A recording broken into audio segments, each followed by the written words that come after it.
Chapter 595. Although Dio and Steven have been expecting the day when Mephisto would bring his army to Earth, they were not fully prepared for it. But now, there was no turning back as they had to fight Mephisto's army to the best of their abilities. Robbie immediately took a stand as the forefront of the defense without anyone telling him to. But the others immediately followed suit without any complaints. Not a word came out of the hero's mouth as they knew that they had to cull the number of the demons somehow. Wanda used her scarlet power to tear the demons apart. Their sturdy armored body was as fragile as paper in front of her ability. Pietro slipped through the battlefield like a ghost and constantly drew the enemy's attention while trying to do his best to rescue any civilian that was caught up on the battlefield. Ant-Man has transformed into a giant, doing his best to kill the enemy quickly. He relentlessly stepped on the demon as if they were ant desperately. Steve and Sam were fighting close to each other, watching each other's back. They were doing good so far as the monster couldn't move past their guard.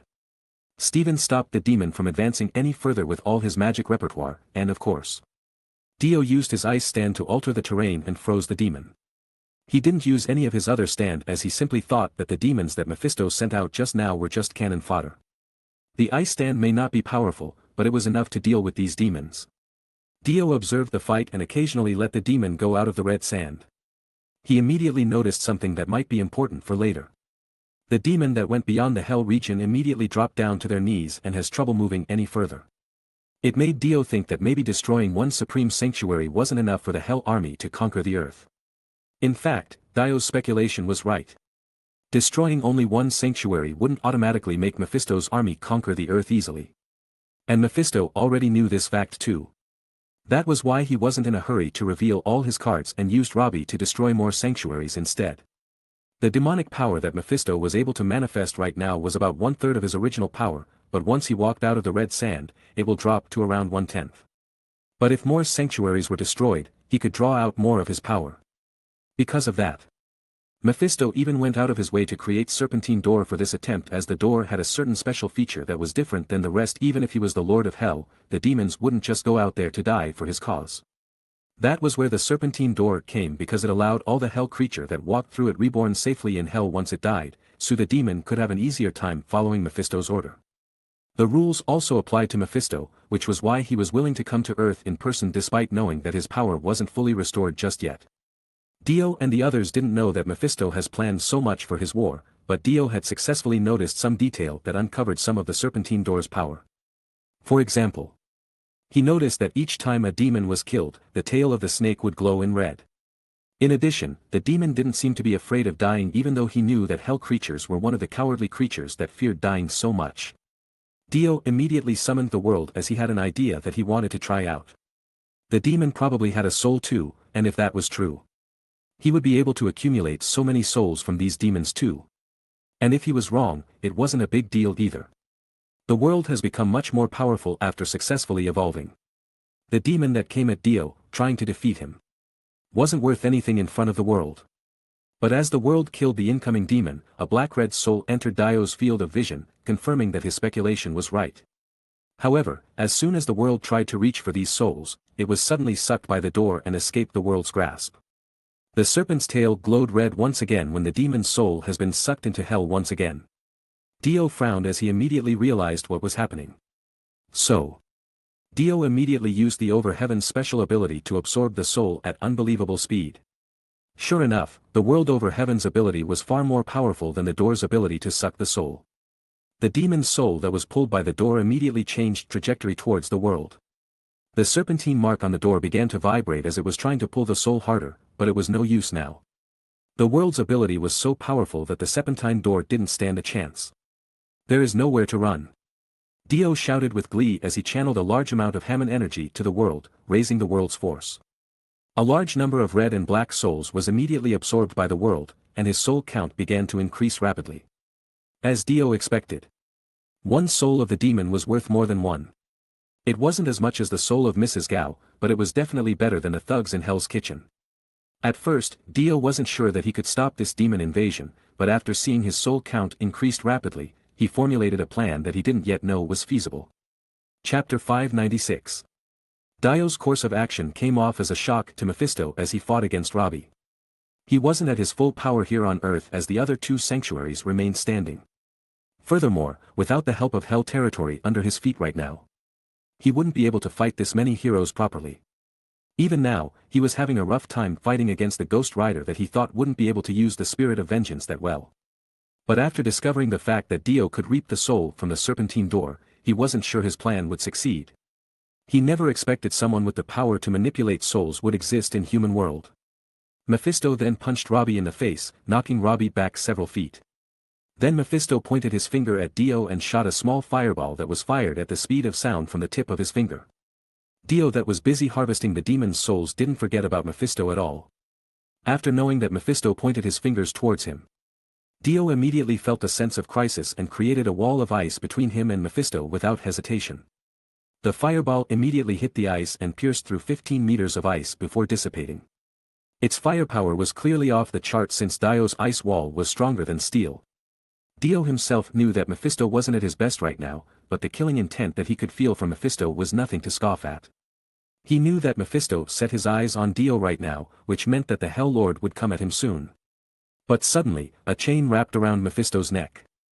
And a Hell Sword penetrated his body as Robbie has been revived once again. Robbie has activated the Angel of Vengeance mode, and the power of the angel coursed through his body, giving him power to take down Mephisto. Mephisto immediately pulled out the sword from his body and immediately regenerated. But the wound left behind a mark on his body even after he regenerated. At that moment, Robbie knew that his sword was somehow useful as Mephisto couldn't fully heal his wound. Don't think highly of yourself just yet, you parasite. I am the one who gave you that sword. How did you think I got it in the first place? Mephisto said sarcastically before punching Robbie's face once more. Mephisto immediately broke free from the chain that wrapped around his neck. At the same time, Robbie was frozen still as he never thought of the origin of the sword. Surely, he was overestimating himself when he thought that he could defeat Mephisto here. I have killed a real angel before. And I lose count on many times I have done it. A half-angel like you wouldn't be a challenge. Feel free to be proud of yourself to ever wound me. But don't expect to win here. I will make you suffer and feel that you'd beg I kill you soon enough. However, Robbie wasn't yet to give up. He saw a car nearby and immediately leaped over and demonized the car and turned it into a flying car. A Ghost Rider's potential was on its ride. And without it, the Ghost Rider wasn't on its full power just yet. Robbie immediately used his ability to create a clone of himself on the car and immediately drove the car towards Mephisto. Impudent cretin. Mephisto shouted annoyedly. That bastard. Being so reckless. Dio said as he saw Robbie driving the car towards Mephisto. He knew that it wouldn't work as they had to weaken Mephisto first if they wanted to defeat him. With that said, Dio immediately used a huge amount of Hammond energy and activated Ice Age once more. The Hell Sand froze once more, impeding their progress on taking over the land of Earth, and Mephisto, that hasn't moved an inch from his position since the beginning of the battle, was also frozen solid because of Dio's ability. Seeing that Mephisto couldn't move at the moment, Robbie roared with joy and immediately sped up to ram Mephisto with his car. As he rammed Mephisto's huge body, Robbie and his clone demonized the chain in their hand and created two Hell Spear and aimed it at Mephisto's heart and head. But just before Mephisto got rammed by the Ghost Rider's car, his hands broke free from the ice and he immediately stopped the car and hurled it into the air while capturing Robbie with his other hand. He then broke the ice that restrained his movement and held Robbie's neck in his hand. I already gave you a chance, but you ignored it willingly. So, enjoy the pain. Mephisto said coldly, and Robbie screamed immediately after. Mephisto took control of Robbie's soul and played around with it. There was no creature in the universe that was as experienced as Mephisto when it came to playing with souls. Mephisto began torturing Robbie, that has annoyed him multiple times in this battle, and from Robbie's scream, it was clear that he couldn't withstand Mephisto's torture. At the same time, Robbie felt that his souls were pierced by thousands of needles before being thrown into a pan and fried whole. The pain that he felt almost made him unable to maintain his Ghost Rider's form. Even though he was really tough, he couldn't withstand the damage directly to his soul, but nobody would be able to withstand any damage to their souls to begin with. Dance of the Red Scythe. Dio shouted as he came to Mephisto with his scythe in tow. He successfully interrupted whatever Mephisto was doing to Robbie, but Dio failed to cut through Mephisto's flesh. Chapter 597. At the same time, what happened in Hong Kong has made it to the world news. So Hong Kong's government dispatched police and military to block the demons from advancing any further. Thanks to the multiverse's rules, the demons were weakened enough to be fatally wounded by humans' weapons. But the real problem right now was the number of demons that came out of the serpentine door and the fear of experiencing a gruesome death once they were captured by the demon. However, all countries in the world eagerly showed their assistance and support. It has become a worldwide problem instead of just Hong Kong's problem. Therefore, the nearest countries also dispatched their military to help Hong Kong purging the demons from their land. This support quickly strengthened the humans' line of defense and made it easier to defend from the match of the demons anywhere else. Not only that, but the hidden heroes in Asia began to come out of their hiding as they sensed the direness of the situation right now. At the same time, Wakanda sent their reinforcement too. They already heard about the detail of the situation from Dio himself, so they hurriedly sent their reinforcement long before the world was notified about the demon. Meanwhile, Dio and Robbie have joined forces and ganged up on Mephisto, making it hard for Dio to relay information back to Chala. But Dio's connection with the Dark Battleship was still active at the very moment due to the Dark Elves' technology. Inside the Dark Battleship, the Dark Elves were busy preparing the annihilation cannon as it had to gather enough particles before it could be fired and destroy the serpentine door. Although Dio already told them that they only had to charge it to the first level as Dio didn't want to level the country, it still took time to charge it up. Get back! Dio shouted at Robbie as he received news that the annihilation cannon was ready to go. Robbie immediately threw his chain that was still attached to Mephisto's body aside and immediately made some distance from Mephisto. He noticed a huge amount of energy being concentrated in the air and immediately realized that he wouldn't be able to survive and most likely to be sent back to hell if he was hit by whatever it was. Despite also noticing the highly concentrated energy in the air, Mephisto's response was nothing like Robbie. He was too confident and prideful to move away. He believed that none of Earth's technology could harm him. So, he raised his hands and created a spear from hellfire. This hellfire spear that Mephisto has made had the firepower to reduce a city to rubble in one attack. Although Mephisto was confident in his own power, he wasn't stupid. He knows that he shouldn't just take on whatever was about to hit him without doing anything about it. Dio then gave his permission to fire the annihilation cannon, and the Dark Elf immediately launched a buzzing beam of light of endless destruction towards Mephisto. At the same time, Mephisto hurled his spear towards the Dark Battleship, hitting the annihilation particle that head-on. Mephisto thought that his spear would decimate that beam coming from the sky as he believed that humans had no decent weapon anyway. But he failed to notice that the Dark Battleship wasn't a product of Earth. It was a spacecraft that was made in joint knowledge of Xander and the Dark Elf. It was the best spacecraft that any creatures in the universe will covet once they saw it. Furthermore, the annihilation cannon itself used the power gem to charge its energy. As the hellfire spear collided with the annihilation particle and instantly evaporated, Mephisto frowned as he realized that his calculation was off the mark. But it was already too late as there was no time to evade the incoming attack. Mephisto was hit directly by the annihilation particle, instantly creating a huge explosion on the battlefield with blinding light covering the vicinity. When the smoke subsided, the ground was gone, but the serpentine door was still intact and unharmed. A huge hole was made from the explosion that it was hard to see the bottom of the pit. All the demon around Mephisto was destroyed without a trace, but Mephisto himself was still standing tall. There was a huge gaping hole on his chest, and his body was badly burned with wounds everywhere. It was a miracle that Mephisto was still standing as anyone would have died on the spot. But from the look on Mephisto's face, it didn't seem like he was about to collapse. Rather, his expression was full of anger. He didn't know what kind of weapon it was that managed to overpower him just now, but he still could regenerate his wound without a problem. The huge gaping hole on Mephisto's chest began to close in as it started to regenerate. It would take time to regenerate back to normal, but it wasn't a problem that would hinder his movement. It's been a long time since anyone has ever hurt me this badly, Mephisto coldly said as he looked at his chest. But since you have proven yourself to be someone who can stand on the same ground as me, please save your pain and suffering for later. I want to feel your despair as I extinguish all your hope.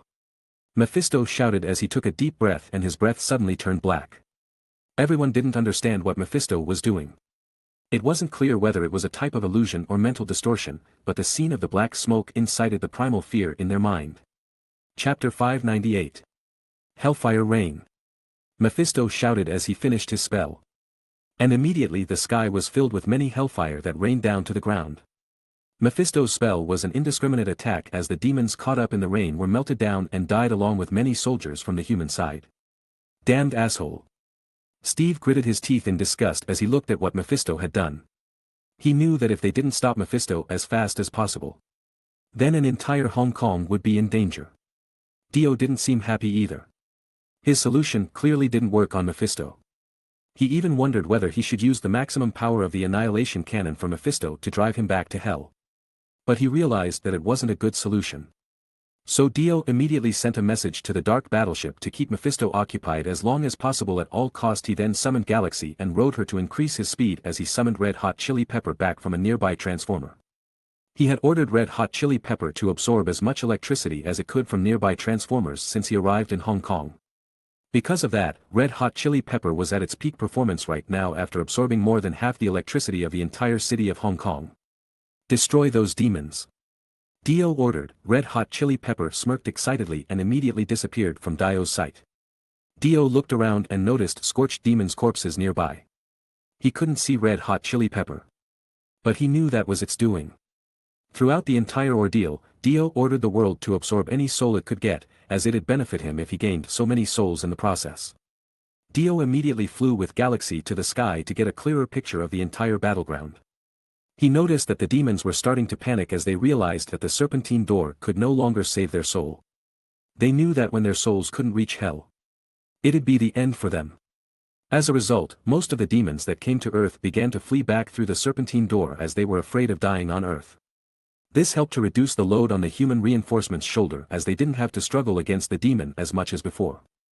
On the other hand, the dark battleship used its battle gear and bombarded Mephisto with relentless, powerful firepower, creating a distraction that was enough to stop Mephisto in his track and prevent him from using another big spell. But as the Lord of Hell, Mephisto wouldn't go down with just that much firepower. Mephisto kept throwing his hell spear towards the dark battleship. Although most of it was a miss, it almost took down the dark battleship's energy shield when it hit. As Dio already ordered them to keep Mephisto at bay, they also charged the annihilation cannon and fired it at Mephisto over and over again. Even if continuous use of the annihilation cannon could wear down the weapon's lifespan, they didn't have the luxury to take it easy right now. They had to do their best to keep Mephisto at bay at all cost. Mephisto himself was never as irritated and annoyed as today. If he had his full power now, he could turn this flying bug into scrap metal in a matter of seconds. However, since his power was restricted by the multidimensional law, he was stuck dealing with this flying menace. He couldn't leave the red sand either, as his power would be greatly weakened if he did. But he knew that the assimilation rate of hell was increasing by each passing second, and he just needed to bear it for now. When the assimilation rate reached a certain threshold, he planned to summon a higher class demon into the war. That was why Mephisto kept attacking the dark battleship, as it posed a greater threat than any heroes in the vicinity right now. Over time, the forces of hell and humans used whatever they could to tip the scale in their favor. The countries all over the world kept their eyes on the war, hoping for the war to tip in their direction. They knew that the life that they had now would soon come to an end if the demon won this war. When the news of the war against the demon spread, countless believers of God went to the street and started chanting and praying with the piety that no one has ever seen before. They would pray to their gods and angels to come to this world and aid humans to drive these demons back to hell. Now that the demons has shown themselves, the public belief in the gods, angels, and heaven has increased significantly. But it was such a pity that their prayers didn't receive any response. The demons were still fighting against the human army and the superheroes. But it was such a long battle that the human side finally showed a sign of fatigue. Steve, that was fighting from the very beginning, was exhausted. He had to use all of his body strength just to smash one more demon that was pinning Sam on the ground. He kept on fighting with Sam on his side from the beginning without any rest. Even his super soldier power has come to the point of exhaustion. Had it not for the constant pressure from each other to go on, they would have collapsed a long time ago. Despite this fact, their current situation was dire and full of risk. They have been facing enemies that have outnumbered them so much that they couldn't see the end of it. Even Wanda and Pietro, who had the upper hand against a massive number of enemies, began to show fatigue like Steve and Sam. As for Scott, he had used his giant form from the beginning of the battle, and it seemed he was barely able to move now. But it was good that he was massive, as it was hard for the demons to take him down. The mages that Stephen led also killed a large number of demons. But there were many casualties in their midst, too, as many of the mages were dragged away by the demons and got eaten on the spot. Chapter 599. Careful. Wanda shouted at Steve as she saw a small demon lunged towards him from behind while Steve was reaching out to help Sam. Wanda immediately used her scarlet energy to repel the demon away from Steve. But as she was already exhausted, she couldn't properly harness her power and immediately fell to the ground. Pietro rushed towards Wanda as he noticed that something was wrong, but his route was immediately cut off by 6 demons, preventing him from helping Wanda. Thankfully, because of Wanda's warning, Steve was aware of the danger and reflexively tried to evade the demon's attack. But it was already too late as he had no strength to move his body, so he braced himself and put his shield in front of the demon as it was his best chance to survive. If he was lucky, he could land a counter as the demon attacked, but if the impact was too much for him, he could be out from the count early too. No one knew what Steve was thinking at the moment, but he was smiling to himself as if he has accepted that his time has come. But clearly, it wouldn't come this soon as a laser cannon came out of nowhere and dismembered the demon that attacked Steve in two. Don't get me wrong. I came to help just because I saw you need a hand. Tony. Steve said with a complicated look on his face. Save it for later, Rogers. There are many monsters waiting to be blown here. Rhodes. Steve said surprisedly. I hope we aren't too late. A yellow beam of light swept through hundreds of demons in an instant. Vision came with his yellow cape while smiling at Steve and the others. And me. I am also here, everyone. Look, I wore a new suit Mr. Stark made especially for me. Peter excitedly shouted while wearing the Iron Spider suit. He was swinging between the Iron Man and the War Machine excitedly, but Tony immediately cut his web and threw him into a horde of demons. Activate instant kill mode. The lovely voice of Karen, the AI that Tony implanted inside Peter's suit, said gently. Right, activate it quickly. Peter said as he saw many a horde of demons coming his way. Instant kill mode activated, I wish you good luck. Karen said indifferently. Immediately after Karen finished talking, 4 golden steel spider claws emerged from his back. The 4 claws began to move independently and start killing the demons that got close to them with perfect precision. This is cool. Peter excitedly said as he saw the golden claws killed all the demons without him doing anything. Boy. Look around. This is a battlefield, not your playground. Don't make me regret bringing you here. Sorry, Mr. Stark. I got too excited, you will not regret your decision ever. Peter excitedly shouted as he found a burst of confidence and started to kick the demons around and web them to incapacitate them.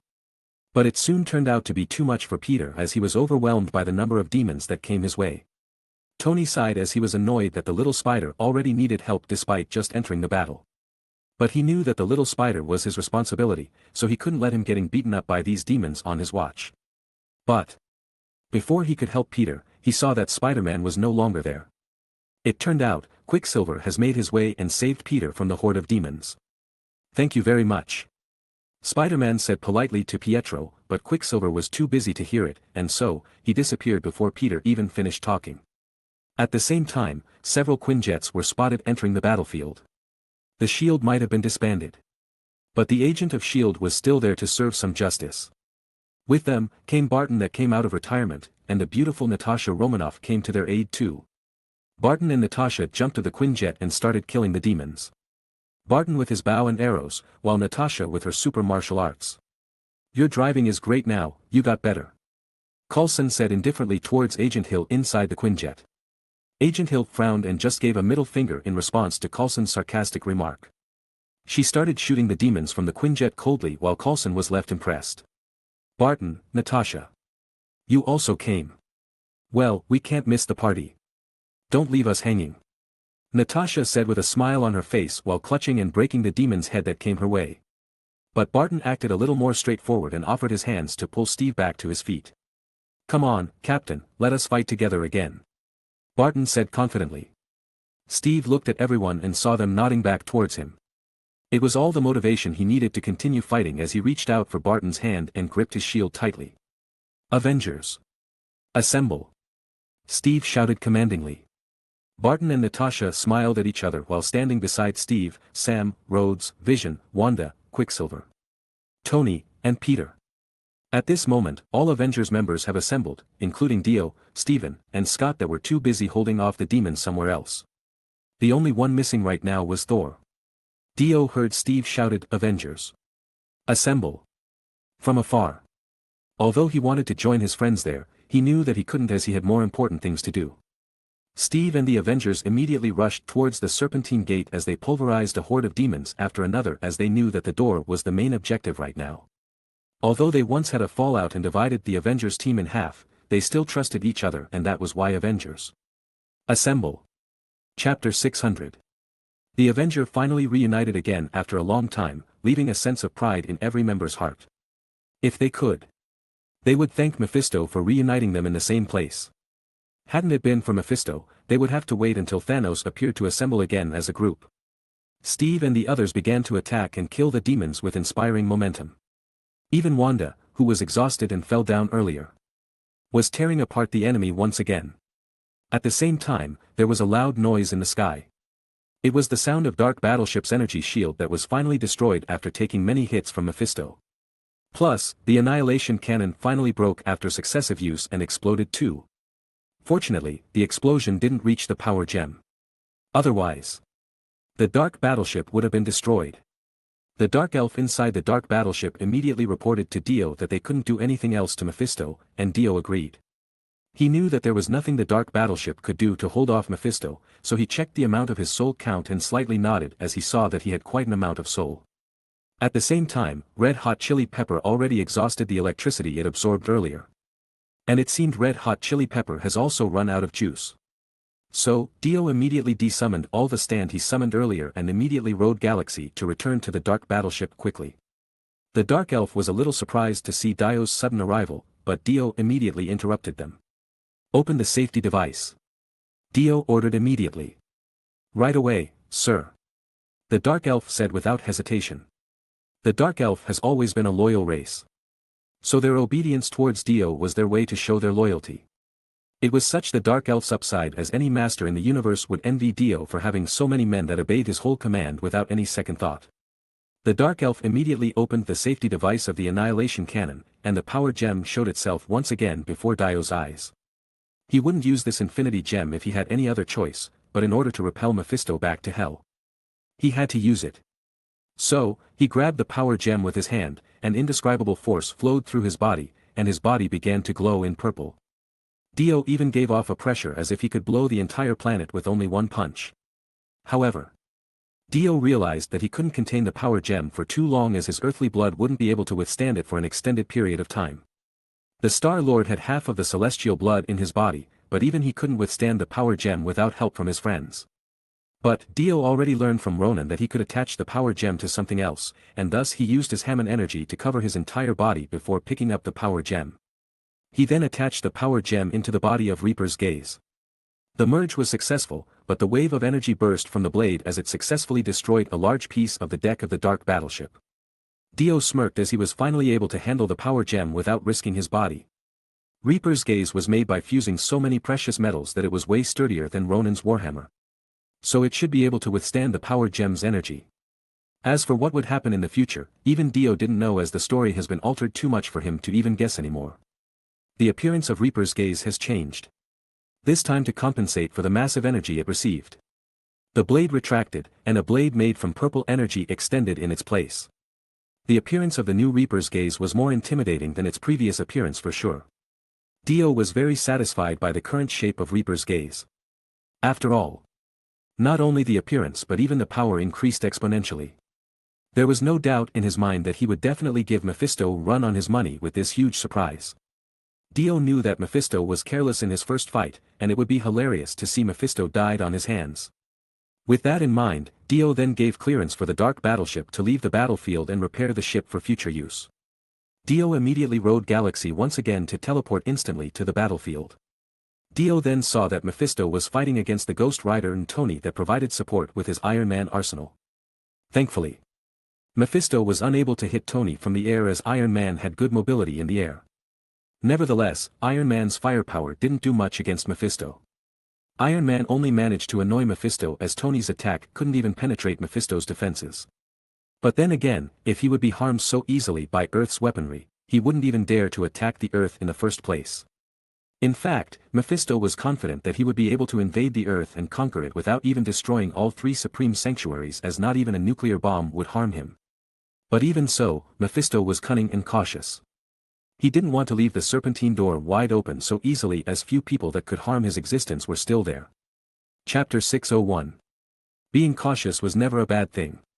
But one might miss a chance if they were overly cautious. That was a proverb that anyone in any universe could get behind. That was also the reason why Mephisto was so cautious at the moment despite having the power to wreak havoc on Earth.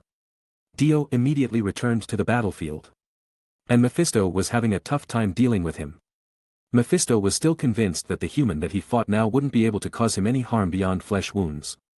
Although Dio kept Mephisto in check, Mephisto didn't take him seriously. "I'm gonna cut you down," Dio said as he swung his scythe directly towards Mephisto's eyes. The scythe emitted purple energy that Mephisto never saw before, and once it got close to his head, Mephisto realized that he must avoid it at all cost, but it was too late. Mephisto realized that the purple energy on the scythe has the same wavelength as the beam of light that the weird aircraft fired at him earlier. But the purple energy on the scythe was far more intense than that beam of light. Meaning that the scythe was far more powerful than that beam of light. "Damn you!" Mephisto cursed Dio as Mephisto immediately pulled out a black giant sword and tried to block Dio's attack with it. Mephisto roared, and immediately a tall mountain appeared behind him. When the scythe collided with Mephisto's black sword, an explosion of energy was ensued, killing so many low-level demons around the vicinity. The explosion even distorted the space around them, causing catastrophe to anything in the vicinity. "I will tear you apart," Dio said as he put a little more force in his footwork and pushed forward. The volcano that kept Mephisto on his feet began to shatter as it couldn't withstand so much force from Dio's scythe. Mephisto himself was pushed back to the serpentine door with so many injuries on his body. Mephisto even spurted a mouthful of blood as he used the door to prop himself. But even if he was full of wounds, the black sword on his hand was unscathed. There was no question that the main weapon that Mephisto wielded was some universe-grade weapon. But even so, his situation now wasn't good. Seeing that he successfully gave Mephisto a beating, Dio felt proud of himself. Although it was thanks to the power of Power Gem, it was his achievement nonetheless, and it wasn't something that even the Ancient One managed to do in the past. "This is not your own power, is it, human?" Mephisto said as he regained his senses and gazed at Dio. Although his words sounded like he was verifying something, it sounded more like stating a fact than asking. Because he knew if the human had this kind of power, he would have immediately used it from the beginning of the fight. To be fair, Mephisto has already done his share of scouting the Earth before his invasion. But he didn't know Dio's ability and the power of the Dark Battleship. As a result, he couldn't plan ahead of time for this kind of situation. Mephisto always thought that the human wouldn't be able to stop him, so he never expected something like this. "You are knave, human," Mephisto shouted coldly. No one dared to attack the Hell Lord as he was the peak of power in one of the most power-filled dimensions in the universe, but Dio had done something unprecedented. However, Dio didn't care. After all was fair in war. As winning was all that mattered in the end. As long as you can wield it efficiently, it didn't matter whose weapon they used. This was Dio's principle on war. In other words, nothing Mephisto said would deter him. At that moment, Mephisto felt the emotion that he hadn't felt for a long time. It was real anger. The maddening furiousness that he hadn't felt from the beginning of his time. He never had any challenge before, and no one dared to talk back to him for a long time. If the human in front of him didn't care about whose power he was using, then Mephisto would teach him what true power was. In a blink of an eye, Mephisto's 20-meter-high figure shrunk down to about 3 meters. The giant black sword on his hand also shrunk down significantly until it's fit on Mephisto's hands. But shrinking down like this didn't mean that his power was weakened, no. In fact, Mephisto's power was enhanced. He was more agile and flexible as his body shrunk down, and his power was also enhanced, for he had a giant strength inside his normal body. But for Dio, he didn't care about the size of Mephisto's body. He already collected an ample amount of soul. And with the power gem on Reaper's gaze, Mephisto's failure was already a decided outcome.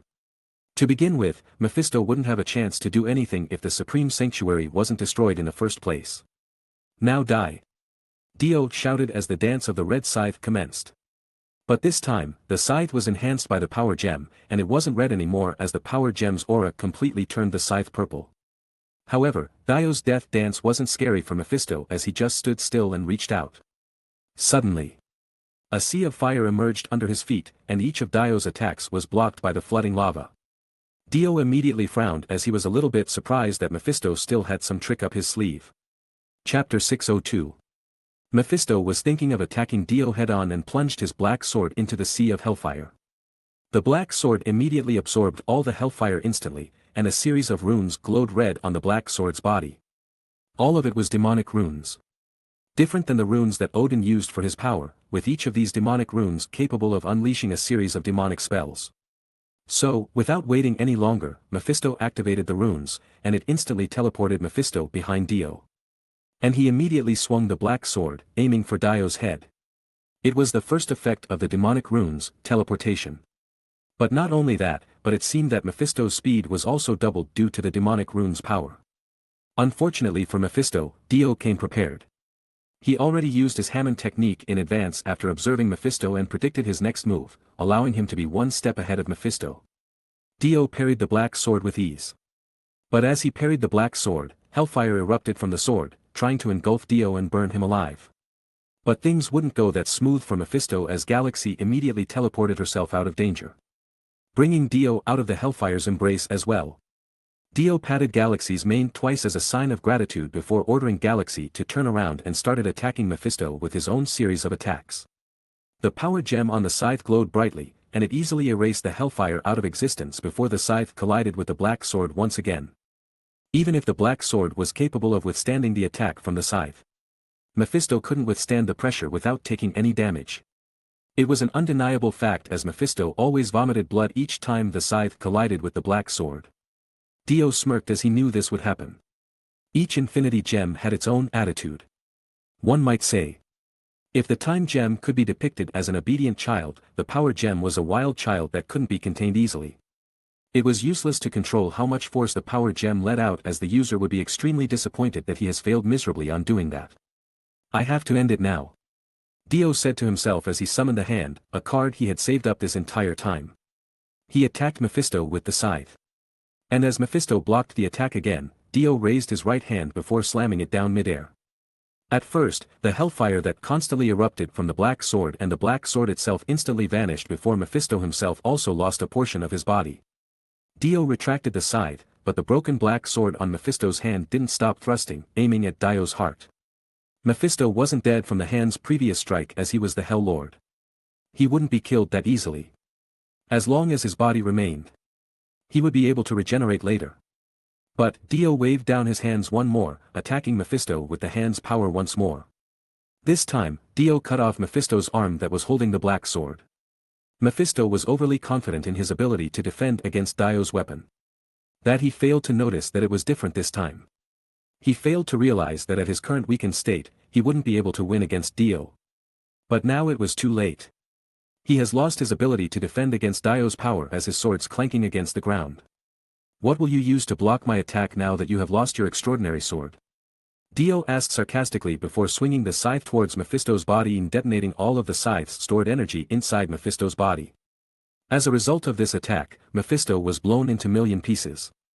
Now die, Dio said coldly. As he swung the scythe once more, using the power gem's energy to end Mephisto once and for all. Everyone on the battlefield stopped moving and stared at Dio as he unleashed his final attack because it was something that no one has expected before. Steve and the other heroes looked at Dio in awe, while the demons on the battlefield were terrified beyond belief. They knew that in order to conquer the earth, they needed a strong leader, and that leader was Mephisto. If they lost Mephisto now, their efforts so far would be in vain. Do you have any last words? Dio said coldly at Mephisto's head on the ground. Even when he was already at death's door, Mephisto didn't show any fear and even laughed at Dio. I am the great lord of hell, Mephisto. Even if you destroy me right now, you already lost the moment the Serpentine Gate was opened. This war is far from over. Ha ha ha. Mephisto said as he laughed hysterically despite the light in his eyes got dimmer. Mephisto was cautious and a great strategist. So he already devised several escape plans for himself. Even with Dio using the power gem and the hand, he couldn't really kill Mephisto as the Mephisto that he was fighting all this time was still just a clone. But this clone of Mephisto was unique as it held a piece of his soul in it. So, even if the clone were killed, Mephisto would still be alive in hell, but he would also took significant damage for as a piece of his soul was also destroyed along with it. When Dio realized that he was only fighting a clone, he wondered if he should rush towards hell now and eliminated Mephisto himself as he knew that Mephisto would be weakened tremendously by now. But he also considered the factor that he didn't know hell that well. And even if he had the power gem in his hand, there was no guarantee that he'd be able to win against Mephisto in hell.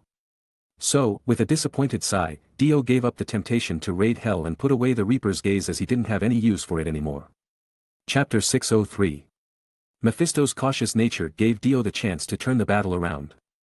But Mephisto knew that as long as the serpentine door wasn't closed, the battle wasn't over just yet. At least that was the last thing Dio heard from Mephisto as his clone was destroyed. Now, except for the nuclear bomb, humankind seemed to have already exhausted all of their options. It was expected that once Mephisto made his appearance once more, he would be super cautious of everything. What has hell paid for this battle? It was just some useless demons that were meant to be killed anyway. It was such a barely noticeable loss to the hell side that the army and the heroes were down in the dump. But Dio didn't really care as his priority was to protect the Earth. Now, Dio looked at the serpentine door as countless small demons still made their way out of there. He knew that his objective would be to close this door as the demons' invasion must stop. As long as this door was closed, the Supreme Sanctuary could be rebuilt again. But Dio had to think of a way to do so, as not even Mephisto had ever worried about the door getting damaged. It meant that not even the nuclear bomb would do anything to it. Cover me. Dio shouted at the Avengers and flew towards the door with Galaxy. Tony and the others didn't ask about what Dio would do and covered him anyway as they already trusted Dio completely. When Dio reached the door, he noticed that it was much bigger than he thought. The door itself didn't emit any malicious aura either, which was weird coming from a door that demons used to walk into Earth. Dio immediately summoned the world and ordered him to punch the door to activate its reality override ability. Dio didn't want to overwrite the existence of the door as he thought that it would be problematic to the multiverse's rule. So, he wanted to change the state of the door from open to close. After wasting so many souls to experiment with reality overwrite, he knew that he couldn't just write the door out of existence without receiving any nasty repercussion. Therefore, Dio knew that his plan would work as the door had the ability to close and open in the first place. As soon as Dio overwrote the state of the door, he immediately succeeded as his soul count went down and the door started to close slowly. This is impossible. A loud voice came from inside the door, and Dio immediately recognized that it was Mephisto's voice. But then again, not even the Hell Lord himself would be able to stop the door from closing. It was because the serpentine door itself was tightly connected to the multiverse rules, and it only followed the rules itself. Meaning that once the door was closed, it would disappear immediately. Just as Dio and the other Avengers couldn't stop the door from emerging, Mephisto couldn't stop the door from disappearing. So, Mephisto could only watch as serpentine door closed in front of him with Dio smirking on the other side. But Dio soon frowned as he saw that the door hadn't disappeared yet even though it was already closed tightly. Mephisto, on the other side, was also confused by the fact that the door hasn't disappeared. He didn't know what was happening right now, so he just stood watching the door in silence and observed what happened next. Originally, serpentine door would only close and disappear as soon as it met certain conditions. But now that Dio had forcefully closed the door, it couldn't disappear as the condition hasn't been met yet. The demons that watched the door nervously at first immediately shouted cheerfully as the battle was still ongoing. The demons resumed their attack as there was nothing they should worry about. The heroes were getting desperate, and their fatigue returned as soon as they felt that they had lost their hope that the battle would end as soon as the door closed. But that wasn't the case. No matter how they looked at it, the battle was still going on. Even though the no more demon marched through the door, there were still too many demons here right now. The heroes knew that they deal with the situation composedly as humankind shouldn't lose hope. They knew that humans had survived countless adversaries in the past, and they couldn't give up now. They haven't lost as long as they had still had hope. These tough demons weren't something new for them anymore. They just had to try harder and tough it out now. But fortunately for the army and the Avengers, most of the demons were rushing towards Dio as he was the one that closed the serpentine door. Although the demons didn't understand why the serpentine door could be suddenly closed like that, they figured out that once they killed the man in front of the door, it would open again. Dio himself was still frowning, and as he realized that horde of demons was charging towards him, he didn't look afraid at all. He kept his composure and started swinging his death scythe around, killing any approaching demon. Chapter 604. So many demons rushed towards Dio that not even the Avengers had enough time to get to him and protect him. Go! Wanda shouted in panic as she could no longer see Dio's figure in front of the door. At the same time, she unleashed her power without holding and turned every demon within 10 meters radius around her into ashes. Other Avengers could feel how desperate Wanda was from her burst of energy. Pietro wanted to comfort her sister, but Vision immediately stopped him. Don't come anywhere near her now, her power is in fluctuation because of her emotion. You won't get away unscathed if you're around her right now. Vision said to Pietro casually. Pietro did sense the danger from her power, but he didn't believe that Wanda would go as far as hurting him like that. But as he was at a loss whether he should go to Wanda or not, a sudden burst of purple energy was seen in front of the door. "It's Dio!" Steve shouted. As the purple energy hit the ground, the demons around the door disintegrated and vanished without any trace. More than thousands of demons were killed with Dio's attack. Despite the shocking firepower, Dio made sure his power output wasn't too high as he didn't want to destroy the city near them to the ground. He knew that in the past, the ancient gods that got their hands on Power Gem have always destroyed the planet they wanted without any hesitation at all. Although Dio still wasn't sure he got the power to destroy the entire planet in one stroke, he knew that he would be able to destroy the city easily. After knowing that Dio was safe, Wanda's chaotic energy dissipated as she was relieved to see her lover wasn't in good shape. After killing the demons with the Power Gem's energy, Dio looked around, prepared to attack any other demons that came his way. He didn't budge an inch from the front of the serpentine door as he was worried that the door would open once more. But the fact that Dio killed thousands of demons with a single attack discouraged the other demons as they stayed clear from Dio and shifted their target to the Avengers and the army instead. Dio didn't have time to hunt them down as he was still using the world to absorb the souls of the demons he just killed. Dio checked his soul count and assumed that it would be enough to ensure that the serpentine door would disappear. He immediately ordered the world to punch the door once more and immediately used reality override on it. This time he focused on overriding the fact that the door existed on Earth. It was a success as his soul count rapidly decreased. But he didn't expect it to consume so many souls like this. Dio frowned as he knew that overriding the existence of the door would be an arduous task, but he didn't expect that he would lose so many souls like this. The amount of soul it consumed was on a whole different level compared to the previous reality overwrite that Dio was on the verge of tears. His soul count kept decreasing that it was now on the verge of empty. The frown on Dio's face became clearer as he was afraid that the soul wouldn't be enough to overwrite the door from existence. Please be enough. Dio said to himself as his worries escalated as he saw the soul count enter the hundreds. But the soul's count stopped. And the reality overwrite immediately activated. The serpentine gate slowly disappeared from the ground. The red sand that was constantly expanding and assimilating with Earth has stopped completely and gradually decayed into gray sand. Dio slumped down on the ground as he saw that his effort was successful. He sighed in relief as he saw that everything was finally over. Then again, he felt disappointed the moment he laid his eyes on the remaining soul he had left. It was close to zero, and Dio wasn't sure when he could accumulate that many souls again in the future. What the hell is that snake door anyway? Dio said with a frown on his face. It was the worst thing he had ever seen from the enemy so far, but it made sense that Mephisto would be overly confident regarding his invasion with that door on his side. Without his reality override ability, the Earth wouldn't stand a chance against the Hell Army as the door would still be open right now. And the enemy would constantly march to Earth without end. At the same time, Dio realized a figure was running towards him, and he immediately let go of his weapons and embraced the figure. It's alright, it's over now. Dio said as he hugged Wanda tightly. It wasn't a surprise if Wanda was shaken by the battle just now. It was a complete nightmare as the enemy kept coming non-stop. There was also exhaustion from the battle and worrying about each other's safety. If it wasn't for the power gem and the reality overwrite that successfully turned the tide of the battle, Dio might have been killed by Mephisto. Not that I want to bother you, but it is time to finish things off and get away from here. Tony said as he pointed his fingers towards the scattered demons, trying to run away from the heroes. The damage they would do in the future would be unimaginable if they let the demons get away now. There was a possibility that they would bring much more troublesome disaster in the future. After all, there were too many human sects that worshipped Satan here on Earth. Dio sighed and let go of Wanda and took his scythe from the ground to finish things off. Even without Tony's reminder. He didn't have any intention to let them go in the first place. Because in his eyes, these demons were the perfect source to replenish his soul count. Chapter 605.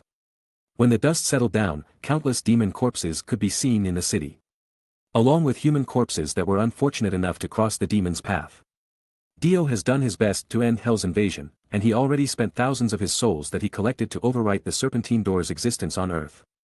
Although this Hell invasion was kind of thwarted rather quickly, it was something traumatizing to the entire humankind. So many people died that the world was shocked to see the actual number. Plus they also saw the demon for themselves. Hong Kong that was severely damaged by Mephisto's attack would surely take a considerable amount of time to recover, along with a considerable amount of money and resources to fix. What's on your mind right now? Dio asked as he saw Robbie sitting on the rubble alone. Did we really know each other before? Are we really friends with each other? Well, we haven't known each other that long, but yes. I consider we are friends, and you still owe me a favor. Sorry, I really don't remember anything, but I believe you don't have any reason to lie to me, so I will just take your word for it. Considering this thing I owe you, what do I have to do in return? Robbie asked curiously. You don't have to do anything for now. Did you have any plan after this? Dio asked. But Robbie just stared to the horizon as he didn't have anything to do right now. Nor that he knows what he needed to do. He still lamented his action for destroying the sanctuary. Although it wasn't his fault as he was only deceived by Mephisto, it didn't change that everything happened because of his doing. He couldn't even atone for his sin as the spirit of vengeance made him incapable of dying. Instead, he would be just sent to hell and be reborn again. What was the point of killing himself if it would only result in slowly losing himself and became a puppet to Mephisto? His only choice right now was to live on, doing anything he could to destroy Mephisto's plan to conquer the earth. He knew he didn't have enough power to defeat Mephisto in battle, but he believed that he could come up with a way to destroy Mephisto's plan in the future. If you don't have anything to do right now, I think you should atone with a different approach. I know that you are just tricked by Mephisto, but what you had done is all irreversible. You still have a responsibility to atone for it. You are right about that, but what can I do? I couldn't, or better yet, I shouldn't die, for Mephisto would only make me his puppet again if I do. It's not important what you want to do now. What's important is whether you do it or not. There are still a lot of demons out there. So, the best thing you can do is probably send those demons back to hell or destroy them as it would ensure safety on Earth. Dio said solemnly. You are right, I am the one that allowed them to come here in the first place, so it'd make sense for me to judge and condemn them back to hell. Robbie said determinedly. Great. You seem to get your motivation back. Now, to prevent the same thing from repeating again, I need to know what happened in hell to you and where is Duke. Robbie nodded and told Dio everything that happened in hell with a complicated look on his face. After listening to Robbie's story, Dio couldn't help but raised his eyebrows. He didn't expect to hear such a twisted plot coming from Robbie, but he knew it was nothing surprising as Robbie was in hell. So, your new spirit of vengeance is originally an angel? Dio said to himself as he learned something new. He didn't expect that the spirit of vengeance was a god's creation, not the demons. Although the new spirit of vengeance is stronger and can even withstand the sun, allowing me to transform to Ghost Rider whether it was night or day, it's stronger than me too, making it even harder to control it. I have a tough time keeping my consciousness intact when the spirit of vengeance is in control. Robbie said with a frown on his face. He knew that once his consciousness faded away because he was no longer able to control the spirit of vengeance, he would be devoured, and disaster would strike the earth once again. Dio nodded his head as he just got a new information from Robbie that he had never known in his past life. He knew that God did exist in Marvel Universe. And he knows that God wasn't necessarily good. The so-called heaven was just another dimension in Marvel Universe, just like hell right now. He didn't know whether the angels that symbolized the fair and beauty would side with the human once a multidimensional war broke out on Earth. He knew that Robbie's problem had to be solved as he was now the only one who had a connection with both hell and heaven. Robbie was now a ticking time bomb as it wasn't clear what Spirit of Vengeance's true goal was. The best solution probably was to erase Robbie and Spirit of Vengeance from existence. But Dio didn't want to do that as he thought it was unnecessary. He might get a lot of souls from erasing the Spirit of Vengeance, but he didn't need it right now. So, after thinking about things that he needed to do, he got a temporary solution for Robbie's problem. Come with me for now. I will think of a way to get back the memories you lost to Mephisto and check your physical condition. I will also devise a plan to stop your Spirit of Vengeance from rampaging in the future. Dio said solemnly. Robbie wanted to decline, but after thinking about it for a while, he nodded. He didn't know whether Dio could really help him, but it didn't matter right now. After all, he couldn't help himself either. Chapter 606. After their short encounter, the Avengers parted with each other once again. After all, Steve and several other Avengers were still treated poorly in America. The Hell invasion was just a reason to cooperate temporarily. Another reason was that Tony still couldn't find it in his heart to forgive Bucky for killing his parents. But there was another impact from Hell invasion that was more than just Avengers assembled for the first time in a while. Many countries in the world created various countermeasures to cope with the possible incoming crisis that resembled Hell invasion. Furthermore, They also developed a countermeasure for the demons that might come to their countries in the future. After all, there were so many demons that managed to escape Hong Kong at the end of the battle. It was also worth mentioning that the countries worldwide started to share the corpse of the demons to conduct investigations and experiments on them. Of course, it would create another set of problems, but it didn't matter right now. At the same time, Stephen immediately rebuilt the Hong Kong sanctuary as he wanted to perfect the Earth's multidimensional shield once more. Stephen also planned to reinforce all the other sanctuaries to make sure that the same situation wouldn't happen so easily again.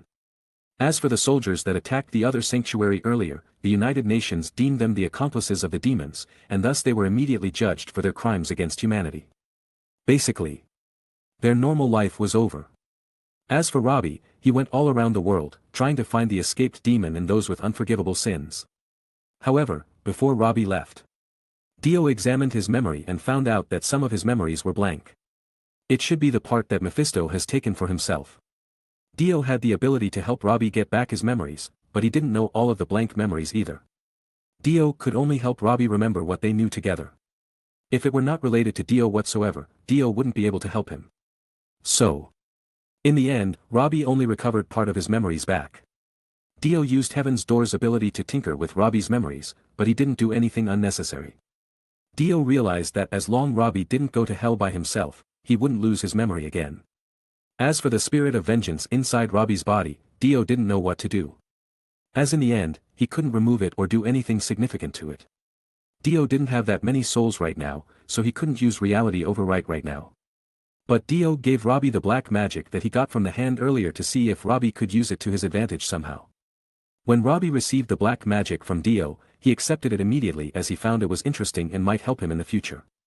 So far, 2 out of 3 huge disasters that Stephen predicted have been successfully repelled. Sadly, the last one left them with no clue to investigate. But Dio has suspected that the last disaster had something to do with Thanos. After all, the time was nigh. Thanos should be already on his way to collect all Infinity Stones, and soon.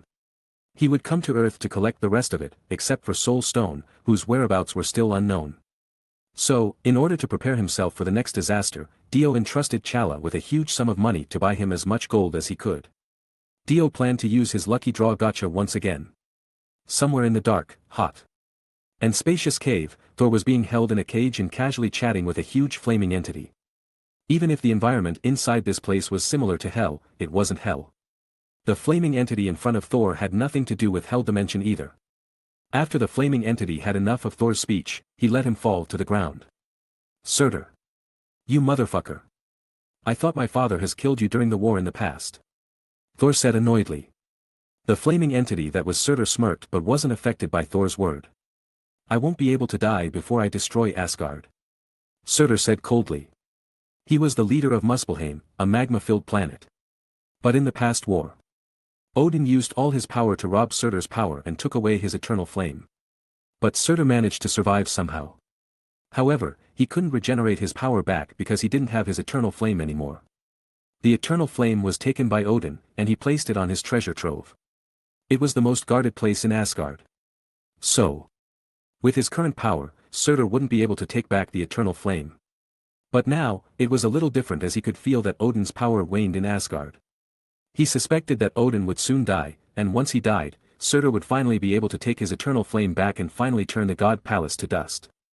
The reason Thor comes here was to see whether Surtur was still there, plotting his revenge. I recently had a nightmare that Asgard was caught in raging flame and crumble. I also saw you wreaking havoc in the middle of it. What you foresaw was the Ragnarok itself. It means Asgard's destruction is imminent. When my crown and the eternal flames reunited, I will fully regain my strength, I will become bigger than the mountain peak, and with the sword of twilight in my hand, I will pierce Asgard's core. Surtur said determinedly. Chapter 607. Ragnarok has begun, and Asgard's doom is nigh. You all will feel the true pain and despair from the flames. It sounds very exciting, to be honest. There will be so many fireworks there, too, right? The scenery will be amazing. But I think I will take your crown and put it on Asgard's treasuries. You can't stop the Ragnarok from happening. Surtur said coldly. Are you sure about that? Thor said with a big smile on his face. Thor walked back to Asgard, carrying Surtur's crown on his back. Father. I am back. Thor shouted excitedly. Put this thing in the vault, will you? Thor said to the guard next to him. Thor saw Odin in the distance without any emotion on his face. Father! Thor shouted excitedly. Come with me, my son, Odin indifferently said as he started walking towards the garden. Thor immediately walked up to him and saw what his father had to say about his accomplishment. I have been seeing the same nightmare every night. In this dream, Asgard was completely scorched. I have been investigating what is happening in the 9 realms and saw that the 9 realms were in chaos. I think our enemies have been plotting something and planning for our demise. Odin said with a sad look on his face. Look at this place, it is beautiful. It will be such a shame if it's destroyed in the future. Father, I will defend Asgard. I will defend the 9 realms. I will bring order to the chaos you saw. I promise you that, Father. You are the guardian of 9 realms, Father. Please have faith in yourself. Guardian of 9 realms? No, I can't do that anymore, I am already too old for that. Father. Thor said with a frown on his face. This is the first time that he heard Odin bared his feeling, and it wasn't something that he wanted to hear. Don't be sad for your old man.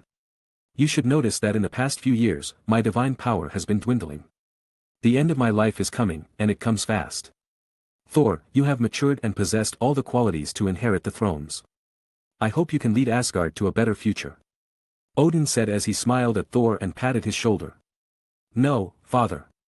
I am not ready yet. You have to, after all, you have to lead the country after I died. I am sorry if I ever failed you, my son. Ragnarok is coming, and I don't know if this beautiful scenery will still be here in the future. This is such a beautiful scenery. Isn't it? Odin said as he looked out to the horizon. Father. I have prevented the Ragnarok. I took Surtur's crown, didn't you see it? It doesn't matter, Ragnarok has begun, I have spent my whole life stopping her, but as soon as my life ends, she will try to claim what is hers again, Odin said sorrowfully.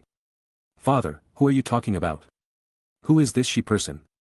It is Hela, the Asgardians' goddess of death, my first child, and your sister. Odin said indifferently. Thor was surprised to hear his father's word as he never heard anything about his sister before. He didn't even know that a woman was part of the Ragnarok prophecies either. Her ambition has swelled beyond my control. And I can't stop her. So I imprisoned her in Helheim. Her strength comes from Asgard, and once I am gone, no one would be able to stop her from doing anything she wants. Odin said while staring into the distance. No matter how strong she is, we will stop her. Thor said while holding his father's hand. No, I am already at the end of my life, this time, it was an adversary you have to confront alone, my son. Odin said with a smile on his face. Look forward and remember, this is your home, our home. Odin said solemnly. Thor nodded his head. Although he didn't understand what Odin was saying, he made sure to keep it in mind. Thor was confused about what he should do now. There was something that he couldn't say stuck on his heart. But maybe, it was the right time to take Loki back to Asgard. He needed his brother now more than ever. On Hammon, the distinct alarm sound blared throughout the entire planet. A man and a woman stood in the middle of a field while corpses were piling around them. The power gem isn't here. According to these people, the man who took it went out and hasn't returned for a long time, but there is no way he would be away forever. He took his time to arm this planet meticulously, so he will definitely return here someday. The man said with a dissatisfied look on his face. So what? Are you going to wait here for his return? Or should we just destroy it? The woman said indifferently. Destroying a planet wasn't something hard for her to do. The man let out a killing intent as he was moved by the woman's proposal but immediately suppressed his killing intent once he recalled the task that his master gave. No, let's just make sure that the people on this planet contact that guy and urge him to come back here as soon as possible, the man said with a sigh. This is boring, I will go back now. The girl said with a frown and left the man alone. As the general of the Black Order, Ebony Maw was annoyed by the newcomer in his team. If it weren't because Thanos invited the woman himself, Ebony Maw would have killed her right now. But he immediately smirked as hundreds of aircraft suddenly appeared and aimed their weapon towards her.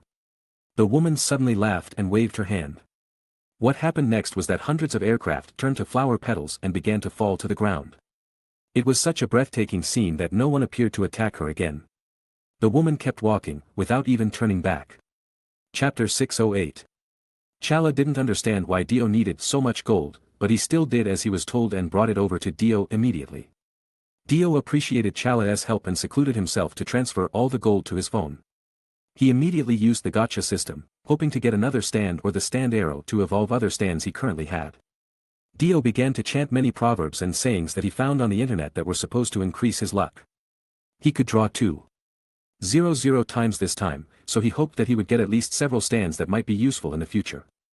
However, the quality of the stand that he got from the draws wasn't satisfactory. Dio got his hands on Civil War. And he didn't think it would be any good in the future as he didn't need to guilt-trip someone to use the extent of the stand's ability. Furthermore, this stand looked so disgusting to the point that those who were willing to use it just seemed sad and desperate. He also got his hands on Harvest, and it was a useless stand in the current situation. Harvest might be able to multiply into a massive amount, but all of them were weak. Furthermore, Dio also got his hand on Batet. This stand probably had some use to it as Dio was thinking of pairing it with red hot chili pepper. Batet could turn the enemy into a magnet that would attract many metallic things, and with red hot chili pepper that used electricity, the magnet should be able to enhance its ability. Dio also had something for a long time that he never used before, and it was stand furnace. As its name suggested, its appearance was just like a normal furnace. Its purpose was to fuse two stand cards and gave birth to another stand card, but the new stand card would be randomly created from the stand pool in the game. It even had a small chance to produce a fully evolved stand from the fusion. But it was already a problem on its own as its purpose was basically another type of gambling. But then again, he already had so many useless stands at this point, so he might be using it in the near future. I think I have to use this goddamned forbidden item soon. Dio said to himself with a frown on his face. Dio immediately opened the stand furnace and tossed Harvest and Civil War into it before confirming his action. The furnace immediately let out a buzzing sound before spitting out a new stand card. But once he saw what stand he got, his vision darkened. He got the lock once again. This stand would summon a lock to the targeted person's heart if they felt guilty about something. That time he used the lock was when he fought Tony in the past, but it was just a one-time card that disappeared after use. But this time, it was a permanent card. It was completely useless. I will try it again, Dio said as he tossed in the lock and Batet as he figured that he didn't really need it. This was why he never used the furnace in the first place. His luck was already damned enough that he was terrified if he made another gamble like this. The furnace began buzzing once again before suddenly spat out another new stand. Dio immediately took the new stand card to see what he got. This time he got Yellow Temperance. It was a stand that ate the enemy's body and assimilated the enemy's appearance with the user, allowing the user to use the enemy's appearance whenever he wants. The stand could also make the user's body invulnerable to physical damage. It'd be good if I don't have Knum. Dio frowned. It was the truth as Knum was way better than Yellow Temperance as Dio could just transform to anyone he thought of while Yellow Temperance had a condition that Dio had to meet before he was able to transform himself. Dio was annoyed and frustrated at this point as he didn't get anything useful. So, he used the furnace again. And this time, he tossed in Yellow Temperance and Talking Head, the last stand he got from today's draw. Talking Head had the ability to attach itself to a human tongue and made the person lie in any way the user wanted. It was a parasitic stand that Dio didn't have any use in this world. Dio was so disappointed in himself as he didn't get anything decent in this draw. What good did Talking Head have? Should he use it to make people lie about him and then run for a presidential candidate? It had such a lame ability that anything else might be better. Dio didn't have any luck like always, but he really hoped that he could get his hands on a usable and strong stand card in his last fusion as he couldn't afford another one after this. The furnace immediately spat out a new stand card, and Dio checked it instantly as he was really nervous about the outcome. After seeing what he got, Dio suddenly froze in place as he couldn't believe what he just saw. He brought the card closer to his eyes as he really couldn't believe his luck could produce such a card right now. If he played a card game right now, there would be prompt sounds coming out that notified the player just got a super rare card. Finally, after fusing 6 cards, Dio got something that would help him in the future. Furthermore, it was something that rivaled the world. It was King Crimson. Dio really wanted to laugh maniacally for the first time in his life as he really didn't expect to obtain something like this ever. Although he was only able to do it after 200 consecutive 10x draw, it was worth it. He didn't even care about the stand he just sacrificed as they were all useless for the upcoming fight anyway. King Crimson was undoubtedly worth more than all of them combined. Chapter 609. Stand name, King Crimson. Description, a stand that is the pinnacle of power. Type, close range stand, range irrelevant stand, shared stand. Ability, epitaph activates to see the future from King Crimson's head. Time erasure erase a time frame between a certain time episodes. Attributes. Destructive power, A. Speed, A. Range, E. Sustainability, E. Precision, A. Growth, A. Evaluation, there is no strong stand until they met the king. Dio was overwhelmed with joy after seeing King Crimson as he now had a powerful offensive aside from the world. The epitaph and time erasure ability were really strong that it might be even better than the world's ability to stop time. The only downside was that the short range to activate this ability. However, it didn't matter for Dio right now. Dio could summon 5 stands at the same time. He could use the world to get close to the enemy if he was ever so desperate to close the distance. King Crimson might use a big amount of Hammond energy. But it wasn't something that Dio had to concern himself with. His Hammond energy had already reached 5 million, so he could do anything he wanted. Even in the battle against Mephisto earlier. He used 4 stand at the same time and he still had many reserved Hammond energy. But still Dio was a little bit worried that he couldn't use epitaph and time erasure at the same time as the world's time stop, after all it would be seriously overkill. But at the end of the day, he had to try it himself before he could decide what to do in the future. So, with that thought in mind, Dio immediately summoned King Crimson. He wanted to experiment with these 2 new abilities he got so that he could use it efficiently in the future. He called for Wanda and Pietro to come over and help him with his new ability. Wanda was excited about it, but Pietro was grumbling as Dio had just interrupted him from killing the boss in his console game. So what do you want to test first? Wanda asked curiously. First, come at me, Pietro. And when it was over, I want you to tell me what you saw. Alright, that's good, Wanda said with a smile on her face. She was curious about Dio's new ability. Furthermore, this was the first time Dio ever wanted their help to test out his ability, so she knew that it must have been a powerful one. Pietro's frowning face immediately changed into a smirk as he finally got the opportunity to attack Dio without upsetting Wanda. He was confident that he could land a punch or 2 on Dio's face. Seeing Pietro's smirk, Dio immediately knew what Pietro was thinking and so, he deliberately taunted Pietro. If you can land a punch on me, I'll leave you alone with your game. Dio said casually. Pietro smirked as he knew that he could take his time to make sure he land a punch now. He knew that there was no way he could beat Dio in a fight. But landing a punch shouldn't be that hard. Pietro immersed himself to the possibility of punching Dio and even wondered whether he could snap a photo to commemorate the moment. Now come on, attack me. Dio said with a smile on his face. Pietro was burning with motivation and so, he started to run towards Dio. Dio knew that Pietro was motivated. So he immediately used epitaph. He immediately saw the King Crimson's head in front of him and he saw that Pietro would come from his side with an insane speed. It was clear to Dio that Pietro was really trying hard to attack him. He couldn't help but think that Pietro did all this just so that Wanda saw him as a reliable older brother, but Dio didn't really care that much. He already saw what he needed. So he immediately activated the time erasure exactly a few seconds before Pietro was hitting him in the face. He immediately saw the scene around him split into frames, and then he bent his body to dodge Pietro's attack. Wanda was able to see Pietro's movement and saw that he would be able to hit Dio with his current speed. Pietro was like a ghost as his movement was hard to read with that insane speed that he had. But the next scene that she saw completely threw her off as he saw that Dio was easily evading all of Pietro's attack like it was nothing. No matter how fast Pietro was moving, he couldn't touch even a single strand of hair in Dio's body. After several seconds, Dio stopped and so did Pietro. But Pietro frowned as he seemed like being toyed with. He didn't know how Dio was able to dodge everything that he has thrown on him, but he knew that it was impossible for him to comprehend Dio's ability. Pietro knew that not even a superhuman with beast-like ability would be able to dodge his attack.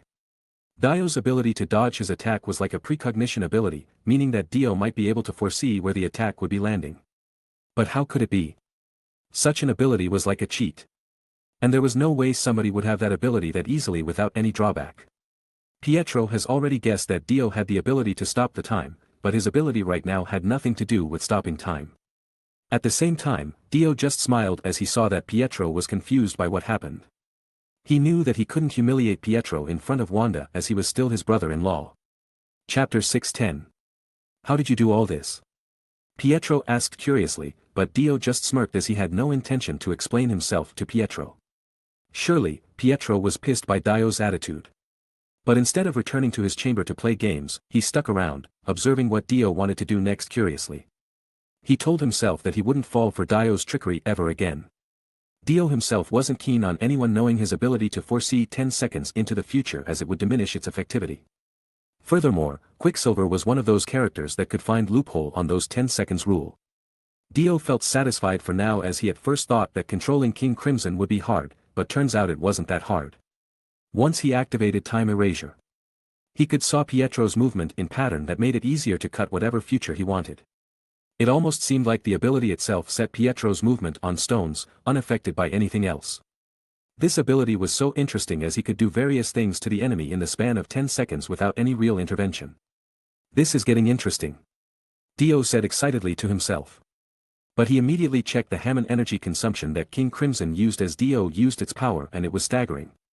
First of all, Epitaph consumed 10,000 Hammond energy per second. Meaning that a full 10 seconds of this ability consumed up to 100,000 Hammond energy. Second of all, there was a consumption rate after summoning the King Crimson itself. The third and the final one was the Time Erasure ability. He might not use it yet, but he believed that it would cost more than Epitaph. So, how much did you figure out just now? Dio asked Wanda curiously. Wanda told him what she just saw, and Dio nodded as he imagined the scene on his own. He also recorded the activity just now, so he was eager to watch it later on his own. Dio then pulled Reaper's Gaze from a card and turned over to Wanda. He had removed the power gem and left it under the Dark Elf's care. Now, take my weapon and try to cut my hand off with it. Don't worry, I will heal back like it was nothing, Dio said as he extended his left hand while giving Wanda his Reaper's Gaze. Wanda took Reaper's Gaze hesitantly. Are you sure we should be doing this? Wanda asked hesitantly. I am sure.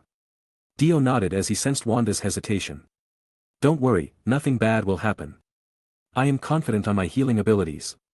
Wanda nodded his head and raised Reaper's Gaze above her head, ready to cut Dio's arm with it. When Dio saw that the blade was about to be swung down, he immediately used King Crimson's ability. Because he had no intention to dodge Wanda's attack, the future that he could see from Epitaph was that when his arm was cut off. But what if that future never happened? Dio immediately used Time Erasure to delete the future when Reaper's Gaze cut off his arm.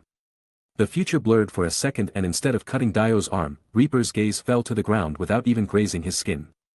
After seeing the scene, Dio was content and resumed the time flow to see what would happen. Would his arm still be cut, or the Time Erasure ability would violate the laws of physics once more? In reality, Wanda was so sure that she would cut Dio's arm, but something strange happened as the scythe seemed blurry and suddenly reappeared below Dio's arm. Wanda was startled by what happened. Even Quicksilver couldn't believe the scene in front of him right now. At first he was startled that Wanda had what it took to swing the weapon with all her might at Dio. But the second was that Dio's hand should have been cut. The result should have been either the blade broke and Dio's hand was fine, or Dio's arm was cut off and the blade was fine. There was a small possibility that both would be fine or both damaged. But that wasn't the concern right now. The fact that the blade did nothing was what has concerned Pietro. It wasn't normal at all, because it was as if that the blade refused to cut Dio's skin. He knew that he shouldn't be worried about Dio, as he knew that Dio's regenerative ability was top-notch. He knew that Dio was even capable of healing a person on a brink of death back to health. He even believed Dio could regenerate his head again, even if it was cut off completely from his body. However, the fact right now was mind-blowing. Dio moved his arm like nothing happened, and Wanda was dumbfounded in front of him. But Wanda was embarrassed, as she thought that Dio was definitely playing tricks on her and vowed that she would never help Dio if he wanted to try out his ability again. She was extremely worried that something might go wrong, but it seemed she was worried for nothing. But both Pietro and Wanda felt something was off. They even wondered that the test was a failure. They thought that it was supposed to be something within the domain of life and death, but they were confused by what just happened. Wanda was frowning as she didn't know what to feel at the moment. Chapter 6:11. Why are you crying? I am fine, see? Hey, you are turning me on right now, Dio said as he smirked at Wanda. Wanda blushed and let Dio go before punching his chest lightly. They looked at Pietro as he was beside them all the time and noticed that Pietro was holding his mouth as if he was about to puke. But still, both Wanda and Pietro were still curious about what just happened. What just happened, Dio? Tell us about your new power. When I cut you down earlier, I didn't feel anything at all, it was like I am cutting through the air. Wanda said curiously, no longer blushing. Pietro, too, was eager to find out about Dio's power as he thought that it was an extremely unusual power. Dio sighed as he knew that he couldn't lie to Wanda. He knew that there was no need for him to hide his ability. After all, King Crimson was notoriously hard to counter. Even if someone could counter King Crimson's power, he still had another powerful stand that would work just fine. I deleted the future when the blade cut my hand. Did you feel something was missing when you cut my hand earlier? Dio asked Wanda. After hearing Dio's answer, Wanda tried to remember the sensation when she swung the blade earlier and felt this eerie sensation. Deleting the future itself? How could you even do that? I recently awakened this ability, so I haven't really grasped the extent of this ability just yet, and so, that is when I asked for your help to test it out. Thanks to you, I more or less figure out the limit and cost of this ability. Dio said with a smile on his face. Wanda immediately nodded her head as she understood what Dio was saying, while Pietro was frowning after hearing Dio's explanation. It was safe to say that Dio's ability was able to manipulate the time itself better than Pietro's speed-based ability, meaning that he would never be able to catch up to Dio before he could move faster than time itself. So, for the next hour, Wanda and Pietro cooperated with Dio to check the extent of Dio's new ability. Dio stopped when his Hammond energy almost reached rock bottom. He finally understood that King Crimson consumed even more Hammond energy than the world itself before Dio evolved it, as it had two abilities on top of the cost for summoning the stand. Epitaph consumed 10,000 Hammond energy per second, but it was only for seeing the future. However, Time Erasure, which was the truly impactful one, had an absurd cost at 10,000 Hammond energy per 1 second of time erased. Although the world's time stop consumed the same Hammond energy, Time Erasure had to be activated after Epitaph was activated, meaning the cost was doubled. On top of that, King Crimson's sustainability is at E, meaning it would consume 16 Hammond energy per second once summoned. Sustainability, A1 Hammond energy per second, B2 Hammond energy per second.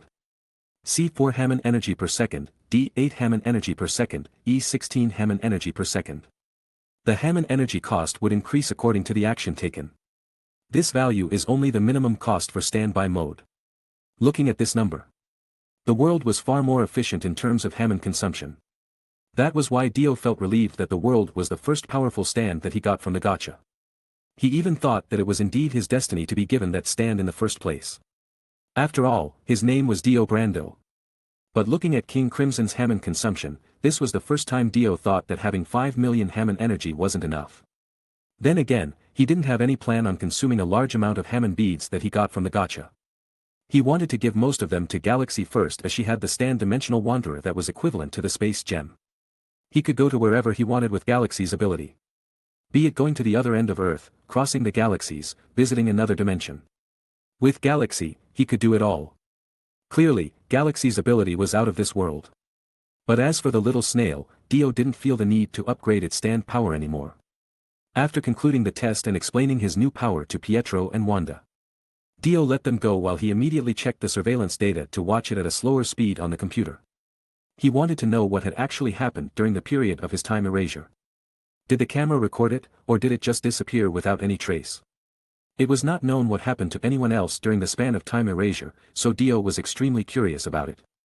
He wondered whether everyone else's time resumed as it was supposed to, or time erasure affected their daily life to some extent. For example, would a person be still eating during the time erasure moment, or was their time stopped for a moment before it continued like normal? He needed to know all this as he wanted to know if it would disturb the natural balance of things. Unless he knew for sure, there was always a chance that his ability would bring another disaster in the future. Chapter 612. The test Dio conducted was to find out what happened to him and everyone else outside the range of his ability in the first place. He knew that he wouldn't be able to sleep at night before knowing the result.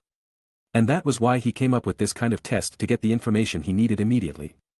He immediately noticed that it was like the time was flowing so fast for him when he used the time erasure ability to delete his future of getting cut. It was like watching a science fiction movie that was popular in the past, so it was safe to say that Dio didn't exist at the time of the deletion. It was such an amazing thing to see that Dio couldn't help but watch it repetitively. When his arm was supposed to be cut off, Dio suddenly blurred with the scythe remained on its supposed trajectory. And once the scythe already passed Dio's hand, Dio returned to normal. So, he checked other cameras in the room, and as he thought, they all showed the same thing. None of it really perceived Dio's figure completely, but weirdly, the second that he was supposed to be cut was skipped on the video. It was like that second never existed, to begin with. Then he checked the camera in different places to check on other people, and the same thing happened. The second was gone from every video that he checked. But everything moved the same way. Nothing was weird from the video at all. Everyone seemed to notice that something was wrong, but they immediately shook it off as they didn't understand what was happening. So, it was clear for other people that the second that Dio deleted didn't exist, and everyone felt it. Obviously, people could prove it just with the recording of the deleted time, as the second that was deleted would be deleted in every recording. After knowing the truth about the time erasure ability, Dio leaned over on his chair as he thought of it while lit himself a cigarette. He never expected that time erasure would really delete the time of everyone else on the planet, even though it wouldn't affect anything aside from what Dio wanted. But then again, he didn't know whether he could delete anyone else's time or was it just solely for his own time. He didn't expect to get another question after testing the ability this thoroughly. Then again, he couldn't do another test right now, so it would have to wait for now. Dio checked King Crimson's attribute and found something a little bit concerning. It was the range of King Crimson, as it was just valued at E. Meaning that range only covered 2 meters. With a range this short, there was not much he could do to the enemy if they drew some distance from him. But still, King Crimson's ability was really powerful. The power of perceiving the future and deleting the time was overwhelming, as it could be used both defensively and offensively. And it would work every time. Plus, with the world on his side, there was no way his enemy would gain the upper hand in any situation. I have Stand Arrow with me, should I evolve Killer Queen as well? Dio wondered to himself. Killer Queen Bites the Dust had another time manipulation ability that might be considered cruel, as it could create a time loop. If he combined all this time manipulation ability, it was safe to say that Dio had the time gem itself. Paired with the ability to enter the mirror dimension that he got from the Ancient One, Dio felt like he was the Sorcerer Supreme himself. Dio was so excited that he felt that his heart began thumping as he considered himself to be one of the strongest beings in the universe right now. Then again, he wasn't completely out of trouble either. He still had to defend the Earth from Thanos, as surely Thanos would come to collect his infinity gems scattered throughout Earth. There was Time Gem, Power Gem, and Mind Gem on Earth right now, as the Power Gem was still on the Dark Battleship in Wakanda. But still, he didn't think that he should be hasty and evolve Killer Queen right away, as evolving King Crimson was also an option. So, he should wait for the right time, as he only had one Stand Arrow right now. To be honest, he wondered what would happen if he evolved Pearl Jam. Could the dish he made using Pearl Jam even resurrect the dead? Or would it be able to be used as an offensive stand? But still, it didn't matter right now, as he still planned to wait for the right time to evolve his stand. Dio then returned to his room to take a nice refreshing shower, as he was really sweaty after getting his hands on King Crimson. What happened? Dio asked as he talked with Mapadoff with the communication device that the Dark Elf had prepared for Dio to communicate with Hammond Planet. Wanda, who was still lying in his arm, was also curious, as she wanted to know what news Dio just received. Dio immediately knew that something must have happened on Hammond Planet since Mapadoff contacted him like this. Wanda still didn't say anything, as she knew that something must have happened. He used so much of his money to renovate Hammond Planet to ensure its safety. In addition, his good relationship with Nova should be enough to drive any space pirate or villains away from Hammond Planet. If the planet was attacked, it must have been someone very powerful, at least not some small fry. Dio started thinking about it, and the first one that came to mind was Thanos. As Thanos was the only one who would be sane enough to attack a heavily armed planet like Hammond. However, Dio didn't understand why Thanos would attack a tourism planet like Hammond. If Thanos wanted the power gem in Dio's possession, he should know that Dio wasn't on that planet at the moment. Did Thanos know that Dio couldn't let Hammond fall? Dio didn't understand the reason why Thanos attacked Hammond Planet, as this whole situation was nothing but trouble. Chapter 613. While he was feeding Galaxy the Hammond beads that he got earlier, Dio frowned as he started to think about what happened on Hammond Planet. He suspected that the power gem on his possession had something to do with it. Dio knew that he could just rush over to Hammond Planet with Dark Battleship. But without a proper plan, he would just fall under the enemy's trap or something. After all, a stellar battle wasn't his forte. Thanos was the dominant ruler of the universe. Therefore, space warfare was one of his fortes. If Dio fought Thanos at space warfare, there was no way he would be able to win with Dark Battleship alone. He might be able to win against Thanos if he duked it out one-on-one, as Thanos hasn't completed his Infinity Gauntlet just yet. But apart from that, Dio wasn't so sure. Dio knew that he couldn't just abandon Hammond Planet as he had already invested so much wealth and time to make sure that the planet would be safe for the Dark Elf. Dio sighed in annoyance as the situation has taken an annoying turn. Galaxy, that sensed Dio's discomfort, immediately approached him while stroking her head to Dio's shoulder. "Don't worry, I will keep my cool for now." Dio smiled at Galaxy as he patted her head back. Dio immediately realized that he had just the right person to call for this kind of problem, which was Carol Denver and Valkyrie. With Carol's speed and strength, she should be able to handle anyone on Hammond Planet for a while. After all, what Thanos and his men were after was the power gem, not the destruction of the planet itself. Once they knew that the planet was protected, they would leave as it would be nothing but a loss if they stayed there without gaining anything. Furthermore, Carol might be able to win against Thanos when Thanos didn't have the full power of the Infinity Gauntlet now. The more Dio thought about it, the less troublesome it got. And so, without any hesitation, Dio called Carol and explained the situation to her. Now, all that he needed to do was to wait for the news from Carol. "Come on, eat up. If these Hammond beads didn't have any effect on you, your master would jump out of Empire State Building," Dio said to Galaxy as he felt excited for what would happen next. But then again, Galaxy was a proud Pegasus, so she just stared at Dio with annoyance in her eyes. Dio noticed Galaxy's glare and patted her head to calm her down while smiling awkwardly. In the distant universe, Carol was just about done with her investigation. She finally found someone that had the information she wanted. After getting what she wanted, she returned to the bar and ordered some drinks to relieve her thirst when the friends of the information broker earlier started attacking her after what she had done to the information broker earlier. She was forced to resort to violence, and the bar wasn't in good condition when she was done dealing with these people. "Hey, I will pay for all your broken furniture, sum it all to my bill," Carol said indifferently to the bar owner. "There is no need to pay, ma'am," the bar owner said in fear as he held his hands up. "Stop spouting nonsense. Did you really want to reject my offer when your bar is at this state? Tell you what, does this amount of money enough to cover all the damage?" Carol said as he dragged a man's unconscious body over to the bar and gave his money account to the bar owner. The bar owner grabbed the money account and looked at the nominal with relief in his eyes. "Hey, are you dumb? I am asking, is that enough?" "This is enough. Thank you very much, ma'am. Now, I will leave. Take care of these guys yourself. If they wake up and harass you, just tell them where I am." The bar owner nodded and immediately transferred all the money on the pitiful man's account to his own account greedily. He didn't leave anything behind as he thought that they wouldn't need it anymore. He was planning on getting rid of these people. Which was why he immediately called all his men to the bar. "Hey, pick up all these people and send them to the butcher," the bar owner said with a look of disgust in his eyes.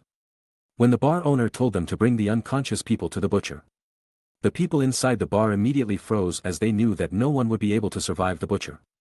The bar owner smiled in satisfaction as he got a lot of money and got rid of annoying people that has pestered his bar for so long. What he did might be cruel, but it didn't matter right now as these people was a thug that repeatedly attacked others too. After all, a person that opened a bar was either a former thug or a man with so much unspent money. Obviously, this bar owner was the former. Carol, that already left the bar, didn't know what happened next. But she didn't really care. She didn't know that the bar owner was cruel, but it was none of her concern right now. After all, there was something more important that she had to take care of. Chapter 614. What did that Dark Crystal sect want to do on that planet? Carol wondered to herself. She didn't understand why such a low-profile sect suddenly took control over several planets like this. She didn't want anything to do with it at first, but after rescuing a believer of the Dark Crystal sect, she was confused as it was weird. What was the Dark Crystal sect trying to do? The news that Carol came to inquire about this time was about the Dark Crystal sect that suddenly emerged recently. Upon interrogation of the said believer that she rescued earlier, she found out that a large number of believers had been turned into a living weapon and sold into the black market. These believers that have been turned into a living weapon didn't know fear at all. They would follow their orders until they finished it, or they would die trying. Despite their average combat prowess, their number was way too big to ignore. Various planets have gotten their hands on this living weapon as they saw potential on these people. For they were expendables. If they went to war, they could use this living weapon to cull out the enemy's number before attacking with their real armies. With these living weapons on the front line, they could think of a better strategy to win the war. The believer that Carol just rescued was one who found out the truth about the goddess that he served. He was so scared to be made into one of those living weapons that he ran away and got into trouble before Carol saved him. The believer was brainwashed to do the goddess' biddings. It was a simple task as the believer really believed in the power of the goddess. No wonder the Dark Crystal sect could develop so fast after getting money from selling its own believer to the black market like this. But one thing that baffled Carol was how could the empires and massive forces out there tolerate Dark Crystal sect's doing? No one would want another superpower to be born this easily. Right? Carol even wondered why the superpower and empires out there even wanted to buy the living weapons from the Dark Crystal sect and they could just take it by force. It was not like these empires would lose against a no-name sect like this. But now she finally understood that the sect had another superpower that was backing them up. These superpowers that the sect was leaning towards must have a very high standing that other superpowers couldn't afford to lay a hand on them. Carol began to wonder who it might be that could silence the universe to let him do whatever he wanted. The one that could make the entire universe watch as Dark Crystal sect amassed its power. The one that the strong empires and well-known groups out there didn't dare to provoke. Carol couldn't tell right away as she frowned. Deep in her thought, she knew that there was a balance of power in the universe to make sure that no one attacked each other and caused chaos. She knew that most of these living weapons were people that came from a destroyed empire. It was so sad to see so many people who didn't have a place to go like this exploited their own savior. She was determined to maintain the law and order of the universe, and thus she wanted to help these people get the justice they deserved. What the Dark Crystal sect did was unforgivable.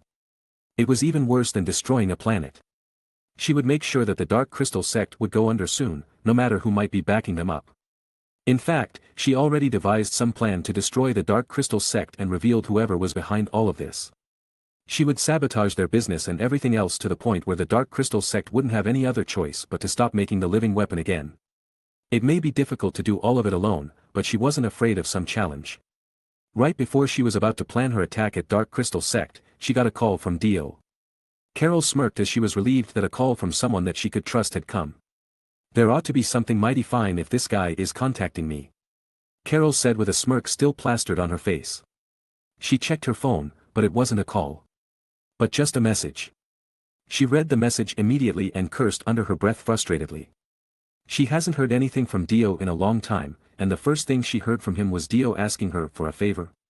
She couldn't help but think that Dio was too outrageous. Who did he think he was? I am too busy for this shit, Carol said frustratedly. As much as she wanted to write those words and sent them to Dio, she wondered for a while and sighed to herself. This bastard, this is it. No more favor for this guy. This is the last time I will do something for you. For the sake of friendship, I will do this one. She thought that Dio's request was quite docile, so she thought that it wouldn't take that much of her time anyway. Furthermore, Hammond Planet wasn't too far from her current location. She just needed to save Dio's planet and make him owe her. Carol thought it would be great to have someone in such a caliber owed her. Surely it would be good for the future. After sighing once more, Carol opened her navigator and set Hammond Planet coordinates in there before quickly taking off towards Hammond Planet. She didn't know what kind of surprise awaited her in Hammond Planet. Chapter 6:15. You owe me this time, Carol replied. Dio smiled as he saw Carol's reply and slowly put away his phone as he knew that Hammond Planet was in safe hands now. There was a probability that she wouldn't be able to handle Thanos himself. But Dio thought that Thanos wouldn't be there. If Carol turned out to be in trouble, he would do something to help her later. Thanos has made his move, and now he must have been searching for the information he needed about all of the Infinity Stone in the universe. Carol had no Infinity Stone in her possession, so there would be no reason for Thanos to appear before her. Now, there was another thing that had to be prioritized. If Thanos was searching for Infinity Stone, the Earth was in danger. There were 2 Infinity Stones that were originally on Earth at the moment.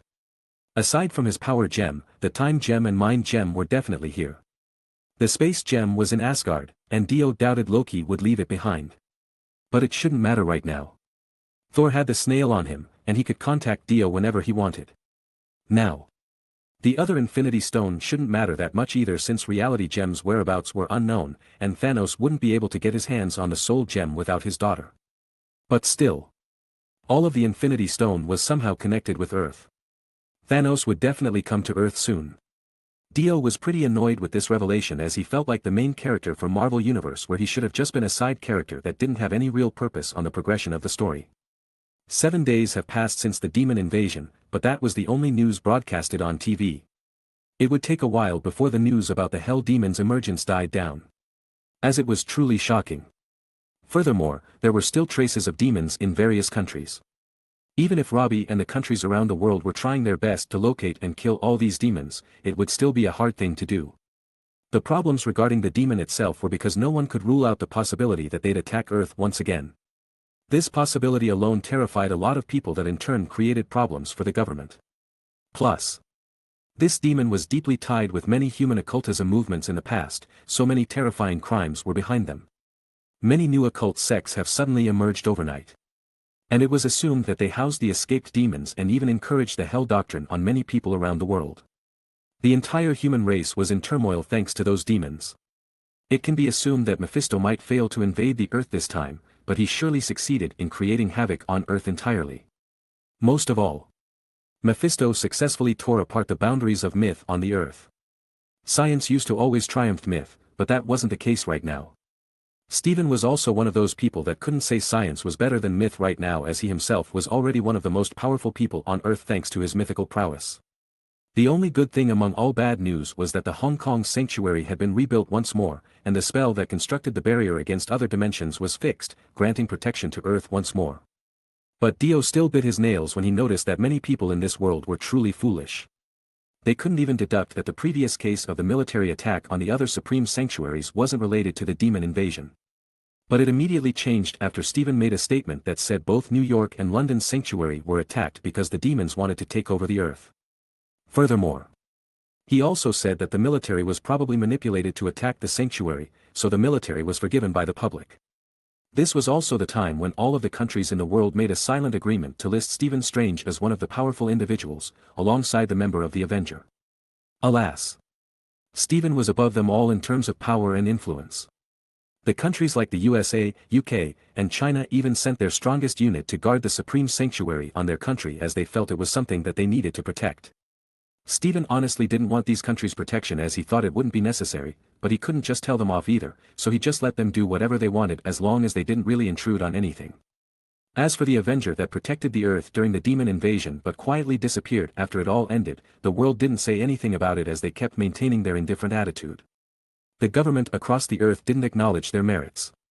But they didn't stop to shout or insult them either. This was probably because the countries all over the world recognized that the Avenger was really something that they had to preserve, but they were probably too ashamed to acknowledge that. Earth would have already assimilated with Hell right now if it were not for Dio and the other Avengers. Dio even got in contact with Thor as the Thunder God asked him to extend a person's life. Dio immediately knew that Thor was talking about Odin. But Dio immediately explained his power to Thor. It was a pity that no matter how powerful the life energy from gold experience could be, it couldn't be used to extend a person's life. There was a slight possibility that reality overwrite from the world could do that. But the number of souls that he had to use would be astronomical. Furthermore, it was the life of Odin himself. He'd definitely need more soul compared to making the serpent door disappear. All Dio could do for Thor was offer his condolence in advance, as there was no way to gain such an astronomical number of souls right now. Chapter 6:16. Dio thought that he might have a rest for once in a while, but he didn't expect to have a run-in with Thor. "Thor, how are you these days?" Steve asked as he and the rest of the Avengers were surprised to see Thor again. Thor then started to talk about his days in Asgard and what he came down here for. Steve also told Thor about the Hell invasion earlier.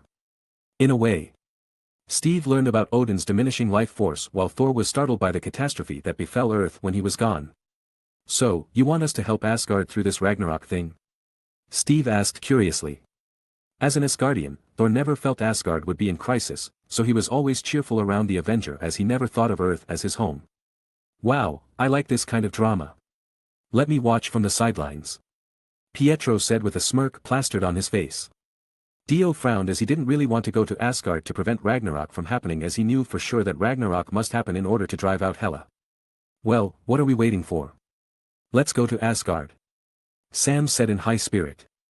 Everyone else was also excited to visit Asgard, that was except for Scott, who had to return to Wakanda.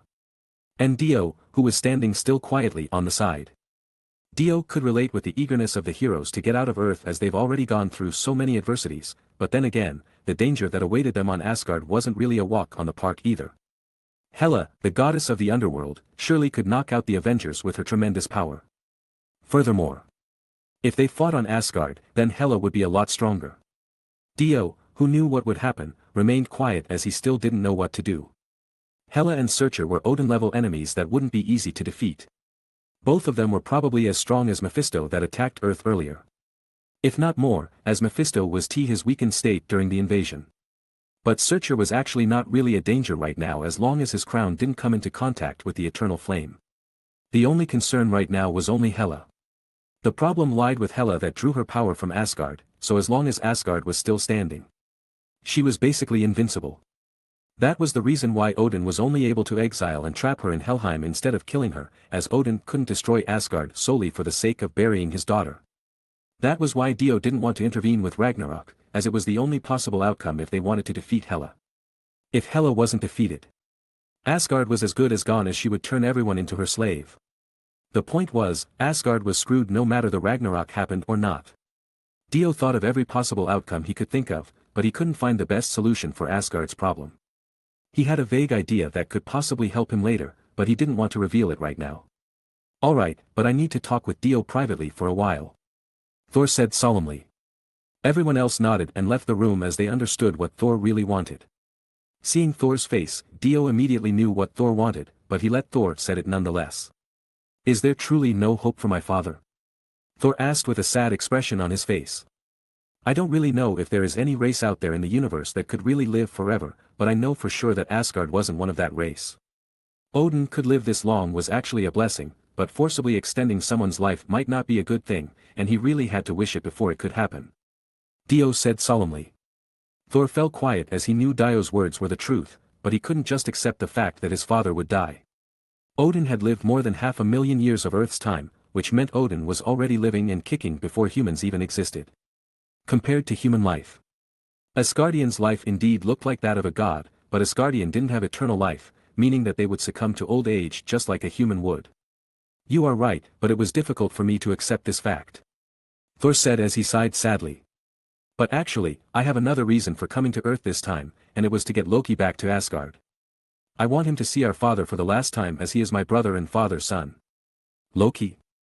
Is he on Earth right now? Yes, it was Heimdall that told me that Loki has come down to Earth for quite some time, and he was enjoying himself tricking people here on Earth, Thor said annoyedly. Dio nodded as it was truly something that Loki would do, but he couldn't help but think that the plot was completely messed up. So, when will you look for him? Dio asked curiously. As soon as possible, Thor said confidently. Although he wanted to stay longer with everyone, he really couldn't do that as he would inherit the throne from Odin this time. Well, if you know where Loki is, let's go now, Dio said indifferently. He immediately walked towards the stealth jet that he borrowed from Wakanda to travel with Thor this time, as Galaxy had fallen into a deep slumber after consuming so many Hammond beads. But honestly, Dio was looking forward to what Galaxy would become after she woke up. If her ability didn't improve after consuming so many Hammond beads, then Dio would suffer a big loss. But now, it didn't matter as he had to help Thor first. Now, the destination was Egypt. Chapter 6:17. In a magnificent palace, a bearded man was sitting on a high golden throne, holding his scepter whilst watching a graceful dancer swaying on the platform tediously. A beautiful maid was fanning the man gently as not to annoy the man while two other maids kneeled beside the throne while one was holding a jug of wine and the other was holding a plate of bountiful fruits. The man didn't look satisfied at all until the palace's door was opened, and two figures waltzed inside the palace unannounced. Loki! One of the two figures shouted. It was none other than Thor and Dio. The bearded man on the throne was none other than Loki himself, disguised completely from head to toe. Thor was slightly annoyed that Loki was in disguise, but he wasn't surprised as he knew that Loki enjoyed tricking people. Guards! Loki shouted annoyedly. 20 armed soldiers immediately rushed out of the door and stood in front of disguised Loki. Drive these two mongrels out of my sight! Loki shouted annoyedly. Yes, your majesty, king of gods! The guards shouted in unison as they immediately walked towards Dio and Thor in order to kick them out of the palace. King of gods! Your brother sure is crafty. How about I send your brother to the underworld first? That way, he can be your dad's companion later. Dio smiled at Thor tauntingly. Thor immediately frowned as he didn't like the sound of that, but he was annoyed by Loki's farce. He ran to Earth and manipulated the humans to serve him like slaves. And now he claimed himself to be the king of gods. Loki really had no manner. Did he only want the throne or the power that comes with it? Anyway, it wasn't a good idea to let this shameless guy took over the throne. Thor didn't care about incoming guards and raised Mjolnir up in the air, creating an electric crackle that caused everyone to drop down to the floor frightenedly. The guards and the maids began to sob in some Egyptian dialect that Thor and Dio failed to understand. But clearly, the scene in front of them was so embarrassing. Fortunately, Dio has upgraded the translator that he bought from Nova Corps earlier. So he could understand the dialect on Earth using the translator as his guide. As soon as he activated the translator, he immediately knew what these people were shouting and crying about. These people were pleading for you to forgive them, something about the thunder apocalypse, so, do you want to forgive them, oh God of thunder? Dio said sarcastically. Thor frowned as he was extremely embarrassed and just stared at Loki. Loki, let these people go. Or you will face the consequences. Thor coldly said as he spun his hammer. He knew that these people wouldn't come to Loki's rescue anymore, but they were still crying and annoyed Thor immensely. In fact, Loki also knew that normal people wouldn't stand a chance against Thor, but it was funny to see the uncomfortable look on his brother's face. Well, it's all fun while it lasts, Loki said. Still in his disguise. Loki released his grip over these people's minds, but they were confused and stayed at the throne room a little bit longer instead of running away. Thor frowned and created another electric crackle with Mjolnir to surprise everyone. Once everyone left the palace, it was just Loki, Thor, and Dio in here. Loki then got rid of the disguise and showed his original appearance like nothing happened. What are you doing here? Don't tell me that you want to shove me back in prison, Thor. Hey, can I slap him around first before you take him back to Asgard? Dio asked hopefully. Well, don't kill him. It's fine as long as he is still conscious at the end of the day. That's great. Dio said as he walked towards Loki with a smirk plastered on his face. Loki immediately stood up as he sensed that something bad would happen to him. Don't come near me. You have to need something from me if you come all the way here by yourself. So, stop there and tell me what you are after, or I will never cooperate with you. Loki shouted to Thor. But Thor sighed and shook his head while Dio kept walking towards Loki menacingly. And as soon as Dio came close enough towards Loki, he immediately starts hitting Loki. Stop. I yield. Please. Stop hitting me. Thor, are you just going to stand there, watching this maniac hit your brother relentlessly? Aren't you the king of gods? We are just mongrels, aren't we? So, why couldn't you fight back? You won't cooperate with us? Well, let us decide about that when I am done with you. When Dio was satisfied, Loki was a mess on the floor after getting beaten up so much by Dio. His nose was bleeding, and his face was swollen. Now, we have something to discuss with you, so get up. Don't waste any more time. Dio said coldly. Loki immediately got up as he was afraid that Dio would hit him again. But nonetheless, he felt an intense hatred towards Dio right now. He also hated Thor at the moment as he just let an outsider like Dio pummel his brother without doing anything about it. Now, I come here to take you back to Asgard, but not to imprison you or harm you in any way. Father's time is coming to an end, and he wants to see you at the end of his life, Loki. That is your father, not mine. I am just a fugitive there in Asgard, there is no way you would let me go again if I ever step back to Asgard. So, go back to Asgard without me. I have no place there in Asgard. Did you see me here? I am a god, no matter what I say, someone will always abide by it. Anyway, I won't go back to Asgard ever again, I am going to live here all my life. Loki always glanced at Dio while he was speaking as he was afraid Dio would jump him once more, but as he saw that Dio didn't make any move, he let out a sigh of relief. He knew how dangerous Dio could be, so he had to stay vigilant. Chapter 618. Loki. Stop lying to yourself. This false life isn't what you want. The life I want. You ruined it a long time ago. The life I want no longer exists as soon as Odin watched me fall into the void. You want to know what life I wanted, Thor? I want Asgard's throne. I want to be the true king of gods. Will you give me the life I want now? If that really is what you want, then I would be glad to give it to you. Thor said with a smile on his face. He was indignant about the throne as he knew that it didn't matter who was sitting on the throne as long as they held the Asgardian code to heart. But Loki was startled by Thor's willingness to give up the throne.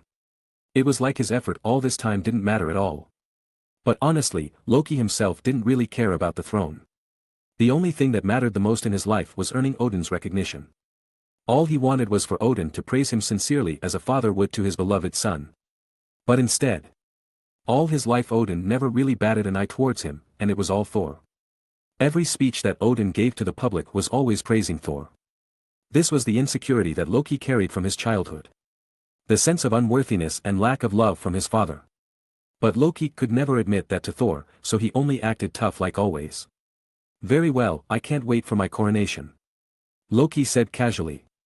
But then again, Thor noticed that there was something Loki wanted to say. But Thor didn't push for it as he knew that his brother wasn't someone who would speak his mind carelessly. In fact, Thor always thought that the title of King of Asgard wasn't something that he should wield. It was always a title that fit Loki the most, and he already thought about it from his childhood. "Let's go back to Asgard for now. Would you like to say goodbye to your follower first?" "Your Highness King of the Gods, Loki." Loki suddenly felt embarrassed after his dress-up game. He was ashamed that he ever thought of disguising himself as the King of the Gods. But then again, he wouldn't talk about it to anyone. He still acted tough despite his shortcomings. "Sure, I think I should say something to them. After all, they have worked hard for me this past couple of months," Loki said indifferently. Ignoring Loki's speech, Thor turned his attention to Dio once again. "I am going back to Asgard with Loki. Would you like to come with me?" "I believe father would like to see you there too," Thor asked expectantly. Dio thought about it for a second and refused. He knew that it was the moment where Odin looked back to all he had done for his sons. It was the time for Odin to reconnect and told his son everything that he ever felt. Dio wouldn't want to intrude on such a family moment. Furthermore, after Odin's death, Hela would immediately return to Asgard. But Dio wasn't so sure about Hela as he didn't know how Odin sealed Hela in the first place. In the movie that he watched in the past, Hela came to Earth right after Odin has died. And hadn't it been for Loki's portal, Hela wouldn't have come to Asgard so soon like that. Right now, there were two possibilities that might happen. Either Hela would still come to Earth as her exiled dimension was connected to Earth, or she would appear wherever Odin had died. If the second possibility turned out to be what would happen, then it was understandable that Odin was so easily persuaded by Loki to come to Earth as Odin was the only one who knew Hela's circumstances. Thus, if Odin wanted to give Asgard a chance, it was common knowledge to get Hela away from Asgard. He knew that Hela would be unstoppable as soon as she got to Asgard, and on Earth, she didn't have her full power. Maybe that was why Odin didn't tell Thor about Hela until his last moment. He wanted Thor to get stronger before he went against her. He wanted Thor to have a chance to win. However, Hela's power was beyond what Odin had imagined, as she could easily shatter Mjolnir with one hand. But now that Dio had changed the original story, there was no way he could predict the future anymore. Firstly, Loki didn't disguise himself as Odin and took Asgard's throne for himself. Instead, he ran away to Egypt, leaving everything behind. So, Odin didn't have any reason to come to Earth anymore. Therefore, Dio wasn't really sure where Hela would appear. It could still be Earth. Or she could appear on Asgard. If Hela appeared on Earth, not only Asgard would be in danger, but the Earth as well, since Hela could possibly wreak havoc on Earth to find her way to Asgard. But the good news was that everyone had a chance to stop Ragnarok from happening. As long as Hela could be sealed once more, the Ragnarok would never have to happen. Now, the only thing that Dio should think of was whether he could win against Hela or not. As the way things were right now, he wasn't even sure he could win against her. If Hela appeared on Asgard, there would be no meaning in thinking about it, as Hela would have her full power back. The only thing that would stop her then was just ensuring that Ragnarok happened faster with feeding the eternal flame to Surtur's crown. That was also one of the reasons why Dio rejected Thor's offer to come to Asgard, as he wanted to see where Hela would appear. If she appeared on Earth, Dio would need to give everyone some time to make sure that they had a fighting chance. If Hela appeared on Asgard, Dio's existence on Asgard itself wouldn't matter. But as soon as Thor and Loki went to Asgard with the Bifrost, Dio was left with kneeling peoples all around him, praising him as the gods, as they saw him talk casually with Thor and could even overpower Loki, their god. Dio felt extremely ashamed and left without saying anything. Indeed, the power to brainwash people's minds was a scary thing. Chapter 619. In the next few days, Dio asked Shuri to monitor any anomaly around the world. He wanted to know anything that would lead to disaster later. He knew that Odin's life wouldn't be long now, and as soon as he died, Hela would be freed. Therefore, Dio couldn't let his guard down now. If his suspicion that Hela would come to Earth as soon as Odin died was really true, then it would be a huge disaster. In addition to that, in order to increase his fighting chance against Hela even for a little bit, Dio carried the power gem around just to make sure that he would be able to finish Hela off quickly. However, a few days had passed, and the earth was still the same as it was before Thor came in. The demons were still around, but their number had dwindled significantly. Most of the demons now laid low, hiding among the humans so that they could live just a little bit longer. Compared to the terrible environment on Hell, Earth was like heaven to them. The calm before the storm really was a difficult situation for Dio, especially since Carol hasn't reported anything about Hammond. It was difficult for him to think about a bad outcome since it was Carol Denver, Captain Marvel herself. In addition to that, Galaxy was still sleeping with no sign of waking up either. The current situation really unnerved Dio as he couldn't afford to make a wrong move now. But at noon, Dio suddenly received contact from Thor. But before Thor could say anything, the connection was cut off. And no matter how hard Dio tried to contact Thor again, he couldn't hear anything from Thor again. Surely, a problem has arisen in Asgard. Dio immediately speculated that Hela appeared on Asgard as soon as Odin has died. But it was still confusing. If Hela really appeared wherever Odin had died, why didn't Odin go to some other place before he died? There was a probability that Odin himself didn't know about Hela's circumstances or that he just simply forgot. After all, in his other world, Dio knew that Odin didn't go to Earth out of his own will. It was because Loki threw him out to Earth so that he could rule Asgard for himself. It was something that neither Loki nor Thor could predict, and in the end, it did them a favor, preventing the worst-case scenario from happening until Loki himself messed up again. Loki's action after that was nowhere near atonement for his mistake either. It took several pushes from Thor until Loki finally admitted that he was the son of Asgard too and thus helped the Ragnarok to happen and destroyed Hela in the end. It was safe to say that without Ragnarok, Loki and Thor had no chance to win against Hela. But then again, a miracle could happen. And no one knew what Hela's power source really was. It could just be something that Thor and Loki had never thought of before. Now, Dio knew that his priority should be to confirm the situation on Asgard as soon as possible. He didn't know which plot he had changed this time, so he needed a considerable amount of information first to truly grasp the situation and formulate a solution. But then another question arose: how would he confirm the situation on Asgard? The communication snail on Thor seemed to be destroyed, so he couldn't contact Thor, and there was no way for him to go to Asgard. Dio thought about it for a moment and came to the conclusion that the best course of action right now was probably calling Heimdall. Heimdall had the power to see everything in the 9 realms. And Earth was no exception. As long as his name was called, Heimdall would be able to see whoever it was. But as there was no way to know whether his call had been answered or not, Dio could only shout Heimdall's name in shame as everyone would think that he got a screw loose or something. First of all, Dio looked around and found himself in an empty room, and once he was quite sure that he didn't see anyone, he started to chant Heimdall's name loudly. Heimdall! Can you hear me? I am Dio, and I want to know what happened in Asgard. Is Thor there? Heimdall, I need an answer. Dio shouted loudly. He tried to shout over and over again, but he didn't receive any response at all. He didn't know whether Heimdall didn't hear him, or he couldn't answer Dio at the moment, or worse, Heimdall was already dead. Personally, Dio thought that Heimdall might not hear him as Heimdall probably could only hear someone on Asgard, not anywhere else on the 9 realms otherwise. It probably annoyed him how much people calling his name every day. Heimdall wasn't only a name strict to the all-seeing guardian, but some people on Earth, especially Scandinavian, have several Heimdall too. After all, people tend to use the name of gods or other otherworldly beings that became a myth on Earth as their child's name. So, how could Dio get to Asgard right now? Who could he turn to ask for help right now? But that was not all. Dio also thought about his own well-being. Was it really necessary for him to intervene on Ragnarok? He might be a good friend with Thor. And he was also acknowledged by Odin, but it didn't mean that he had to help them in a situation like this. But he sighed once again as he remembered the badge that Odin had given him in the past. It was some sort of beacon that could be used to communicate with Asgard at the time of need. How could he forget such an important item? So, Dio immediately returned to his quarter on Dark Battleship to get the badge. But after he found it, he hesitated once again.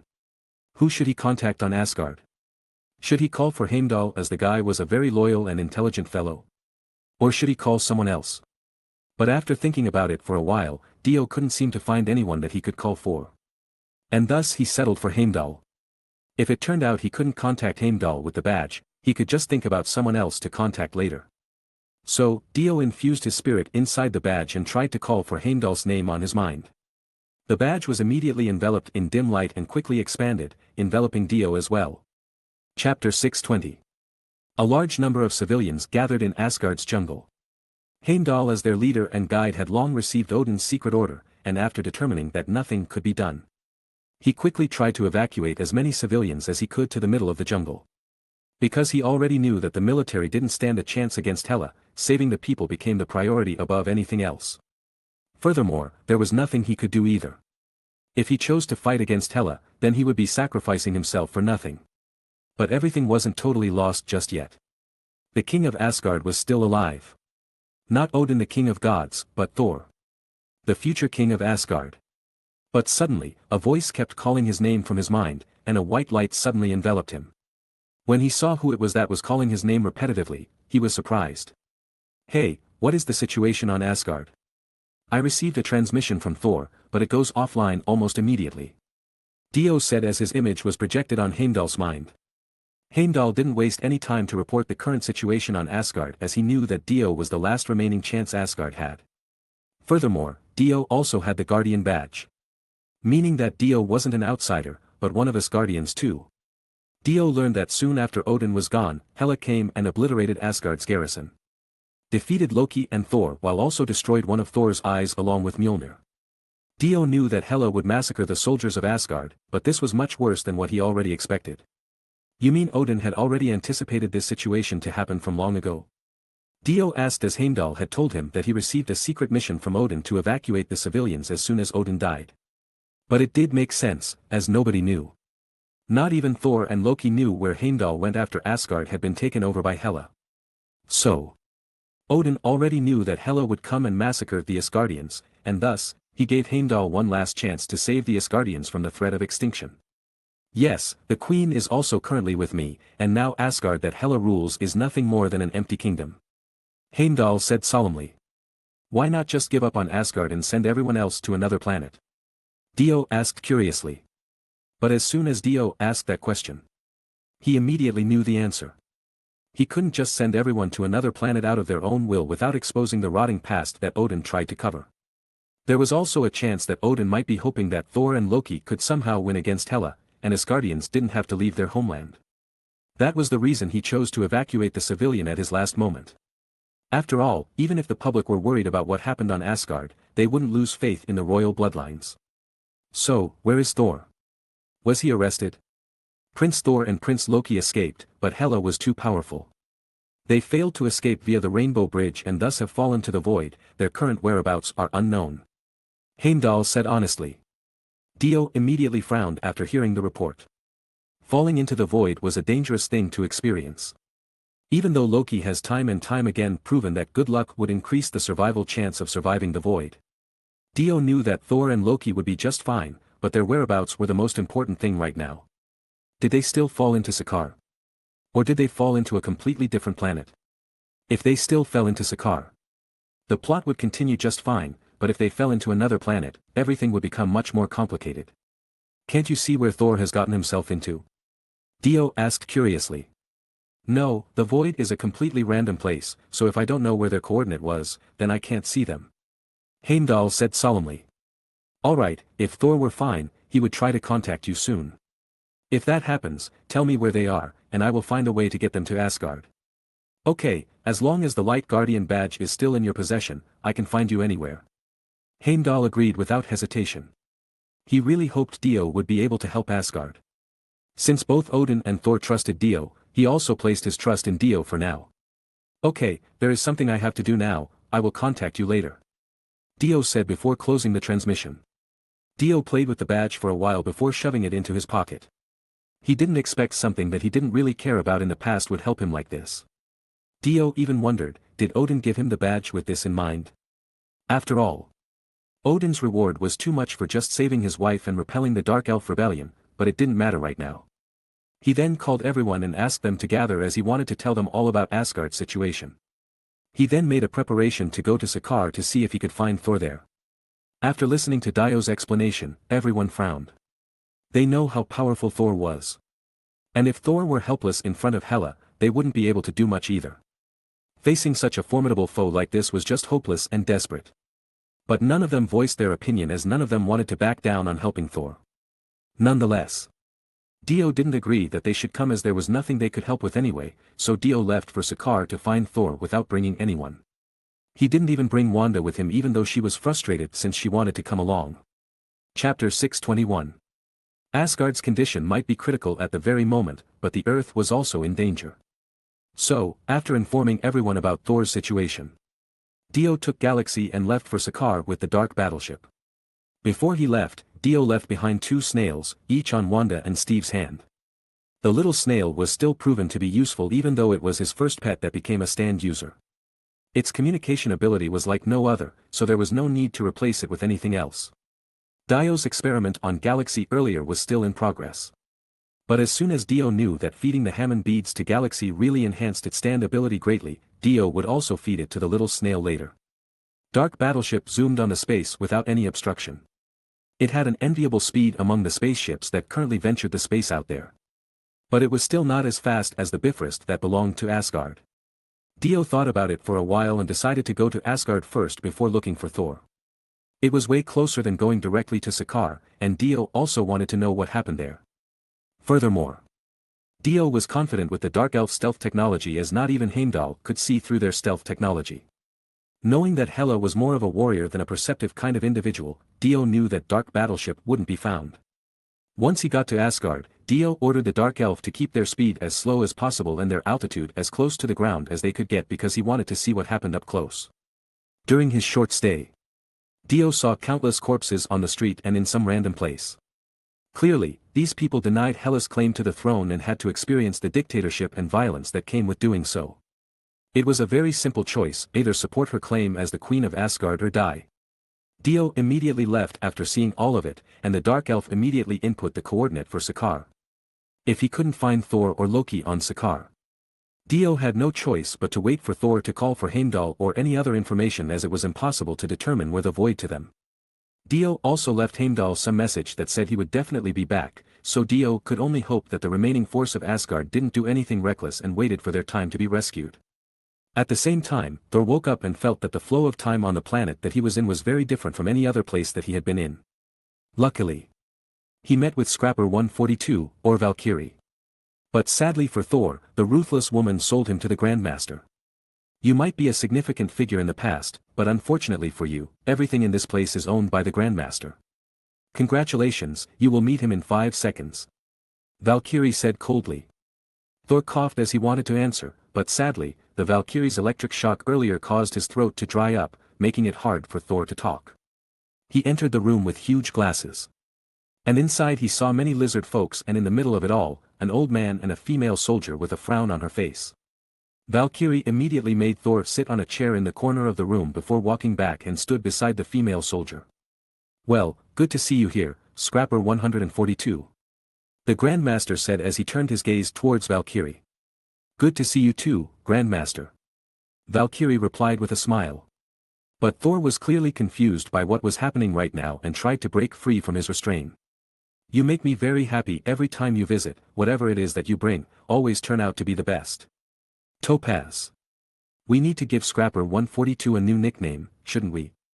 Grandmaster said as he turned his attention to the burly female soldier on Valkyrie's side.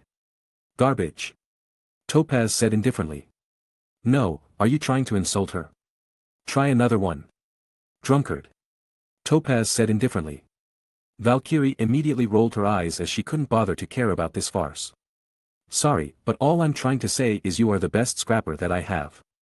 The champion that you bring earlier turns out to be the best, even better than the other 2 before him. But now, who do we have here? Who did you bring me today? Future champion, probably. Valkyrie said indifferently. This way, the story progressed without a hitch as Thor was sold for 10 million stars. He even got a new title from Grandmaster, Little Spark. But well, the nickname was given by the Grandmaster himself. After being locked inside the Gladiator's lounge, Thor tried everything he could to break out of the room, but he couldn't do anything. It was at the time like this Thor hoped that Mjolnir was still with him as now he couldn't even gather enough power to discharge a thunder now. Hey, relax, look. This pile of stone is greeting you. My name is Korg, and this here is my friend Meek, but sadly, he seems unable to speak. Are you a Kronan soldier? Thor asked curiously. Yes, Korg answered indifferently. How did you get here? Thor asked curiously. Oh, that is a long story. Korg said without a change of expression. He then started to talk about his background to Thor, not leaving any detail behind. Meanwhile, Thor got annoyed halfway and walked away from them, treading the room that looked like a donut back and forth. Have you participated in the Grandmasters Championship? Thor asked as he realized that he wouldn't be able to do anything here. Doug did, Korg said indifferently. Oh, so where is Doug? Thor asked curiously. Doug is dead. In fact, everyone that participated in that championship was dead. Korg said indifferently. But there is an exception, Korg said as he remembered something. What exception? Who is it? Thor asked curiously. A long time ago, contenders killed the previous champion, and they slaughtered every powerful fighter that the Grandmaster has, Korg said indifferently. They? Thor said confusedly. Yes, they. The challenger was a man and a woman, they made a great combination, the legend of the Phoenix team. Chapter 622. A man and a woman. Team Phoenix. What a horrible name. It is the truth. They are so strong that not even the Grandmaster wants to get on their bad side any longer. He even let them walk away whenever they wanted as he was afraid they would destroy the planet. But the championship took a downfall after they left as the audiences didn't get excited at all.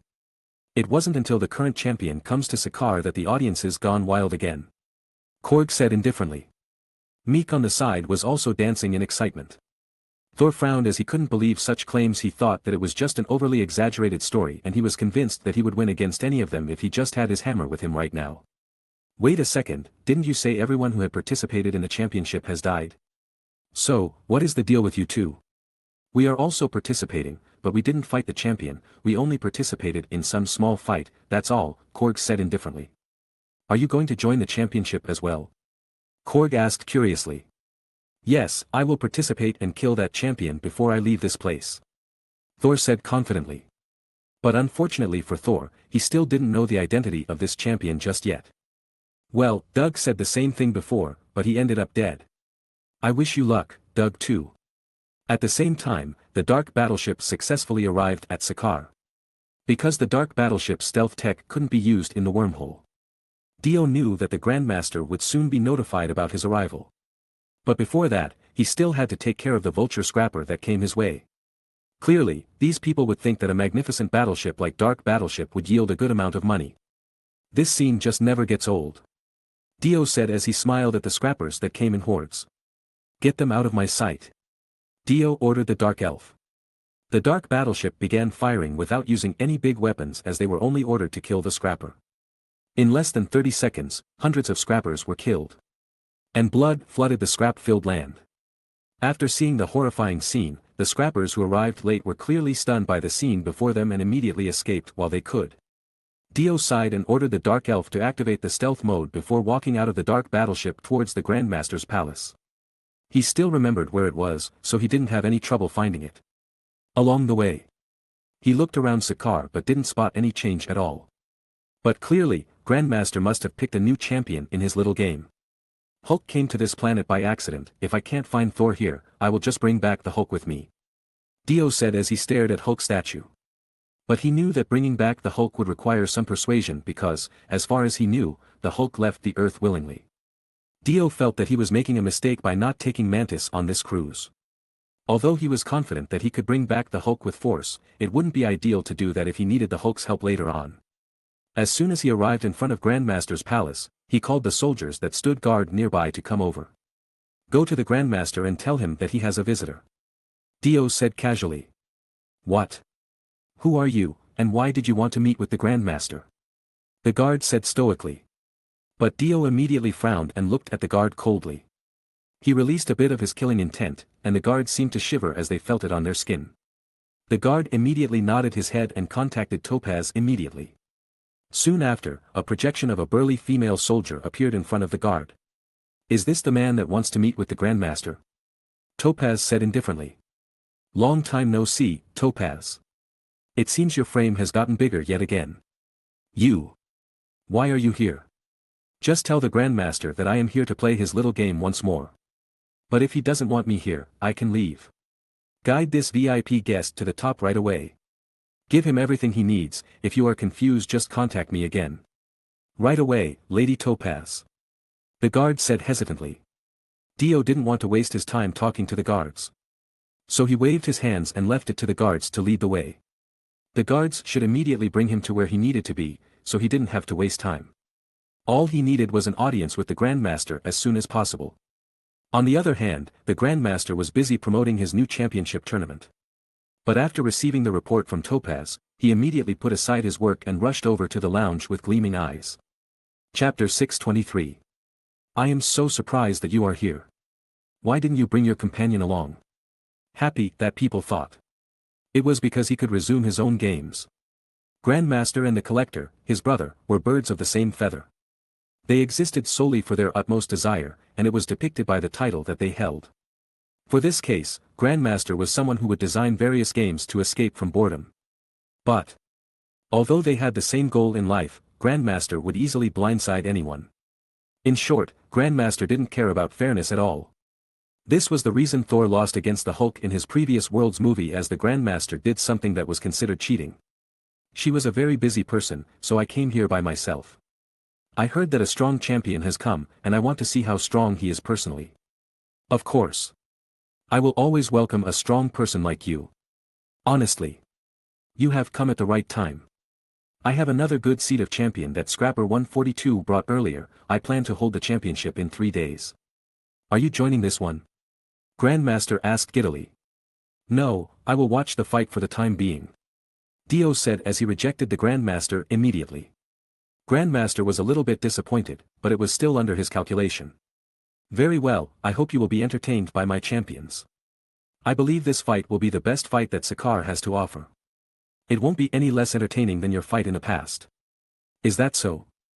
I really can't wait to see the duel. If it's a boring match, you will have to refund my ticket in full. Dio said jokingly.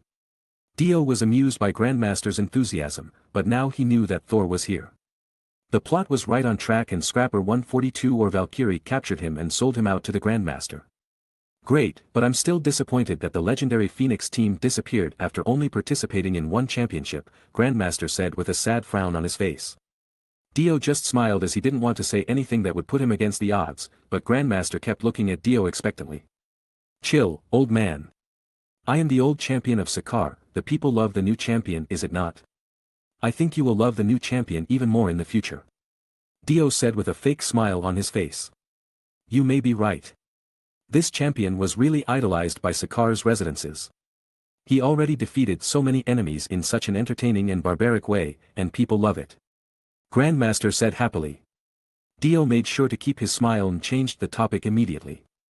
The two chatted amicably afterward, but there was no telling what they truly felt inside. What happened to the little girl that you brought here last time? Grandmaster asked curiously. Her situation is still bad. I went to a lot of places and still couldn't do anything about her condition. Now she has completely fallen asleep with no sign of waking up. Dio sighed as he answered honestly. You know, her condition is very interesting, so I devoted my time to study her abnormal condition, and I found something interesting, well, interesting to me at the very least. Grandmaster said happily. What is it? Dio said as the topic piqued his interest. Bring me the 10,000 years treasure of Gulagas. Grandmaster said to Topaz as he smiled smugly. Dio immediately frowned as he saw that Grandmaster had already considered his time with Dio right now as a game. Now, Dio wouldn't know for sure what Grandmaster's end game would be. What is your condition? Just say it. I don't want to play your game right now.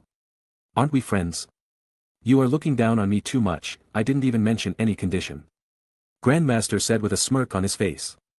Dio immediately frowned as he didn't understand what Grandmaster was planning.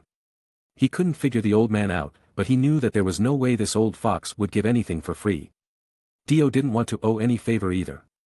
He knew that nothing good would come if Grandmaster wanted to cash in that favor. Well, the method that I think about is very simple.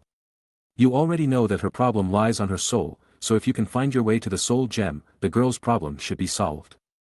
Dio was suddenly relieved as it sounded like he wouldn't owe Grandmaster any favor, but he didn't expect that the conversation went all the way to the Infinity Stone. Dio knew where the soul gem was. But it was better not to touch it recklessly. He wondered who else would have the information about it, and he believed that Gamora probably should have it by now, but he wasn't sure about anybody else. Besides, there was another problem. If he wanted to get his hands on the soul gem, he had to sacrifice someone he loved the most. Love here had various interpretations, as it could be a lover, or a best friend, or anything else involving that matter. Dio knew that he wasn't prepared to do such a cruel thing, and there was no way he would force other people to do that.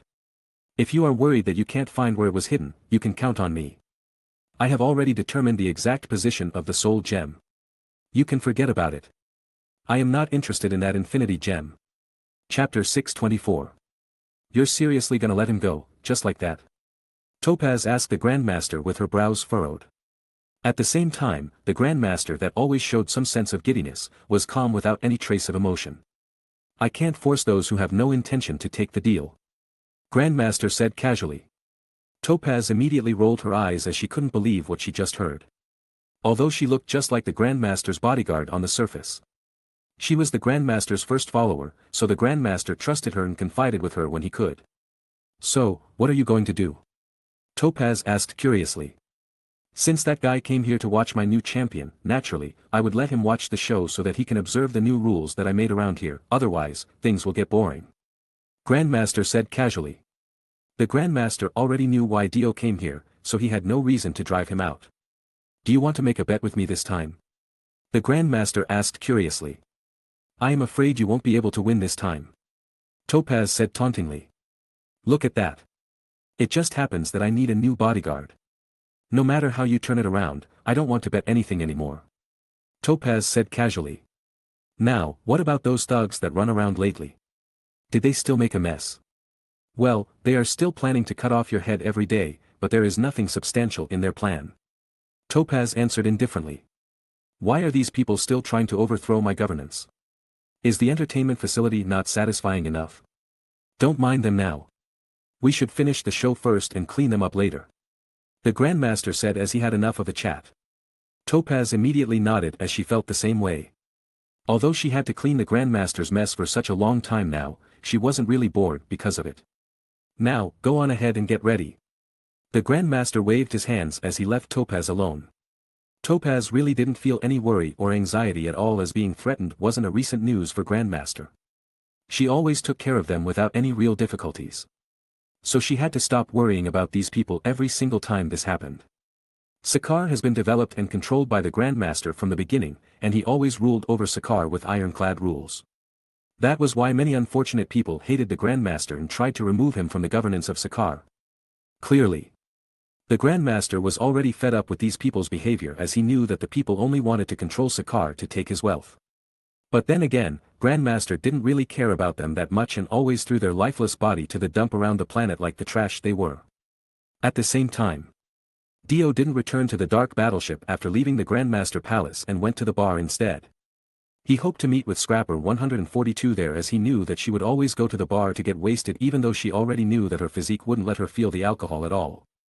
Sure enough, as soon as Dio got into the bar, he saw a woman with a big jug of beer that looked very out of place here.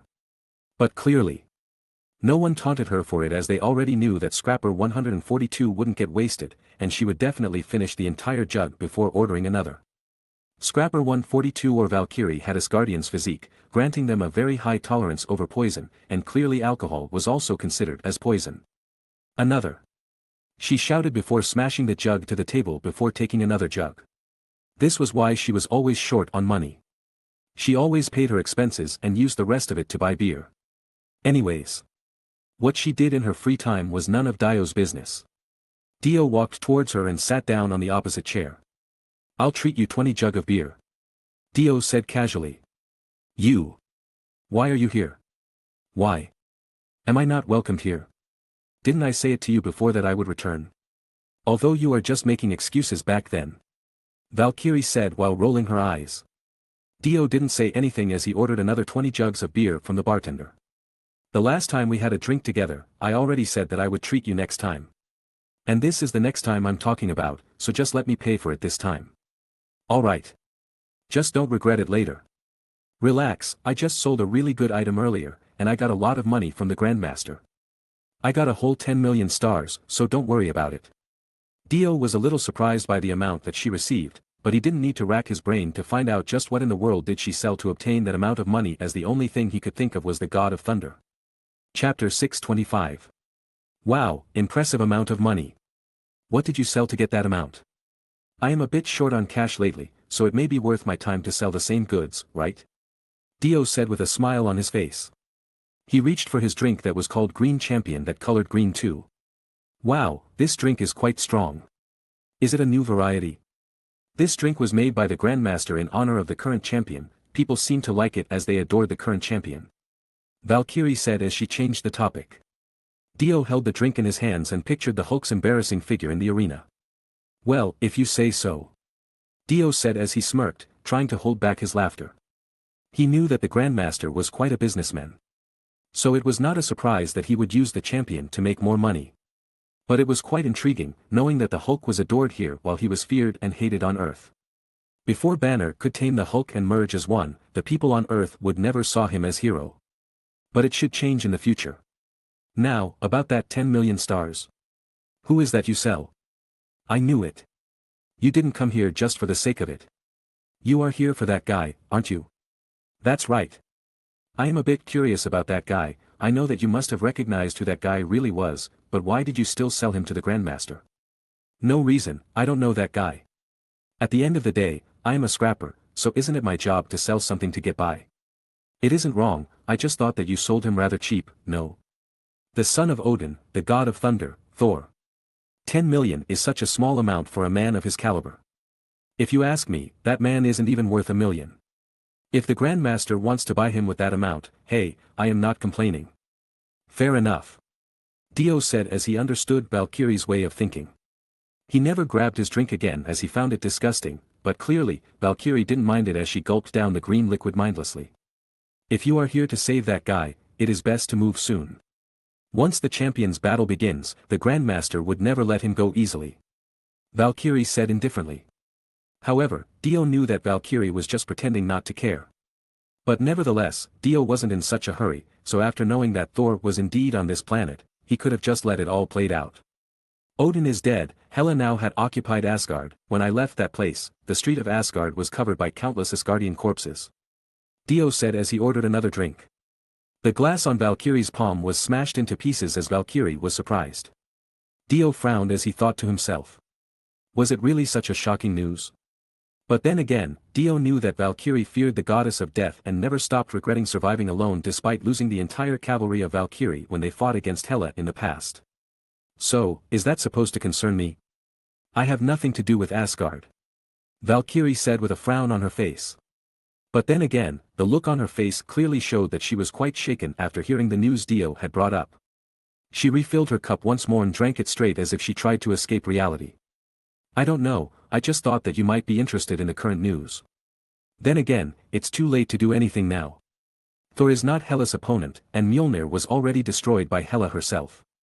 It's probably better for him to end up as the new gladiator of this arena. Although Dio was talking about Thor, he saw that Valkyrie showed some reaction to his word. It probably felt like Dio was talking about her too. What do you really want here? Valkyrie said coldly. I guess I want you to help others too. Heimdall has saved many civilians and hid them in the dense forest, but Hela would get a whiff of his smell sooner or later. Now, I want to cash in on that favor in the past. So I want you to tell Thor that help is coming, and I guess you should do what you want to do. I am not an Asgardian myself. So I don't really care. Dio said casually before gulping his drink and stood up. Are you sure that's all you're asking for? Valkyrie asked coldly. Whatever, I guess, I am not too sure of what I want right now. After you inform Thor, my task is done. Whether you help Asgard or not, I don't really care. I will leave after the championship is done. Dio said casually before leaving. By the way, thanks for the drink. Dio said as he opened the bar door and walked out. Meanwhile, Valkyrie was contemplating what she wanted to do next as she thought about Dio's word. After contemplating for a while, Valkyrie sighed and drank the rest of her drink before paying for her tabs. At the same time, Dio informed Heimdall as soon as he left the bar with the help of the Guardian of Light badge. Heimdall was impressed that Dio could find Thor so fast. But the most important thing right now was that Thor was found, and he was okay.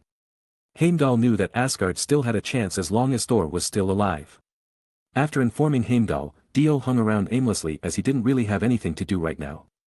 He just had to wait until the Grandmaster's championship began and left as soon as the championship concluded. At that time, he would bring Thor and Hulk with him. If Grandmaster chose to stand up against him that time, he would deal with the Grandmaster then. Dio didn't care about that sly old fox anyway. Chapter 626. Regardless of what Valkyrie wanted to do, Dio has been relaxing for a few days, waiting for the Grandmaster's championship to start. In the days that Dio has been waiting for, the Grandmaster invited Dio to join him in his exclusive room to watch the championship. "My friend, let us watch the championship together." The Grandmaster welcomed Dio warmly. Dio just smiled and sat down on the sofa on the other side of the Grandmaster. The room was full of guards that Dio thought were there to guard the Grandmaster. But it didn't matter to him, so he ignored them all. But one thing that Dio was wondering about was Loki's whereabouts. That maniac was supposed to be here as he also fell to Sakaar. But Loki probably fell into another planet, completely changing the plot of the story.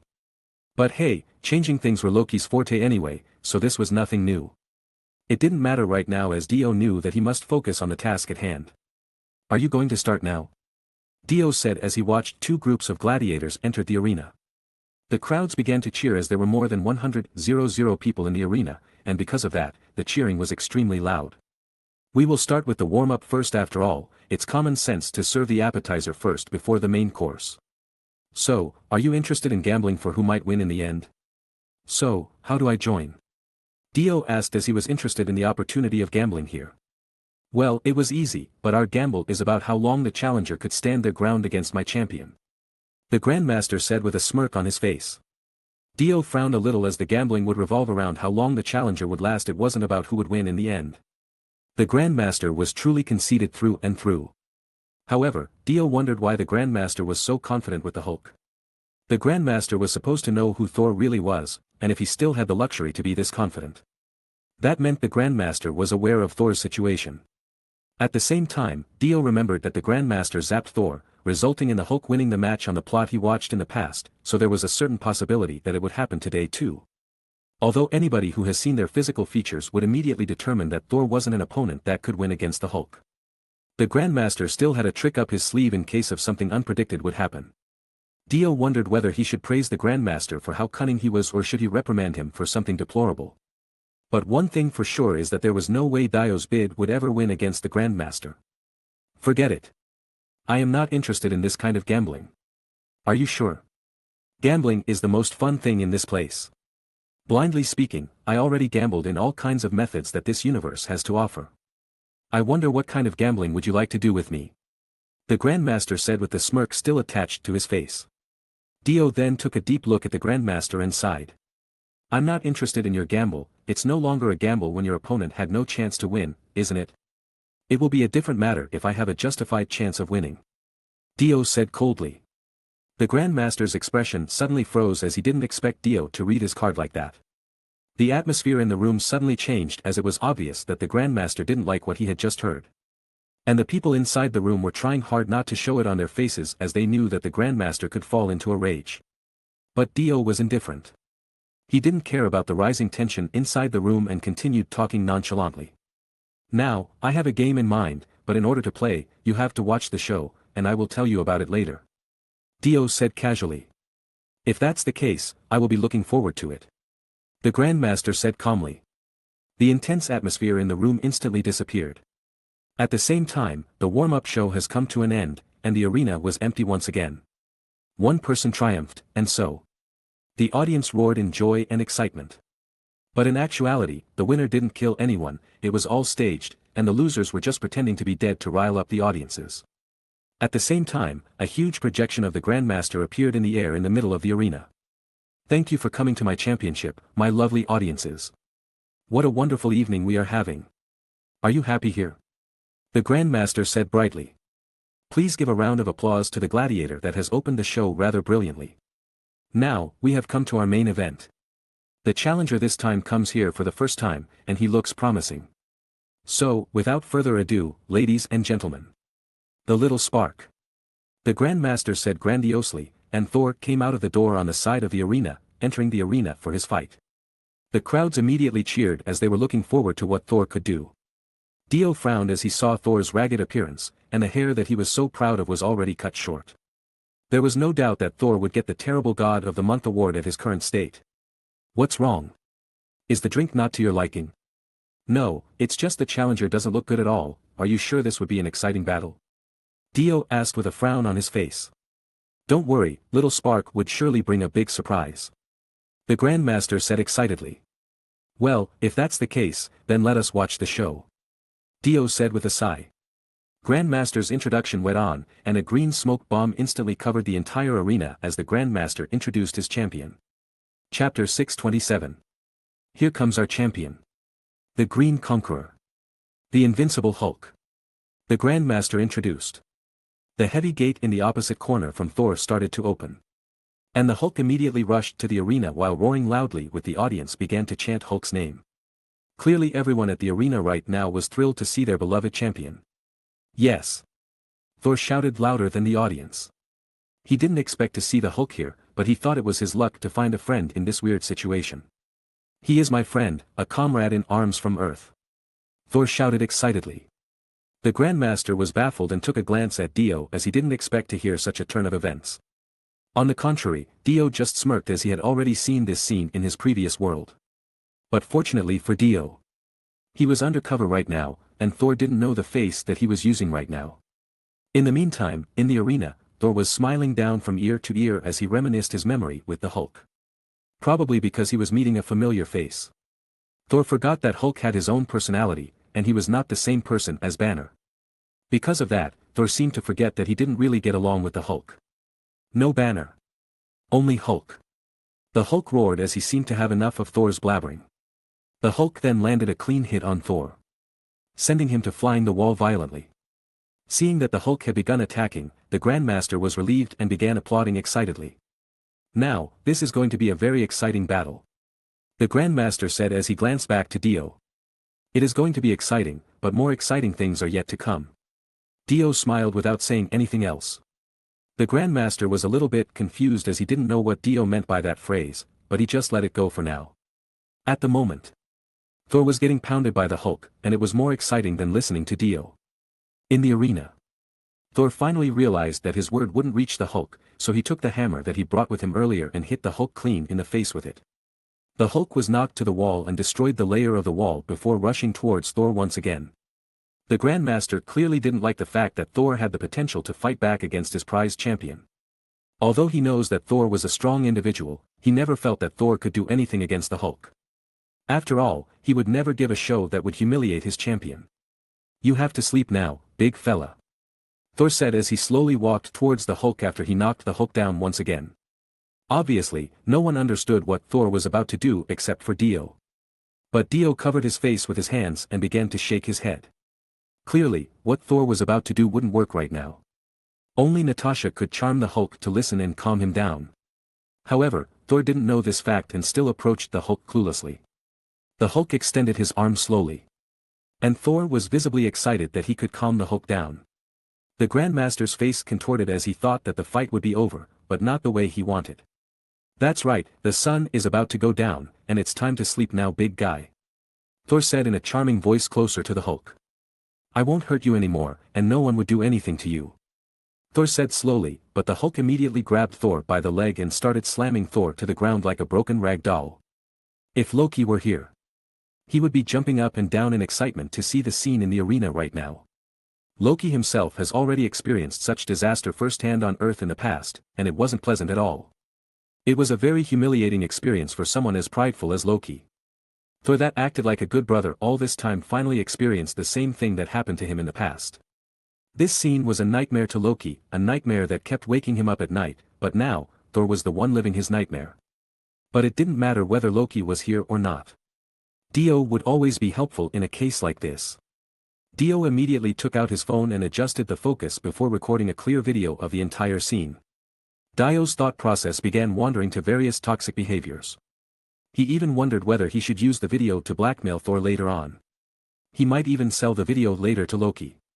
After all, he would be happy to see his priceless brother in such a state. After the scene ended, Dio put away his phone and watched the show with a stoic expression like nothing ever happened. In the arena, Thor began to fight back. He used the hammer that he got earlier to beat some sense into Hulk's head. "Banner, I will get you out of there. Are you purposefully embarrassing me like this? I told everyone here we are friends," Thor said between his attack.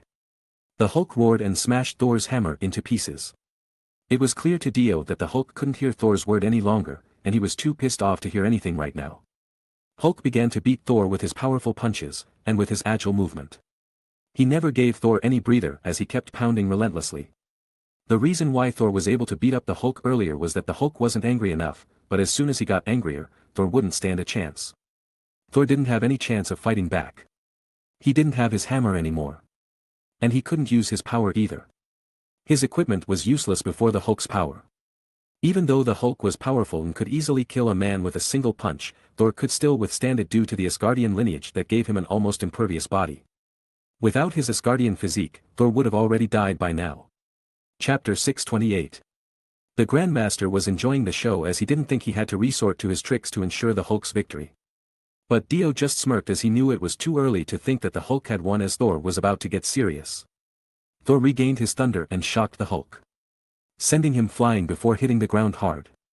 The Grandmaster couldn't help but stand from his seat as he couldn't believe what he just saw. Obviously, he had no idea Thor could do such a thing.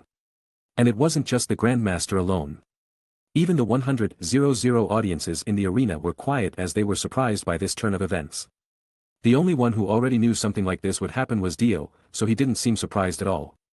Thor was ecstatic as he felt the surge of power coming from his body. He regained his confidence and looked the Hulk straight in the eyes. "Before I come here, I lost my father and my beloved hammer. I also lost an eye to the same person that took everything from me. Now, my people are waiting for me to save them while my brother's whereabouts were unknown. If you want to make my day, then come and be my guest," Thor said coldly.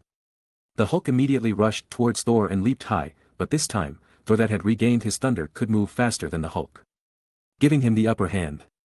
Thor focused the thunder in his right fist and punched the Hulk in the face, sending him flying once again. The crackling thunder exploded and definitely injuring the Hulk. Although normal people wouldn't be able to get back up after Thor's attack, the Hulk was exceptionally sturdy. The Hulk stood back up again, but it was clear that the punch did some damage as the Hulk seemed a little bit dizzy. Dio himself frowned as he saw the punch earlier as he knew that his Hammond barrier wouldn't be able to block Thor's punch completely. The audience began to chant Thor's name as they were excited to see such a powerful attack. In fact, none of the audience even chanted the Hulk's name anymore as they were mesmerized by Thor's power. Dio sighed as he remembered when the name Team Phoenix first came around inside this arena. It was obviously an embarrassing moment of his life. At the same time, Thor walked towards the Hulk, but the Grandmaster that was nervous that he would lose his champion immediately grabbed the stick beside his seat and pushed some buttons. This button was supposed to electrocute Thor on the arena and cause him unable to move his body any longer. But complete to the Grandmaster's surprise, nothing happened. He pushed the button repeatedly, but still, nothing happened. The Grandmaster then took a closer look at the cane on his hand and noticed that the light that was supposed to be on didn't light up. The Grandmaster was convinced that the cane must have broken at this point, but why would it break so suddenly? Now the only thing on the Grandmaster's mind was what should he do to ensure his victory. The Grandmaster returned to his seat and watched as Thor made a spectacle out of the Hulk. At the same time, Dio that was observing the Grandmaster's confused and disappointed look couldn't help but chuckle a few times. He had already known that the Grandmaster would do something to ensure the Hulk's victory. Thus, he used red-hot chili pepper to break the cane on the Grandmaster's side as he knew that the cane had to be the remote control to electrocute Thor. It was easy to do as the Grandmaster's attention was too focused on the arena. The Grandmaster didn't notice the tiny electric spark on the cane at some point. Now, the Grandmaster couldn't do any daring act as he would bring shame to himself in front of 100,000 audiences. Unless he no longer wanted to hold another championship, he had to take this one as a loss. Now, Dio lost his excitement as the fight was no longer interesting. Thor had regained his thunder. And Hulk was losing his temper. Finally, when the Hulk's body hit the ground and was no longer moving, the Grandmaster had to announce Thor's victory. When Thor stood up and the audience roared, the audience no longer hesitated to express their enthusiasm and cheered for the Little Spark, the title that the Grandmaster gave Thor earlier to their heart's content. In terms of popularity, maybe Thor was more popular among the audience than the Hulk ever was, but still, it was a weird moment to see Thor being cheered by so many men, although there were so many women among the audience. No one cheered for the Hulk anymore as the winner took it all here. No one cared about the loser after the championship was over. But as Dio watched Thor in the arena, Dio immediately frowned. Didn't Thor just lose his father? Why was he so happy being fawned over by these people? His home was even taken over by his psychopathic sister. And his people were waiting to be rescued, but Thor was happy just from hearing the cheers of some random audience. Dio had to admit that Thor had a personality of an adolescent despite already being a grown-up man. But this was really something that he shouldn't be happy about. Dio thought Thor might be venting his anger and frustration towards the Hulk, but seeing his happy face really threw that thought out of the window. But if it wasn't for Thor's attempt to calm the Hulk down, the Hulk was probably still going to keep fighting, but as he was calmed down earlier, the Hulk lost almost all of his anger. The Hulk without his anger wasn't a threat at all. He was probably reduced to some street-level hero like the Power Man. But, if the Hulk was super angry, he could even destroy a planet. That was where the epithet World Breaker Hulk came from.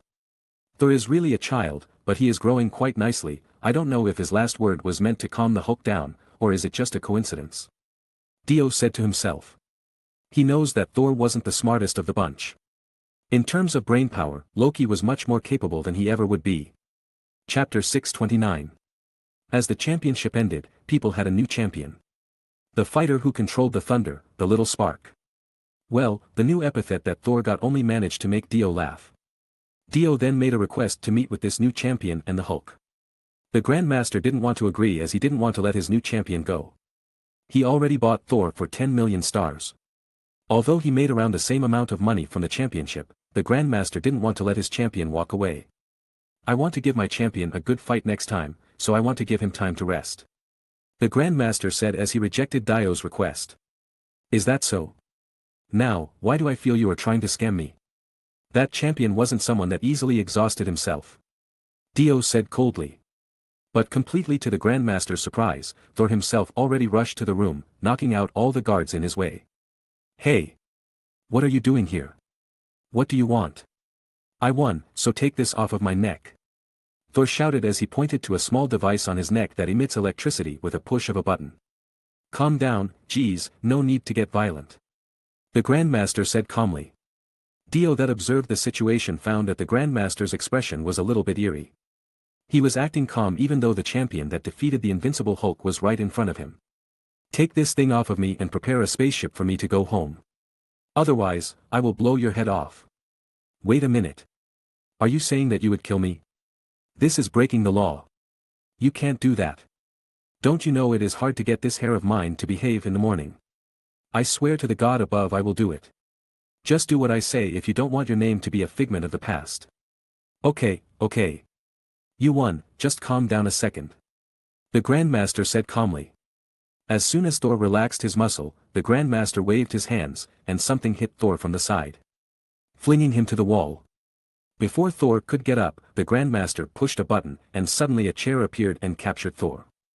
Thor immediately frowned as he was once again sitting against on the uncomfortable chair. His hands and feet were bounded by a hexagonal block that caused him unable to release his power, and he couldn't even exert his power to get rid of the block. Let me go, you bastard! Thor shouted angrily, but before he could say anything else, Thor fell into a hole under the chair and disappeared. At the same time, the Grandmaster tidied his clothes and revealed his smile once again like nothing happened. Like I said earlier, the champion needs a good rest. He is a little too excited right now, the Grandmaster said casually. Well, Mr. Little Spark seems to be excited, but it seemed he was too excited to see you, was it not? Dio said with a smirk on his face. His blood circulation might be too fast right now, creating a hallucination that caused confusion. I have seen this so many times, and I know that he has to calm down to deal with it, the Grandmaster said with a smile on his face. Dio frowned as he didn't like how the Grandmaster was trying to make excuses. What was the Grandmaster's goal here? Did he want to preserve his reputation in front of Dio? But for Dio, no matter what the Grandmaster did, he wouldn't have much credibility. Furthermore, the Grandmaster's excuse wasn't that convincing either. Sure, you are the most trustworthy person in this entire universe, aren't you? Dio said sarcastically.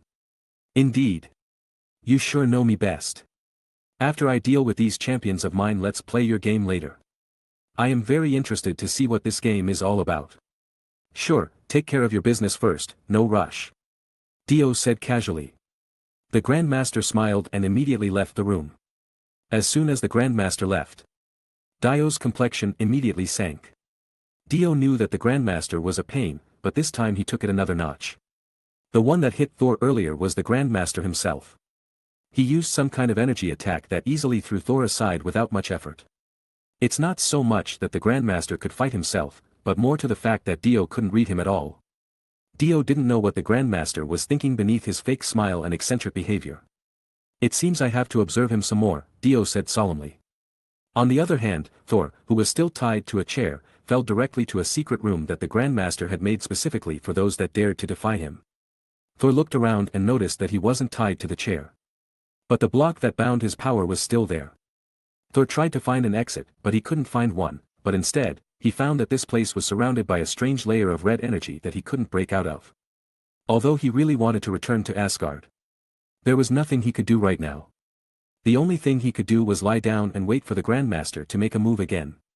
To be honest, he was in a lot of pain after his fight against the Hulk. His head felt like it was hit by a sledgehammer. He thought that the Grandmaster was some weakling that abused his money power, but now he began to think differently. The moment he was hit by the Grandmaster's attack, he felt danger. All I need to do is wait. For now, I have to rest. Chapter 630. Thor had a dream that he was resting on a warm, soft bed. His mother was sitting next to him and watched him with affection in her eyes. But suddenly, his loving mother turned into a cruel Hela. The soft, warm bed suddenly turned into a huge snake that tried to coil him around. No matter how hard he struggled, he couldn't get away from the snake. He felt harder to breathe with each passing second until he suddenly woke up. After confirming that it was all just a dream, Thor felt relieved. But nevertheless, he still had trouble breathing and that his bones were creaking, like he was just coiled by a huge snake. Thor wondered what was going on as he really was confused by all this. Thor glanced on his side and was startled as he saw a green figure sleeping beside him on the bed. He was ashamed to think that the figure was the one that induced his nightmare earlier. It was obvious if the green figure cuddled him in his sleep, it would be the same feeling as being coiled by a huge snake. Hulk! Wake up! Thor called. He knew that he couldn't sleep like this as the Hulk might kill him in his sleep. But Thor couldn't wake the Hulk up as he was sleeping soundly. The Hulk rolled to the side and squeezed Thor beneath him. Thor felt like he was dying. Although he didn't want to provoke the Hulk, there was no other way than waking the Hulk with some violence. He gathered the thunder on his foot and kicked the Hulk violently. The Hulk instantly roared and started punching at the bed violently. He was awakened in such a violent manner that he started attacking immediately. Meanwhile, Thor was trying hard to dodge every attack that the Hulk threw at him. The Hulk started to smash everything in his wake.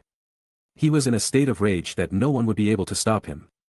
Until the pain from Thor's kick subsided. The Hulk kept smashing and destroying anything that he got his hand on. Once the pain was gone, the Hulk gradually calmed down and sat on the destroyed bed.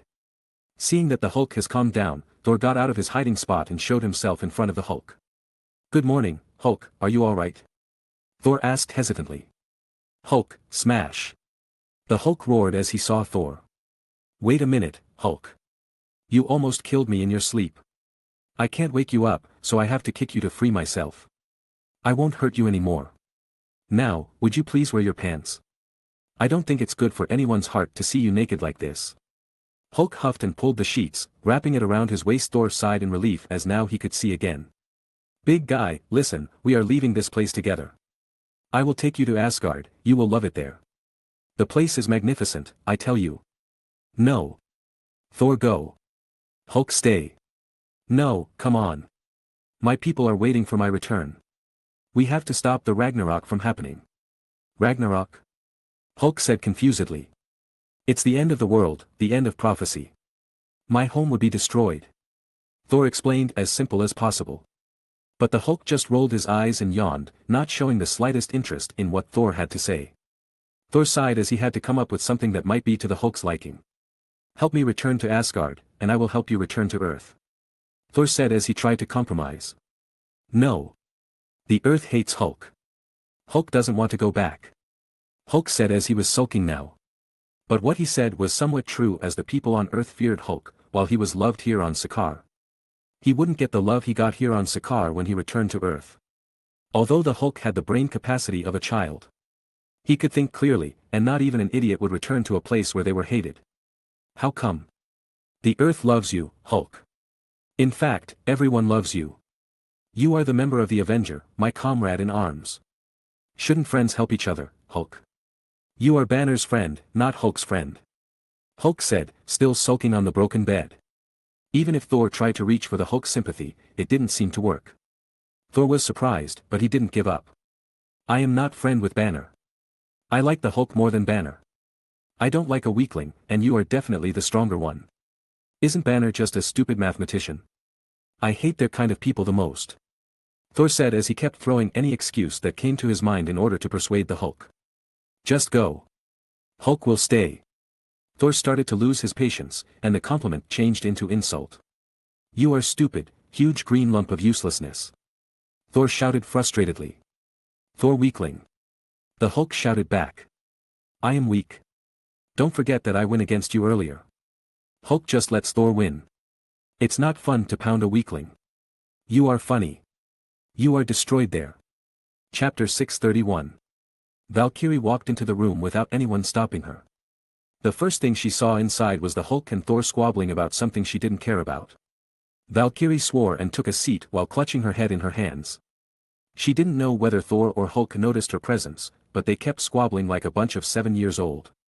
The room was already a mess. So to make sure that she wouldn't get any headache from dealing with these two lunatics, she immediately opened a bottle of booze and gulped it down.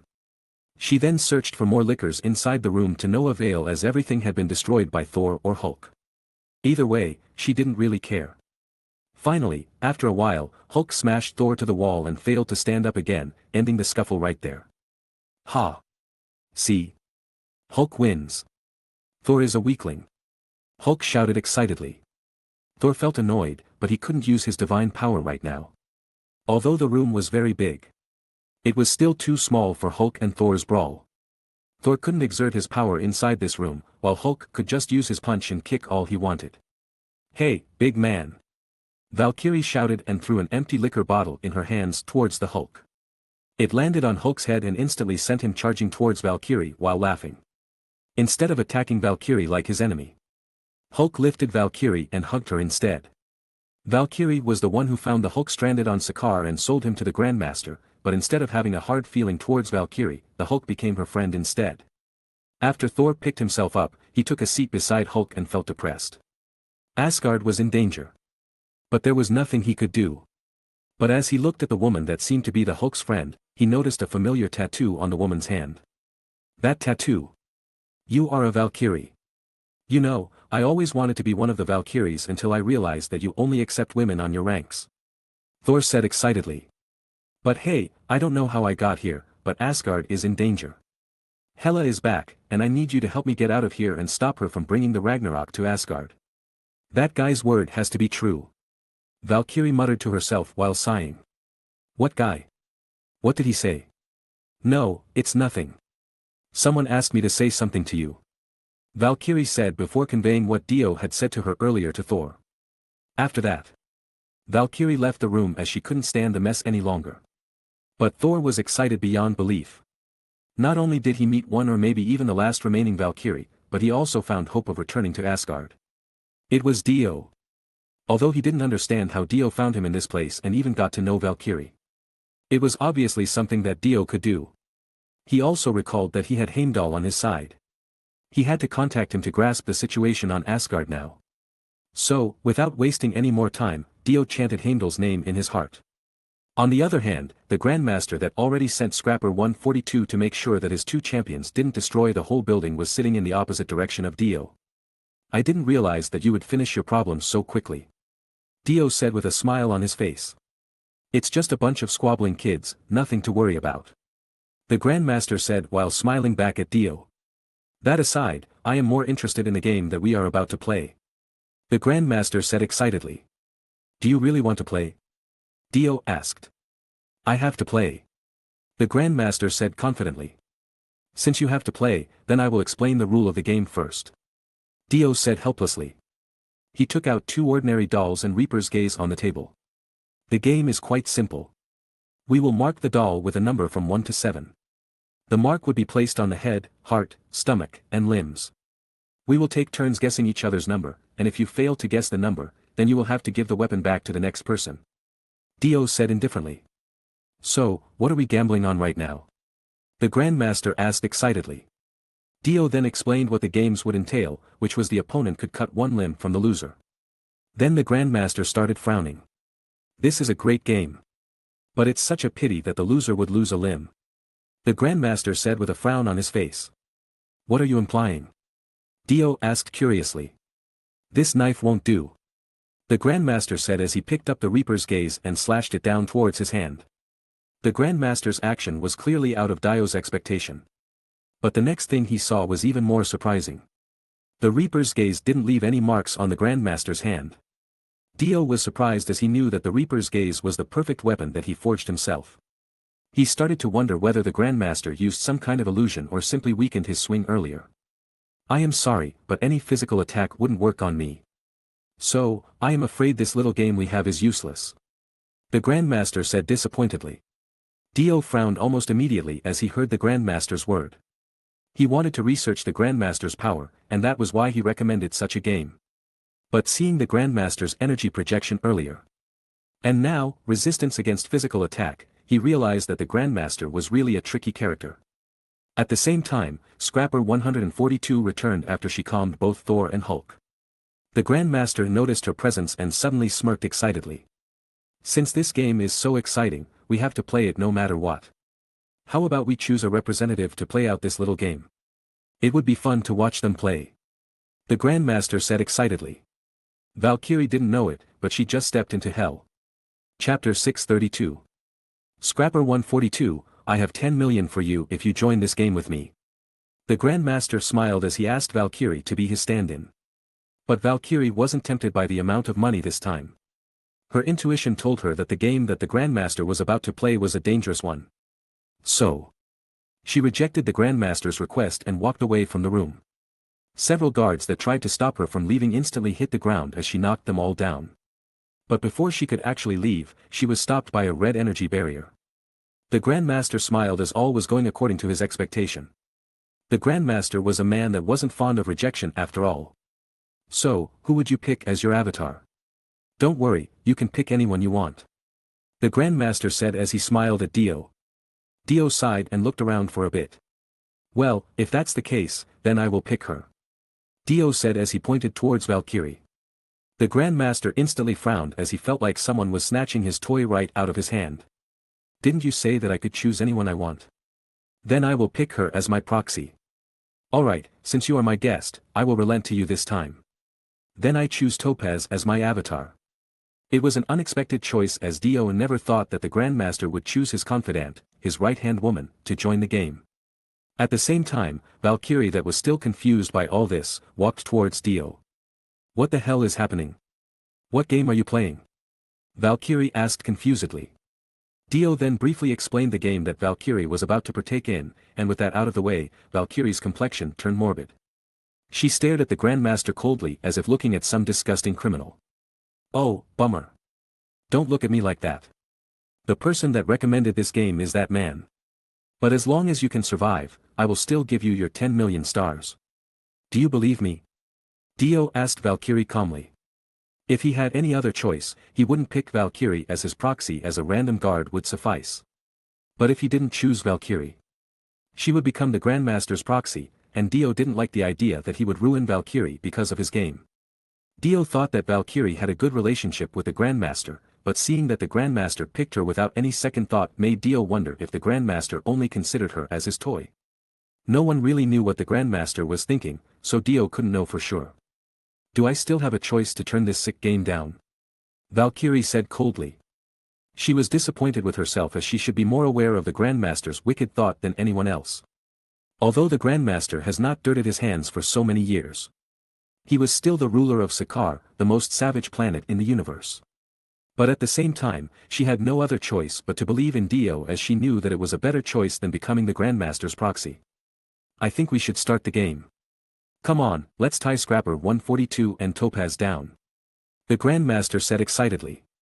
Some guards immediately came and took Valkyrie and Topaz and tied them to a chair. Dio and the Grandmaster immediately went into a separate room to mark their doll without any interruption. At the same time, The Grandmaster unsurprisingly resorted to a dirty trick as he used the hidden camera inside Dio's room to start observing where Dio marked his number on the doll. Dio knew that the Grandmaster could be cheating, so he used the world's time-stop ability to stop the time as he marked the doll. In the camera feed, it didn't even show Dio marking his doll as it was done in under a second. So no matter how hard the Grandmaster was trying to observe, he wouldn't be able to see where Dio marked the number. After finding out that he wouldn't be able to cheat using the method he thought about, the Grandmaster began to prepare for the game. A few minutes later, Dio and the Grandmaster returned to the room where Valkyrie and Topaz were still tied to their respective chair. Dio and the Grandmaster then stood across from each other with a securely tied doll on their side. "Before the game begins, what are we betting?" the Grandmaster asked curiously. "Since this is a life-sacrificing game, then the bets should be another life," Dio said casually. "All right," the Grandmaster said excitedly without any hesitation. After reaching an agreement, Dio immediately summoned Osiris to steal the Grandmaster's soul once he lost the game. "So, who goes first?"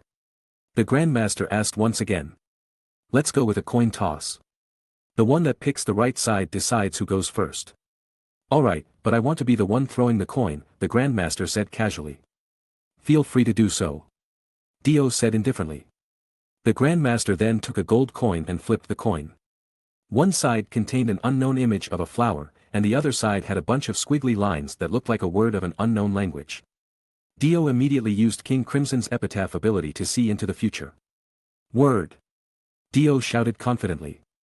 The Grandmaster lifted his hand, and the coin showed the word side. "All right, you win," the Grandmaster said casually. He then tossed the coin aside as he no longer needed it. Actually, the Grandmaster used a sleight of hand to throw the coin to make sure it would fool Dio's sight, but Dio still got it correct. But how would the Grandmaster know that Dio could see the future? Even if he did, it wouldn't matter anyway, for the Grandmaster had absolute confidence in winning the game. Dio smiled as he wasn't surprised that he would win the coin toss and looked at the Grandmaster's doll for a while. "All right, you go first," Dio said casually. Chapter 633. Dio and the Grandmaster started to play the game casually. After Dio gave the first move to the Grandmaster, he groaned and picked the right leg of the doll on Dio's hand and chose number 7. Dio then tore off the right leg of the doll he held and threw it towards the Grandmaster. The Grandmaster caught it and immediately turned giddy as it indeed had the number 7 on it. "I am such a lucky guy," the Grandmaster said with a smug. He then walked towards Topaz and picked one of the 7 swords placed on the shelf, and immediately thrust it into Topaz's right leg without any hesitation. For a moment, Dio saw Topaz's expression turn sour, but she resisted it and just groaned out of pain, clenching her teeth to keep her composure. Blood was flowing down Topaz's legs. At this rate, it was safe to say that either Topaz or Scrapper 142 would die even if Dio didn't use his Reaper's gaze. Even so, Topaz that was just stabbed on the leg just now still had the audacity to look at Valkyrie tauntingly. Dio didn't understand where this resentment came from, but he totally didn't care about it. Valkyrie, who wasn't in the mood to deal with any of this, began to wonder what she had done wrong to receive such treatment. Although Dio had assured her that he wouldn't lose and would heal her injuries afterward, she was still anxious about the game. It was all because of the Grandmaster. Hadn't it for him, she wouldn't be trapped here right now. One thing she was certain of was that she wouldn't stay on this planet after this game was over. "Your turn. Don't end this game too soon," the Grandmaster said excitedly. Dio then put his hand on his forehead and immediately used epitaph once again. He saw that he chose no. 1 in the future and the Grandmaster marked no. 1 on the heart of the doll. Meaning that Dio lost the game. But he didn't care about it now and immediately used King Crimson ability and deleted the unfavorable future. "Is everything alright?" the Grandmaster asked as he noticed that Dio was just standing there without doing anything. Dio then used epitaph once again as he deleted the future when he chose number 1, and now he chose number 2. Which turned out to be the number on the left arm of the doll, and Dio didn't have to change this future. Dio quickly shouted number 2, and as expected, the Grandmaster took off the left arm of the doll, and it was indeed number 2. Now, Dio knew for sure that he couldn't pick number 1 as it would end the game completely with his loss. "It seems my luck isn't so bad either," Dio said with a smile on his face. Dio then walked towards the sword on the shelf beside Valkyrie and immediately stabbed Valkyrie's left arm with it. Although it seemed cruel, Dio was actually helping Valkyrie. If she became the Grandmaster's avatar, her life would be over for sure, as Dio didn't have any intention to lose. In that sense, Dio was confident in winning, and Valkyrie would be as good as new once Dio healed her.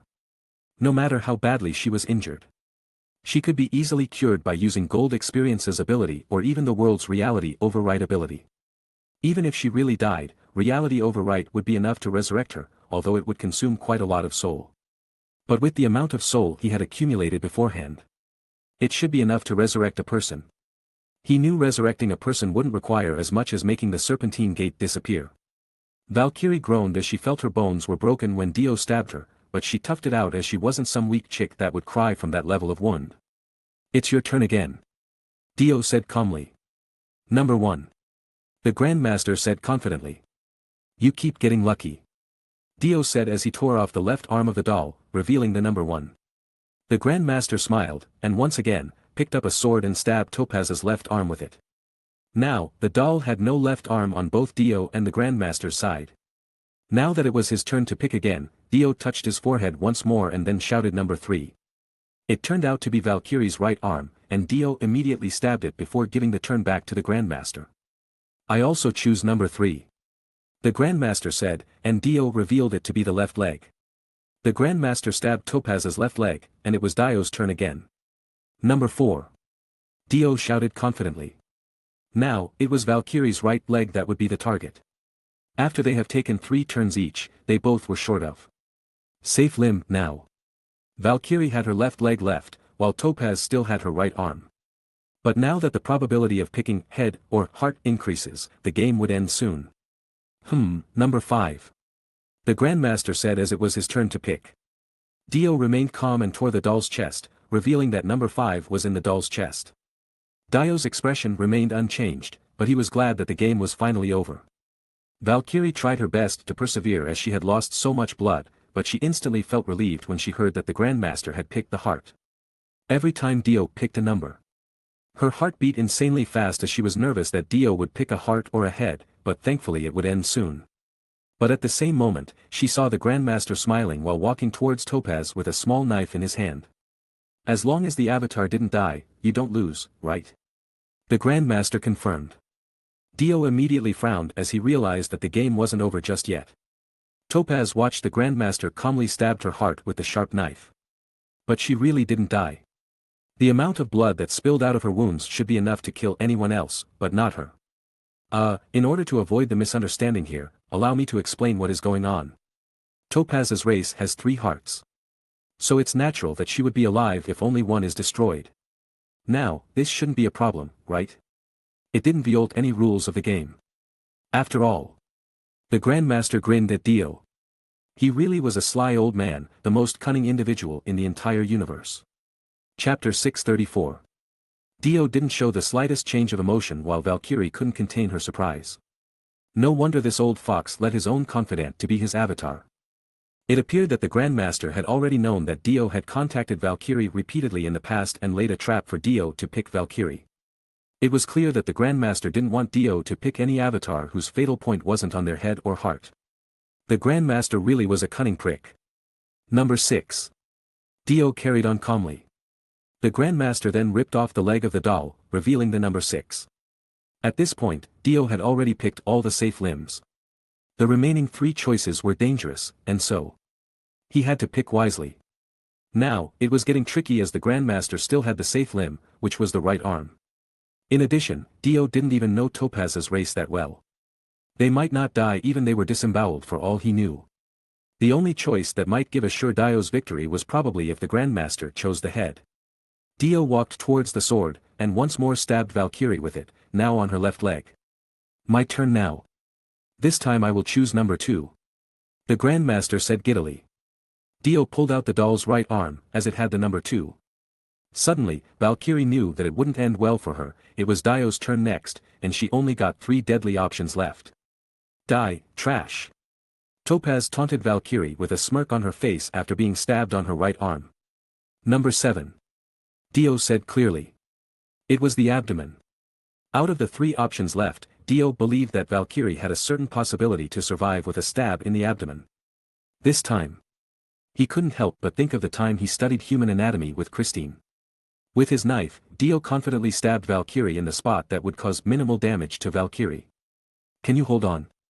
Dio asked Valkyrie without any expression. Stop talking and win this bullshit game already. Otherwise, there is no point in all this. Valkyrie said while still gritting her teeth, enduring the pain. Dio nodded, but then he noticed that the blood that came out of Valkyrie's wounds started to turn black. You poisoned the sword? Dio turned his attention to the Grandmaster. The Grandmaster froze for a moment and patted his cheek like he was really trying to remember something. I probably did, but does it matter? We are betting their lives anyway, and don't you think this is more interesting? The Grandmaster said with a wide grin on his face. What about the sword you used on her? Dio said as he pointed his finger towards Topaz. He didn't found any indication that Topaz had been poisoned. I don't know, but I guarantee you that all 14 swords were all the same. If yours was poisoned, then my sword should be as well. I am the Grandmaster, I wouldn't cheat on a game.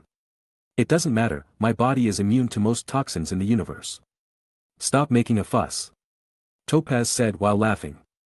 It was clear for Dio that the Grandmaster was willing to do anything to win a game. No wonder the Grandmaster was overly confident from the get-go that he would win.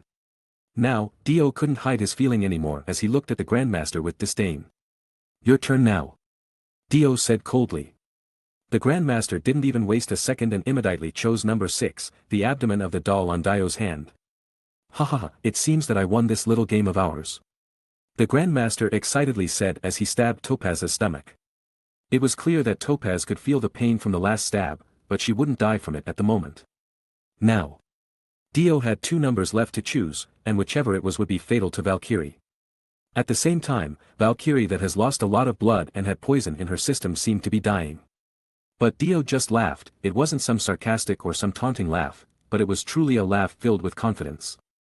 Don't get too excited now, it wouldn't be over until it was. I choose number 1.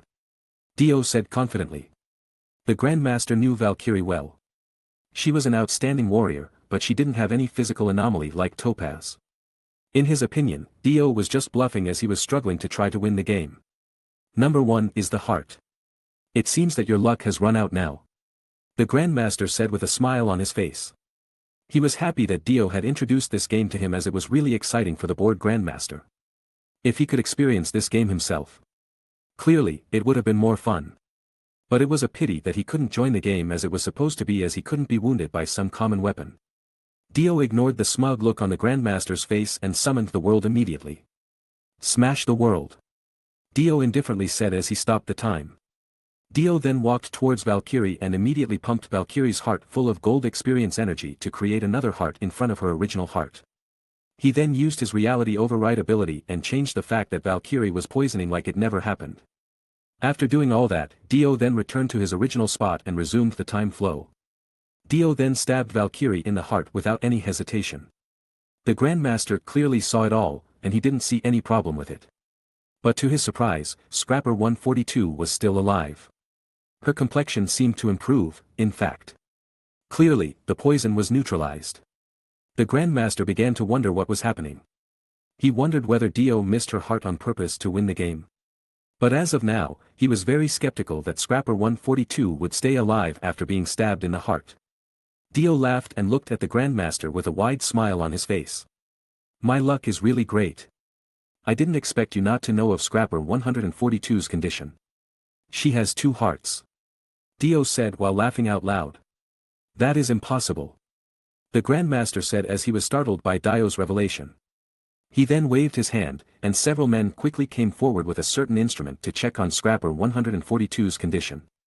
Chapter 635. The Grandmaster looked at the scanned image that the guards took of Valkyrie's body, and undoubtedly, he saw 2 hearts with one that had been stabbed by Dio's sword. The Grandmaster was surprised, but still, he laughed. This game sure is interesting. The Grandmaster said excitedly. Now, the Grandmaster had to assume his turn next. And the only thing left for Topaz was her head. The Grandmaster immediately picked the last sword and drove it into Topaz's head. This time, the Grandmaster didn't even call for a number as it was useless. Goodbye, Topaz, I think I will miss you in the future. The Grandmaster said solemnly. He then stabbed Topaz's temple, penetrating all the way into the other side of her head, splitting her brain in 2.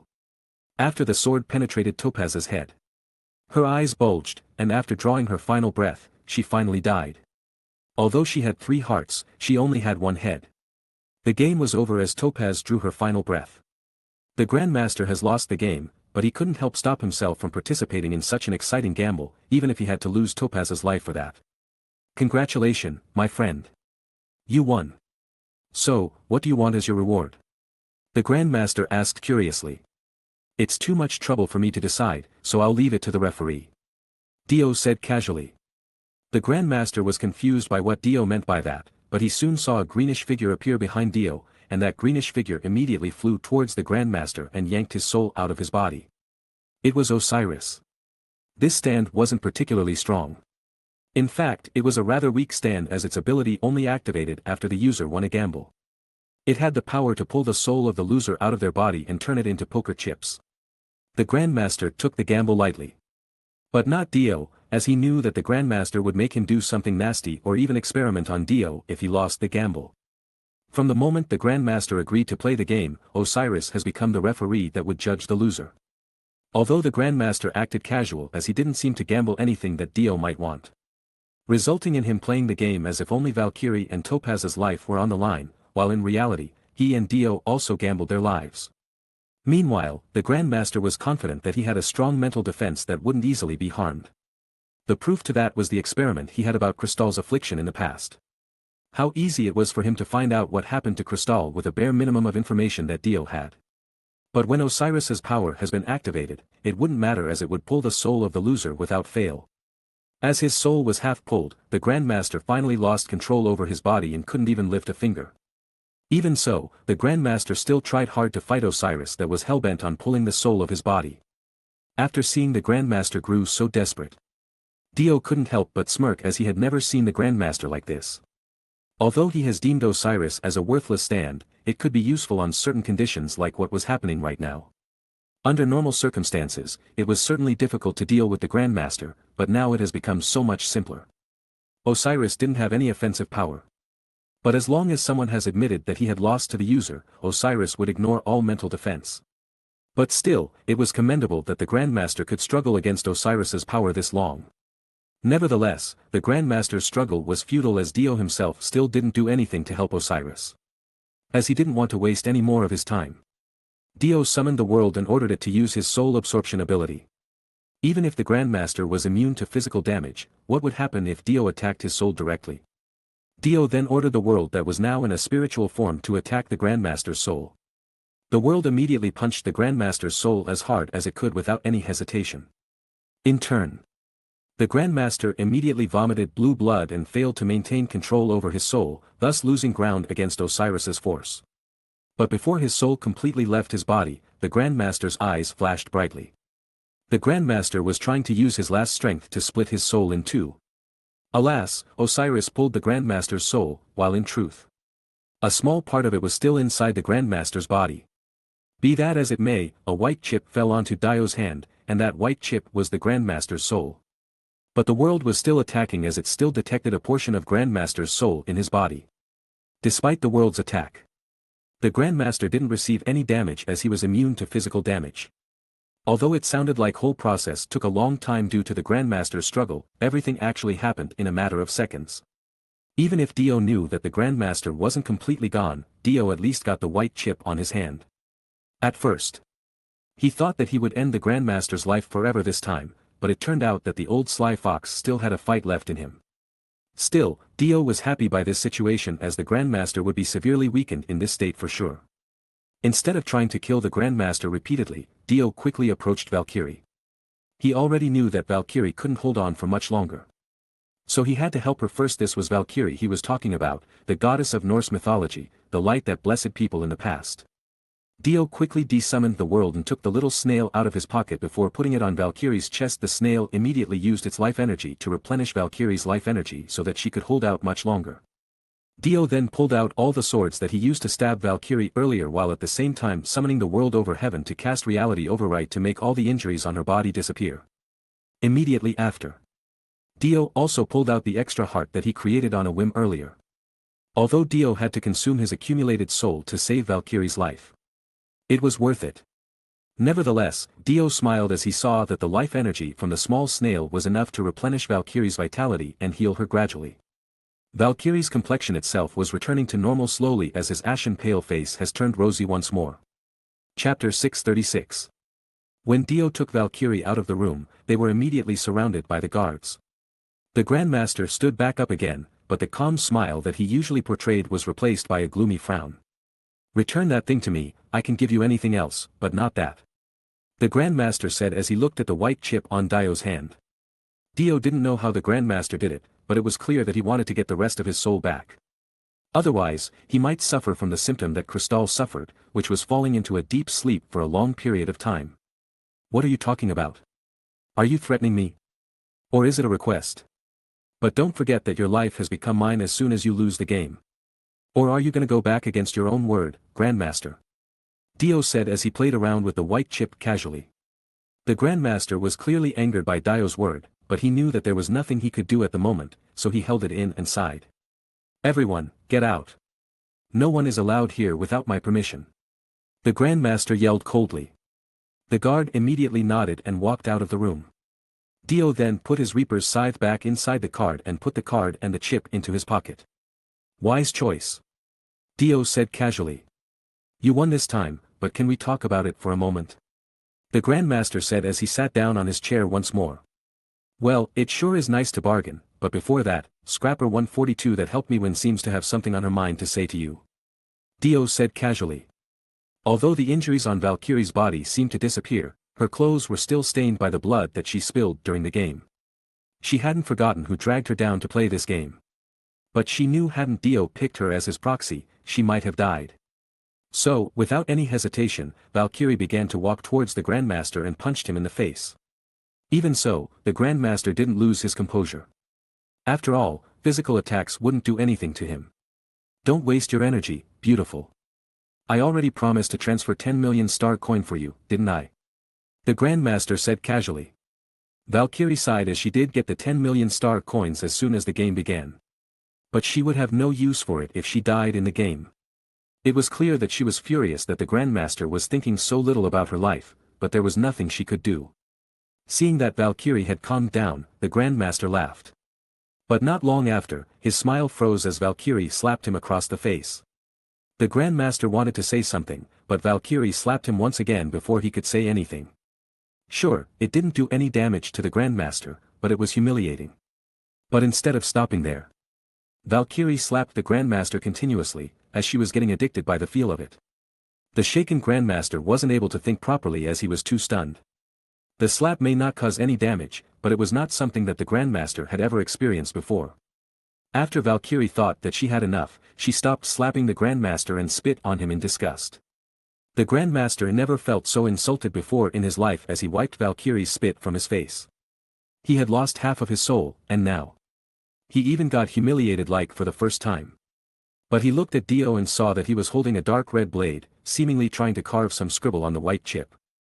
The Grandmaster immediately snapped back into reality as he seemed to forget all anger he felt from Valkyrie's humiliation. "Now, can we talk about it?" The Grandmaster was a person with patience and endurance. After all, he had survived this universe since the very beginning. Even if rebels happened around him, his response would just be destroying the leader of that rebellion. After all, people wouldn't be able to do anything if they didn't have anyone to stand up with them. So, even if others might think that they had the upper hand against the Grandmaster at that time, the Grandmaster would thread the water carefully and try to negotiate with them. The Grandmaster had never felt such a thing called desperation before. "What would we negotiate about? Since I already won, your life is mine. I know that you won't let me take your life. So I decided to take it by myself. Unfortunately, I still have ways to go, seeing that you're still alive and well. So, if you want your soul back, it will all depend on how much it's worth," Dio said coldly. The Grandmaster gritted his teeth as he never expected that Dio could be this calm and wise. But it didn't matter right now, as all he wanted is to take back the other half of the soul that Dio took. "You can take anything that I have," the Grandmaster said without any hesitation. "Really? Anything?" "Anything," the Grandmaster said confidently. Dio immediately smiled. When Dio and Valkyrie walked out of the palace, a huge spaceship was already waiting for them outside. But before he left, he had to meet with Thor and Hulk first. Dio sighed as he was annoyed at the chance of talking to Hulk. After all, Hulk wasn't a good talker like Banner was. Meanwhile, the Grandmaster sat calmly on his seat before getting up and walking toward Topaz. He then stretched out his hand towards Topaz's body. "Welcome back," the Grandmaster said as Topaz opened her eyes once again. Chapter 637. We have a sanctuary that was built by the ancestors in the past. But if this place falls, our last remaining hideout is the Bifrost. But I suppose it was our only option as we couldn't stay on Asgard after that. Hela draws her power from Asgard, and as long as Asgard is still standing, there is no way she would lose. Heimdall said as he talked directly into Dio's mind. Thor's sad, Hulk said as he looked at Thor's lonely figure. Shut up, Thor said as he didn't want to hear it from the Hulk. Thor stopped sad, Hulk said as he ignored Thor and nudged him a little. The Hulk wasn't easy to be understood, but this time it was clear that he didn't want Thor to be sad. Still, Hulk didn't know how to calm Thor in the right way. Away from me, you stupid oaf. I am angry. I lost my father, I lost my hammer, and I lost my home, my brother. In case you didn't know, I even lost an eye. Thor cried like a baby, Hulk said as he spread his arm like he was waiting for Thor to hug him. You aren't listening. You are a terrible friend. You are a bad friend, the Hulk said as if he didn't know what it meant. Do you know what we call you? We call you the stupid Avenger. Do you know that? You are the trash Avenger, the Hulk said annoyedly. The Hulk then lifted some steel on the side and smashed it on the wall. Fortunately for Thor, he immediately dodged Hulk's attack. Otherwise, he would be caught in as a casualty. Are you crazy? You know what, you are right. Everyone on Earth does hate you, Thor angrily said with some more ill words to Hulk, but after hearing such a sentence, the Hulk threw the steel that he got earlier and hammered his chest with a loud roar, but surprisingly, he didn't attack Thor. But the Hulk just sulks on the side as he didn't want to talk to Thor anymore. It was like a kid that just got scolded and sulked on the corner of his room. But the Hulk was a knave person as he had the personality of a child. Seeing the Hulk's reaction, Thor felt a little bad. Sorry, I went too far, Thor said with a sigh. You aren't the stupid Avenger, no one calls you that, Thor said as he tried to cheer Hulk again. I don't care, Hulk said as he was still sulking on the corner. You know, you can't just throw things at people, you almost killed me earlier, Thor said with a laugh. I am sorry, I have always been angry. Hulk is always angry. I understand, I guess we are just a pair of idiots here, Thor said with a sigh as he sat beside the Hulk. Hulk is fire, Thor is water, Hulk said as he tried to summarize his feeling. We are all fire, Thor said as he disagreed with Hulk's view. Hulk is the fire, angry is fire. Thor's fire is different. Hey listen. I need you to do me a favor, Hulk. Listen to me. Things don't have to be so troublesome, the voice said. Thor stood up and immediately saw two people walking inside the room. One of them was Valkyrie, the one who sold him to the Grandmaster, while the other one was Dio. But Thor didn't recognize Dio's current face. All he knew was that the man who came in with Valkyrie this time was also there on the day of the championship, and that man was in the Grandmaster's private room that day. Should Thor ask the Hulk to get rid of this man and force the Grandmaster to submit? The idea was there on Thor's head, but before he could do anything, he was startled. Hey! Have you called Heimdall yet? It took a while to save you this time, but fortunately, the flow of time in this place is completely different from the outside world, so you don't need to worry about Asgard. Are you Dio? Thor said as he was unsure, but the man's dialect resembled Dio too much. Sure I am. This is a little trick that I usually use when adventuring outside. It really is you. Ha ha ha. Tell me what's going on, Valkyrie said as she was confused by the current situation. So, Dio then told Valkyrie all about his identity that she needed to know. So, your real name is Dio? Valkyrie said as he glanced towards Dio. Yes, it wasn't such a complicated issue. Did you remember my story after conquering the Dark Elves? It was this planet, wasn't it?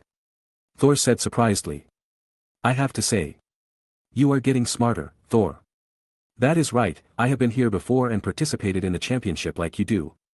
Except my opponent at that time was too weak to my liking. However, the thousands of gladiators that come after Carol and me were reduced to mincemeat.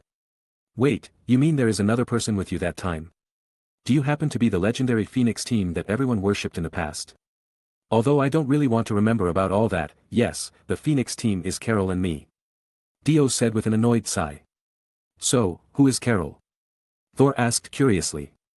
A friend, you will see her in a few days, so stop asking questions. Dio said annoyedly. After hearing Dio's word, Thor calmed down. He immediately realized that it wasn't a good time to ask a question and chat as Asgard was waiting for his return. Let's go save Asgard. But before that, help me get this thing off my neck. Chapter 638. That is easy. Dio said as he already got the remote that the Grandmaster used to control Thor. Thanks, it's a lot easier to move now. Thor said as he moved his neck around. Hulk, come on. Thor said as he wanted Hulk to follow. Thor go, Hulk stay. Hulk said with sad eyes. Remember what I said earlier. We are friends now. No Banner, only Hulk and Thor. I know you don't want to go back to Earth, and I respect your choice.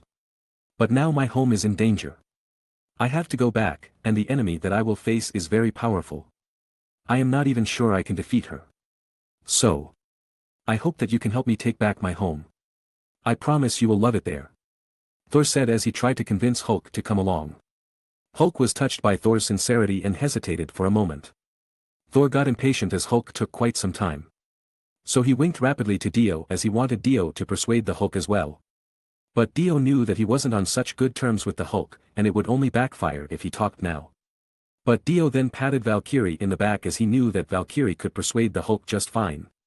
Valkyrie rolled her eyes and walked towards the Hulk immediately. She knew that she couldn't stay at Sakaar any longer after what she had done to the Grandmaster earlier. Furthermore, even though she displayed such an indifferent attitude, she still couldn't watch Asgard fall into Hela's hand. Even without Thor asking her. She would go back on her own to help defeat Hela and protect Asgard. So, in order to accomplish her goal, Hulk's power was significant help. I am also an Asgardian, Hulk, so, I will come along with Thor to help the people of Asgard. Would you like to come along with us too? It would be reassuring to have you aboard. Hulk then glanced at Thor and Valkyrie before looking at Dio. Okay, Hulk help Thor fight the enemy. Hulk said excitedly. Thank you. You are a good friend that I can count on. Thor said happily. Thor was also thinking about calling for the Avenger as Steve and the others would gladly help him. But still, he thought that it would be rude to ask them. While Thor himself barely spent any time on Earth lately. Furthermore, he doubted the Avenger could stand against Hela's power, let alone defeat her.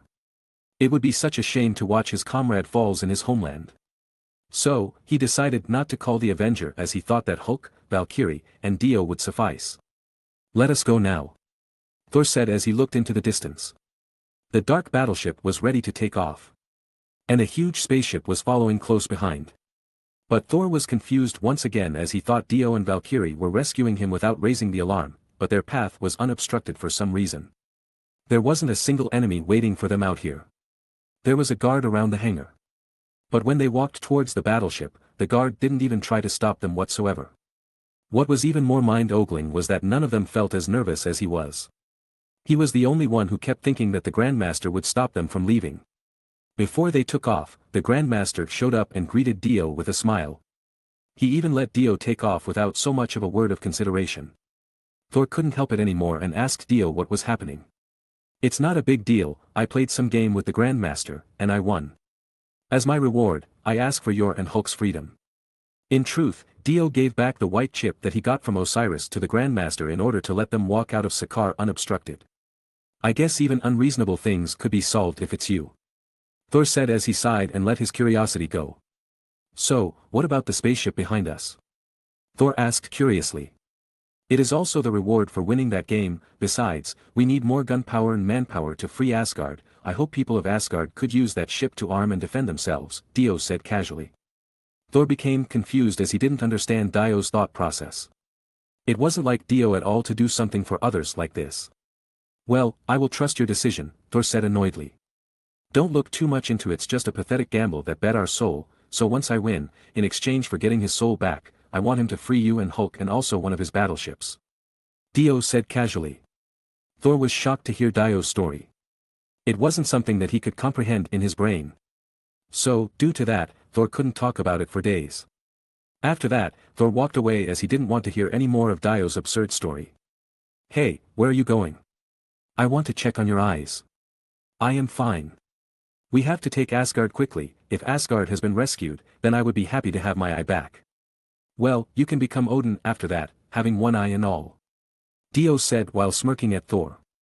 He knew that Asgard's destruction was inevitable, so Thor's resilience was all for nothing. After all, Ragnarok couldn't be stopped. Even when it was over, something unfortunate would happen immediately after. Fortunately, Dio already arranged for things to turn out not as bad as it was supposed to. So, now that all problems were out of the way, the dark battleship flew to space through the space anus. Chapter 639. At the same time, on a remote indigenous planet, Loki hid with his gray cape, trying to blend in with the crowds, waiting for the right time to leave this planet. He didn't fall in Sakaar as he fell into a different wormhole. He successfully concealed himself with his virtue and clever use of abilities. He transfigured himself into the so-called divine messenger of this planet, which allowed him to find the opportunity to leave this planet. At the same time, he also hypnotized several people with his spell and learned what he needed to know about the identity of the god on this planet and the related information about the Dark Crystal sect. But these people didn't know much about this sect to begin with. And so, he fell into a rut as he didn't have enough information about the people who clearly ruled over this planet. However, he was disgusted by the thought of the people of this planet as they were certain that their god loved them and would save them no matter what happened. Loki didn't try to change these people's beliefs as he saw no point in doing that. But surely he couldn't help but laugh at the stupidity of these people. Clearly, this Dark Crystal sect wasn't a god. They didn't even do anything about these people's lives. He wanted to get information about the Dark Crystal sect so that he had the opportunity to take it over for himself.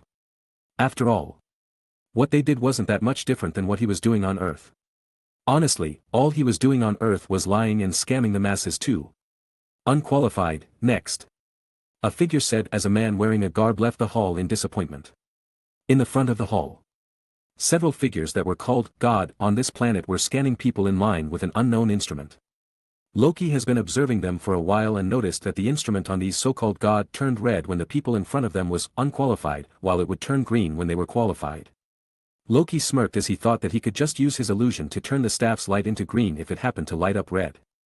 After waiting in line for a while, it was finally Loki's turn.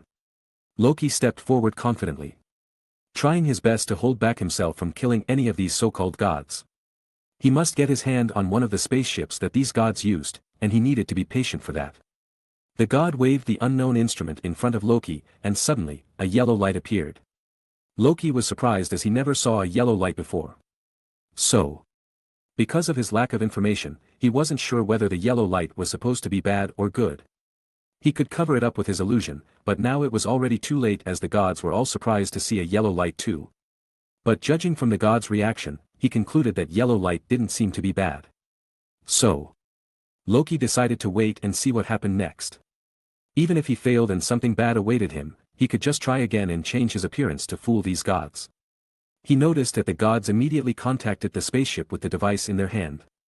He became nervous as he didn't know what will these gods do to something beyond their knowledge. But fortunately for Loki, thanks to his Asgard upbringing, he could understand almost all languages in the universe. He tried to eavesdrop on these gods and heard something confusing. "Come to the hall, I found the son of a god. The leader will be very happy of this finding." Surely, Loki was confused. Just what did the unknown instrument detect? Even so, Loki tried to keep his calm as it still sounded like it was a good thing. There was no way someone with the title of the son of a god would be treated badly. Moreover, Loki even thought of taking over the Dark Crystal sect by using this newfound title. After the so-called gods finished speaking with whoever it was on the other side of the communication device, Loki was brought into the spaceship. Countless people that have been waiting in line to meet with the gods clearly felt envious of the treatment that Loki got from their gods. Loki still thought about Asgard, Ragnarok, and Hela, but he thought it was no use for him to think about it now as it would be too late even if he rushed towards Asgard right now. Asgard would have already fallen into Hela's hand. And the Ragnarok would happen soon after. Furthermore, he got no chance against Hela when Thor, whom he had never won against in the past, was defeated without any chance to do anything to Hela. Loki considered himself a person of rational thought. Unlike Thor that lived his life whilst trying hard, Loki wouldn't take a losing fight. Now, If Thor returned to Asgard and was killed by Hela, Loki swore in all that was holy that he would try to avenge Thor later, but it wouldn't happen anytime soon. This was Loki that we are talking about. Even in the original plot, it took quite an effort from Thor to convince Loki to escape Sakaar with him because as he was thinking about it now, returning to Asgard was a death sentence. Even now that the plot has changed, Loki's train of thoughts hasn't changed. In Asgard, Hela's power has reached its peak, and it was terrifyingly powerful. Moreover, she also used the eternal flame to revive her army and her giant wolf, Fenrir. At this time, all the Asgardians that didn't acknowledge her as their leader was waiting for trial in the middle of the city square. As for Asgardian armed forces, they were all obliterated by Hela without leaving anyone behind. The blood from the armed forces that tried their best to resist Hela's claim to the throne wasn't even cleaned yet. The people waiting in the center of the square were shivering in fear as they expected for some mercy from the executioner Scourge who had turned into Hela's minion. He didn't have the courage to fight Hela and ended up choosing to obey Hela's word. People of Asgard, someone has stolen the Bifrost sword. If none of you tell me where the sword's whereabouts, all of you will be executed here. Scourge shouted as he tried his best to gain Hela's trust, but the people in the square didn't say anything. Although they were scared of Hela, they wouldn't let her do whatever she wanted. So, they remained silent as their way of rebelling against Hela. Chapter 640. Hela pointed a person among the crowd, and Scourge immediately dragged the person to the front and pushed her to the ground. Scourge couldn't bear the thought of killing an innocent. But he couldn't do anything to stop Hela. Scourge saw that Hela just smiled and smirked at the sight of innocent blood. It might just happen that Hela would execute everyone on this square out of joy, like a crazy woman she was. At the same time, a black spaceship appeared in the sky above Asgard and began bombarding Hela and her undead army. Everyone panicked as someone would attack out of the blue Hela like that. But as soon as they saw Thor among the attacker, they felt relieved and ran towards him. Everyone hurry up and get to the ship. Thor shouted for every Asgardian that wanted to escape Hela's tyranny. At the same time, Hulk jumped out of the ship and started attacking the undead army. While Valkyrie that had taken the lead on another spaceship, landed to make sure every Asgardian had the way to escape. They were supposed to rescue the Asgardian people in secrecy, but Thor couldn't bear it anymore as he saw Hela just cruelly kill anyone to her own liking. But because of that, Dio's dark battleship's first wave of attack was easily blocked by Hela's army. More specifically, it was blocked by Fenrir that jumped all around the place, and the dark battleship's light weapon couldn't penetrate Fenrir's thick fur. It would be different if Annihilation Cannon could be used, but it was too late to use it now as it would take a long time to charge. So, Dio ordered the dark battleship to land on the ground and loaded the Asgardian on board. With that order, the dark battleship immediately stopped attacking as it wouldn't do much if they fired the gun while on the ground. Fenrir saw this as an opportunity to attack and immediately jumped towards the dark battleship. However, it couldn't reach dark battleship as the Hulk was there to stop it. The Hulk began to roar angrily and started leaping towards Fenrir and stopped it from advancing any further. He hit Fenrir's jaw with an uppercut and kept on pushing Fenrir away from the dark battleship. But as the Hulk was too focused on fighting Fenrir, Hela found an opening and shot 3 thorns towards the Hulk with a smirk on her face. The Hulk was startled and immediately stood guard as he thought the thorn would impale him, but to his surprise, Thor appeared out of nowhere and stopped the thorn from hitting Hulk. Thor pulled Fenrir's tail and lifted the giant wolf around to block the thorn, easily stopping Fenrir and Hela's attack at the same time. When the last of the Asgardians on the square boarded the dark battleship, Dio ordered them to switch into stealth mode and took off. Dark battleship didn't have to stay around as it couldn't help much in defeating Hela. Furthermore, Dio wasn't sure dark battleship could hold out on if Hela happened to attack. Moreover, dark battleship's mission this time around was only to rescue the Asgardian civilian and escape. Thor was relieved as soon as he saw that the dark battleship had disappeared from sight. His goal to rescue his people has come to fruition.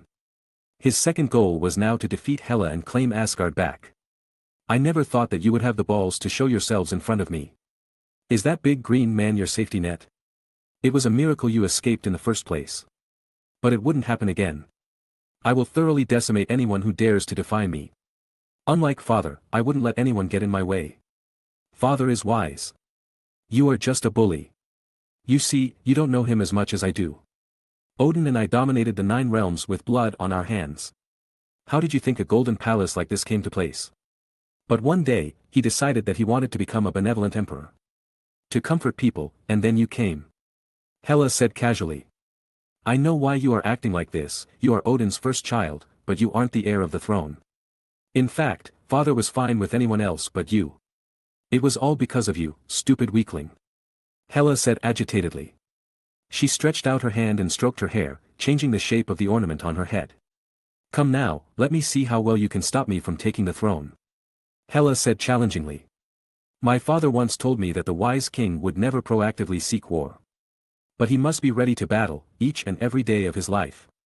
Hela began to scream as she lost her patience, but suddenly, just as soon as she stepped forward to charge at Thor, her vision began to blur. The next thing that Hela noticed was that she felt like falling to the ground, and with a thump, she finally noticed that her body was still standing in front of her. Hela was decapitated without even knowing what happened. Thor saw Dio standing behind Hela with his infamous red scythe by his hand. Thor sighed in relief as soon as he saw that Dio had successfully assassinated Hela like it was nothing.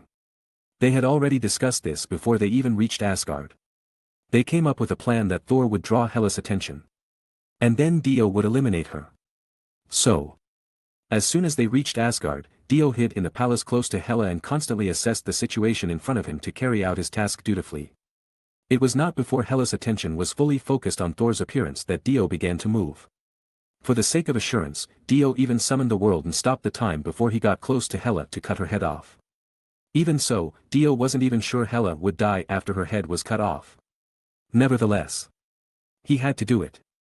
He just had to cross the bridge when the time came if Hela turned out to survive the decapitation. After all, if Hela could be killed so easily, Odin wouldn't go with a roundabout method such as sealing her in Helheim. Chapter 641. This woman doesn't even die after her head was rolling. Dio said annoyedly as he already expected as much. Even after Hela's head had been cut off. Fenrir and her legion of undead weren't affected at all. The Hulk was still fighting against Fenrir while Thor and Valkyrie were still fending off the undead. What was even more strange was the fact that not a single part of Hela's body bled after it was cut. Hela is the goddess of death in Asgard, she controls life and death. As long as Asgard still exists, she will never fall. We can exile her, just like what my father did. Thor shouted as he fought off the undead.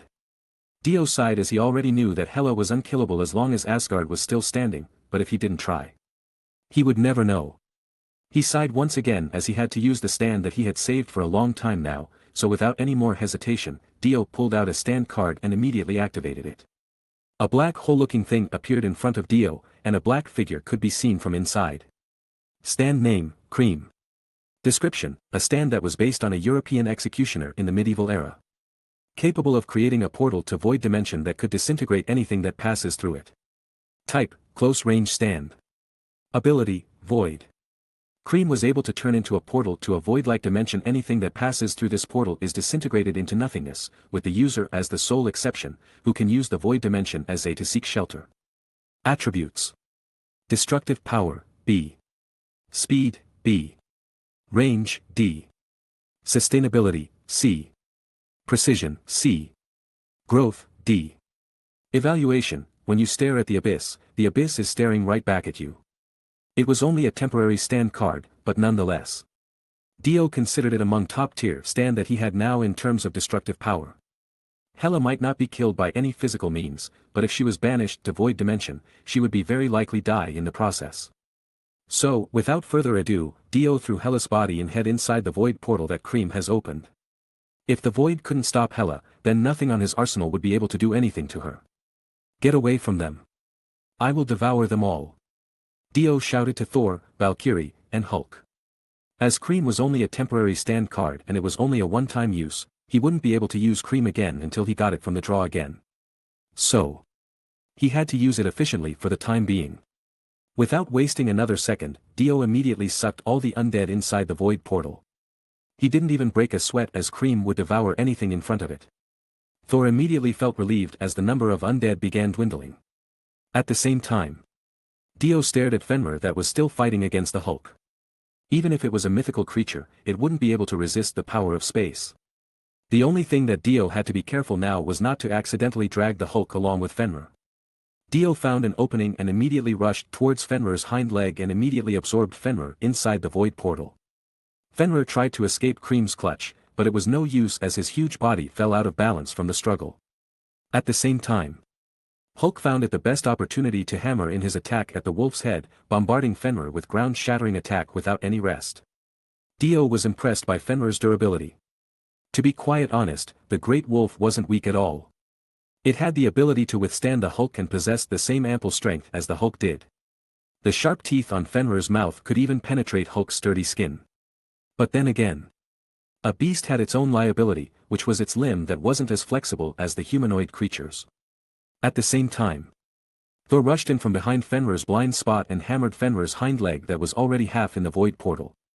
Fenrir's hind leg immediately broke and it howled in pain as he lost control over his hind leg. But at the same time, Dio found the opportunity to absorb Fenrir's front legs as Fenrir finally collapsed. The legless great wolf, Fenrir, has now become a simply huge dog without any means to struggle. However, to avoid complicating the situation, Dio ordered Thor and Hulk to get away from the huge wolf to prevent any kind of desperate attack from the wolf. Dio himself then hid himself inside Cream's void portal and walked towards Fenrir's head. As Dio approached the dying Fenrir, he noticed that Fenrir has given up. Dio was surprised as he didn't think that the great wolf was a creature that would easily give up like this.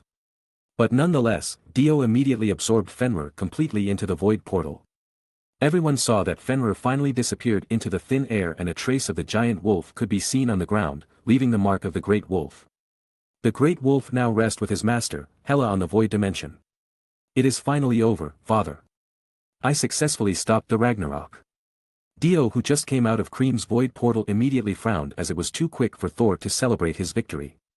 Chapter 642. Suddenly, Thor, who was rejoicing because Hela was finally gone, was struck by a thorn. Damn it! Dio said to himself as he watched Hela return from the void.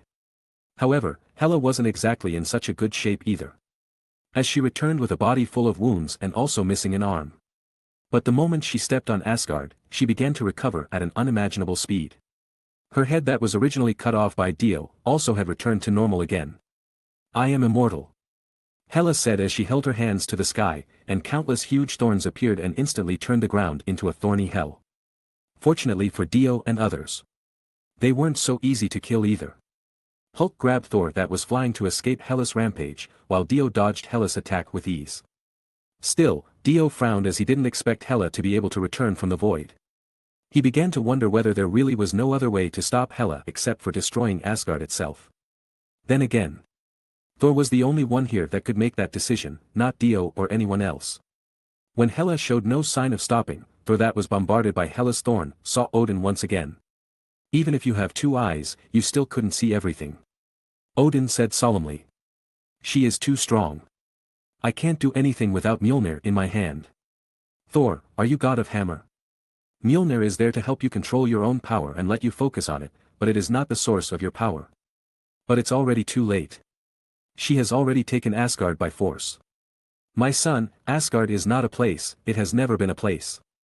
Asgard is the people, any place can be Asgard, and now they need your help. I am not as strong as you, father, Thor said sadly. No, you are always stronger than me, my son, Odin said as he looked at Thor with a big smile on his face.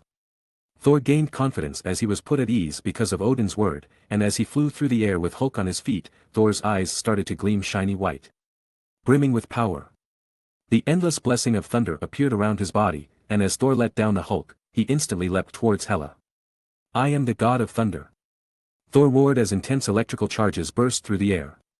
Hela's expression changed for the first time in the entire fight as she couldn't react to the thunder that was about to strike her. It was no longer any ordinary thunder as it exploded on impact. And as Hela was the target, her thorn crown made it worse as it acted like a lightning rod that kept attracting the thunder. Dio immediately summoned Red Hot Chili Pepper as it was the best stand to use right now. He used Red Hot Chili Pepper as his shield against the wild thunder that struck aimlessly.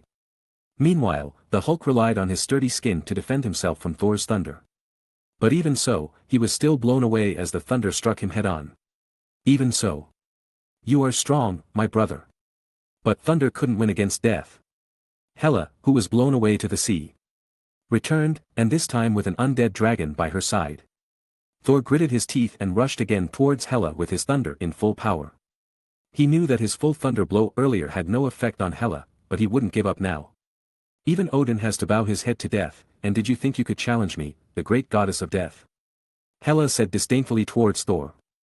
Thor, it is time to make a decision. Dio shouted from the dark battleship with Heimdall by his side, and all the surviving Asgardians behind them.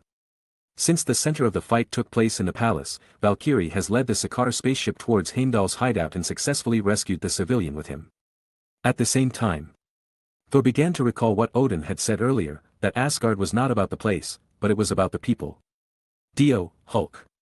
Help me stop her. You want to run away from our fight? As if that would fly. Hela said as she looked at Thor disgustedly and rode her undead dragon to attack the Sakaar spaceship and the dark battleship. Obviously, she wanted to attack the Asgardian on the ship to force Thor to return to their battle. But she couldn't do it without some resistance. Hulk immediately jumped down into the undead dragon and began pulling it down to the ground. And pounded it relentlessly. Although the undead dragon couldn't feel pain, that didn't make it indestructible.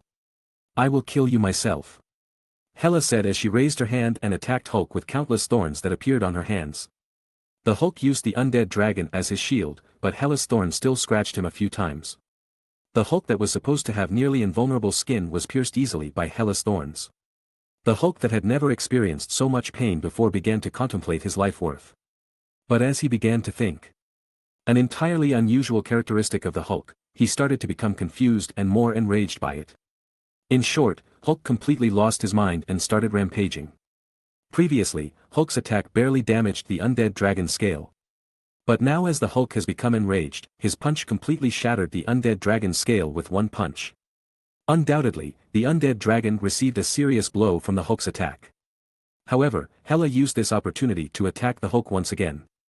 Fortunately for Hulk, Hela missed her first attack as the impact of Hulk's attack disrupted her aim. She attacked once again, but this time something happened that Hela had never expected before. The thorn that she launched towards the Hulk dissipated before it could touch the Hulk. Chapter 643. I already saw your death. Dio said as he waved his scythe around, and the thorns that filled the sky was immediately cut off and disappeared.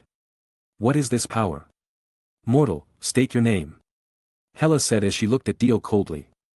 Even after Dio cut Hela's head and put her into the void earlier, Hela didn't even consider Dio a threat earlier. However, she took back her verdict as soon as she saw Dio's combat capability.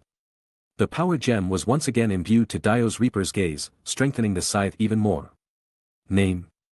Just call me mortal like you used to, the next 3 minutes would feel eternal to you anyway. Dio said as he started to power up the power gem. He dragged the scythe forward and waved it towards Hela. A purple crescent light appeared and swept towards Hela, destroying every thorn that Hela has summoned to dust. Touch of death.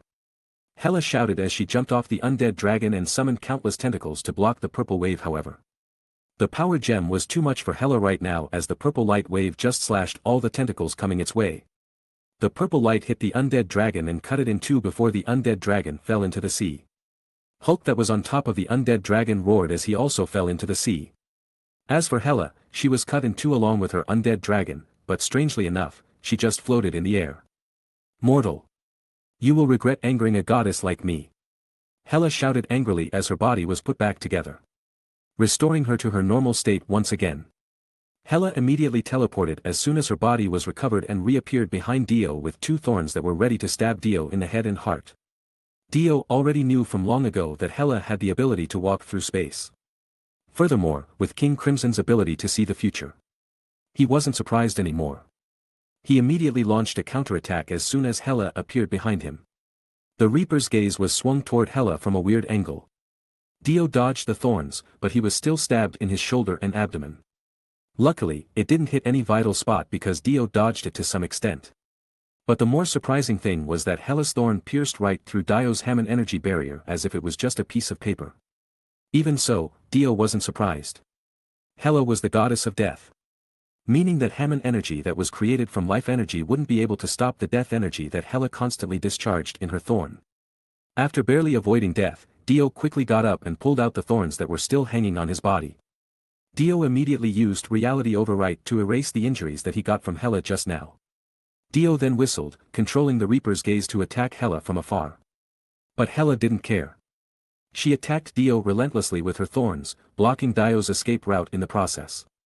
Dio had a hard time dealing with Hela's aggressive attack and immediately used Epitaph to see where he could dodge Hela's attack. But seeing that her opponent was flustered, Hela just smirked even though her body was cut in half. Hela threw a huge thorn in Dio's direction as she knew that Dio didn't have any other place to escape. But as soon as the thorn got close to Dio, it suddenly passed through Dio like the thorn was just an illusion.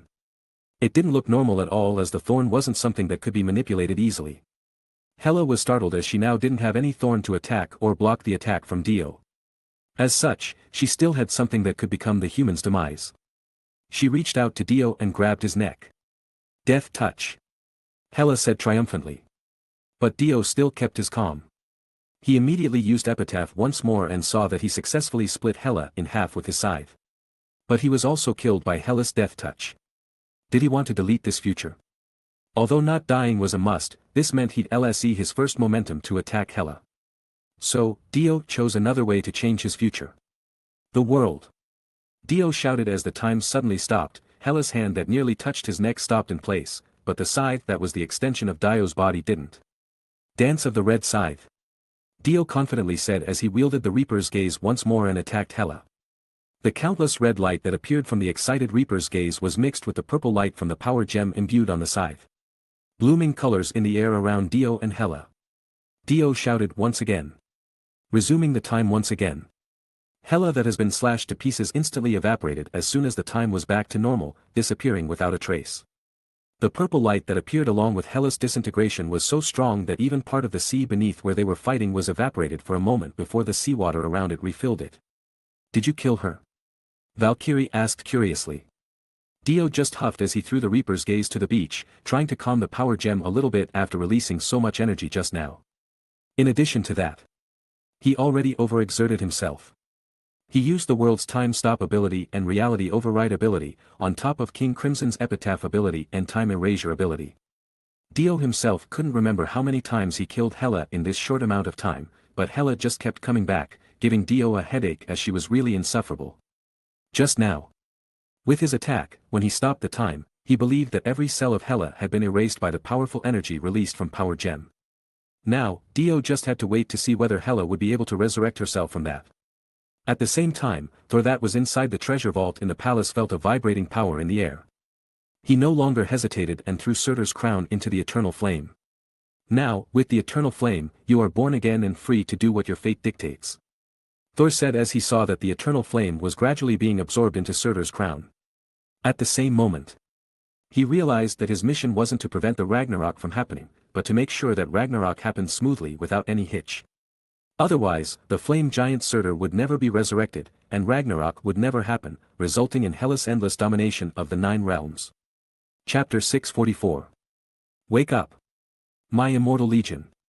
Hela shouted as the ground began to tremble, and countless undead appeared as they began clawing their way above ground. What was even more shocking? Several giants were also resurrected along with the other undead. Hela herself held a huge long sword in her hand. It was her original weapon that she used once she got serious, the Night Sword. Obviously, Hela felt an endless shame as she was constantly being cut into pieces by a mortal. She was an Asgardian goddess. And as long as Asgard was still standing, she would be immortal. But that didn't wash away the humiliation she felt. Now, it was time for this mortal to taste the true goddess of death's power. However, Dio didn't seem to be afraid at all. He calmly assessed Hela's power and lit a cigarette for himself. Because he was done here, Thor should be able to finish his task too in the near future. That's enough, Hela. Asgard is yours now. Wise choice, brother. Your trick won't work on me, not that anyone can beat me, to begin with. Well, I doubt that. I believe he can do something to you, Thor said as he pointed his finger to the palace. At the same moment, a raging fire burst out of the palace. And a flame giant appeared as it destroyed the Asgardian palace. Hela noticed what was happening, and the look on her face immediately changed. No! Hela shouted as she realized that Ragnarok had already started. The flame giant was Surtur, and now that he got his eternal flame back, he was at his full power. Hela looked at Thor with disgust and contempt, but there was nothing she could do. The Ragnarok has started, and the only way for her to stop it was to stop Surtur from rampaging. Now I am here, Asgard, Surtur said as he waved his sword around, destroying the beautiful building that has stood centuries of time. Hela immediately flew towards Surtur at mind-blowing speed. She didn't care about anyone else at the moment as she only wanted to preserve Asgard and stop Surtur from destroying her power source.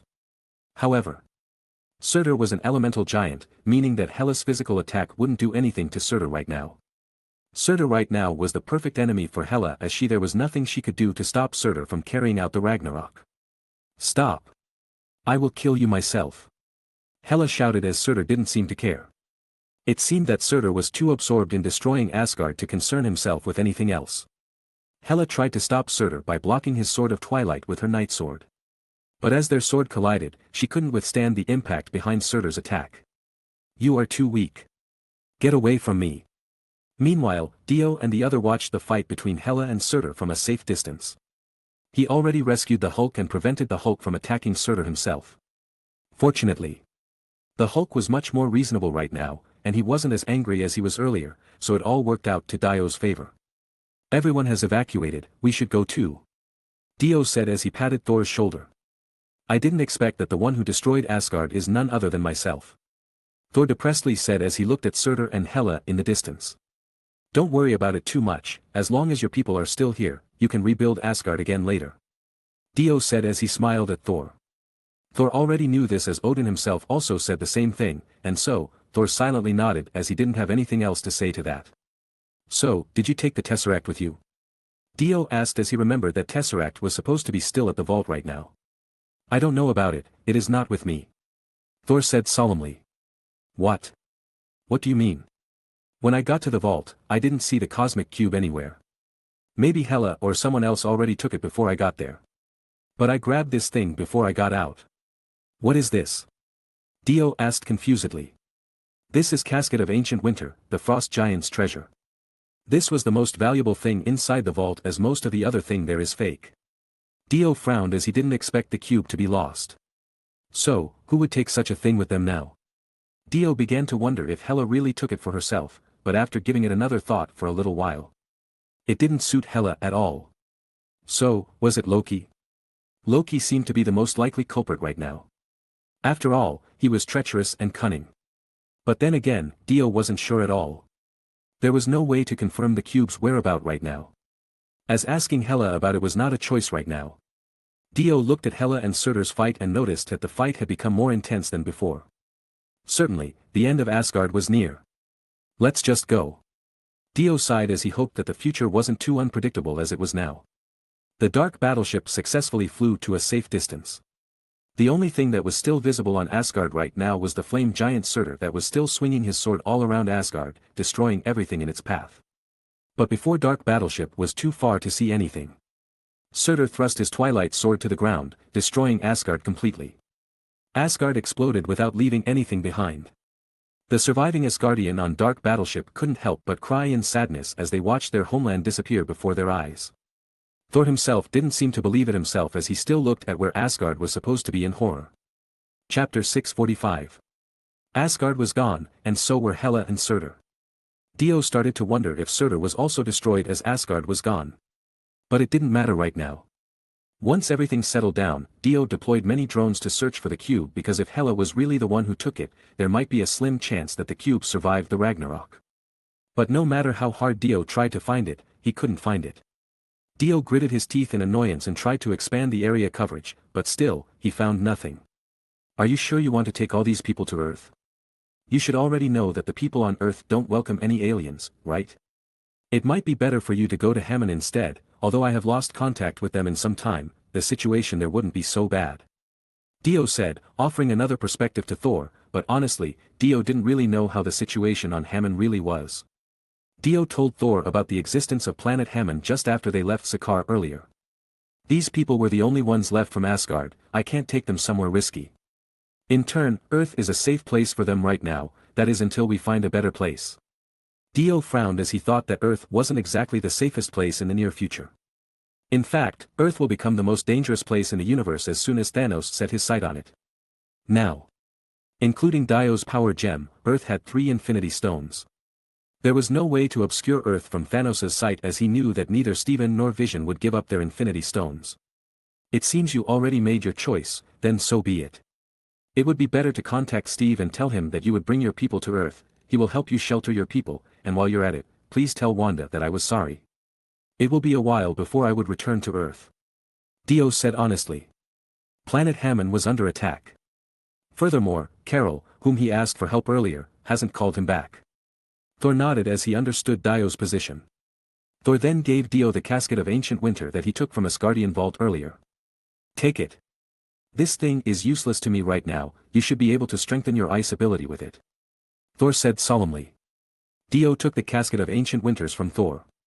He didn't show it, but this casket would certainly be put into good use. All right. But you can have it back whenever you need it. Dio said with a smile on his face. This casket was certainly useless for most people, but it could be good if it were in Loki's possession. Then again, Loki wasn't here now. His whereabouts were still unknown, and Dio doubted that he would see Loki anytime soon. If you found here anything about Loki, please help me bring him back. Although Earth wouldn't welcome him, I will do everything in my power to watch over him next time. Alright, I will let you know if I come across any information about him, Dio said as he walked towards the dark battleship control room while Thor and the rest of the Asgardian were transported to another ship that was commanded by Valkyrie. As soon as they separated, Thor and his company immediately headed towards Earth, while Dio returned to Sakaar. The fire was raging, buildings were in ruins, and corpses were everywhere. The once magnificent Xander was destroyed in a matter of days. A huge spaceship stood above the ruins while numerous enslaved Nova engineers were being dragged into the ship. The spaceship looked very rugged as it had taken serious damage earlier. However, the damage wasn't done by the Nova Empire at all. It was the cruel truth here. The Nova Legion couldn't do anything to stop Thanos from invading Xander. The damage to Thanos' Annihilation Cruiser was done somewhere else by someone else entirely. Who could it be? Who would be able to deal such significant damage to the Mad Titan's battleship? The Nova Legion didn't know who it was. But it certainly didn't deter them from defending their home from the Mad Titan. Their defense barrier was annihilated with a single shot from Thanos' ship. The Mad Titan himself didn't show himself until the battle was over. That was the most humiliating thing that Nova Empire has ever experienced since a long time ago. So, people began to wonder what was Thanos' objective for conquering Xander even though it didn't have any Infinity Stone there. Honestly, the reason was quite simple, which was to repair his battleship as it took considerable damage. Thanos always held on to his principle where the weak would become the servant of the strong, so in an instance where he needed someone else to do something for him, he would just simply dominate them to his will. In a hidden place inside the battleship, a figure was nailed to a pillar by Corvus Glaive's famous blade. But that was not the only thing that fixed the figure to the pillar as special chains, and an odd machine helped secure the figure from moving around. The figure kept flashing a gorgeous light from time to time, but it was absorbed quickly by the chains and disappeared without any trace. At the same time, Ebony Maw was muttering something towards the figure, chanting spells and persuading the figure to fall to his brainwash. I failed again, but well, we have the time. I will try again later. Ebony Maw said as he had tried many things to brainwash the figure without any result. He wasn't discouraged by it as Ebony Maw wasn't someone that would just give up over something trivial like a failure. The figure smirked and spitted on Ebony Maw's face before Ebony Maw left. This figure was none other than Carol herself that was captured and failed to report back to Dio. She was the reason Thanos' ship sustained such damage. And she was also the reason why Thanos left Hammond Planet. Nevertheless, Carol was in a dire situation right now. Chapter 646. Master, it failed. The strange energy inside that woman cancelled out my mind control. Ebony Maw said as he lowered his head in respect before his master. The Mad Titan sat on his throne as he caressed the bandage wrapped around his chest and remained silent for a while. The silence was horrifying as the killing intent of the Mad Titan permeated the area. He had not suffered any injuries in such a long time that he was trying hard to control his emotion now. In truth, Carol's punch was the one that gave Thanos his injuries as it was powerful enough to penetrate Thanos' unbelievable thick skin. If Carol weren't exhausted at that moment, Thanos might suffer more injuries than he had now. It was truly a miracle that some amazing fighter still existed on that small tourist planet. For his failed invasion on the tourist planet, his battleship was badly damaged. Black Dwarf was beaten up badly that he almost died. Even Corvus Glaive lost one of his arms. But it was thanks to his Black Order that Thanos could subdue the woman without any more hustle than it could be. The woman who replaced Supergiant position on the Black Order played a role here as Thanos suspected that the strange woman that impeded his invasion had something to do with her. But nonetheless, it was a thought for another time. It's alright for now, just don't let her die yet. The bounty hunter that took the power gem with him still didn't show up on that planet. I suspect that he had something to do with that woman, and with that in mind. We have his allies with us right now. Once we got the power gem, kill her immediately. Yes, Master. Ebony Maw said respectfully. Where is Black Crystal right now? Thanos asked coldly. She is on her way to Earth, Master. She said that she wants to bring back the mind gem for you, Master. I see, that is interesting. Thanos spoke while holding his chin. Would you like to send someone to watch her, Master? She didn't surrender to you out of her own free will. If she took hold of another infinity gem, I am afraid she might revolt against you. No, let her be. I want to see what she will do next. If she really does get a hold of the infinity stone for herself, it would be fine by me too. Thanos confidently said as he smirked in triumph. It was already within his calculation that Black Crystal, the woman that replaced Supergiant, wouldn't bow down entirely to him in the future. The Black Order under his command wasn't exactly loyal either.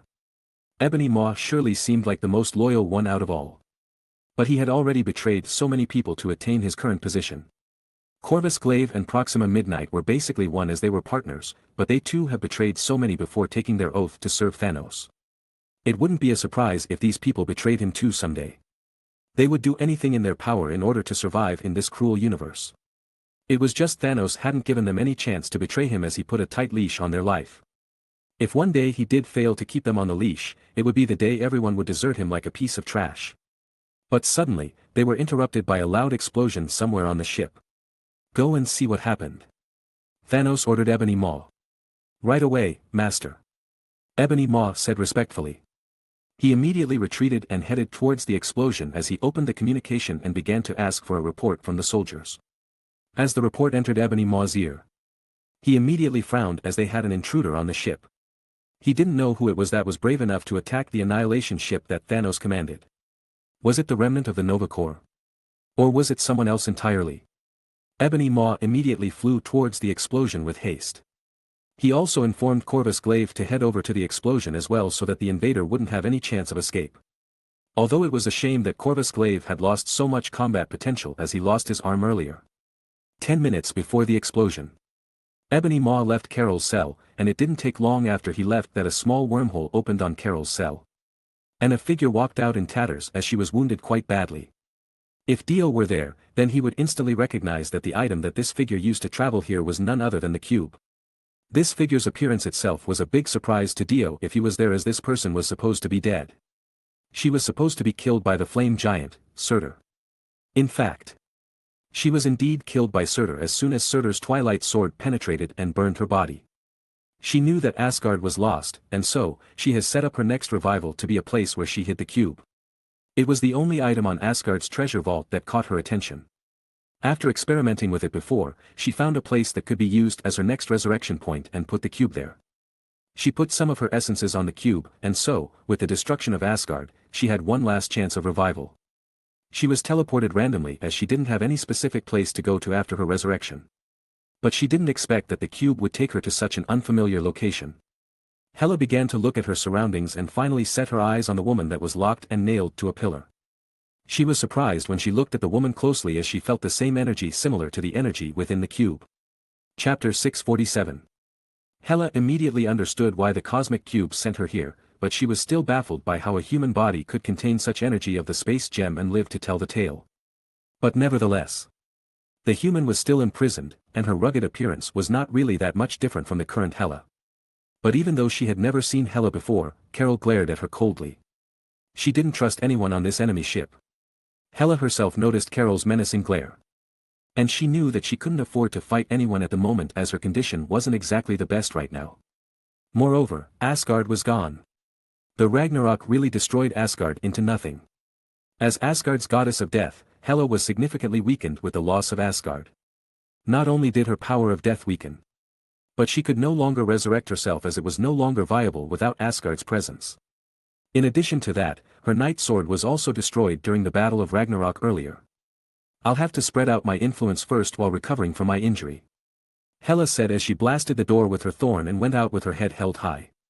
Even though she had just experienced a shameful defeat, it wasn't on her mind to bow down to anyone. The noise from her escape clearly attracted the guards' attention. In a blink of an eye, many guards showed up one after another and surrounded Hela. They were the soldier that Thanos had specially trained to become his strongest arsenal. Even so, they were just pitiful creatures before Hela, as anything with flesh wasn't something that she had to be on guard about. She launched dozens of her thorns towards the guards in all directions, as the guards were swarming her at the moment. And so, the sound of torn flesh was heard all around her as they were pierced by the thorn. They couldn't do anything to Hela, as she was still a very powerful goddess. "How cute," Hela said as one guard successfully blocked and evaded Hela's thorn and rushed towards Hela. She felt a little bit excited as she saw that someone still could resist her. So, she conjured a sword from her thorn and pierced the guard's head without any resistance. The death of these guards gave Hela a fraction of her lost power. Although it wasn't enough to return her to her peak condition, it would do for now. Hela stretched her hands.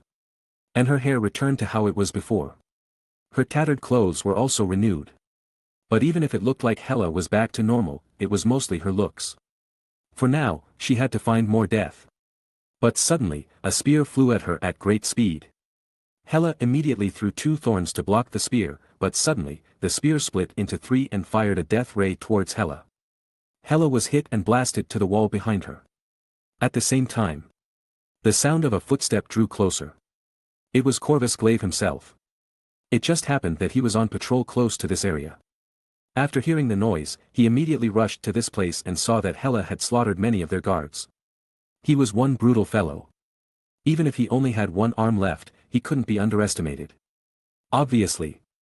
Proxima Midnight was also here, following her husband loyally. She was about to take her husband away as she thought that the intruder had been taken care of when suddenly, the intruder opened her eyes once again. Corvus Glaive noticed it first and dodged the incoming attack from Hela. However, Proxima Midnight wasn't as fast, and as a result, her body was impaled by a long thorn that Hela launched in her effort of fighting back. Proxima wailed as she felt that her life energy was absorbed into the spike. She didn't know what kind of weapon it was, so she began to panic. Corvus Glaive immediately came to her rescue and pulled the thorn out of her body before tossing it aside. He turned his attention to Hela once again, but he was confused as Hela was gone. "Are you looking for me?" Hela said from behind and stabbed his leg with a sword. Although Hela could no longer resurrect herself, she still had an Asgardian physique. She had an almost indestructible skin and ultra-healing factor to help her endure a tough fight. Proxima Midnight immediately fired her gun to support her husband. This gun was famous for shooting a death ray that could obliterate almost all life in the universe, but it didn't work against Hela. It would be better to say that Hela loved the death rays as she could absorb them to increase her own power.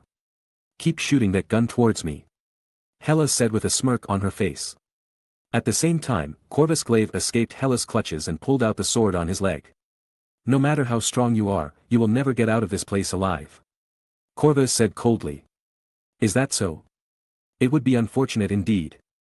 Corvus gritted his teeth as he was trying to block all of Hela's incoming attack while Proxima Midnight, who didn't have any weapon that she could use right now, took a short sword that was lying around the floor that belonged to one of the dead guards earlier.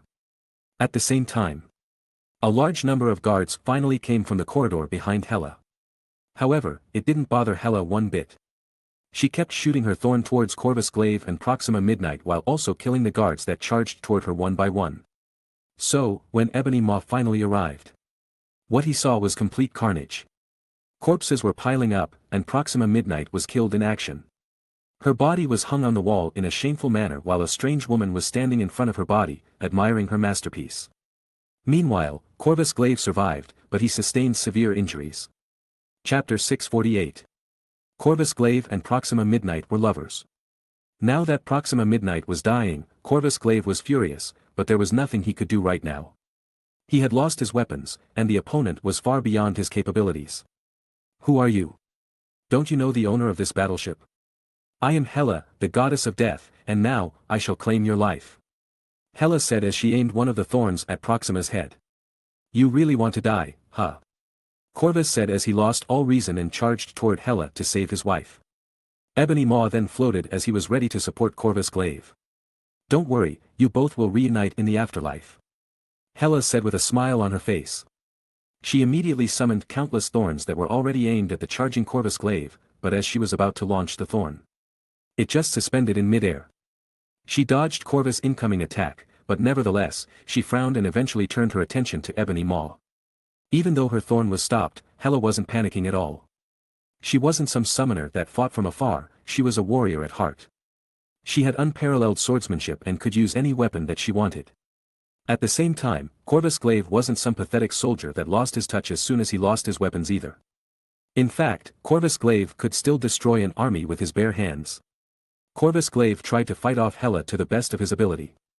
But the thorns still turned out to be too much for Corvus to handle. If he had his weapons on hand right now, he would be able to somehow fight on par against Hela, but now he had to rely on Ebony Maw just to stay alive. Ebony Maw wasn't someone that had to be ordered around to do something, he was a tactician at heart. He could perceive the current battlefield perfectly, so as soon as he saw that Corvus Glaive was already engaging the woman, he immediately used his psionic ability to control the woman's body. So, before the woman could retaliate against Corvus, Ebony Maw has restricted the woman's movement. Corvus immediately lunged towards Hela and started beating her down as soon as he saw that Ebony Maw had her under complete control. He kept beating her down that the sound of the beating reverberated throughout the entire hall. Hela herself didn't expect someone that she had almost killed earlier could still fight back this much. But what baffled her the most was the man that stood behind and controlled her body with his psionic power. She couldn't free herself from his power, which made her unable to defend herself from the incoming attack. But Hela wouldn't surrender to these people as even Ragnarok itself failed to kill her. As soon as Corvus was ready to land the final blow, Hela twisted her head and gritted her teeth before summoning numerous thorn that was swarming the place, leaving nowhere to run. She instantly shot the thorn towards Corvus and Ebony Maw as she didn't want the thorn to be stopped in midair again. Ebony Maw himself was startled by Hela's resilience as he failed to block and dodge every thorn that Hela sent his way. Although he didn't receive any fatal injuries from it, the thorn still grazed his body. The worst thing that happened to Ebony Maw was that Corvus was the closest person to Hela at that moment. Certainly, he was bombarded by Hela's thorn that pierced various parts of his body. Ebony Maw's face turned sour after what he just saw, but fortunately for him, he still had control over Hela's body. He controlled Hela's hand that was still holding on to Proxima's gun and directed it to Hela's head. At the same time, Hela was resisting Ebony Maw's control all this time, but Ebony Maw's psionic ability was far stronger than anything she anticipated. But then again, Hela still had a trick up her sleeve. Hela turned her head back to the gun that was now directed to her head and let out a painfully loud scream. It was her scream of death. A wave of sound so painfully loud it could rip anyone that heard it out of their soul. Sure enough, all the guards within 100 meters radius fell down to the floor like a puppet that had lost its string. Even Ebony Maw, who had outstanding prowess on mental and energy-based attacks, vomited a lot of blood as he failed to completely defend against Hela's sudden scream. But as soon as Hela thought that the fight was finally over, she lowered her guard. It was a classic mistake of underestimating an opponent too much as Corvus Glaive sneaked from behind and pierced her chest with a blade. Corvus Glaive could be said to be the strongest among the Black Order. He enjoyed so many perks that Thanos has given to him specifically as he was a perfect general of his army. Corvus was a tactician, a strong warrior, and an agile fighter. But he also had a powerful healing factor in his arsenal. Severe injuries from Hela's thorn weren't really fatal for Corvus as he could just regenerate himself. Corvus was about to thoroughly finish Hela as he was about to pull his sword and drove it back at Hela's head, but Ebony Maw immediately stopped him. "Don't kill her just yet. Master wants to interrogate her personally," Ebony Maw shouted as he stopped Corvus. The word master from Ebony Maw immediately stopped Corvus' movement. He sighed and threw Hela towards Ebony Maw, but that wasn't the end of it as he moved again and cut Hela's leg this time. The goddess of death was turned into a toy just in a blink of an eye. Ebony Maw immediately used his psionic ability to scoop Hela from the floor and drag her towards Thanos' throne room. Meanwhile, Corvus that strained his killing intent out of loyalty to his master's order had no means to vent off his frustration. He walked towards Proxima's dead body and silently looked at her for the last time. He then took a blade on the ground and threw it towards Carol's body. Corvus then picked Proxima's body from the floor and silently left the area. Chapter 649. When Thanos' army appeared near Hammon, the tourist immediately ran as far away from them, causing Hammon to be devoid of tourists. The Dark Elves that were stationed on Hammon were waiting for their chief to arrive. On this day, the Dark Battleship finally arrived at Hammon. Dio immediately stepped out of the Dark Battleship and was welcomed by Maptoff in a wheelchair. "You are finally back," Maptoff said with excitement. Dio was silent for a moment as he saw that Maptoff had lost his legs. "I was negligent, I am sorry. How is the situation right now? How many of our men were injured, and where is Carol?" Dio asked solemnly. Follow me, sir. Because our base has already been exposed and almost destroyed, I have moved it to the depths in the scenic area. Please forgive me for taking the initiative without reporting to you first. It's fine. You did a good job there. Dio patted Mapdoff's shoulder. Dio was already prepared for the worst, but now he realized that the situation wasn't as bad as he thought it would. But now, Hammond clearly lost all the tourists. Soon after, Dio arrived at the new base, and Mapdoff reported everything that happened during Dio's absence. After you left, we continue to strengthen the planet's defense. We also continue to mine the gold as you wanted. The tourism and the weapon development also went smoothly. But one day, the Mad Titan appeared with his army in search of something. He began to interrogate some of our people regarding your whereabouts. We refrained from saying anything about you. So he began to force us by using violence. I informed you of the danger immediately using the emergency contact. But I found out soon after that it was what the Mad Titan wanted. I am so sorry. Sir. It slipped off my mind that the Mad Titan could trace our signal like that. The Mad Titan is too powerful. Although I had already evacuated almost everyone in time, many of our people were sacrificed because of that. Even Red Rose was killed by a woman in a cape. I also lost my leg at the same time. Your friend Carol arrived in time to rescue us and fought off the tyrant's army by herself. In the end, she successfully repelled the Annihilation Army and caused massive damage to the Mad Titan. But in the end, she was also captured by the enemy. But shortly before your arrival, the Mad Titan conquered Xander and destroyed the Nova Core. Judging from the news, it seems he wants to use Carol's life to force you out. Sir. He threatened to kill Carol and destroy Hammond if you didn't comply. The news came from a trusted resource, so I doubt that it was a hoax. Mapdoff said solemnly. After hearing Mapdoff's report, Dio couldn't help but wonder and frown at the same time. Although the current situation wasn't the worst-case scenario that he had thought of, it was bad nonetheless. Carol was caught. Which surprised him a little bit. After all, Carol was very strong, and she shouldn't have any problem escaping on her own. But from Mapdoff's report, it seemed that the Annihilation Army already planned to leave and retreat from Hammond as soon as she caused major havoc, but why did she continue to chase after Thanos? He already made it clear to only repel Thanos out of Hammond instead of dealing with him like she did when Dio contacted her before. This situation didn't make any sense for Dio right now. Dio couldn't figure out Carol's goal, but there was no doubt on his mind that he had to rescue Carol immediately. Now, Dio had to find a way to rescue her. Furthermore, it was obvious that the Dark Elf wanted revenge for their brethren in Red Rose. Dio sighed as Thanos truly would stop at nothing to have the Infinity Stones. It was clear that Thanos had already learned about the power gem that was now in Dio's possession. He must be prepared to fight Thanos now as he had to rescue Carol. There was no doubt in Dio's mind that his excursion this time would be the most dangerous one. Dio began to think long and hard as Carol was captured, and it wouldn't be easy to rescue her. Now, Dio began to think of what his ability could do in this situation. He knew that half-assed ability wouldn't work against Thanos. In fact, if he really had to consider the safety of the Dark Elf, he had to evacuate them from this planet immediately, and if he had to think rationally, he didn't have to rescue Carol at all. But his morals prevented him from doing so as he couldn't do that to a comrade. Furthermore, Carol was in her predicament right now because of Dio himself. He definitely couldn't ignore Carol now.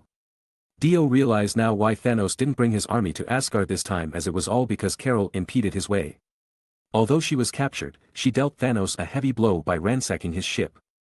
Now, Thanos was forced to repair his ship on Xander. It was all really a butterfly effect, and it was his course of action that caused all this to happen. So, where is the gold that has been mined? Dio asked Mapdoff. It is on the old base, sir. Tourism has been closed for the moment. So our mining has been more efficient. We have about 5 tons of gold that we're ready to use, sir. However, due to the battle with the Mad Titan earlier, some gold vein has collapsed. We don't have enough manpower to clear the rubble and open up a new spot. Sir. Mapdoff said solemnly. Dio was a little bit surprised that they had mined 5 tons of gold. It is a lot. Dio was satisfied by the amount of gold that he could use to draw from the gold pool this time. Good job. Tell the rest that when I am done with the gold, we have to evacuate this planet. Sir, are you giving up on this planet? Mapdoff asked as he wasn't sure of Dio's goal. No, it's just temporary until I deal with that tyrant. After all, if we don't deal with him, he will just return and cause another havoc.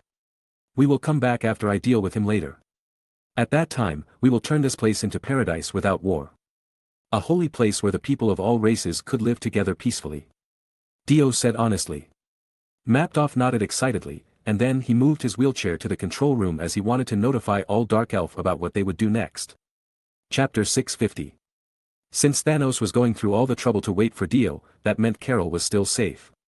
So, Dio was ready to take advantage of that time frame to strengthen himself. He filled his gold storage with the entire 5 tons of gold from the base and locked himself inside his room in Hammond to start the gotcha system. He got to roll 50010x draws, and it was the highest amount of draw that he has ever done before. Dio took a deep breath and tried out his luck immediately. At the same time on Earth, Thor arrived with his people and contacted Steve immediately. He briefly explained what happened to Asgard, and Steve nodded in understanding. In fact, everyone else felt the atmosphere was heavy as they didn't know what to say to comfort Thor. Then it finally came to Thor's request to let his people stay on Earth. Of course, T'Challa immediately came forward and made use of Wakanda's health to hire a large number of people to start building houses for Asgardians in the prairie of Wakanda. The place that T'Challa has allocated for Thor was wonderful, and Thor himself was delighted with it, leading to so much gratitude from the Asgardians themselves. He also didn't forget Dio's request to tell Wanda about Dio's whereabouts, which was on his own planet. The rest of the Avengers heard about Dio's own planet and expressed their disappointment and unhappiness of Dio going on his own. Then again, they surely would wait for Dio to express their feeling themselves. Especially Wanda and Quicksilver, the angriest out of them all for leaving them behind. The return of Hulk also surprised everyone. They didn't expect the Hulk to abandon Earth and become a champion on another planet. It made them wonder what else in this universe that they didn't know about. But at the end of the day, Thor had achieved the most important thing for him right now. He had provided another settlement for Asgardian. Albeit temporarily. But one last thing that they didn't know was that another spaceship had landed on Earth, and a beautiful woman walked out of it. "I am back, Earth. Are you ready for a surprise?" The woman said with a sinister smile on her face. She opened her arms, and all the trees and animals within 10 miles suddenly turned to ashes. As of this moment, Earth has become a dangerous place for any living being. On Vormir, the Grandmaster was holding his scepter as he followed a tattered map to find the place that was supposed to hide the Soul Stone. NDWI gasped, a being born in a highly intelligent race. A member of the Elder of the Universe, this is unexpected to have such a man of your stature to come to such a place. "Do you know me?" Grandmaster said curiously as he never met the strange creature that floated mid-air in front of him. The creature had called his real name that the Grandmaster himself had almost forgotten. "This is my curse, as anyone that steps into this place would have their identity laid bare in front of me," the Red Skull said indifferently. "Interesting. What is your name? Who had imprisoned you here? Are you interested in striking a deal with me?" the Grandmaster excitedly said as he seemed to forget about the Soul Stone. The Red Skull has not yet shown his face to the Grandmaster, and so, he lifted his veil and showed the Grandmaster his appearance. "I was teleported here by the Cosmic Cube in search of the Soul Stone. But right when I am about to have it for myself, it cursed me and bound me to this place. I couldn't leave this place alive as I had already become the Soul Stone's slave. As for my name, you can call me Red Skull. This is peculiar. The Soul Stone was rumored to be the most mysterious of all the 6 Infinity Stones. It possesses unique wisdom and power, which makes it the most desirable stone out of all. Now that I see you here, I'm starting to believe the rumor that circulates about that stones," the Grandmaster said while smiling from ear to ear. As a man that had lived as the universe was born, the Grandmaster knew a lot of secrets regarding the universe itself that no other people could imagine. Hearing the Grandmaster's word, Red Skull suddenly fell silent. It was obvious that the Grandmaster's words were the truth, but it was unfortunate for the Red Skull that he obtained such information too late. "So, do you still want that stone, oh noble ancient life?" the Red Skull said, breaking the silence. "Oh no. I came here purely out of curiosity. I want to know the requirement to take it and what the cost is. That is my only reason here," the Grandmaster said with an attitude. The Grandmaster's answer was beyond the Red Skull's expectation as it surprised him that he fell into another silence. "Very well, please come with me," Red Skull said as he turned around and started walking to the mountain. He didn't say anything on their way until they reached an altar on top of the mountain, with a cliff right behind the altar. "The Soul Stone is right below this cliff," the Red Skull said indifferently. "Is that so?" What kind of price does one have to offer to take it away from this place? The Soul Stone was the simplest out of all the Infinity Stones. On that note, the Soul Stone only asked for a sacrifice of what the possessor holds dear. In other words, a soul for a soul. The Red Skull said indifferently. This is interesting, so interesting. A soul for a soul. What a reasonable sacrifice. This is unfortunate, I have lived for so long. But I still don't know what love is. In my long life, I only know what's fun and boring. It is a shame that I won't be able to have this stone for myself. But just for clarification, what kind of love does it require here? The Grandmaster asked the Red Skull once again. Family, friends, a love to espouse, children, all type of loves. The Red Skull answered indifferently. Really? But I think everyone would love themselves the most. Are you sure that there is no other condition to take that stone out of there? What if I jump there? What would happen? I do not know the answer to that question, but I guess that you will die. The Red Skull said indifferently. Soul for a soul. I seem to get the hang of this wisdom that the Soul Stone wants. The Grandmaster said as he started to look down the edge of the cliff. His eyes showed the enthusiasm that he showed when he got a new toy. It was like he saw a form of gamble that he most desired on the entire universe. May I trouble you for a little? The Grandmaster said to Red Skull excitedly. What do you want? The Red Skull asked indifferently. Not much, actually. I just want you to hold this chip for me and bury it with me if I die. As the Red Skull held the white chip in his hands. The Grandmaster immediately jumped down the cliff while laughing excitedly. The Red Skull was left on top of the mountain with the white chip in his hand. He was confused by the Grandmaster's action as he didn't know the white chip's value. Chapter 651. The dark battleship slowly descended into Xander. The Dark Elf stealth came into play right now as it was the main resource for Dio to evade any sort of detection right now. His objective of coming to Xander right now was only to save Carol. Well. He might take a shot to kill Thanos while he was at it if he had the chance. In Dio's mind, Thanos would be easier to deal with now compared to when he already gathered all the 6 Infinity Stones. The Power Gem was still in Dio's possession. The Time Gem was still in Steven's hand, and the Soul Gem was still unknown. Furthermore, Vision still held onto the Mind Gem while the Reality Gem and Space Gem's whereabouts were still unknown. Even if Gamora had already learned about the Soul Stone's whereabouts, she wouldn't disclose that information to Thanos. At least not yet. Furthermore, Gamora was supposed to be with the Guardian of the Galaxy, so there was no way Thanos would be with her right now. The most important thing right now was that Thanos shouldn't have his Infinity Stones at the moment. Another more important point was that Thanos wouldn't bat an eye at some random bounty hunter now. Even if he knew that the bounty hunter possessed the Power Gem. Thanos still wouldn't do much aside from sending his army at the said bounty hunter. But then, Dio would be able to deal with the army just fine. Dio put the Power Gem on Reaper's gaze as he knew that he would need its power later. He wanted to finish off Thanos with it as he didn't want to deal with him in the future. But all in all, it was only a plan. He had to adapt to the situation later on. In order to sneak past the Annihilation Army, the dark battleship had to descend a little further from the city. And after the landing, Dio immediately opened the dimension door into the mirror dimension to sneak up onto the Annihilation warship. But when Dio's mirror dimension extended into the Tyrant's throne room, he opened his eyes as the Power Gem slot on his Infinity Gauntlet started to shine. We have a guest, tell Ebony Maw to get ready. Thanos shouted at the guards on his side. After he said those words, Thanos closed his eyes once more, and the light from his Infinity Gauntlet started to fade before it dimmed completely. On the other hand, Dio used the mirror dimension to invade the ship smoothly. However, right when he was about to search for Carol, an unexpected thing started to happen. A clicking noise was heard somewhere, and the mirror dimension suddenly collapsed. Dio never saw anything like this happen before, so he was obviously startled beyond belief. Dio began to wonder if there was any technology that could monitor other dimensions in Thanos' ship. At the very least, Dio wouldn't know the answer now, and now was not the time to look into the answer either.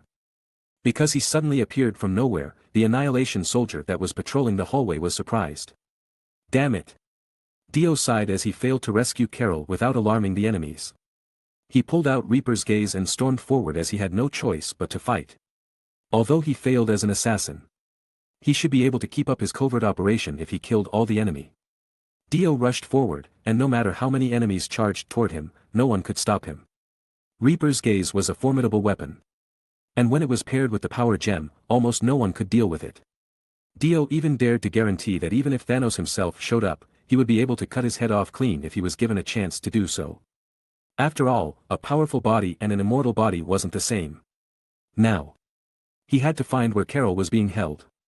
It was impossible to make these soldiers talk as they couldn't talk in the first place. He hoped that luck would guide him to find Carol right now. But an unexpected figure stood in front of Dio, blocking his path forward. That weapon. It turns out the power gem was in your possession all along. Dio stopped moving as he couldn't believe his eyes. He never expected to see Hela inside Thanos' ship. In fact, she was supposed to be destroyed along with Asgard. Dio couldn't even fathom how such a thing happened as he watched Asgard was destroyed with her along with it with his own eyes. How could Hela possibly be here? Or was it because? I know you're probably confused judging from your reaction. You are surprised that I'm even alive, aren't you? Hela coldly said as she shot out her thorns towards Dio. Dio dodged the thorns and stayed on his toes, but he soon found out that Hela had shot down the camera and the guards that came around the corridor instead of Dio. Dio was confused, but he immediately knew that Hela wasn't here to go for another round with him. And so, Dio immediately dealt with the incoming guards. He honestly didn't know who took the cosmic cube from Asgard's vault, but now it was certain that Hela was the one who took it away. She used the cube's power to teleport herself away in the moment of crisis. You used the cube, am I right? Dio asked Hela directly.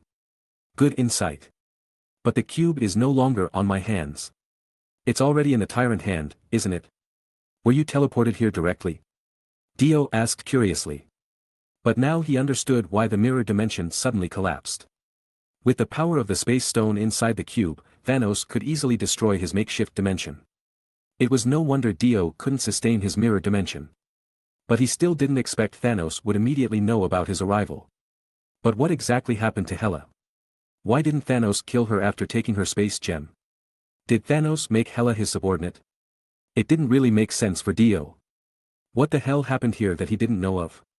Chapter 652. Dio was confused as Hela's expression turned gloomy. Dio gripped the knife in his hand firmer as he was ready to attack at any given moment. After all, Hela's action didn't make any sense to him right now. However, Hela didn't have any intention to attack Dio as she suddenly said, "Are you here for the woman that was imprisoned by that tyrant?" Hela asked with a sigh. What is your game here, Hela? Tell me honestly this time. It is simple, I want to make a deal with you. I will help you rescue that woman, but you have to help me kill the tyrant. Hela said solemnly. Dio saw the resentment in her eyes wasn't fake, even though her demand was still annoying. With her personality, Dio knew that she must have suffered a loss to the point that she wanted revenge like this. Dio's thought was on point as she had to grovel for her life at the cost of the cosmic cube. Her pride couldn't bear the humiliation that she felt in front of the tyrant. She didn't even acknowledge Odin's rule over her. And Thanos wouldn't have been any different. But it was clear that after handing over the cosmic cube to Thanos, she didn't have any value left on her hand. Still, Thanos ordered her to serve him as she had already killed one of his Black Order, Proxima Midnight. And she had to replace her position in exchange. As she was now under Thanos' command, Corvus Glaive wasn't able to exact his wife's revenge against her, but still, she didn't like the idea of serving under anyone. She didn't have the ability to resurrect herself after Asgard was destroyed, but then again, she couldn't fight the entire army of Thanos on her own. As she knew that she would have a hard time against Ebony Maw. She hated to admit it, but it wasn't exactly the best matchup between her and Ebony Maw due to his ability. Therefore, she couldn't tell for sure whether she would win the duel between them. But as Hela was malicious at heart, she would kill anyone that stood in her way if she was given any chance. She was a ruler. So no one could rule over her. With this personality of hers, she was lurking for the said chance to assassinate Thanos, and that was when Dio appeared before her. Dio didn't know what happened to Hela while she was on this ship, but there was no doubt on his mind that Hela's deal was enticing. It was greatly aligned with his own goal. Which was rescuing Carol and killing Thanos if he got the chance. But he had to know for sure whether Hela's deal was really credible before accepting it. After all, it wasn't long ago that they were enemies that go for each other's throats. Dio even helped Thor release the flame giant, Surtur, to destroy Asgard. Nevertheless, Dio didn't really care. In the event that Hela turned against him, he would surely put out her life. So, after a moment of silence, Dio raised his scythe. To be honest, I don't believe you, and I don't think I have what it takes to believe you right now. So, get away from me or die. Dio said coldly. Hela immediately summoned 2 thorns on each of her hands as Dio's stubbornness was irritating her. How dare a mortal question her intention? It was a clear choice on Dio's mind, as he wouldn't bet his own life with a person like Hela. After all, Hela was a tyrant herself. It wasn't in her blood to save others. Dio's train of thought was on the right track as Hela. In fact, planned to pit Dio against Thanos and assassinated whoever came out victorious. She wouldn't risk her life for the sake of revenge, as she couldn't resurrect herself any longer. She obviously had no plan to sacrifice anything in her possession to anyone anymore. But unfortunately, Dio was too sharp, and Hela's plan failed before it began. Somewhat irritated by the outcome, Hela put back the thorns on her hands and sighed. There is a secret room to the left, and the person you are looking for is imprisoned there. The one guarding that place was a little bit tricky, believe it or not. Hela indifferently said before she turned around and left Dio alone without any hesitation. Dio became more confused at Hela's attitude, as he didn't understand her goal at all. But nevertheless, Dio had nothing but a bad impression of Hela anymore. It seemed after the destruction of Asgard, Hela has become more troublesome than she was before. Dio stood around as a new group of guards came and surrounded him once more, but to his surprise, Hela just walked away without hesitation. Another strange thing that he couldn't fathom was that Thanos never showed up at all. Furthermore, Dio didn't even see any of his Black Order around. Did Carol really deal such a huge blow on Thanos' army? But none of this should be Dio's concern right now. So, he started to wonder whether he should trust Hela's direction earlier or not, as he was worried that it might be a trap. Screw it. Even if it's a trap, I can get away from this place immediately, Dio said as he started to rush towards the secret room that Hela had directed him earlier. On his way to the secret room, Dio came across so many dead bodies. This seems to be the place, Dio said as he stared towards a heavy metal door in front of him. Dio wondered if it was the right room, as he couldn't sense anything on the other side. Dio sighed as the situation had become troublesome and slashed the door open with Reaper's gaze. The purple blade hit the thick metal door and opened a hole at once. Dio immediately stepped inside, and he immediately saw Carol nailed to a pillar and shackled by 4 chains. It seemed Hela really was telling the truth. But nevertheless, Dio was really furious. He had already envisioned that Carol's situation wouldn't be good, but he never expected that it would be this bad. Now Dio had more reason to kill Thanos with his own hand. I didn't expect you really have the guts to come here, but you make our job easier. Corvus Glaive suddenly appeared from behind the door. Shut up. Villains like you like to talk too much. It seems you don't understand the situation you are in. Chapter 653. Dio didn't have the time for small talk and just mowed down every guard that came his way. He rushed towards Carol and cut the chain off so he could free Carol's from her bound. Carol's condition right now was very bad. The only thing that kept her alive right now was the thin energy barrier that enveloped her body. Dio quickly used his reality override ability to wipe out the injuries on Carol's body and used a small snail to restore her life energy. Carol's pale complexion turned rosy almost immediately as the snail proved its effectiveness. Dio was relieved, as Carol should be fine for the moment. He was really nervous if Carol died from this mission, as he didn't know how to repay her then. But when Dio tried to wake Carol up, his epithet ability flared up instantly. He saw that Corvus Glaive that he had just killed a moment ago was resurrected and attacked him again. But Dio deleted that future, as he couldn't afford to receive any damage now that Thanos was looming nearby.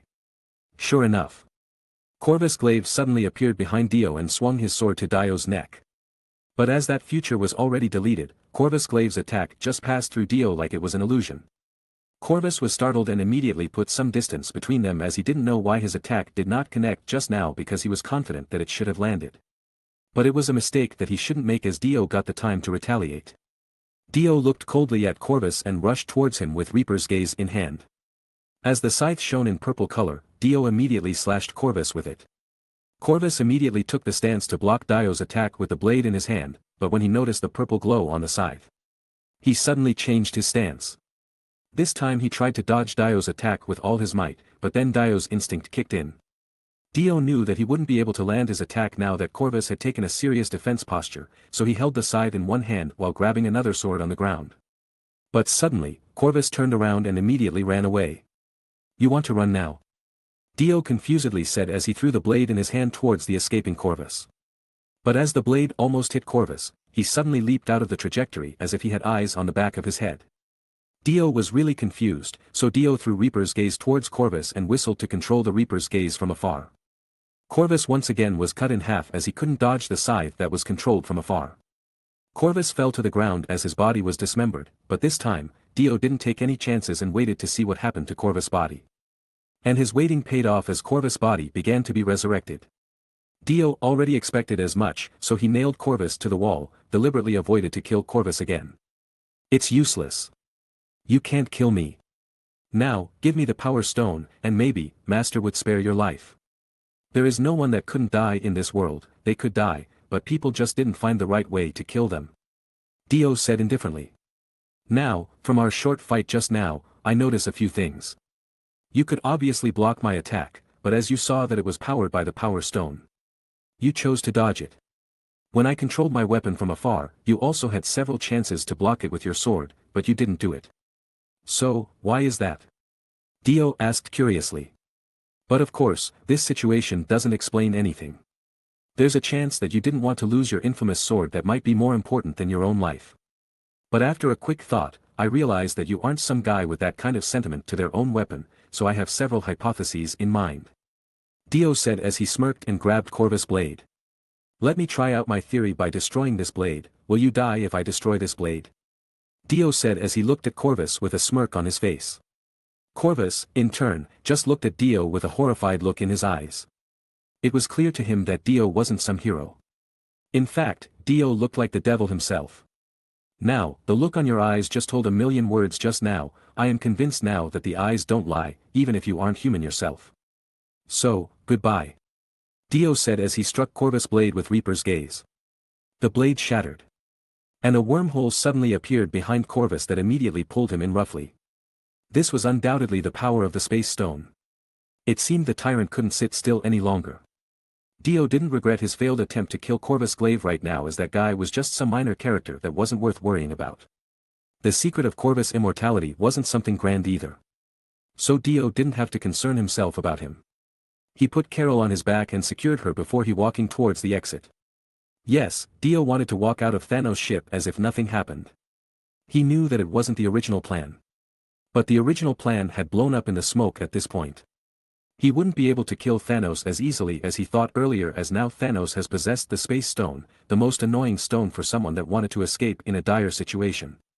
But why did Thanos not come after him even though he already had the space stone? But his thought was interrupted as another wormhole appeared. And a big burly purple figure appeared from within.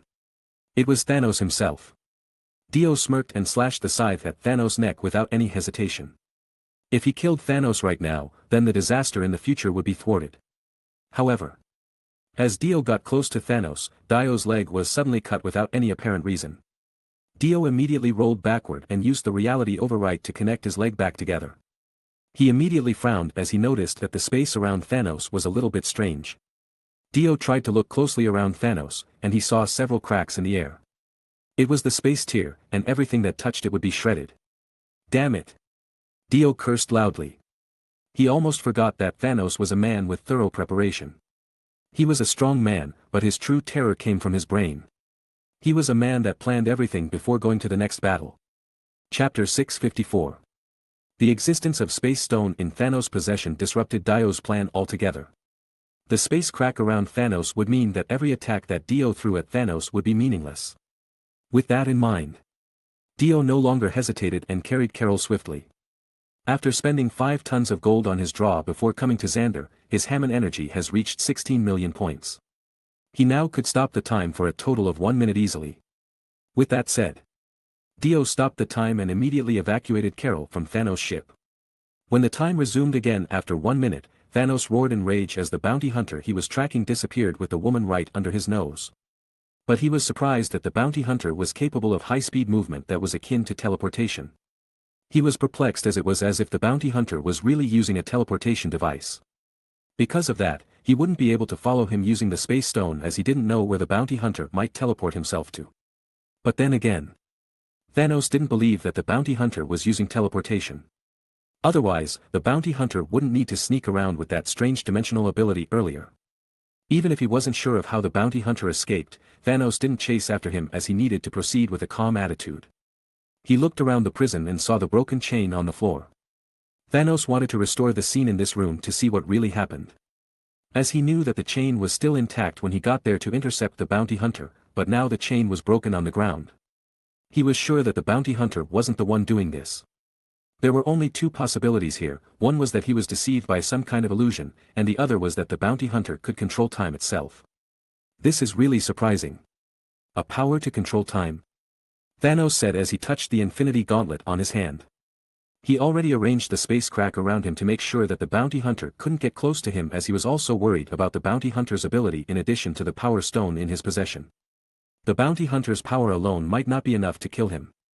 But the power stone surely could. Although Thanos possessed immense power, he couldn't ignore the power from infinity stones. He wasn't a tyrant just because of his power alone. He was a tyrant because he was powerful and full of wisdom. Everyone that ever looked down on him eventually became his stepping stone. Thanos suddenly smiled and activated the power of the space stone on his infinity gauntlet, creating a wormhole for him to travel. On the other hand, Dio stopped the time for a minute and escaped Thanos' ship to a safe distance. But because the dark battleship was stationed far away, he had to be ready in case Thanos pursued him out here. Although he wanted to stop and rush all the way to the dark battleship's location, his Hammond energy wouldn't be enough in case the worst-case scenario happened. But it seemed Thanos didn't order his army to chase after Dio, so he could get close to where the dark battleship was stationed with ease. Dio then informed his location to the dark battleship. And when it was close enough, the dark battleship immediately picked Dio up. But suddenly, a huge blade fell from the sky right above Dio. He had to leap away as he was startled by the sudden attack that came from nowhere. He immediately knew that the blade was specially made. And not even Captain America's shield would be able to block it. Dio tried to remember the weapon as it looked familiar, but a wormhole suddenly appeared, and Thanos came from within the wormhole. The dark battleship immediately went back to stealth mode, and it was the right decision as only a few people in the entire universe could see through the Dark Elf stealth technology. Then again, this was Thanos that they were fighting against. Thanos. Dio said as he clenched his teeth and gripped the Reaper's gaze tighter on his hands. Give me the power stone, and I will let you be off with that woman safely. Thanos said coldly. He pulled out his blade from the ground and pointed it at Dio. Now, would you trade me with that stone on your hands? I wouldn't mind if we trade. But now that Thanos was on the offense, Dio knew that it was his opportunity to attack, too, as the space crack that Thanos used earlier was like a double-edged blade as he himself couldn't attack past it. If that's the case, then I am afraid I have to take it myself. Thanos said as he lamented Dio's choice. He always acted on the best-case scenario, and he never really killed his enemy unless it was necessary. After all, the worst thing that could happen to someone wasn't death, but it was about being dominated without any chance of escape. Two infinity stones lighted up at the same time. The blue light from the space stone on Thanos' infinity gauntlet covered Thanos' entire body like a protective layer. This protective layer was supposed to be a defensive measure against all physical attacks. Dio himself wasn't any less as purple light shone brightly from Reaper's gaze, constantly shooting a powerful blast towards Thanos. A steady stream of power began to spread around Dio's body. Dio himself realized the power he got from the power stone, giving him the illusion that he could even blow a hole through a planet with his punch. This surging power was intoxicating, but then again, this power would constantly damage his body because he wasn't the compatible race to use the power stone to its full potential. However, with the help of Hammond energy that enveloped his body, the power stone wouldn't kill him, at least not instantly. Furthermore, he still had Golden Experience card with him, increasing his chance of survival. Chapter 655.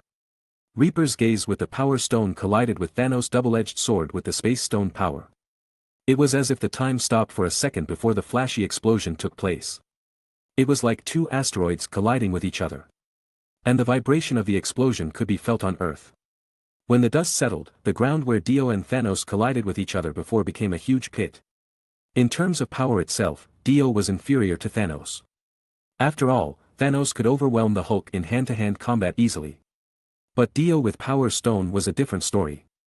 Get away from me, Dio said as he clenched his teeth and unleashed the Power Stone's power towards Thanos. Like an artillery shot, the power hit Thanos head-on. And he was immediately blown away, smashing numerous boulders and ruins on his way. As Thanos tried to stabilize himself, it would appear that Dio's attack successfully injured Thanos as blood trickled down his mouth. Hadn't it been for the Space Stone's protection, Dio's attack would have been enough to incapacitate Thanos for a while. However, Dio himself wasn't in good condition after the attack as the Power Stone's energy slowly consumed his life energy.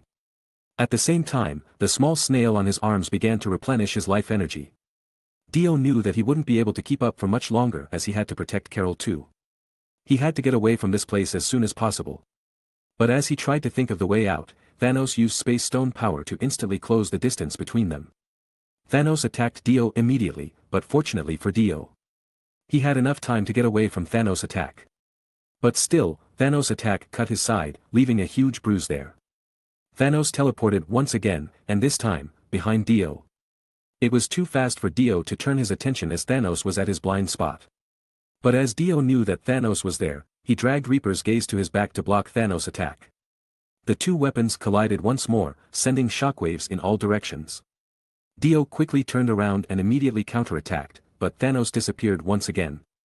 Dio was confused as he didn't know where Thanos would reappear, but as he tried to locate Thanos, he noticed a shadow beneath him. Dio knew that something was coming on top of him, so he immediately stepped away from his position. Sure enough, Thanos' blade fell from the sky to where Dio just stood. Dio looked up and saw the wormhole that the Space Stone had created, but it quickly disappeared once again. Dio was annoyed by Thanos' style of combat. He knew that it was the best style for someone with Space Stone in possession. But it was really troublesome. Even so, Dio wasn't helpless at all. He immediately used Epitaph from King Crimson and King Crimson's face immediately appeared on Dio's forehead. Thanos wanted to launch some sneak attack. Then Dio would delete that possibility. Dio leaped forward and turned around while swinging his scythe into thin air. It seemed like a desperate move at first glance. But the scene after that was shocking. A wormhole appeared, and Thanos stepped out of it as he was cut. Thanos was not in mortal danger as he held the blunt side of the scythe. But even so, the scythe's blade already cut him deep enough to make him bleed. Dio smirked and pulled the scythe around in order to shake off Thanos' grip on his scythe to attack once more. However, Thanos didn't budge. And the wound that he received just now has begun to regenerate once more. Furthermore, the Space Stone's protective barrier has begun repelling the Power Stone energy that came from the scythe. Dio knew that he couldn't land any half-assed attack anymore as it would prolong the battle and would end up on his loss in the end. So, Dio used the Power Stone energy once more. He enhanced his own power as he needed it to be enough to even crush the space that Thanos would escape to. Dio spun the scythe to pull it out of Thanos' grip and immediately attacked Thanos with everything he had. He couldn't use the world's ability to stop time right now as it would interrupt the Power Stone's energy, so Dio just attacked Thanos head-on without any trick. Thanos sighed, and the Space Stone on his Infinity Gauntlet began to glow brightly. Space confinement. Thanos said indifferently. The scythe immediately froze mid-air, and it didn't budge whatsoever no matter how hard Dio pulled it. Dio let go of the scythe, but Reaper's gaze still froze mid-air, confined in the space that it was currently in. So, Dio channeled the Power Gem energy to the scythe as he tried to overpower the Space Stone ability. Infinity Stone was said to be able to nullify each other's ability in some way, and that worked for Space Stone and Power Stone too. Thanos knew what Dio was planning to do, so he immediately attacked Dio as he didn't want to give any opportunity for Dio to take back his scythe. But then again, Dio had another power that he could rely on. Delete the next second. Dio said as he activated King Crimson's ability to delete the future he saw. Then Thanos' attack that was supposed to hit Dio's neck and decapitate him just passed through like a magic trick. Dio then used his temporary stand card the hand to release the Reaper's gaze from the Space Stone's space confinement. Reaper's gaze was freed, and Dio immediately attacked Thanos once again with it. But Thanos quickly escaped to another wormhole that forced Dio to move away once again. But then again, he was quite sure that his attack went through as the scythe had blood dripping from it. Dio looked for Thanos with his epitaph as he scanned his surroundings in case Thanos showed up before he could find him with his epitaph. But it seemed that Thanos had escaped and had no intention to appear here again. But still, Dio stood his ground and kept using epitaph until his Hammond energy was exhausted. He had used all of his 16 million Hammond energy on this fight alone, yet he still couldn't deal with Thanos. Chapter 656. Dio immediately desummoned the Hand and King Crimson, leaving the world active in case something happened again. Now, without Epitaph watching the future, Dio had to focus his attention to maximum. 5 more minutes passed without Thanos ever showing himself again. Is he really gone for good? Dio frowned as he didn't think Thanos would retreat like this. He didn't think any of his attacks would faze the tyrant. After all, Thanos wasn't someone that feared death itself. Dio felt stuck as he didn't know what to do now. But then again, he must get Carol to safety as soon as possible. So, Dio immediately took Carol and left. But suddenly Thanos' blade that was left behind earlier moved. Dio was surprised for a second and immediately assumed his fighting stance with Reaper's gaze in hand to counterattack, but the blade was catapulted towards a wormhole that suddenly appeared in the sky. Dio was immediately confused by Thanos' plan and expanded his Hammond energy. Sure enough, he saw another wormhole appear above Carol. Did Thanos target Carol all along? Dio gritted his teeth as he felt annoyed by Thanos' underhanded tactic. You are so low, Dio said as he activated the world's time stop ability. He quickly took Carol and got away from the wormhole as Carol's safety was his priority right now. After Dio resumed the flow of time back to normal, Thanos' blade fell from the wormhole and hit the ground where Carol was supposed to be earlier hard. Dio was really annoyed by what happened today, but at the same time, his soul leaped in joy as another wormhole appeared and Galaxy came out from within. Dio immediately put Carol on Galaxy's back and rode Galaxy to put some distance from Thanos. It was a miracle that Galaxy that fell asleep for a long time woke up at such a crucial moment. Through a brief telepathic communication, Dio immediately knew the changes that Galaxy has gone through. Now, Dio would be able to advance without any problem. Let's go, Dio said as he was excited about Galaxy's new power. Galaxy then rose to the sky and opened a few wormholes of her own. At the same time, the dark battleship has already escaped as Dio gave his order earlier on. He knew that he couldn't risk losing the dark battleship this early to Thanos, so his decision was the correct one as he now had Galaxy. Although that was the correct order for Dio to give in that situation, he still had to leave Xander as he couldn't fight Thanos in a battle of attrition. That was when Galaxy appeared as her stand power to cross space was almost the same as the space stone itself. Then again, a stand had its own limitation. Unlike the space stone that could travel many galaxies in an instant, Galaxy's stand only could travel between close planets right now. It couldn't cross dimensions either, but at least it was for now. Even so, Dio was still satisfied as he could use Galaxy's power to travel. After he ordered Galaxy to take them to the dark battleship, Dio patted Galaxy's back in excitement. Dio even prepared many things that Galaxy liked as a reward for her recovery. He then immediately checked up on Carol. But he couldn't do anything as Carol was still asleep. Without knowing when Carol would wake up, Dio decided to treat himself. The energy contained inside the Power Stone was uncontrollable energy, and it was too violent. It was fortunate that Dio has already evolved the world now as he could use the world's second ability to rewrite reality. He used it to ignore the side effect of using the Power Stone. It wasn't really necessary. But at the very least, he could save up gold experiences time. Although he sincerely believed that the soul he needed to perform reality overwrite was a hassle to get, he still could gather them. In comparison, he didn't know when he would be able to get his hand on gold experience card again in the future. After removing all his injuries with reality overwrite, Dio immediately took off the Power Stone from the Reaper's gaze as he deemed it unnecessary for now and stored it back to the special metal ball that could contain the Power Stone's energy. Furthermore, Reaper's gaze wasn't a weapon that was created to inhibit Infinity Stone's power, so enhancing it with Power Stone for an extended duration could cause harm to the weapon. This was normal as the Infinity Stones was a powerful artifact. Even a specially made Infinity Gauntlet that was specifically used to house the 6 Infinity Stones couldn't withstand the Infinity Stone's energy after Thanos used his infamous snap. The Infinity Gauntlet itself also shared the damage it took from the Infinity Stones to its user's body. That was why Thanos' armor was destroyed. And his life energy was exhausted after the snap. This was the reason why the Infinity Stones and Infinity Gauntlet couldn't be used by everyone. After Dio was finally done treating himself, the dark battleship made its way towards Earth as Dio returned to his quarters to rest. After some time, Carol that had been unconscious for a long time suddenly opened her eyes. She was confused as she didn't know where she was. But as she calmed herself down and looked around, she knew that she was inside a familiar ship. She began to walk out of her room as she wanted to see what was going on right now.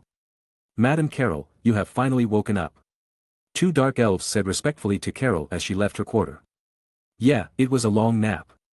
So where is Dio? The chief is currently feeding the Pegasus. Do you need us to inform the chief that you are expecting him? The dark elf said respectfully. Nah, just take me to his room, I will wait for him there. Carol said with a smile on her face. Alright, then please follow us. The dark elves said before leading Carol towards Dio's quarter. The news about Carol was eventually relayed to Dio, and Dio finally could sigh in relief. He was really worried that Carol couldn't wake up again from her injuries. But now that she had woken up, he could smile brightly again. It just happened that Dio had a lot of questions that he needed an answer from Carol. Dio patted Galaxy's neck as he wanted to meet Carol as soon as possible, but Galaxy became upset as she was in the middle of getting fed by Dio. She shoved Dio with her head and bit on Dio's clothes belligerently. "Alright, I will keep you company for now," Dio said as he laughed at the horse's possessiveness. Dio couldn't help but shake his head as he now had to feed Galaxy until she was satisfied, but then again, meeting Carol could wait for later. But was that really the case here? Chapter 657. Carol entered Dio's room and sat on the couch as the Dark Elves left her alone to wait for Dio to return. She began to look around as she got nothing else to do for now. And the first thing she noticed was how simple Dio's room was. Everything was where it was supposed to be, and it looked well taken care of. Then Carol's attention fell to the cabinet full of tech on the side of the room. Carol knew immediately that the cabinet was like a safe on Earth, and it was where Dio stored his important possession. Carol immediately walked over to the cabinet and pulled out a dagger from her pockets. Without hesitation, Carol immediately jabbed the cabinet locked with her dagger to open it. The cabinet door opened as it couldn't withstand the dagger that Carol used to pry it open, and the stuff inside was immediately exposed to Carol's eyes. She saw some star coins, frozen boxes, and the metal ball that contained the power gem. Without hesitation, she took the metal ball and opened it. The enchanting purple light immediately beamed on her face while she smiled weirdly. "What are you doing?" Dio's voice was suddenly heard behind Carol. As soon as Carol opened the cabinet violently, Dio immediately received an alert that was quickly transmitted to the monitoring room in real time. Although he didn't know what Carol had done, Dio wouldn't turn a blind eye to whatever it was. So, Dio immediately rushed towards his quarter to confront Carol. "Nothing, I just want to see what is more important to you," Carol said with a surprised expression. "You are not Carol. Who are you?" "I am Carol. Who else would I be?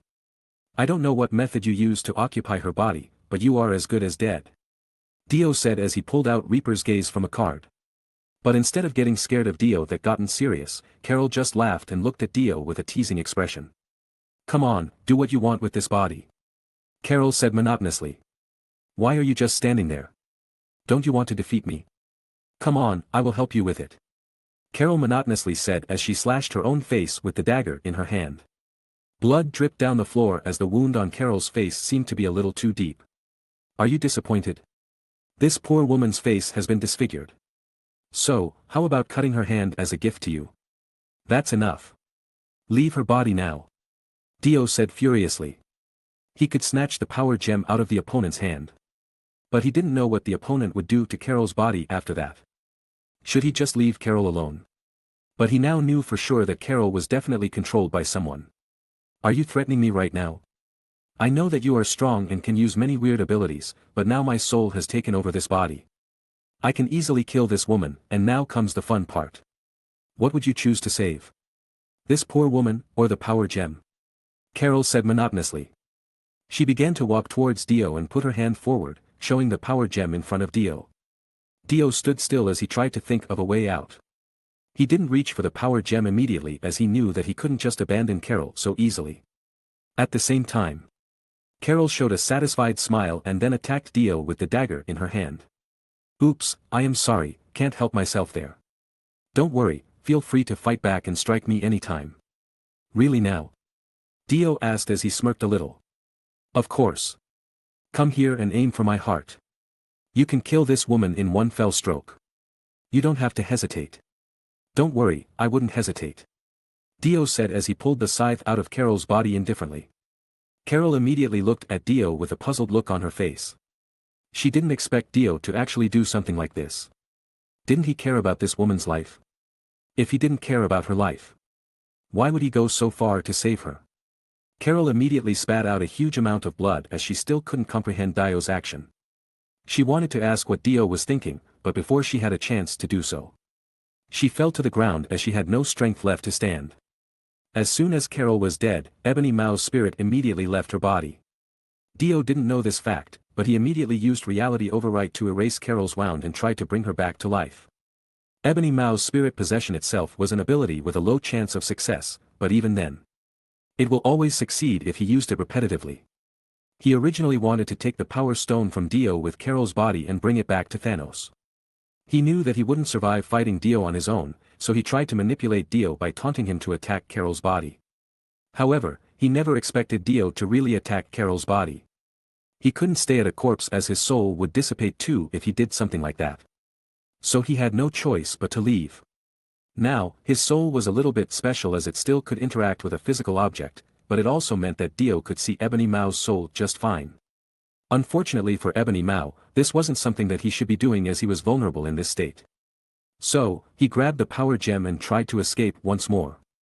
Dio was annoyed and instantly summoned the World and King Crimson to block off Ebony Mau's escape route. "Why are you so keen on escaping right now? Don't you want to play a little bit?" Dio said as he grabbed the Power Stone from Ebony Mau's hand. "You can't kill me. I have sent out the coordinate of this place to Master, and he will be here at any moment. But if you give the Power Stone to me, I can ask the Master to spare you later." Too bad for him, Dio ignored him and ordered the World to dispose of his soul. Chapter 658. The World immediately absorbed Ebony Mau's soul, making up for the soul that Dio used earlier. At the same time, Ebony Mau's body that was still on Xander suddenly turned into ashes. When the news of Ebony Mau's death reached Thanos, he just hummed. He didn't seem troubled by the death of the leader of his Black Order at all. Thanos feels that Ebony Mau's death wasn't in vain at all as he now had the coordinates of the bounty hunter. With the blue light on his infinity gauntlet shining dimly, Thanos suddenly disappeared from his throne. At this point, the dark battleship has landed on a barren planet on Dio's order as he was trying to resurrect Carol. The reality overwrite ability would make this impossible feat possible. But how many souls did it take to resurrect Carol? Dio didn't know. But the sooner he started, the higher his chance of success would be. However, Thanos suddenly made his appearance, making things slightly more complicated. "I have lost another capable subordinate because of you, now surrender your Power Stone, or everyone here will die," Thanos coldly said as he appeared from the wormhole. "You are a good comedian," Dio said as he put the Power Stone back to Reaper's gaze while staring at Thanos intensely. "It looks like you have picked your grave. This planet even looks like a grave too," Thanos said as he slashed the dark battleship in half with his blade. The dark battleship that had accompanied Dio for a lot of time was slit in half without any effort from Thanos. Dio understood Thanos' goal right now as everyone here would be stranded on this planet except for Thanos himself. Presumably, Thanos would also target Galaxy that could jump through space too. But Dio chose to land on this planet for a reason. He took a stance and replaced his stand with the stand that he got recently. Stand name, Crazy Diamond. Description, a stand that could restore objects or organisms through a touch. Stand type, close range stand. Ability, restoration. The stand could restore any damaged object or organism, revert a chemical change, and fuse objects together. But the stand couldn't cure illness, retrieve things that no longer existed, i.e. destroyed in particle level, or revive a dead organism. Attributes. Destructive power, A. Speed, A. Range, D. Sustainability, B. Precision, B. Growth, C. Evaluation, the best stand to use if you have a repair shop. To be frank, Crazy Diamond's ability wasn't that simple, but it was surely useful. But for now, Dio summoned him just to repair the dark battleship. At the same time, Dio exerted the Power Stone's energy and shrouded himself in the purple energy. Thanos avoided the purple energy that slowly crept towards him. He knew that the Power Stone's energy was a bad news to anything that it touched. The people inside the dark battleship knew it too. So they tried to get away from Dio's fight as far as possible. Dio himself knew that he had to keep a tight leash on the Power Stone's energy. With that in mind, he clenched his teeth and dominated the Power Stone so that it wouldn't burst out uncontrollably. But Thanos didn't necessarily fear the Power Stone energy as he could teleport himself conveniently to wherever he wanted in a blink of an eye with his Space Stone. Thanos even kept watch of Dio's ability to manipulate time as he had already seen it before, so Thanos covered his surroundings with space cracks to make it difficult for Dio to get close to him with his time stop ability. But then again, Dio didn't have any intention to attack Thanos, at least not at the moment. Dio raised the scythe's blade and slammed it to the ground, penetrating the purple energy inside the planet. The entire planet immediately shook uncontrollably as an earthquake of 100 magnitudes occurred as soon as the purple energy began to break it apart. Thanos' expression immediately changed as he finally understood that the bounty hunter planned to destroy the planet and forced him to escape the Big Bang that would happen after. After all, It wasn't a good idea to receive an impact from the Big Bang itself. But the next scene that happened wasn't something that even Thanos expected. Countless macrophage worms burst out of the ground, wriggling their way to the ground as if they were escaping something vicious underground. One of the macrophages swallowed Thanos whole as it burst out from underneath Thanos' feet.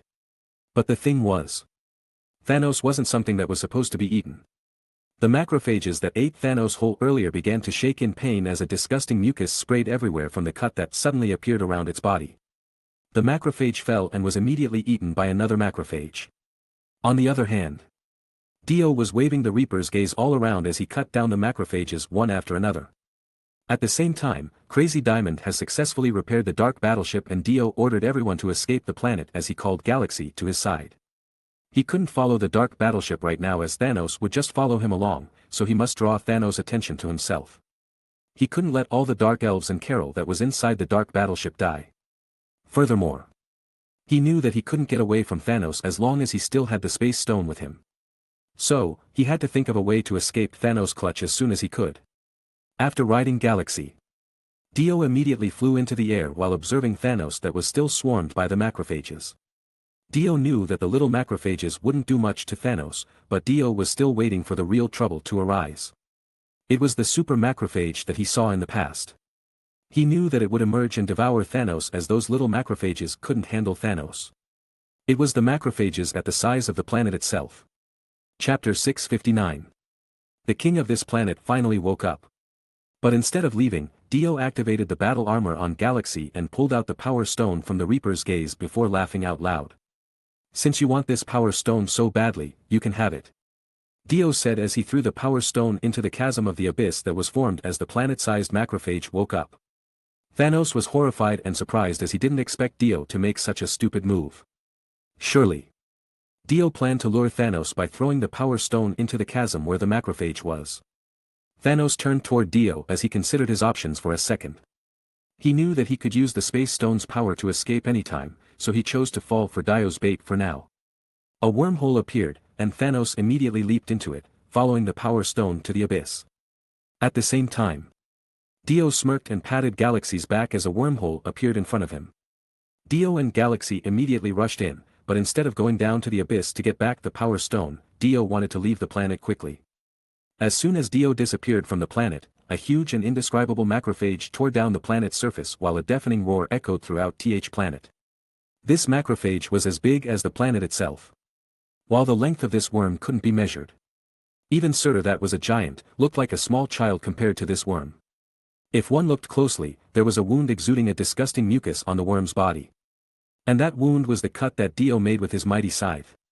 It was an attack that tore the ground and reached for the deepest part of the planet, awakening the Worm King that was curled up and sleeping on the planet core. Dio already knew that Thanos wouldn't let him leave so easily, so he intuitively changed course towards the macrophage's planet. In the end, his intuition bore fruit as Thanos really came after him. Now, it was his turn to give a surprise to Thanos. But Dio underestimated the worms by giving it the power stone. A few thousand meters beneath the ground, the purple light was stuck on the Worm King's body. It began to incorporate itself into the worm's body as if the worm was trying to control the power stone itself. This creature was really terrifying as it was blessed with power and ancient wisdom. No wonder that it was titled the worst disaster in the universe. But then again, there was nothing wrong with Dio's judgment. Dio might not realize the monster that he had created. But it was none of his concern for now. He returned to Dark Battleship and looked behind at the macrophage planet, and the scene that he saw astonished Dio himself. He saw the Worm King began to curl and suddenly encircle the planet as if trying to destroy it before leaping out of the planet itself. The last time Dio was here, he was glad to know that the macrophage king couldn't escape the planet. But now it actually sprung out of its nest. Could it have survived the space all along? Didn't it need protection to survive the harsh space environment? But suddenly, the worm turned around and devoured the planet it used to inhabit whole.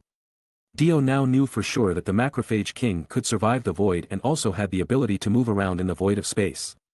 If someone asked him if he ever saw 5 planets devoured in one go, Dio would laugh and say that they read too many bedtime stories, but now, he couldn't say it was just some drunkard's gibberish as the macrophage devoured any planet that came close to it. Dio now regretted his decision to give the worm the power stone now. He didn't know how to kill this worm to stop it from rampaging. He obviously threw the power stone to the chasm where the macrophage was to make sure Thanos wouldn't get his hand on it. But now Dio actually unleashed a far more brutal monster to the universe. Would this macrophage worm devour the universe faster than Thanos destroyed it? But now Dio realized that Thanos' decision to erase half of the universe wasn't so bad compared to this worm, as it seemed that eating 5 planets wasn't enough to stop the worm as it squirmed and glided towards another planet. The macrophage finished eating the planet around and then began to head toward a certain direction of the universe. Dio noticed that the worm seemed to be looking for something specific. If one didn't see it with their own eyes, they wouldn't believe how long this worm really was. It stretched out for many planets that it looked like a galaxy on itself. It was really unbelievable. It wasn't until the macrophage disappeared from sight that Mapped Off and the rest of the Dark Elves could finally breathe in relief. They were frozen in fear while the macrophage hovered around the dark battleship earlier. Even though they knew that the creature wouldn't be able to find the ship due to its stealth technology. Still, the horror of the macrophage couldn't be relieved just knowing that. Only after it was gone from sight that everyone on board could breathe in relief. As for Thanos, he might be already dead or have escaped in time. Dio didn't really know, but Dio was very pessimistic that Thanos could take the power stone from the macrophage anytime soon. Did I really make the right decision? Well, there is no use in dwelling on the past decision, let's just hope it wouldn't be too bad. Dio said as he sighed and looked forward once again. If he had known that the macrophage could leave its planet, Dio wouldn't have given it the power stone, and chose to fight Thanos until the end instead. Dio immediately copied the video taken by the ship earlier about the macrophage and quickly uploaded it to the interstellar network of the Bounty Hunter Union, Star Mercenary Union, and other intergalactic organizations. Dio hoped that they could work together and deal with the macrophage threat on their own. Even if they couldn't kill that big worm, at least they should have time to evacuate. Now, Dio didn't have to think about the big worm any longer, and so, he summoned the world and immediately got on with resurrecting Carol. He hoped that he had enough soul to do just that. Chapter 660. Meanwhile, Tony was sitting around on the Avengers base in New York, USA.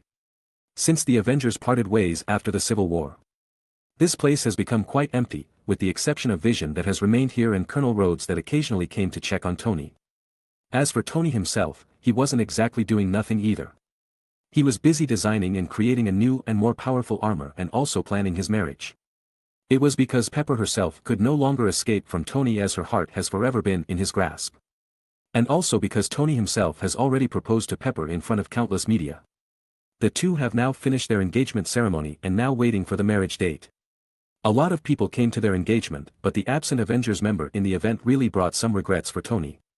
Although Tony has never acknowledged anything, Pepper could see that he still hoped for them to come. Perhaps that thing that Tony thought was unforgivable has become less important over time. But today, an unexpected visitor came barging into the base.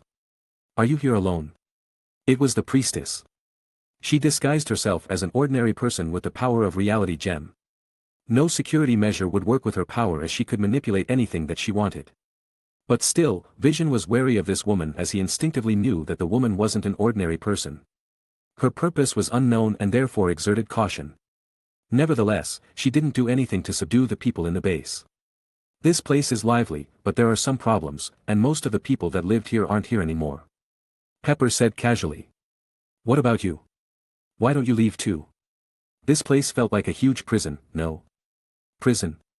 No, I don't think so, and I am here voluntarily." "Well, you seem weird too. Are you preparing lunch for yourself, perhaps?"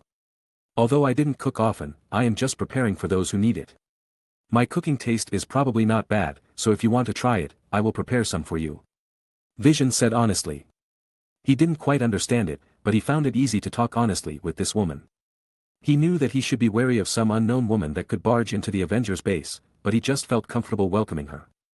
"Thank you, I haven't eaten any normal food for a long time," the woman said as she sat down on the dining chair in a generous manner. Seeing that the woman didn't have any bad intentions, Vision that should have notified Tony turned around and started cooking instead. "Sorry, I did not quite understand what you mean by normal food?" Vision asked curiously. "It is what you are making right now. It is a normal food. But if you say this is normal, what do you usually eat?" Vision asked curiously. "A fusion of mineral and some organism, it is quite difficult to explain, but the most important thing is that the food tastes bad. Although it does make you live longer." "I understand. Although I could live without food, I try a lot of things, including eating and cooking in order to make me look human. Vision's words surprised the woman as she suddenly recalled a memory that she had forgotten. She knew that Vision perhaps had the same mindset as her, and if that was the case, then perhaps, no one really understood what Vision was thinking most of the time. Probably the only one who could understand Vision in this world was her alone. This kind of thinking is useless. Even if it's true, a fake is still a lie and will never become the truth. The woman said suddenly, breaking the silence. Probably, but if you never try anything, you would regret many things later. Vision said as he began to bring over the food to the table. The woman has stopped talking as she no longer wanted to argue about the topic at hand and focused her attention on the food instead. She scooped fries to her plate, a slightly burnt fish, a few slices of greasy bacon, a half piece of grilled cheese, poached broccoli, and some beans, along with some peanut sauce toast. The food in front of the woman and Vision were the same, and it did look like an amateur dish. However, the woman didn't seem to care at all. She picked up her tableware and tasted the food in front of her. She tried the fish first, and she tasted a fishy taste that was slightly bitter. Its taste was bad. A normal person would find it hard to swallow such a repulsive taste, but the woman just ate it with a slight frown. For the first time in her life, someone has made a dish just for her, but didn't ask anything in return. Maybe the ingredients used were ordinary, the cooking was average, and the taste was also nothing special, but it was at least for her without any compensation. But then again, Vision saw that the woman frowned after tasting his cooking. Perhaps Mr. Stark was right. I shouldn't waste my time making a dish that was difficult to eat. You can stop now, there's no need to force yourself anymore. You really didn't have any talent for cooking, and it was right to think that it would waste your time, but if you really like doing it, why would you care about other people's thoughts about you? Your life is your own decision. At the very least, you are independent and not a slave or vassal to anyone. The woman said confidently. She continued eating her food once more. Although they knew that the food was bad, the woman didn't seem to mind at all as she kept eating until she almost finished everything. Vision didn't even eat his food as she was staring at her absent-mindedly. Apparently, her word really spoke volumes. Even Mr. Stark never said anything like that to him in the past. Perhaps, in Tony Stark's eyes, Vision was still just a program, a living program instead of a living being. Chapter 661. Before Vision even had the time to wonder about the guest that suddenly came out of nowhere, the food was already gone. Do you want to eat some more? Vision asked as he noticed the food was gone. No, there is no need for more. I can't eat another bite. You are right. But I have a friend who could cook amazing foods, but unfortunately, he was reluctant to cook for others. I still remember his reason when I asked him why. He said that he would do it only for the money, not for free. Vision said as he started to reminisce Dio's word. I didn't know what he needs so much money for. But now I probably a little bit understand his reason, as it was his way of living and to survive. That is the reason I learned how to cook myself. Thinking that I would someday have the ability to cook like him and would be able to garner everyone's respect and trust like it was with him. Vision said with a sad expression. I am sorry, I didn't intend to share such a sad and depressive thought. Vision said with a smile on his face. He didn't understand why he would confide about himself to a stranger he had never met before. But he couldn't help himself as he felt like looking into someone that already knew him for life.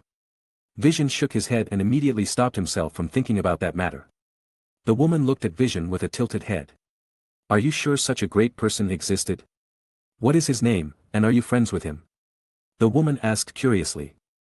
I am sorry, but his identity is a disclosed information, but he had become a trainer for a while now, and he is actually the one responsible for training us. With that in mind, I don't know if I could be considered his friend. Vision said as he felt confused himself.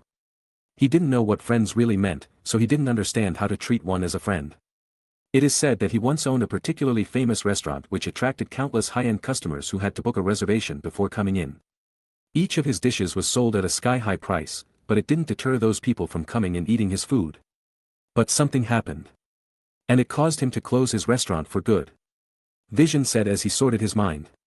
You all think that he is a good guy? The woman asked again. Vision thought about it for a second and shook his head. I don't really know. He said as he didn't know the true nature of Dio. You do not know? The woman confirmed. Yes, I don't know how to define the word good in a person, but certainly, he did a lot of good things that helped others, but looking at it from another perspective, I think he was just a selfish and indifferent person. Vision said as he made his evaluation. He knew that Dio wouldn't show any mercy to strangers and enemies that came blocking his way. He treats his allies properly and never holds back against his enemies. Especially if it comes with his self-interest. He wouldn't consider the people around him at all. Vision couldn't judge whether it was a bad or a good thing to act like this, and therefore he doesn't have the right to evaluate Dio's true nature. If someone asked him who was the most dangerous person in the Avengers, surely Vision knew that it was Dio, but he wouldn't disclose Dio's information to anyone outside of the Avengers.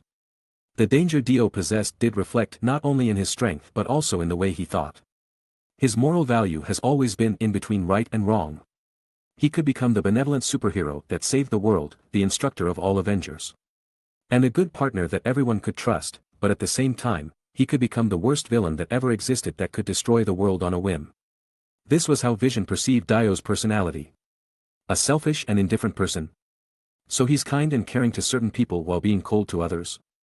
Well, I appreciate the time chatting with you, but now that I have finished my lunch, can you tell me who are you and what you want to do here? Vision asked as he felt enough of talking for the day. He didn't think that the woman's objective would be simply having lunch, so he was urged to ask for her reason to come here. Furthermore, the woman seemed particularly interested in the person that Vision has mentioned earlier. I don't like my name that much, but for the time being, you can call me Duck. My purpose coming here is very simple, but you probably won't believe me anyway. I could try if you would, but I hope that we could be friends. Vision said honestly. A friend? Are you sure you want to be my friend? Of course, at least my heart told me so. Vision said honestly. The woman didn't seem to know what to say to Vision's word as it was beyond her expectation. She truly couldn't respond to Vision's word at all. You are the first person in my life who's willing to be my friend, but I am sorry. In order for me to avenge that person, I need your mind gem, can you give it to me? The woman asked with a sad expression on her face. In the end, she couldn't give what Vision wanted as she still had her own goals to follow. Vision closed his eyes as he didn't expect the woman to be a person he should worry about, a person who thought of him as a mere tool to accomplish their own goal. Chapter 662. Vision's existence relied on the mind gem on his forehead, so if he took the mind gem out, it would be no different than killing himself. For that reason alone, Vision wouldn't surrender his mind gem to anyone. So now, the woman only had one choice left. Vision flew and phased through the table, defying physics. While the woman calling herself Duck jumped back and drew a dagger that she threw towards Vision. But as Vision was in his intangible form, no physical attack could cause him harm. The dagger that Duck threw just went right through Vision, and Vision immediately made an attempt to subdue Duck. From the beginning, Vision didn't have any intention to kill Duck as he didn't feel it was the right decision to make. But Duck was a stubborn woman as she began to launch more violent attacks towards Vision. After a while, the entire room was in a mess, and a bunch of stuff was destroyed. Vision became impatient as time passed. After avoiding Duck's attack, the mind gem on his head began to light up. And he aimed the energy beam to Duck's weapon. The powerful energy beam that was discharged from the mind gem was a powerful attack that immediately melted the dagger that Duck held. She even felt the impact of the energy beam knock Duck away to the wall, causing her to fall to the ground. But at the same time, she threw a dagger that she concealed on her left hand. Vision sighed and immediately blocked the dagger with another energy beam, but this time, the dagger didn't melt right away and exploded instead. Still, it was unfortunate for Duck as the energy beam blasted the dagger back instead of forward as she intended it to. The broken blade cut her throat, and she immediately tried to stop the bleeding on her neck in desperation. However, her struggle was in vain as a lot of blood spewed out from her fingers. Damn it! Vision said as he was equally shocked by this situation. He immediately approached Duck as he wanted to save her life. But as he observed the wound, he knew that he couldn't do anything to help her. He began to panic as he didn't know what to do now. Vision really liked to talk with her as she seemed to know what to talk about. At the same time, Duck was just smiling at Vision as if she didn't blame him for the situation she was in. She eventually closed her eyes as her hands fell weakly to the floor. Vision fell to the pool of blood on the ground as he stared at the corpse in front of him. All he could think about was the image of him and Duck sitting on the dining table and having lunch together once more, having a relaxing chat and smiling at each other. Are you sorry for killing me, or you are truly sorry for me? A familiar voice was heard from behind him. Vision immediately stood up with wide eyes as he looked at the voice behind him and the corpse in front of him. He was so sure that the vital sign of the corpse in front of him had ceased to exist. Meaning that Duck was really dead, but why was he still hearing her voices? Was it a hallucination? Imagination from the guilt of killing her. But suddenly, a shocking scene began to unfold in front of him. The corpse in the middle of the pool of blood suddenly lit up. And the pool of blood itself began to glow red, followed by the surrounding environment. When Vision came back to his senses, everything around him had changed. Everything that had been destroyed in the vicinity has returned to its original state. He began to wonder if everything that happened earlier was just a mere illusion. He looked at the plate where he served the food earlier. And Vision saw that it did look like the plate was covered by sauce, meaning that not everything that he saw earlier was an illusion. "Are you looking for me?" The voice of Duck echoed again. Vision started to look around, and suddenly Duck appeared out of thin air in front of him. At the same time, Duck placed her finger on Vision's chest. "What the hell is going on?" Vision said as he was confused, but before he could move away from Duck, his body that was made from adamantium and vibranium felt heavy and suddenly collapsed like a brick. "Reality is a cruel power," Duck said as she picked up a block of brick that was supposed to be Vision's head where the mind gem rested. At this moment, Vision has lost his ability even to exert any form of struggle. And now, she could take Vision's mind gem with ease. However, a sudden memory was played out in her head. "I hope that we could be friends." The word that Vision said sincerely earlier put a stop to her movement as she began to hesitate. The look of the sad Vision that regretted her apparent death earlier began to play out in her mind. "I don't need a friend," she shouted as if trying to convince herself, but it was getting harder for her hands to get closer as she held the piece of brick dearly. After a few seconds, she finally let go of the brick on her hand, following Vision's head falling and rolling down to the ground. "I don't like owing people a favor. I owe you for the meal earlier, so I hope you leave this place and find a place where no one would be able to find you. Next time we meet, I will not show you mercy," Duck said as she turned around and left, never showing herself again. As she went away, her power wore off. And Vision that had been turned into bricks suddenly reassembled back together and recovered like normal. As he was recovering from Duck's ability, Vision looked out of the window and had mixed feelings. Although he saw nothing outside the window, he felt like Duck might still be watching him from outside. He felt no joy even though he had just escaped death, as he really wanted to have a nice chat with Duck once more. "How good would it be if I was a real person?" Vision said as he touched the mind gem on his forehead. He didn't know if he should thank the mind gem for giving him such a unique life or he should resent it for making him an artificial that wasn't capable of love. After suppressing his sudden suicidal urge, Vision called Tony and reported what happened to him earlier. At first, Tony thought that Vision was having a trance and seeing a near-reality imagination, but as he listened carefully, he immediately realized how grave the problem was. Chapter 663. Dio finally arrived at Earth, but he immediately frowned as he sensed something was off. What is happening here? What's with this gloomy atmosphere? Has the sun finally decided to abandon Earth? Dio, you are finally back. Hey, I heard that you have a planet of your own. Do you welcome new immigrants to your tax-free world? Ant-Man said jokingly. Alas, the Avengers welcomed Dio warmly, while Wanda enthusiastically hugged Dio as she missed him the most out of all the Avengers.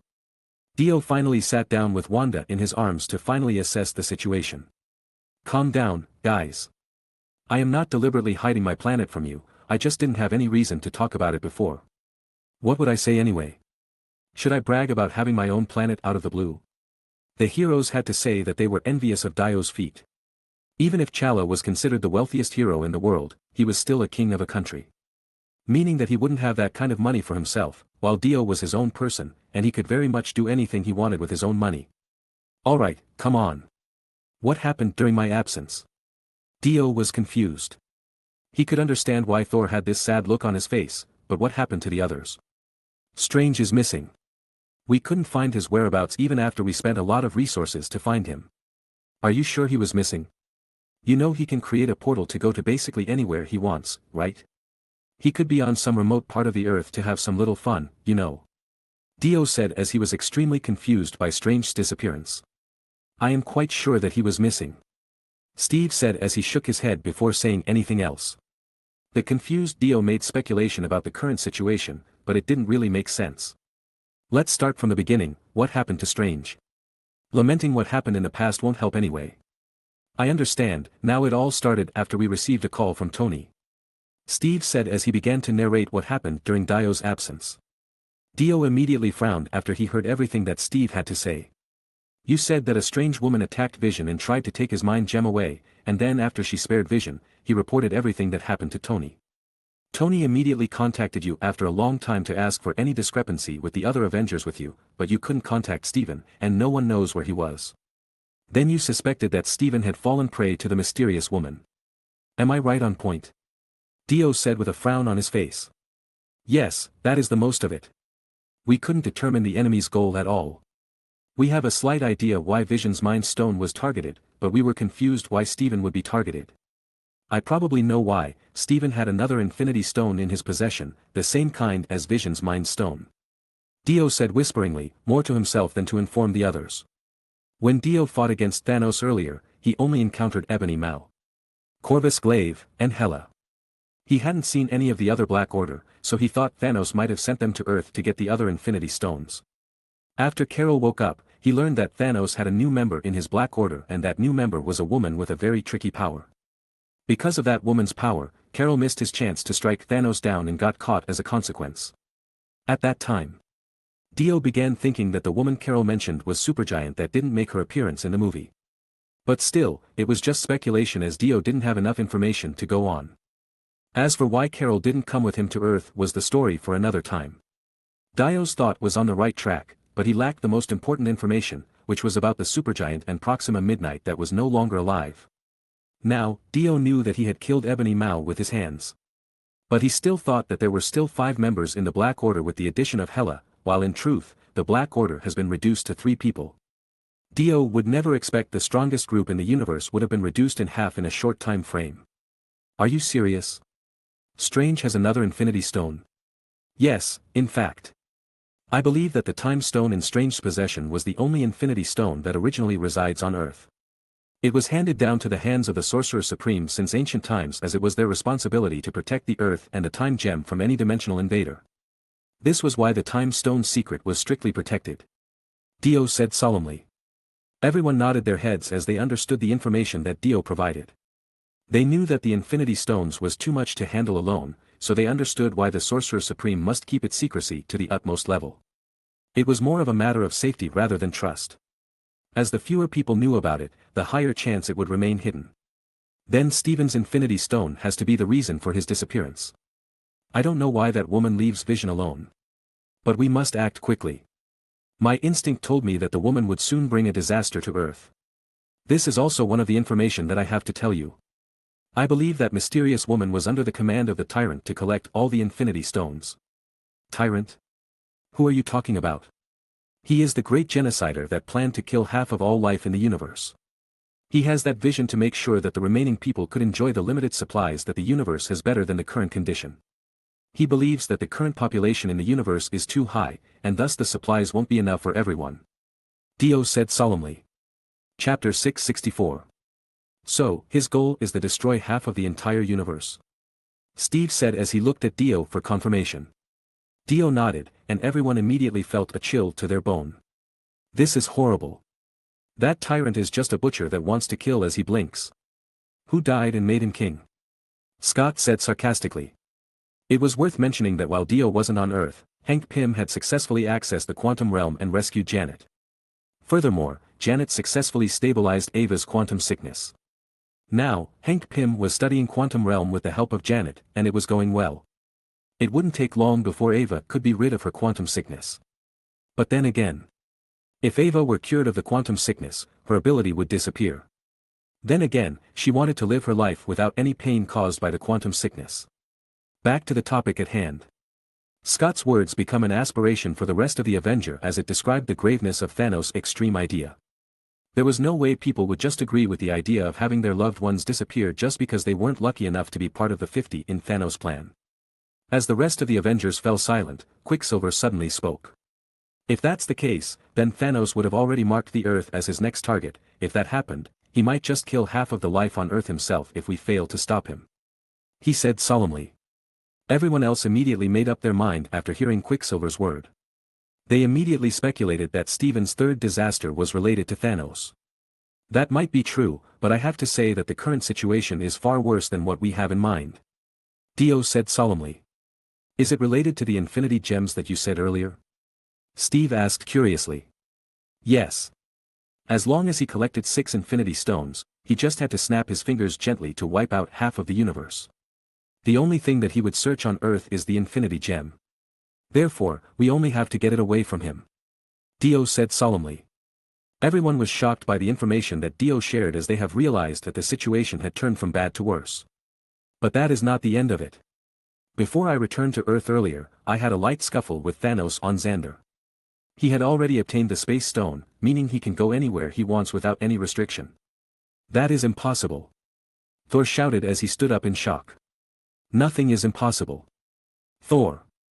The reason he got his hand on the cosmic cube was that your sister Hela took it away from Asgard in advance and then used it to teleport herself away before Asgard's destruction.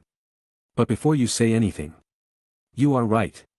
Your sister is still alive. She teleported herself to Thanos' ship, and after Thanos defeated her, she had to offer the Space Stone to save her own life. Dio said solemnly. Thor immediately hit the table in front of him angrily, breaking it apart. In order to defeat Hela, he resurrected Surtur to destroy Asgard, but now that Dio said that Hela was alive and even brought the cosmic cube to Thanos, it was simply too much. Damn it. I have to kill her myself next time. Believe me, there will be a chance for you to do that. I have caused a huge problem for Thanos, and he may not be able to collect all 6 of the Infinity Stone in this dimension. And why is that? Steve asked. Power Stone that was in my possession is why. After fighting Thanos, I know that he was after the Power Stone in my possession, so I chuck it towards the one creature that was supposed to be left alone. Dio said as he began describing what he had done to the Power Stone earlier.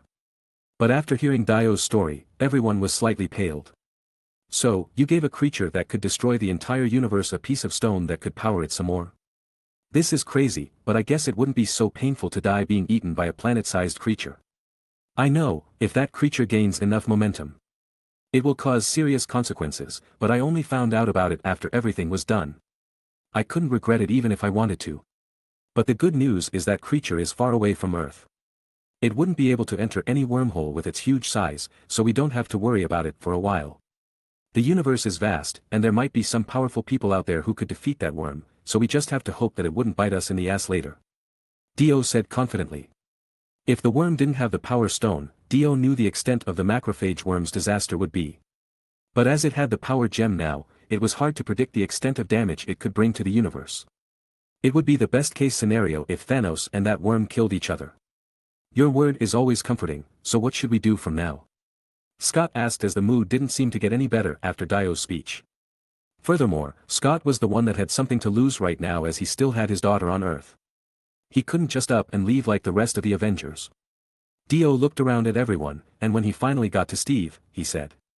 I think it's time to reassemble the Avengers. Dio said solemnly. Everyone was surprised by Dio's word, but they also felt relieved. In the face of such a threat, it was the best thing to gather all forces to ensure that the Earth would be protected from incoming danger.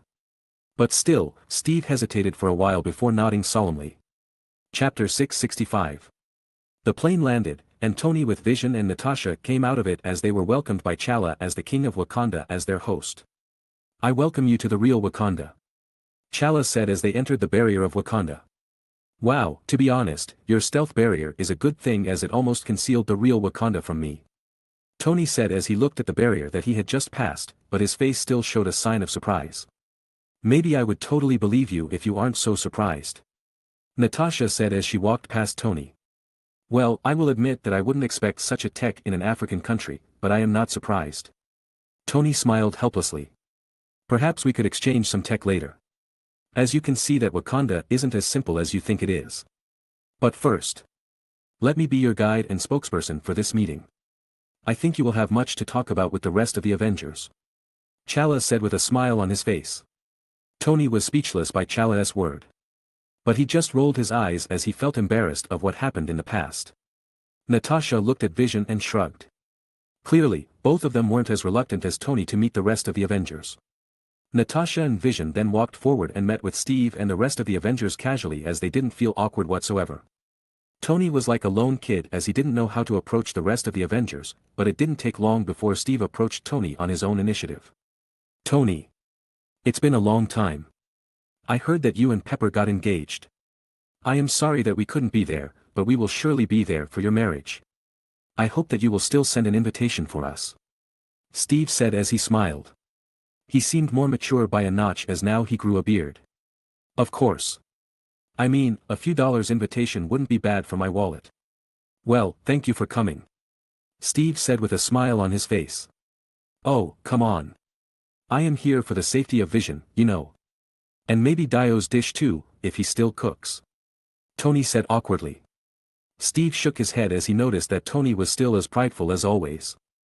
Then again, he knew if the man in front of him wasn't prideful, then it would be an imposter. Steve might be taking the initiative to talk to Tony himself. Even though he was no longer a wanted man as their arrest order had been revoked. The fact that they remained unwelcomed in the USA was still a problem. The U.S. Secretary of State would not allow the Avengers to band together on American soil any longer. But even so, the bad news that Dio brought back with him after his excursion to outer space has raised the need to reassemble the Avenger once more. Furthermore, Dio had rejected the idea to strictly protect Vision from Thanos as it was just a fool's errand. Instead, Dio had planned to use Wakanda's advanced technology to remove Vision's Mind Stone from his head. Vision was an important member of the Avengers, and the Mind Stone wasn't worth his life at all.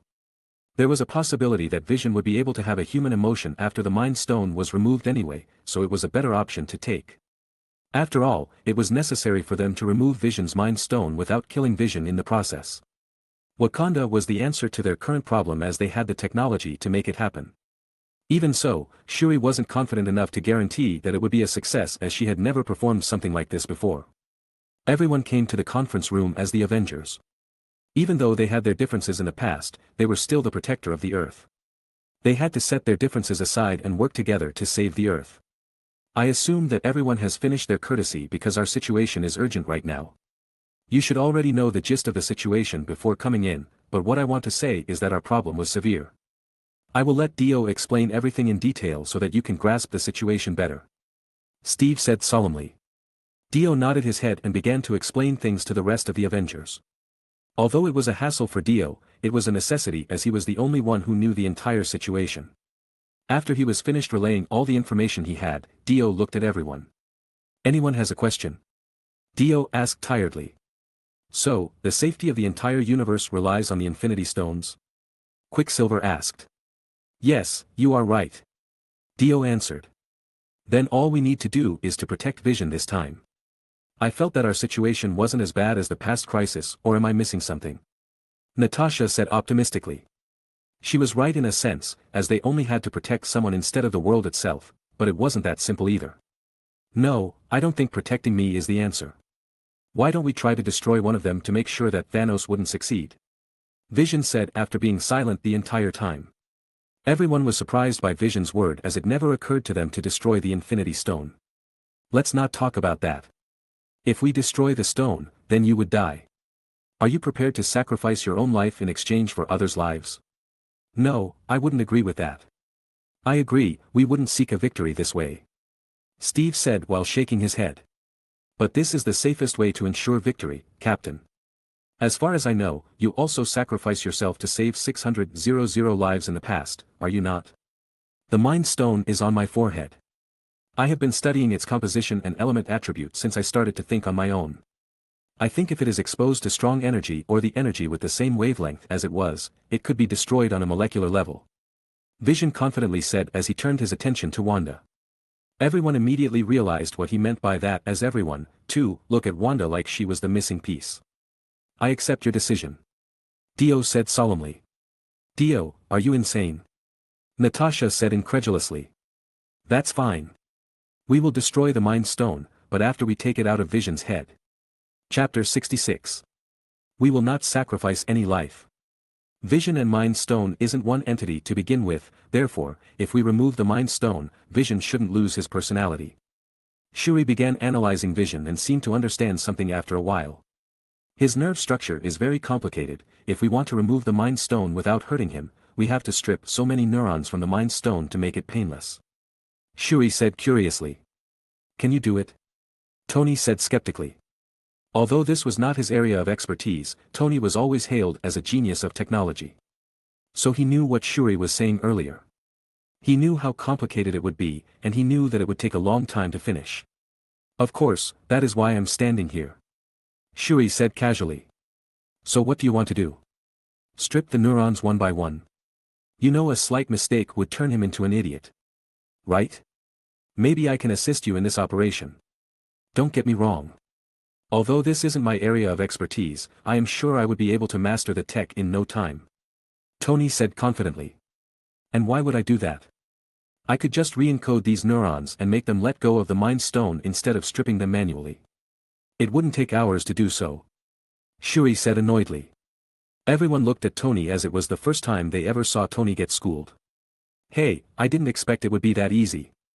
Tony said as he tried to defend himself out of embarrassment. That's true, no one would think of a way like this.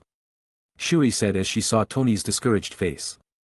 Tony suddenly smiled as he realized that Shuri was trying to save him some of his pride.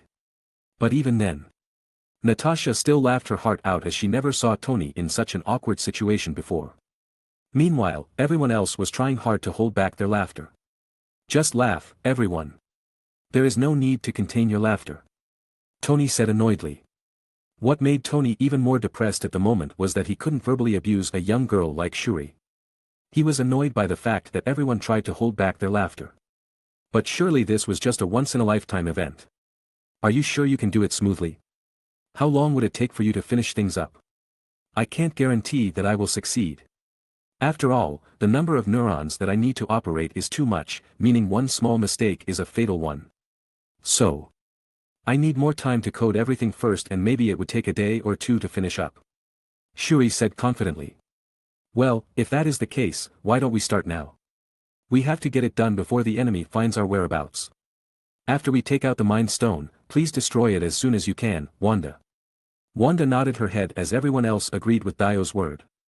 In case of the enemy infiltrating our place, we'll divide into 3 groups and take turns to guard this area. The woman that Vision encountered seemed to have some kind of an illusion ability, so everyone had to stay on guard.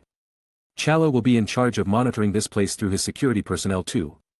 Dio said, making sure it was clear for everyone. Dio knew that the best thing to do right now was to use Wakanda's energy barrier to keep the enemy away from the Mind Stone before they could destroy it. Unfortunately, it required too much energy to activate it, and there was a risk that it would draw the enemy's attention as it would clearly send energy signals everywhere. So, to be safe, Dio didn't mention it to the rest of the Avengers, and neither did Chala. Everyone immediately got to their post. Shuri began to analyze Vision's head in an attempt to take out the Mind Stone, while the others quickly divided into groups and patrolled the area as to prevent anyone from approaching Shuri's lab at the same time. Dio spent 1 minute of gold experiences time and refilled the little snail back to full, splitting it up to 9 little snails and distributing it to everyone. While Dio and the others were trying to destroy the Mind Stone to avert the universe's crisis, so many planets in the universe have fallen into destruction. The reason was naturally the macrophage worm king that had infused itself with the power gem, swallowing planets like it was candy. Although it had only eaten 3 unmanned planets, people still panicked as they watched Dio's broadcast. Even some ancient races began to panic as they had never seen such a huge macrophage worm in their lives. So, countless forces have sent their resources to find this creature. It was either to kill it or to capture it. The same thing happened in the criminal underworld, too, as the wealthy people started offering money to the bounty hunters that could capture or take some part of the worms as a trophy. In this sense, it was natural for Taneleer Tyvan to make a move again. He wouldn't miss out on such an opportunity to increase his collection. However, no one could do anything to the Worm King as it was on the size that easily ignored anyone's weapon. On the other hand, when the worm turned its body to attack the bounty hunter's ship, there was only a slim chance for the ship to escape its attacking path. The worm even swallowed many ships whole.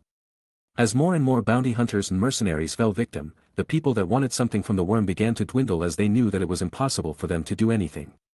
As a result, some super factions of the universe started to ally themselves with each other and eliminate the threat of the worm once and for all. The worm wasn't a simple attraction anymore. They knew if the worm was left alone, it would eventually bite them in the ass in the future.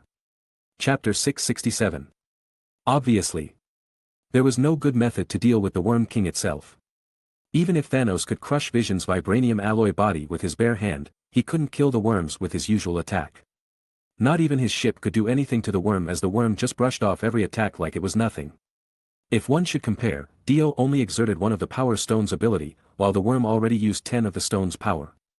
So, after trying various things and to no avail, Thanos finally decided to retreat.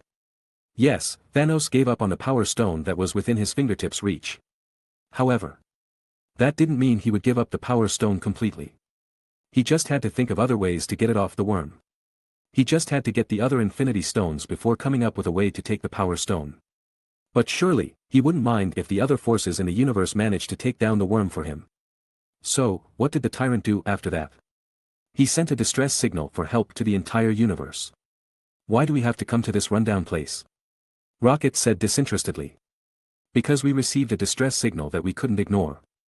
Gamora said with a slight eye roll. Yes, but why can't we just ignore it? Rocket said with a frown on his face. It's because we are the guardian of the galaxy. We are the good guys now, and we have to do the good guy stuff. Maybe we could get some cash by helping the right people, as a token of appreciation, Peter said excitedly. Reward isn't the point here, Quill. Gamora sighed while shaking her head. We are here. Drax said suddenly. They landed the Milano on the planet that was supposed to be where the distress signal came from. But what they saw on the surface of the planet was shocking. They saw many corpses scattered all around the place and wreckage of a spaceship in the middle of it all. Damn, what happened here? Rocket said as he held his techno gun that was larger than his body. The other Guardian of the Galaxy also looked a little bit disgusted by the sight in front of them. But Gamora's response was slightly different as she intuitively knew that she should leave this place at once.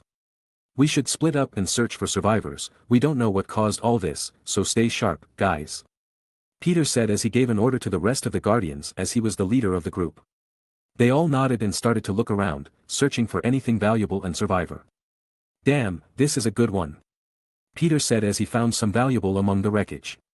He took the gadget he found and put it under his coat before Gamora could see him taking something.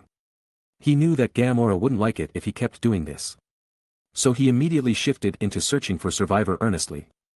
Then again, if he found some other valuable, everyone knew that he wouldn't be able to avert his eyes from it. The rest of the Guardians already knew this behavior of Peter's, so they didn't say much to it. After searching for a while, they didn't see any survivor, nor did they find anything valuable around. But as they were on their way to the ship, planning to leave this place, Rocket found something. Hey guys, I found a half-dead person over here. Come and see. Rocket shouted to call the rest. The Guardians immediately gathered around Rocket and saw the person he mentioned. They took a look at the mentioned person and noticed that the person was missing one arm. Ordinary people would have died from this kind of injury, but fortunately for this person, he was half machine. Wow, K-113 robotic arm. This thing isn't cheap. It would fetch a good price in the black market. How is he, Rocket? Gamora asked as Rocket checked the person's vitality. We couldn't save him, in fact, he should have died a long time ago, but clearly, he persisted until now. But still, it's just a matter of time before he died at this point. Could you wake him up for a while? We have to figure out what happened here after all. I'll try. Rocket said as he immediately did something to wake the person up. He took out a syringe and injected whatever was inside into the person's neck and took a metal plate that he connected to the person's chest. And pressed a button on the metal plate. Electric crackled on the person's chest, charging his body with an electric current that was supposed to wake him up. Fortunately, it works. The person immediately opened his eyes as soon as the electric discharge turned down. Hey, man. Can you hear me? What is going on here? Rocket said as he slapped the person's face for a quick wake-up. Get out of here. The distress signal is a trap. You have to escape immediately. Shit. Rocket said as he immediately got away from the person's body. We have to go. Peter said as he immediately walked towards the Milano. They didn't expect the distress signal to be a trap. They finally realized that the lying corpses around there were the body of the people that came to check on the distress signal only to meet their demise. This was simply too cruel. However, as soon as they got close to the Milano, a burly figure appeared behind Gamora. I knew that you would finally come, my daughter. Thanos said as he smiled at Gamora before choking her and lifting her to the air. Let go of her, you big purple potato. I will smash your rotten chin like a pumpkin if you don't. It was Gamora's father, the Mad Titan, the tyrant of the universe, Thanos. Rocket roared and immediately pulled out his weapons, ready to attack, while Groot was also ready to attack beside him. Meanwhile, Drax was still in a state of disbelief as the person he was searching throughout the universe was finally here. This was an unexpected situation for Peter Quill, too, as he wasn't sure he could afford to deal with Thanos at this point. Chapter 668. It's a trap. Gamora said as she gritted his teeth. Of course. The Guardian of the Galaxy has become famous. Although it wasn't difficult to find you. It is easier to call you instead of chasing you around the galaxy. Still, I am disappointed. Didn't I teach you to be mindful of your surrounding? Especially one with a questionable background? Gamora was clearly desperate to break free as Thanos was clearly suffocating her. Let go of her. Peter shouted at Thanos once more. Thanos finally turned his attention towards Peter indifferently. Look at that. Your little boyfriend is sad to see you being held by your father. Don't you know it infuriates me to see you running around with these fools? No. Stop. This was the best outcome as Groot could regenerate his missing limb quickly with his vegetation trait. Peter immediately stood up again with a frown on his face. He knew that if Groot didn't save him, he would have died from Thanos' attack. He immediately fired his gun at Thanos, but it didn't do anything as the bullet was stopped by a layer of blue energy shield. Gamora herself immediately jumped into action as she pulled out her dagger and tried to slash Thanos' arm that took hold of her neck. It is sad to see you use your gift to attack me, Thanos said as he blocked Gamora's dagger and disarmed her, taking her dagger away. It was the blue energy shield again that stopped Gamora's attack this time, the same kind that blocked Peter's attack earlier. Gamora became more desperate as she knew she couldn't struggle against Thanos this time. I think we need to talk, little girl. Thanos said coldly to Gamora. Quill, remember what you promised me. Gamora shouted as she took a breath and looked at Peter with a begging look on her face. Peter suddenly widened his eyes as his conversation with Gamora immediately echoed in his mind. Quill, promise me that if Thanos capture me one day, you must kill me. Gamora said solemnly to Peter as she held Peter's face in her hand. I can't let Thanos get what he wants from me, you have to promise me that you would do it for me, Peter. Gamora said desperately. Peter's hand was shaking as he held the gun. He slowly pointed the muzzle towards Gamora's head as he knew that he had to fulfill his promise. What are you doing, Quill? Are you out of your mind? I love you, Peter. Don't let me down this time. Girl, you really overestimating him too much. Thanos said as she shook his head in contempt. She wants to die, right? Thanos asked as he turned his attention to Peter once again. Peter didn't say anything as he still struggled with his dilemma. So, go ahead. What are you waiting for? But still, Peter just stood in front of Gamora dumbfoundedly as the tyrant kept shoving Gamora closer to his gun. Kill her, or I will kill all of you. Thanos said persuasively. Peter was about to collapse as tears welled in his eyes, but he tried to stay strong for Gamora. I am so sorry. Peter said as he pulled the trigger and shot Gamora right in the head. But his bullet was blocked by the blue energy shield, like his attack to Thanos earlier. He looked at Thanos and noticed that his infinity gauntlet was shining blue.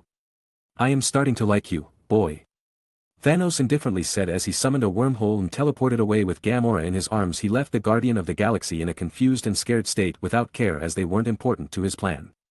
Meanwhile, Peter was clenching his fist in frustration. He shot Gamora as he told her he would. But he failed to kill her. He should be happy that Gamora was still alive, but now, he didn't know what Thanos would do to her. But one thing for sure was that he would kill Thanos himself. Peter made up his heart and immediately stood up with a determined look in his eyes. After 2 days in Wakanda, a very special surgery has come to an end. Shuri, who had only slept for a few hours, finally sighed in relief. After all, the delicate operation forced her focus to be constantly on the peak as a little mistake could ruin her entire effort. No one knew when the enemy would come knocking on their door, further amplifying the pressure on Shuri's shoulder. The bodyguards at this moment were Steve, Sam, and Scott, as the other two groups were resting and preparing for the war to come. It was worth mentioning that Thor had already departed to Nidavellir, a legendary place where his famous Mjolnir was forged. Nidavellir was a special place that Asgard had protected for a long time. It was the home planet of dwarves. The best blacksmith on the entire universe. Thor knew that he needed a new weapon to fight the war. He needed something that could help him unleash his full potential without any problems, and that was the idea behind his departure to Nidavellir. Dio didn't even try to stop him as he already knew why Thor had to go to Nidavellir. However, he didn't disclose the information about the extinction of the dwarves on Nidavellir due to Thanos' intervention in order not to discourage Thor any further. Dio just hoped that Thor would be able to get his weapon without Groot by his side this time. Chapter 669. Judging from Vision's expression, it seemed he was in pain as he lied on the bed. At the same time, 3 robotic arms floated above his head, constantly discharging special lasers that stripped his neurons gradually. Vision himself felt as if someone kept stabbing his head with countless needles. Vision was really something else, as a normal human couldn't even endure this kind of pain for longer than an hour, but he had already held out for 2 days. At the same time, Shuri was controlling the panel that encoded Vision's neurons, and she finally sighed in relief as she encoded the final group of Vision's neurons. If Vision was tormented for 2 days withholding the pain, Shuri herself was under more pressure as her concentration and agility were constantly tested. She had to make sure that everything was working out well, as one simple mistake was fatal for Vision. So, when it was finally over, she couldn't conceal her fatigue any longer. When the robotic arms finally clamped the mind gem, Shuri took a breath of relief on her chair. Fortunately, Steve, who was eager to help, was already waiting on her side and held her before she could fall down her chair. "How did it go?" Steve asked excitedly.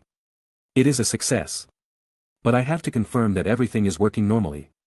"How do you feel now, Vision?" Steve asked curiously. "It is strange, I feel incredible," Vision said as he looked at his hands and touched his forehead with them. He used to think that his existence was closely tied up with the mind gem. But as the mind gem was no longer part of his body, he found out that his sensory was in a better shape than before. It was like he was being reborn again as a new entity. At the same time, Wanda immediately rushed in. "Wanda, you came at the right moment. We have successfully extracted the Mind Stone. Shuri has succeeded in separating the Mind Stone from Vision, and now, you have to destroy it as soon as possible," Steve said as he pointed his fingers at the Mind Stone that was still on the robotic arms. "Congratulations, my friend. You can finally try to be a real human," Wanda said as she suddenly showed a warm smile as she walked over and took the mind gem from the robotic arms. Steve and the others that were on the scene were confused, as they didn't expect Wanda would ever say something like that. They also felt confused and surprised by the content of Wanda's word, as even though they didn't consider Vision to be a complete robot, they didn't think of Vision as another human either. After all, Vision's birth was unique, that couldn't be done again. At the same time, Vision felt something was off, as he didn't expect Wanda to say something like this either. "I am going to find a safe place to destroy the Mind Stone immediately," Wanda said as she turned around and left with the Mind Stone in hand. No one thought there was anything off with Wanda's attitude, as they also thought that destroying the Infinity Stone could be dangerous. So it made sense if Wanda had to find a safe and empty place to do so.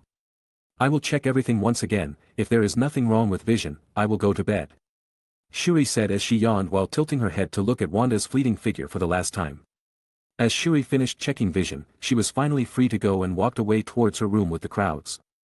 But at the same time, it was Dio and his group's shift, but seeing that Vision's forehead was finally hollowed out, Dio froze in surprise. "Did you successfully extract the Mind Stone?" Dio asked Shuri. "Yeah, hasn't Wanda told you yet?" Shuri asked while frowning exhaustedly. "Tell him what exactly?" Wanda confusedly said as she walked towards Dio with Quicksilver by her side. "Why are you here, Wanda? Did you already destroy the Mind Stone? What are you saying now? I never came here earlier, I didn't even know what happened here right now." Steve and the others were immediately wide awake in horror. "This is not the time to joke around. Just a few minutes earlier, you came in and took the Mind Stone while saying that you would find a place to destroy it," Shuri said demandingly. "What are you saying? I am with Dio the entire time. I haven't left our room at all earlier." Seeing the anxiety rising through the roof as no one knew what had just happened, Dio immediately tried to dissuade the situation. "Indeed, Wanda is with me the entire time. Did you really see Wanda came in and took the Mind Stone?" Dio asked curiously. "I am sure of it. It was really Wanda. Even her voice and tone were actually the same, otherwise, we would immediately catch on if she was a fake," Shuri said anxiously. It took her too much effort to strip Vision's neurons from the Mind Stone, but now, the Mind Stone might have fallen to the enemy's hand. If neither of us is lying, then there is only one possibility here. The enemy has come and disguised themselves among us and has been observing us since then. They used their ability to mimic Wanda's voice and appearance and came in at the right moment as they took away the Mind Stone effortlessly," Dio said casually. Everyone nodded as they also thought that it was the only possibility right now. Wanda wasn't their enemy, and she had no motive to do so. Furthermore, Dio also guaranteed that Wanda wasn't lying, so it was clear that the Wanda that they saw earlier was an imposter. "It's the woman from before," Vision said as he finally spoke with a confident voice. "Who is she? The woman that comes at you earlier?" "Yes, I believe that she has the ability to control people's perception. Vision said as he shook his head in disappointment, as he should have thought about this possibility much earlier. The real Wanda wouldn't call him my friend. Let alone comment on his obsession to become human. The only one who would call him that and know about his obsession was only one person.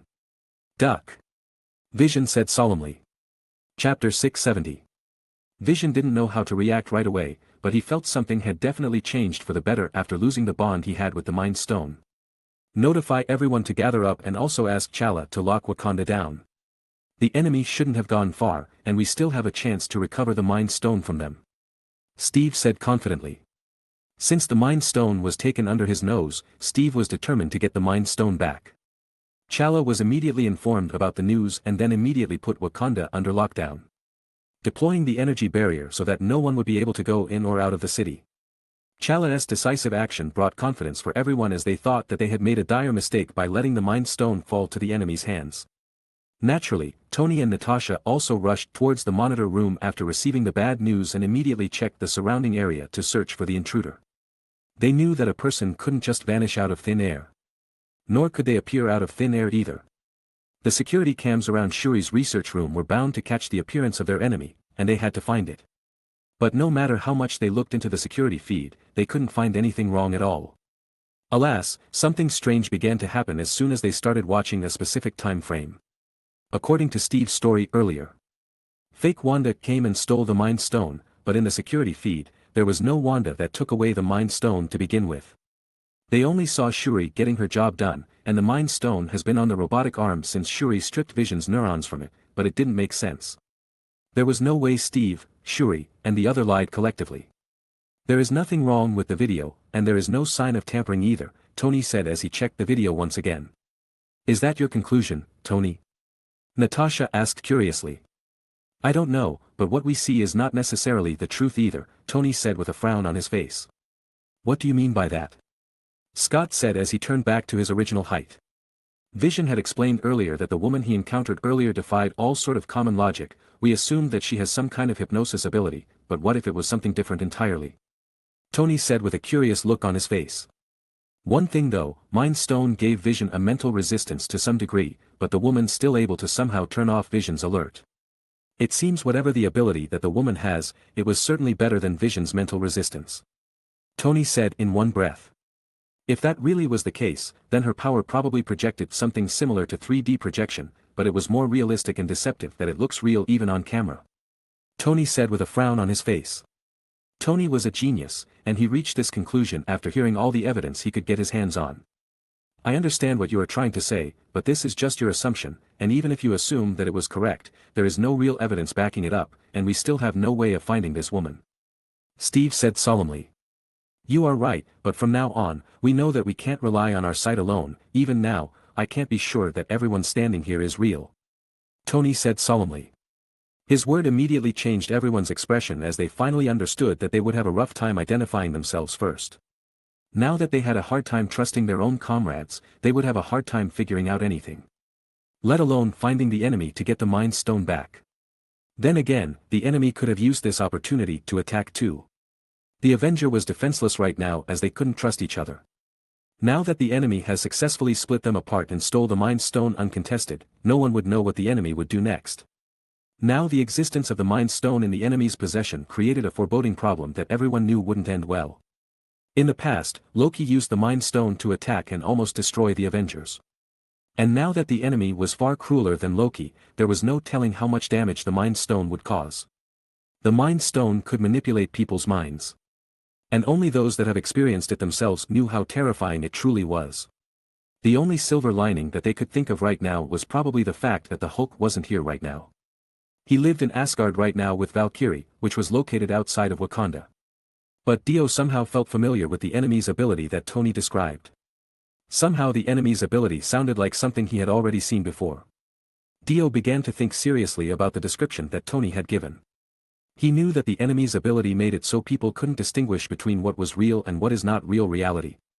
Reality Stone. Could the ether have made its comeback? Dio suddenly remembered the scene from the Avenger movie that he watched a long time ago. He remembered that Thanos used the Reality Stone to trick Gamora and the Guardian of the Galaxy in Nowhere. This was Thanos' way to secure Gamora and obtain the necessary information about the whereabouts of the Soul Stone. The ability of the Reality Stone that Thanos showed in that instance was similar to the description of ability that Tony had concluded. Everything could become real in front of Reality Stone, and of course, it also worked the other way around. Chapter 671. Dio believed that he finally grasped the essence of the problem now. If the enemy really had the Reality Stone in her possession, it meant that she has already owned at least 2 Infinity Stones. Although Steven's disappearance didn't necessarily mean that he had lost to the enemy. There was no telling what happened to him, and so, Dio could only assume for the worst. But then again, Dio didn't have any clue regarding who this mysterious woman that kept outwitting the Avengers was. "We have to move. Let's go," Dio said, and the rest of the heroes nodded their head and carried their search inside Wakanda. Although they were searching blindly as they didn't have any clue on the enemy's appearance, they still had to challenge their luck. Instead of joining the search, Dio returned to the research room and summoned Moody Blues as he wanted to use its special ability to track the enemy. But as he ordered the Moody Blues to watch a few minutes before the fake Wanda appeared, Moody Blues couldn't process anything at that time. Dio was confused as this was the first time that something like this happened to Moody Blues. But it wasn't completely impossible either, as he knew that the enemy that could control the reality could just alter the surrounding area and situation to suit their needs. It happened in the movie before when Thanos used the Reality Stone to change his environment to fool the Guardian of the Galaxy's perception. One thing that annoyed Dio right now was that the enemy appeared to be more cautious than he let on. Dio sighed and desummoned the Moody Blues. Then summoned the stand that he never thought would use anytime soon, but here he was summoning it to suit his need. Stand name, Beach Boy. Description, a stand with the appearance of a fishing rod. Type, close range stand. Ability, hook and line. The hook of the fishing line could phase through any object to directly attack the target. And a bait could be attached on the hook to serve as a trap. The hook could sense any nearby biological atmosphere while sending any information it detected back to the user. The fishing line is also indestructible as it would send any damage it takes back to whatever attacked it. Attributes. Destructive force, C. Speed, B. Range, C. Sustainability, C. Precision, C. Growth, A. This stand was mediocre except for its growth that showed some potential. Nevertheless, Beach Boy's ability fit the current situation that Dio was in. Dio speculated that the enemy has been using the Reality Stone's ability the entire time, creating a similar effect of stealth that even eliminated any odor and other factors that could reveal its location. However, that didn't mean the other party didn't exist. That was where Beach Boy came in, as it could ignore anything on its path and hook the enemy without fail. Dio began to wander around with the fishing rod, which was the appearance of Beach Boy, and constantly received many information about any living being within a short radius. Nobody really knew what Dio was doing as they saw Dio walk around with a fishing rod. But they didn't question it as they knew that they couldn't understand Dio's power to begin with. Hours passed without Dio gaining any good information, but then again he knew that finding the Reality Stone's user would be no easy task. He didn't even know whether the Reality Stone user was still around or not. "Did you find anything useful?" Steve asked as they met on the street.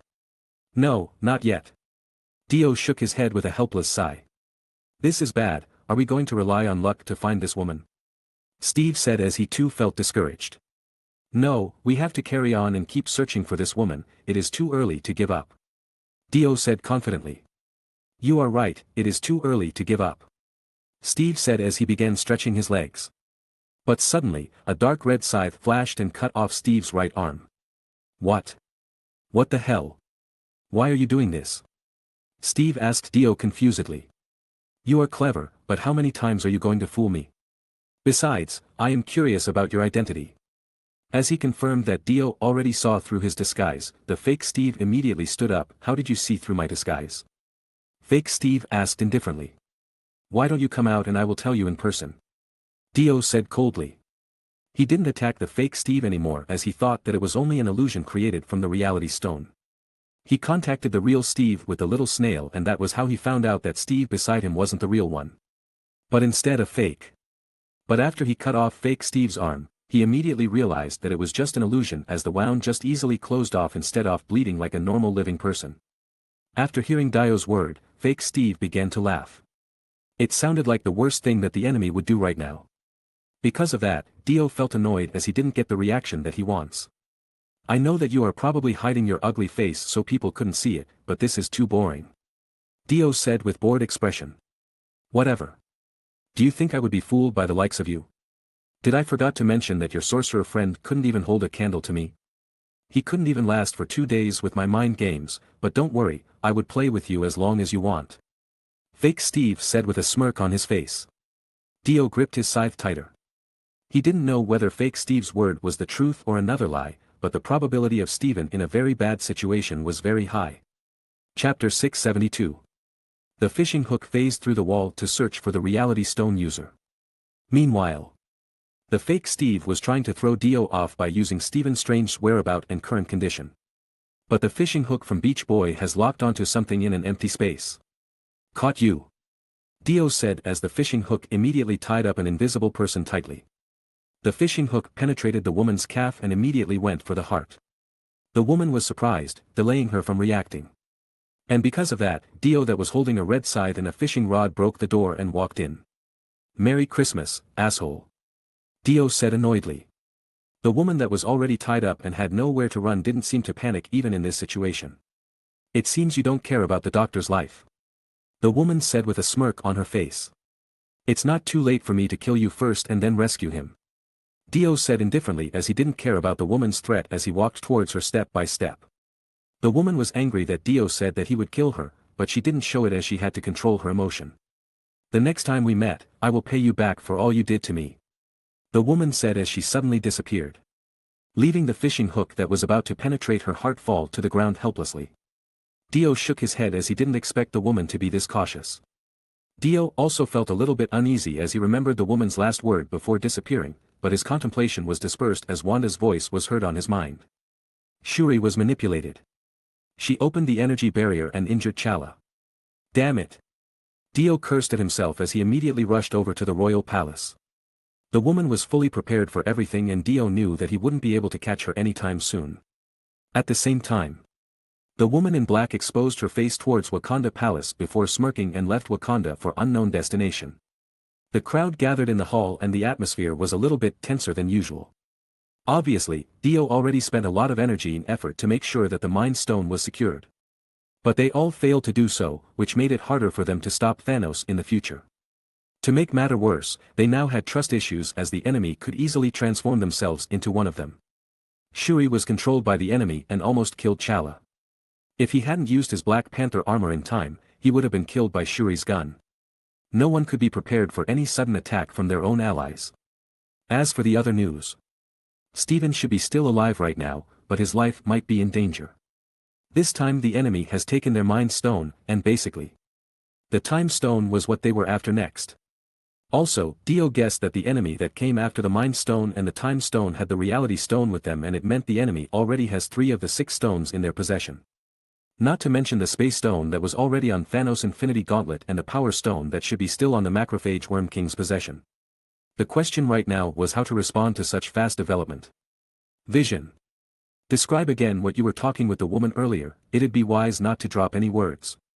Dio said, breaking the silence on the hall. Although Vision didn't know why Dio asked about it again, he nodded his head and began to tell the story once more. After listening to Vision's story, the crowd began to think and try to find the key information that might be hidden behind the woman interaction with Vision, but they couldn't find anything special. You said that she was interested in the topic about me? Dio asked again. Yes, that is correct. Vision said confidently. I think we might turn this situation around. Dio said as he groaned annoyedly. What do you mean? How do we do that? Combining the narrative from Vision and the simple exchange between me and her earlier, I might already know this woman before, or she might be someone that had contacted me in the past, Dio said with a frown on his face. I felt anger from her, but it wasn't because she was my enemy, it's more like she is interested in me, but my behavior angered her, which is undoubtedly strange. Dio explained. Isn't it because you have always played with other people's feelings before abandoning them? Pietro couldn't help but interject the conversation. Dio just glared at Pietro as he knew that he couldn't say anything to him while Wanda was here. Is it possible that she was here to seek revenge on you? Tony asked curiously. That is possible. Dio said reluctantly. Steve groaned as well as they found revenge plot was the most troublesome of all villainous activity. Although the Avenger had saved the world again and again, it didn't change the fact that so many innocent people died because of their action. This was also one of the reasons why Tony wanted the Avenger to sign the Sokovia Accord to make sure the Avenger was managed and controlled by the United Nations. They began to speculate the woman's true identity as they didn't know why the woman was seeking revenge to Dio.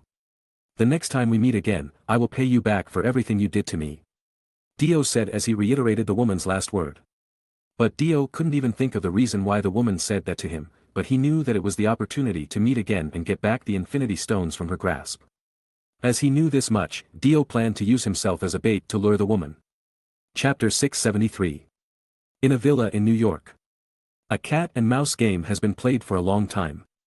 The poor white mouse was trapped inside the villa with 3 cats, and its body was covered with bruises. But the one thing that people didn't know was that the mouse was also a human and its name was Stephen Strange. Yes, it has various identities, like the Sorcerer Supreme, the disciple of the Ancient One, the Guardian of the Time Stone, Dr. Strange, and many more. But now, it was just an ordinary mouse. A poor mouse that was often hungry and had nowhere to go but aside from the villa.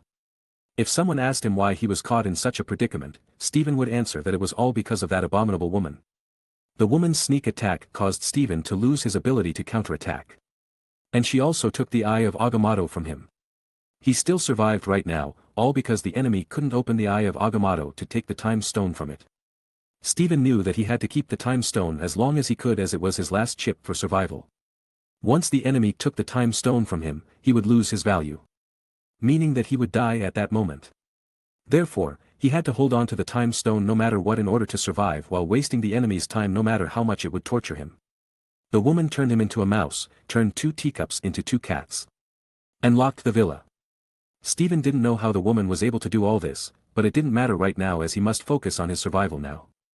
Due to lack of food and water, Stephen had to fight the 2 cats with his wisdom just to get a small bite of bread. He never knew that life as a mouse was so difficult before. Stephen even began to think what if he couldn't return back to human and was stuck inside this mouse body. Did he have to accept such a life and strive to survive? Or simply give up and die to end his suffering? If he was reborn, he would definitely write a book about his time as a mouse. But right now, he couldn't afford to worry about such a meaningless thing as the woman has returned to the villa.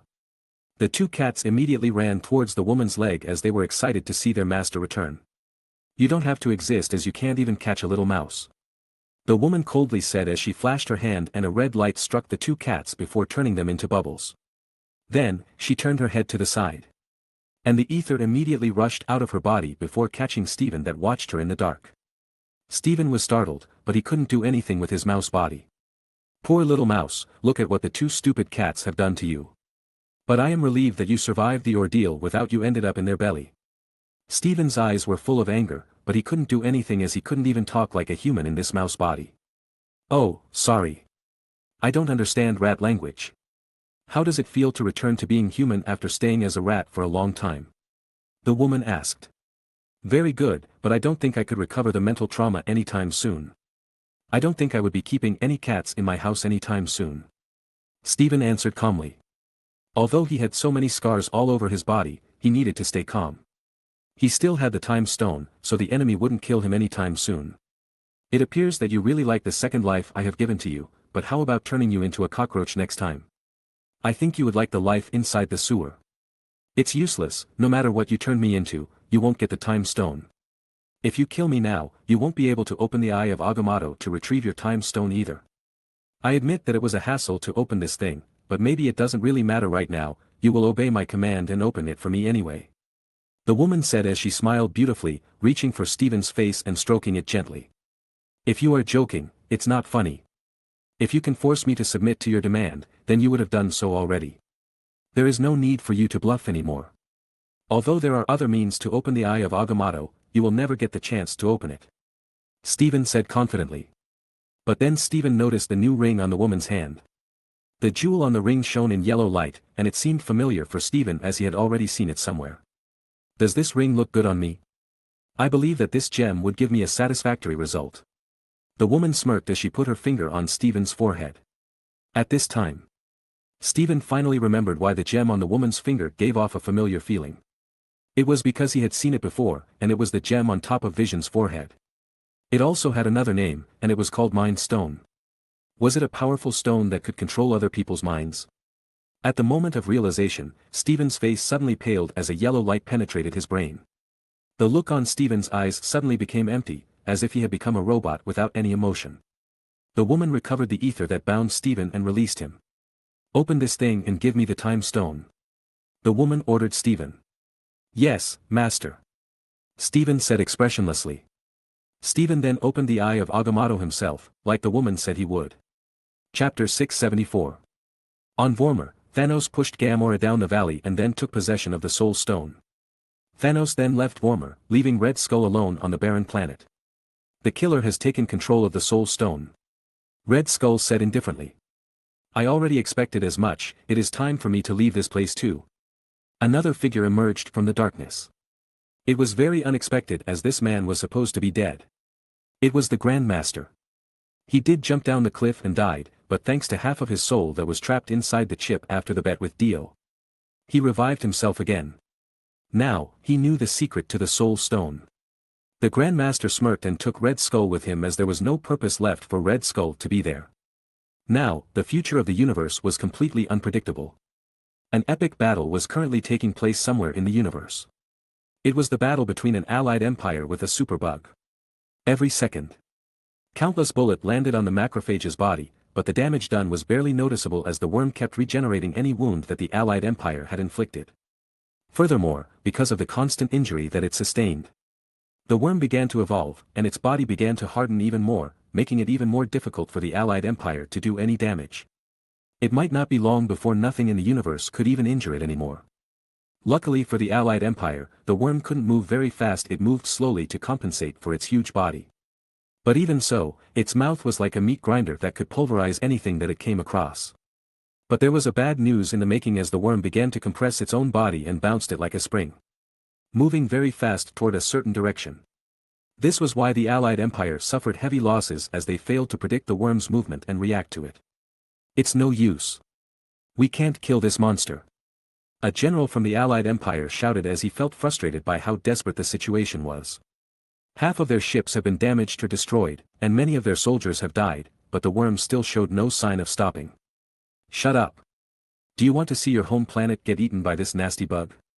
You better do as you're told before you regret anything," the commander of the allied empire shouted angrily.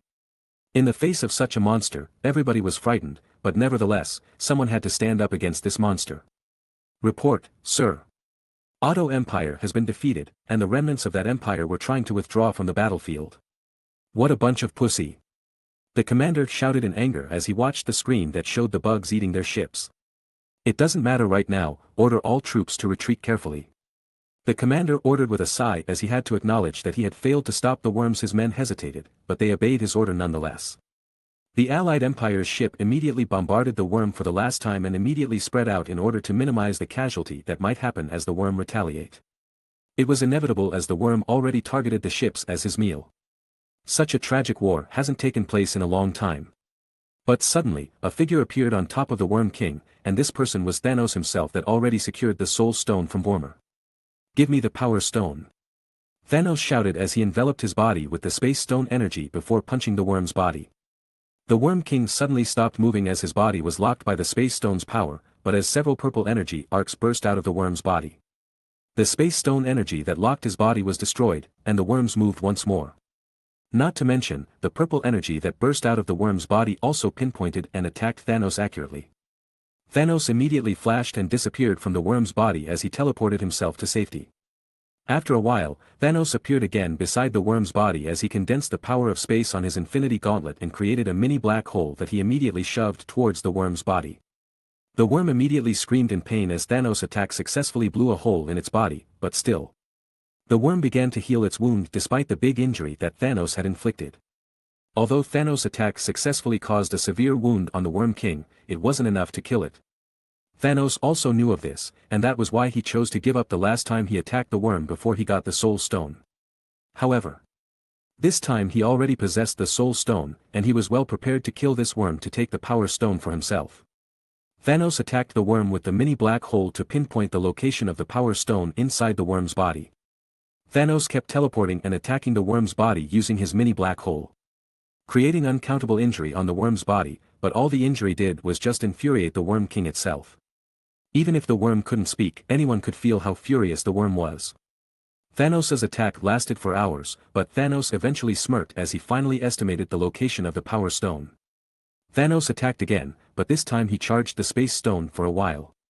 Before he used the Space Stone's mini black hole, however, Thanos activated the Soul Stone's power and trapped the Worm King's soul inside. The macrophage Worm King immediately stopped moving as if it fell asleep. But only Thanos knew that the worm's soul had left its body. Compared to its huge body and unparalleled defense, the Worm King's soul was surprisingly frail. Chapter 675. The macrophage Worm King has been put to a dormant state. Now, Thanos could do whatever he wanted to the worm without getting smashed to pieces. Thanos opened the worm's body to reach the Power Stone immediately. He began to dig and chop the worm's body without the worm showing any sign of resisting. Thanks to the Soul Stone, the worm couldn't do anything as its soul was imprisoned on the Soul Stone. But still, Thanos could safely enter the worm's body thanks to the protection from the Space Stone. Had it not for the Space Stone, Thanos wouldn't be able to enter the worm's body as the deadly acid on the worm's body would dissolve his body. This deadly acid was the reason why the worm could eat a planet whole without having any indigestion. Thanos finally found the Power Stone. The Power Stone itself has been absorbed into the worm's body, and like Mind Stone to vision. The Power Gem was connected by so many blood vessels inside the worm's body. The blood that has touched the Power Gem turned purple, giving the worm its power. This is a bad news indeed. The worm could evolve into a more terrible creature if the Power Stone was left alone for a longer time period. If that happened, no one would be able to stop the worm from destroying anything on its path. The entire universe would become the worm's feeding ground. But fortunately for everyone in the universe, the worm was no longer a concern. Thanos immediately utilized the Space Stone energy to create a mini black hole to pull the Power Stone from the worm's body. However, he noticed that the surrounding meat wall began to squirm violently, shaking everything near the Power Stone. It was clear that the worm was trying to do whatever it could to stop Thanos from taking the Power Stone, and Thanos was forced to use the Soul Stone once more to lock the worm deeper. Nevertheless, the Soul Stone had a little effect this time. In such a short amount of time, the worm has strengthened its soul and resisted the effect of the Soul Stone directly. Thanos himself was shocked by the tenacity of the macrophage worm as he never saw anything like this before. He never expected a lower life form like the macrophage worm could resist the power of an infinity stone like this. He had to make a move quickly before the worm could recover completely. With that in mind, he ignored everything around him and focused his attention on the Power Stone that was now covered with a puddle of acid. Thanos immediately jumped inside the pool of acid. And at the same time, the Allied Empire that had retreated earlier returned and started blasting the worm once more while observing what Thanos would do. They knew that Thanos was a mad titan, but the worm was a bigger concern for them. They knew that the tyrant wanted something from the worm. And it was not because the worm possessed a threat to the universe, no. The mad titan would never do something so benevolent like that. Even so, no one understood what Thanos was searching for inside the worm's body. They knew the Mad Titan's goal to destroy half of life in the universe. But they also knew that the Mad Titan didn't condone massacre. Half of life in the universe that the Mad Titan wanted to erase itself had to be erased randomly, and in Thanos' perspective, that random aspect of his goal wasn't a massacre at all. The Allied Empire began to think that Thanos might not like the worm that fed on planets without any concern. It was a massacre of life in Thanos' perspective. But it was all just speculation. They wouldn't know until they saw what Thanos had in mind. Even if Thanos wasn't as dangerous as the worm. The Allied Empire still thought that it would be wonderful for him to die together with the worm. The soldiers themselves also felt the same way as they also knew that Thanos was a disaster waiting to happen. And so, the Allied Empire began to think that if they could kill Thanos and the worm together at once, the entire universe would celebrate this day as the day they averted the disasters. But their thought was immediately disrupted as they saw that the worm began to squirm violently, twisting and squeezing various parts of its body like it was trying to reject something out. The Allied Empire's army began to get cold feet as they didn't understand what the worm was trying to do. The worm started to turn around and began eating its own body. The Allied Empire was startled by this sudden and baffling turn of event as it was complete nonsense.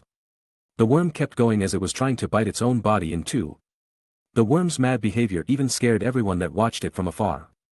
Many people felt a certain feeling of doom just by staying so close to the worm, so many ships began to retreat without informing their commander. They didn't know what the worm would do, and they sure didn't want to see what it was.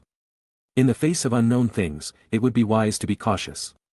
Just when the worm started biting on its own body, a blue light flashed from his body before a purple flash burst out of its wound. Its entire body immediately split in two. And a large amount of liquid suddenly flooded the planet, and some even hit the Allied Empire's ship, dissolving it immediately. Some soldiers were lucky enough to get into a rescue capsule and eventually rescued by a nearby ship. While some others weren't as lucky. The liquid that dissolved the ships they were in was obviously the digestive fluid of the worm, and the ships that were dissolved by that liquid clearly met the same fate as being swallowed by the worm. As for Thanos, he was bitten by the worm, but he luckily survived thanks to the Space Stone power. Obviously, he successfully obtained the Power Stone even though he almost died for it. Thanos immediately teleported himself away as he knew that he had to be treated immediately. Furthermore, he no longer needed to stay there as he already secured the Power Stone. Chapter 676. An actual phenomenal moment happened in the entire universe. The terrifying macrophage Worm King was finally slain. The 9 empires that constituted the Allied Empire immediately recovered the worm's body, either it would serve as a trophy or for research purposes. Still, so many people wondered how such a creature could grow to be so big. As for the rest of the worm's body, it was auctioned on the black market to make up for the loss of the destroyed warship and compensation of the war. The huge mouthpiece of the worm was collected by Tyvan, and some people even dared to try the worm's meat to taste it. The courageous people even said that the worm tasted very good. Albeit it was a little bit chewy. Nobody really knew whether this rumor was true or not, as not many people were brave enough to try the meat. In any case, the universe's crisis was averted, but how about the one that averted the crisis itself? Recently, the most popular joke that was going around the universe was that Thanos was ready to change his way and become a superhero that would save the universe. It was such a good joke as people knew how twisted Thanos' way of thinking really was. If Thanos really became a superhero, then everyone else would be the king of the galaxy. This was why the rumor of Thanos becoming the hero of the universe was considered a joke. The Allied Empire themselves were very tacit on not talking about this matter. They neither admitted that Thanos was the one that killed the worm nor denied it. They were worried if they started to feed the rumor about Thanos, they would become the target of Thanos' attack. However, Thanos himself didn't really care about the rumor circulating around him as he saw it as prestige. There was nothing to be ashamed of as Thanos didn't care about what people were thinking about him. According to his track record, he already destroyed several planets himself, so it didn't matter if he saved a few this time. Still, the people laid low while talking about Thanos as they were afraid of the repercussion in case Thanos might not like it and decided to go after them. Little did they know that Thanos didn't care and how insignificant their chatter really was for him.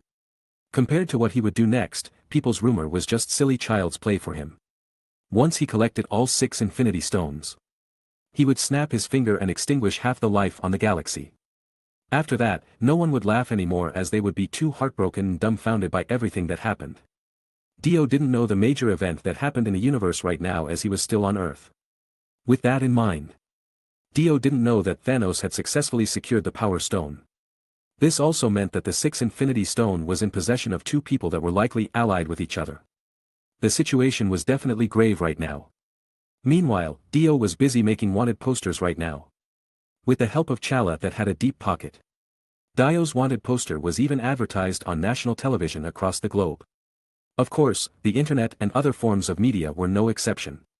Dio thought that no matter where the woman was right now, someone was bound to recognize her. That was as long as she was still on Earth. The message that Dio conveyed with his wanted poster was quite simple. It said, "You know where I am, and come find me with Stephen Strange. I will give you a fair chance to explain yourself. I will leave in 7 days. Dio." The wanted poster contained a lot of information, but not for those who didn't know anything about it. So, even with the wanted poster making its way to a very rural place on Earth, people still didn't know what it was all about. The impact caused by this wanted poster was very low compared to how much money was spent on advertising it. Even so, this was the last chance for the Avenger to recover the Mind Stone and quite presumably the Time Stone too. As long as the wanted poster managed to attract the woman's attention, their effort was a success. As for whether the woman would take the bait, no one could say anything for now. Even though this plan was ridden with failure, there was nothing else they could do.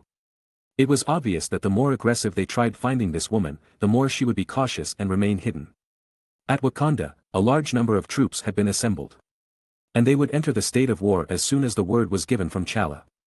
Although they were considered the most powerful troops in the world, Dio knew that their contribution to a galactic war would be highly negligible. But it was assuring to have a large number of troops like this.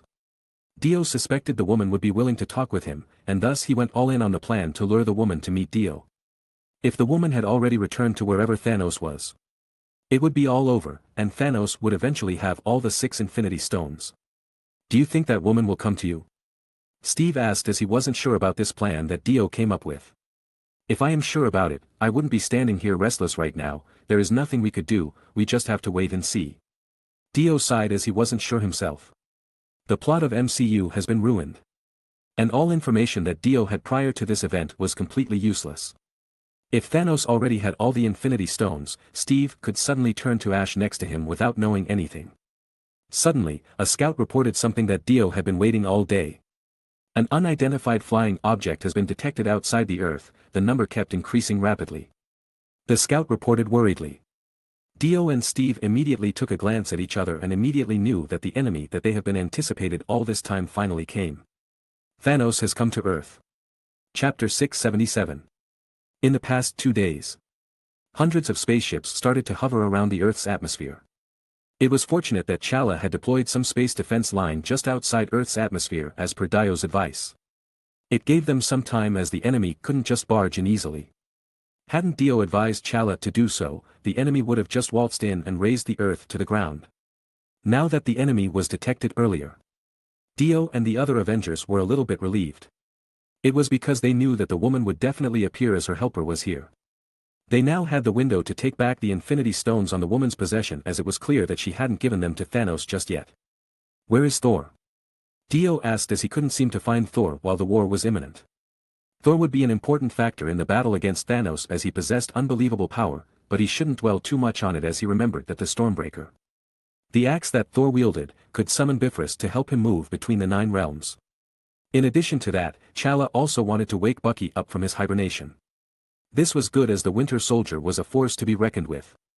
But as T'Challa conveyed his plan to Steve, he refused to let T'Challa wake Bucky up. Although he knew that Tony didn't seem to care about the tragedy anymore, no one could guarantee that Tony could keep his calm after watching Bucky standing in front of him. No one would be surprised if Tony started attacking Bucky as soon as he saw him alive and well. Therefore, it was better to refrain from doing anything to ruin the current peace they could enjoy. In addition to that, Bucky's combat power wasn't really on par with the enemy. Bucky was an assassin, and the war wasn't his forte. It was a little bit harsh, but it was the truth.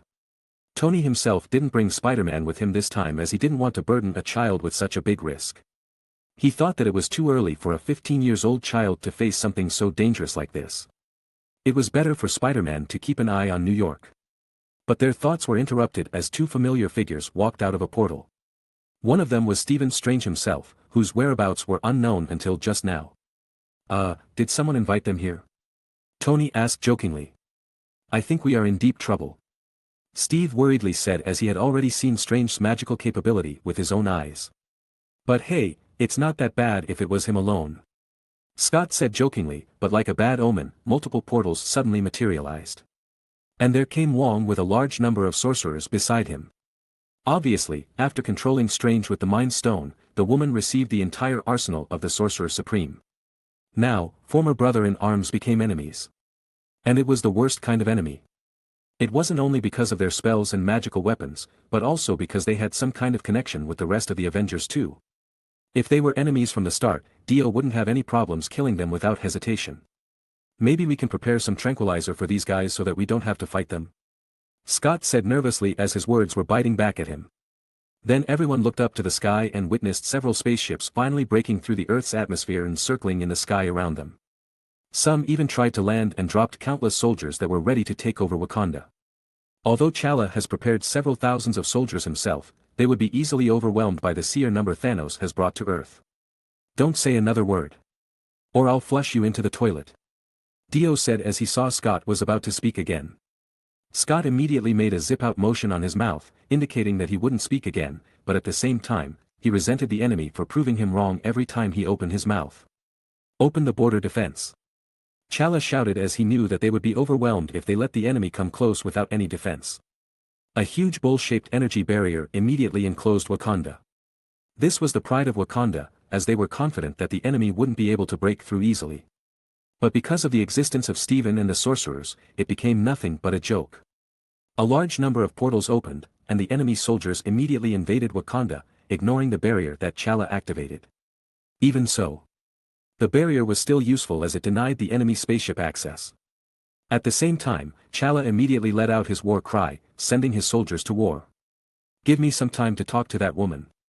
If I wronged her in the past, maybe we can compromise somehow.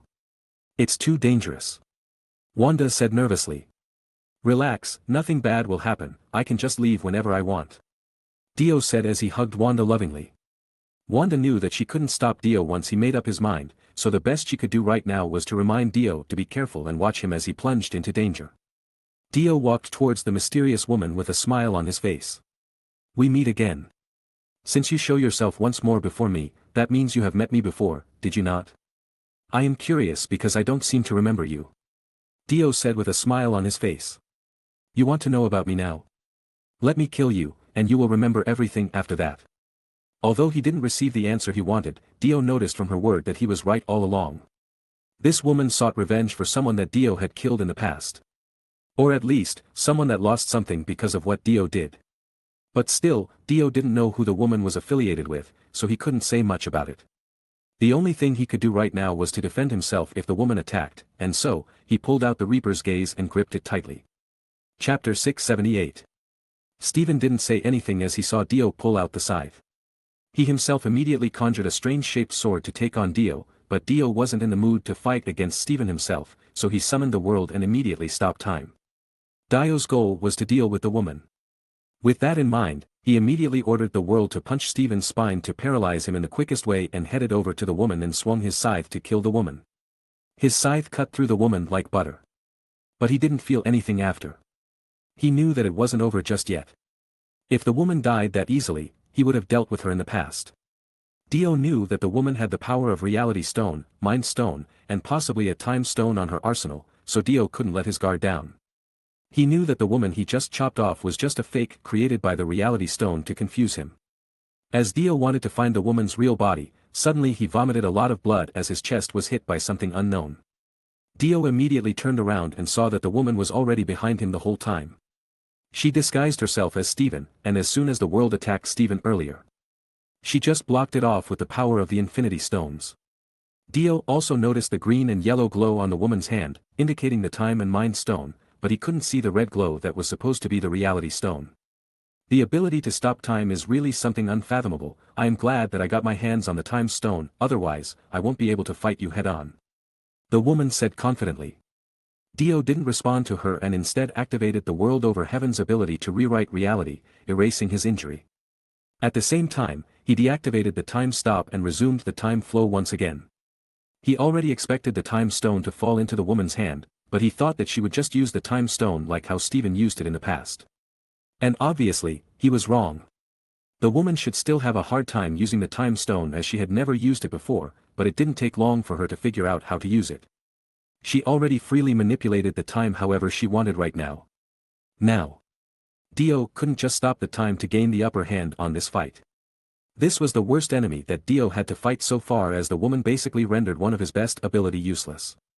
The woman obviously created a small time pocket round her that would react instantly to Dio's time stop ability and thus neutralized her time once again. This woman has already become a headache for Dio, but how could she exert so much power like this? Dio really couldn't figure this woman out at all. As the time returned to normal, the woman suddenly looked at the corpses that had been split apart earlier by Dio. "Did you know who this person that you just killed was? It was such a shame that the little mouse has to die in such a way," the woman said as a red glow covered the corpse, and it transformed into Stephen that had been cut in half. Dio was shocked. He did see the woman walking out of the portal with Stephen. But he didn't know that the woman disguised Stephen with her appearance. Dio was really in shock as he never expected to kill his friend like this. He was certain that the woman did this on purpose. As his anger began to take over, the woman started to laugh, and her skin began to turn red. At the same time, Steve and the others were hesitant as they didn't know what to do. Obviously, they were trying hard to keep up with Dio's movement. However, they couldn't understand why Stephen turned into the woman suddenly, and the woman that was suddenly cut in half turned into Stephen. But they became more confused when they heard that Dio was the one who killed Steven. They no longer understood what was going on right now. They started to look at the companion beside them, asking if they missed anything at all. But clearly, none of them really knew what had just happened. They felt like watching a poorly made movie. They felt like a valuable information was cut before they could watch it themselves. Someone had died, but how they died, who killed them, and many other vital information was nowhere to be found. It would surely make a lot of people angry if this were really a movie. Now they had to deduce everything on their own. Although Steven was controlled by the woman, Dio wouldn't just kill him immediately, right? Steve and the other Avengers really wanted to believe in Dio. But they didn't have enough information for that and thus started doubting Dio altogether. Obviously, this was what the woman was aiming for. She wanted to split Dio from the rest of the Avengers. How does it feel to kill one of your companions with your own hands? Take a look at those people's eyes. Presumably, they are also thinking the same thing. Fear. They have begun to fear you that you would chop them up just like what you did to the poor sorcerer. The taunting word that the woman uttered to Dio began to shake his heart. He started to think about Steven that lied coldly on the ground right in front of him. Could he use the reality override to revive Steven? Did he have enough souls to do it? Steven was clearly weakened after the time stone was taken away from him.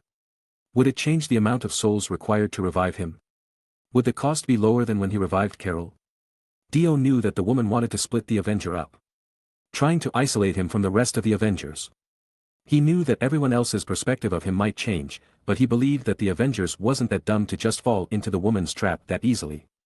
But Dio had to admit that the woman was really doing a good job. Chapter 679. Even Shuri, who didn't have much combat capabilities, had almost killed Chala. It showed how difficult it was to defeat someone that was being controlled by the power of the Infinity Stones. If anybody confronted such an enemy unprepared, losing the war would have been the consequence. But the worst part of it all was that the Avengers could only rely on their own in the war, as they wouldn't know when the other Avengers would fall into the enemy's control. The mysterious woman was the one behind all of this. It showed how sick she could be. She acted like disrupting everyone else's bond was child play for her, but she didn't know Dio that well. You look down on them too much. Did you know that playing with other people's feelings will only end in tragedy? Dio coldly said as he channeled more Hammond energy to Reaper's gaze, enhancing its size even more. At the same time, Galaxy opened a portal and stood beside Dio. Tony and Steve looked at each other and then started walking forward silently. Everyone, we will prevail. Avenger. Assemble. Their suspicion toward the other Avengers immediately disappeared. And the Hulk suddenly growled and leaped high, surpassing Steve and Tony when it came to mowing down the enemy. Wanda and the others immediately rushed forward at the same time as they realized that the trust between the Avengers was the only thing that mattered. They would rather pay that trust with blood rather than be wary of each other all the time. Besides, they still had Dio on their side. He could act as their field doctor anytime they needed it later. Wakanda, forever. Chala shouted as if he was being infected by the Avengers' passion, sending his army towards the enemy with a powerful war cry. The Wakanda's army immediately charged forwards behind the Avengers with spectacular confidence. Did you see that? You will pay the price for angering them, Dio said as he sat on top of Galaxy with his scythe hanging low to the ground. The woman's face looked disturbed as her plaything had been reduced to a joke. The Avenger that she made wary of each other has now used their momentum to gain the upper hand of the battle. Which was not the result she wanted. You will meet your enemy. A flash of red glow flashed on the woman's eye as she began ordering the sorcerer to attack the Avengers. Even if they had to fight their former comrade. The Avenger didn't break their formation or falter. Thanos soldiers themselves didn't induce fear in the Avenger, as they knew that Thanos soldier was like a robot. They were trained never to show any fear no matter what the situation they were in. But still, it was hard to fight against the enemy without feeling like this. And because of that, Wakanda's army suffered a heavy blow as they were caught by surprise. But nevertheless, Chala rounded them all around and began to rebuild their defensive line once again. Dio had to say that Wakanda's army looked funny with their cape and cloak. But their line of defense was really something to be wary about. The Chitauri's energy gun couldn't penetrate Wakanda's defense as it couldn't penetrate the vibranium energy barrier. However, it was not like Wakanda's army had nothing to worry about, as the Chitauri's army began to explode themselves up upon impact with the Wakanda army's energy barrier. It was a total devastating attack that Wakanda's army was forced to defend against. Nevertheless, the Chitauri's suicide attack was kind of effective as more Wakanda's soldiers started to fall. It was clear that Wakanda's army started to show fear. This had never happened to Wakanda's army before, and it wasn't only 1 or 2 people, but to all over 10,000 soldiers. Then again, they looked at the Avengers and saw that the Hulk was mowing down the enemy's soldier, destroying the huge worm-like thing that kept spewing new units of soldiers and breaking down any flying unit that he could grab on. The enemy, too, was trying hard to keep the Hulk down by bombarding him with endless bullets. This endless harassment immediately backfired, as the only thing it accomplished was making the Hulk angrier than he was. He started to thrash around more violently as time went by.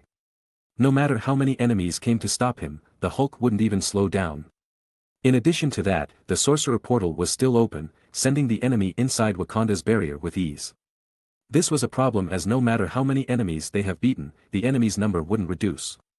Moreover, the Chitauri foot soldier began to throw a grenade towards the Avengers and the Wakanda army, defeating many soldiers at once. Once again, Wakanda's army had never experienced fighting against the enemy from another galaxy like this. They were severely limited in terms of information, so they couldn't predict and react to the enemy's move. Furthermore, the suicide attack from the Chitauri was still in full swing too. The energy cape that the Wakanda's army treasured could only absorb so much as it finally gave out and broke apart. Wakanda's army was really in a pickle right now, as they couldn't kill the enemy since they would explode, but if they didn't kill the enemy, then they would just bombard the defense line with their grenade. This was an absolute madness that they hadn't encountered since forever. Chapter 680. War was a huge pit of death. And it was the truth, as it just devoured people's lives like it was nothing. This was why the European countries that had the history of going into war in every age wrote a rule that stated to spare those who have surrendered. However, the current situation of war was highly different, as Thanos wouldn't stick to the human norm. His view on the universe was simple yet cruel, as there was no such thing as surrender. It was either win or lose. You have to find a way to close those portals. Furthermore, if the information about the enemy's suicide bombing were known before the battle, the Avengers and the Wakanda's army would have a better strategy to approach this war. They wouldn't have foolishly charged forward as they did earlier. But now, it was all too late, as the enemy would take momentum and defeat them all if they retreated. Theoretically, the enemy wouldn't have enough soldiers to perform such heavy battle resources like this. Their soldiers would die out eventually, plus the portal could be closed, leading to heavier damage to the enemy's force. But the question still remained, how could they close the portals right now? They didn't know how the portal worked, so they couldn't figure out any way to close it. They speculated that the sorcerer who stood beside the portal might have been the key to close the portal. Therefore, they speculated if they somehow knocked those sorcerers out, the portal would immediately close. To be honest, if that really were the case here, Steve would be able to do it alone. The thing that occupied their mind right now was the fact that they couldn't just leave them to death, as the sorcerers were once their allies. So, in desperation, Tony, Sam, and Rhodey began to strike the portal, hurling bombs to the other side in the hope of slowing down the enemy unit, forcing the portal to be closed for a while. They knew that they had to think about the safety of the sorcerers, and this was the only way they could think of at the moment. They knew that it wasn't exactly perfect for the safety of those sorcerers, but there was nothing else they could do. War was surely a cruel place. On the other side, the battle between Dio and Duck was intense. Judging from the scene before them, the Avengers knew that they couldn't do anything to help Dio, as they would just become a hindrance. At the same time, Dio finally realized where the woman was hiding the third Infinity Stone. The Reality Stone that was nowhere to be seen was actually still on its ether's form and merged with the woman's body. Dio didn't understand why she let something like the ether control her, as it was a toxic substance that would finally take her life. Did this woman have physical potential that exceeded Malekith? It sure wasn't impossible, as the universe was vast. The other good news that Dio noticed was that even if the woman had potential and could even control 3 Infinity Stones at the same time, she was fragile. Her combat prowess was close to none. This was the woman's biggest weakness that Dio had found. To put it bluntly, she was like a sorcerer that focused on their magic and neglected their body to achieve greatness. This type of enemy sure was annoying, but if Dio could find one single opportunity, the woman wouldn't be able to retaliate. So, after driving the woman away from Stephen Strange's body, Dio immediately went beside Stephen's body and checked his condition with the world. He wanted to see whether he could revive him or not, because it'd be Dio's mistake if Stephen couldn't be revived, and he had to take responsibility for it. Dio immediately used the reality overwrite and restored Stephen's body back to normal, and then immediately tried to resurrect him back to life. The world had already consumed a large amount of soul when it resurrected Carol earlier, so there wasn't much left in the tank for now. Because of that reason, Dio failed to resurrect Steven for now. When Dio used the world's ability, the woman didn't try to attack him, as it was obvious that she was extremely wary of the world that Dio summoned.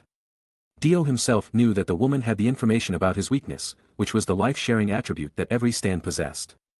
That was a weakness, as Dio would also receive the same damage that the stand received.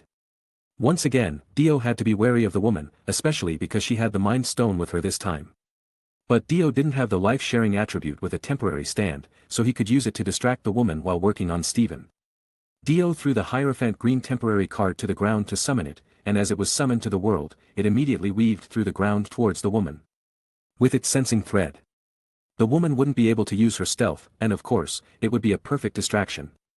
But the woman immediately used the power of the Time Stone to seize the upper hand once more. Time rewind. The woman shouted, and the thread that weaved through the ground immediately returned back, and the world was also affected as its hand was wrapped by the ether, and it could no longer use its reality override ability to revive Steven.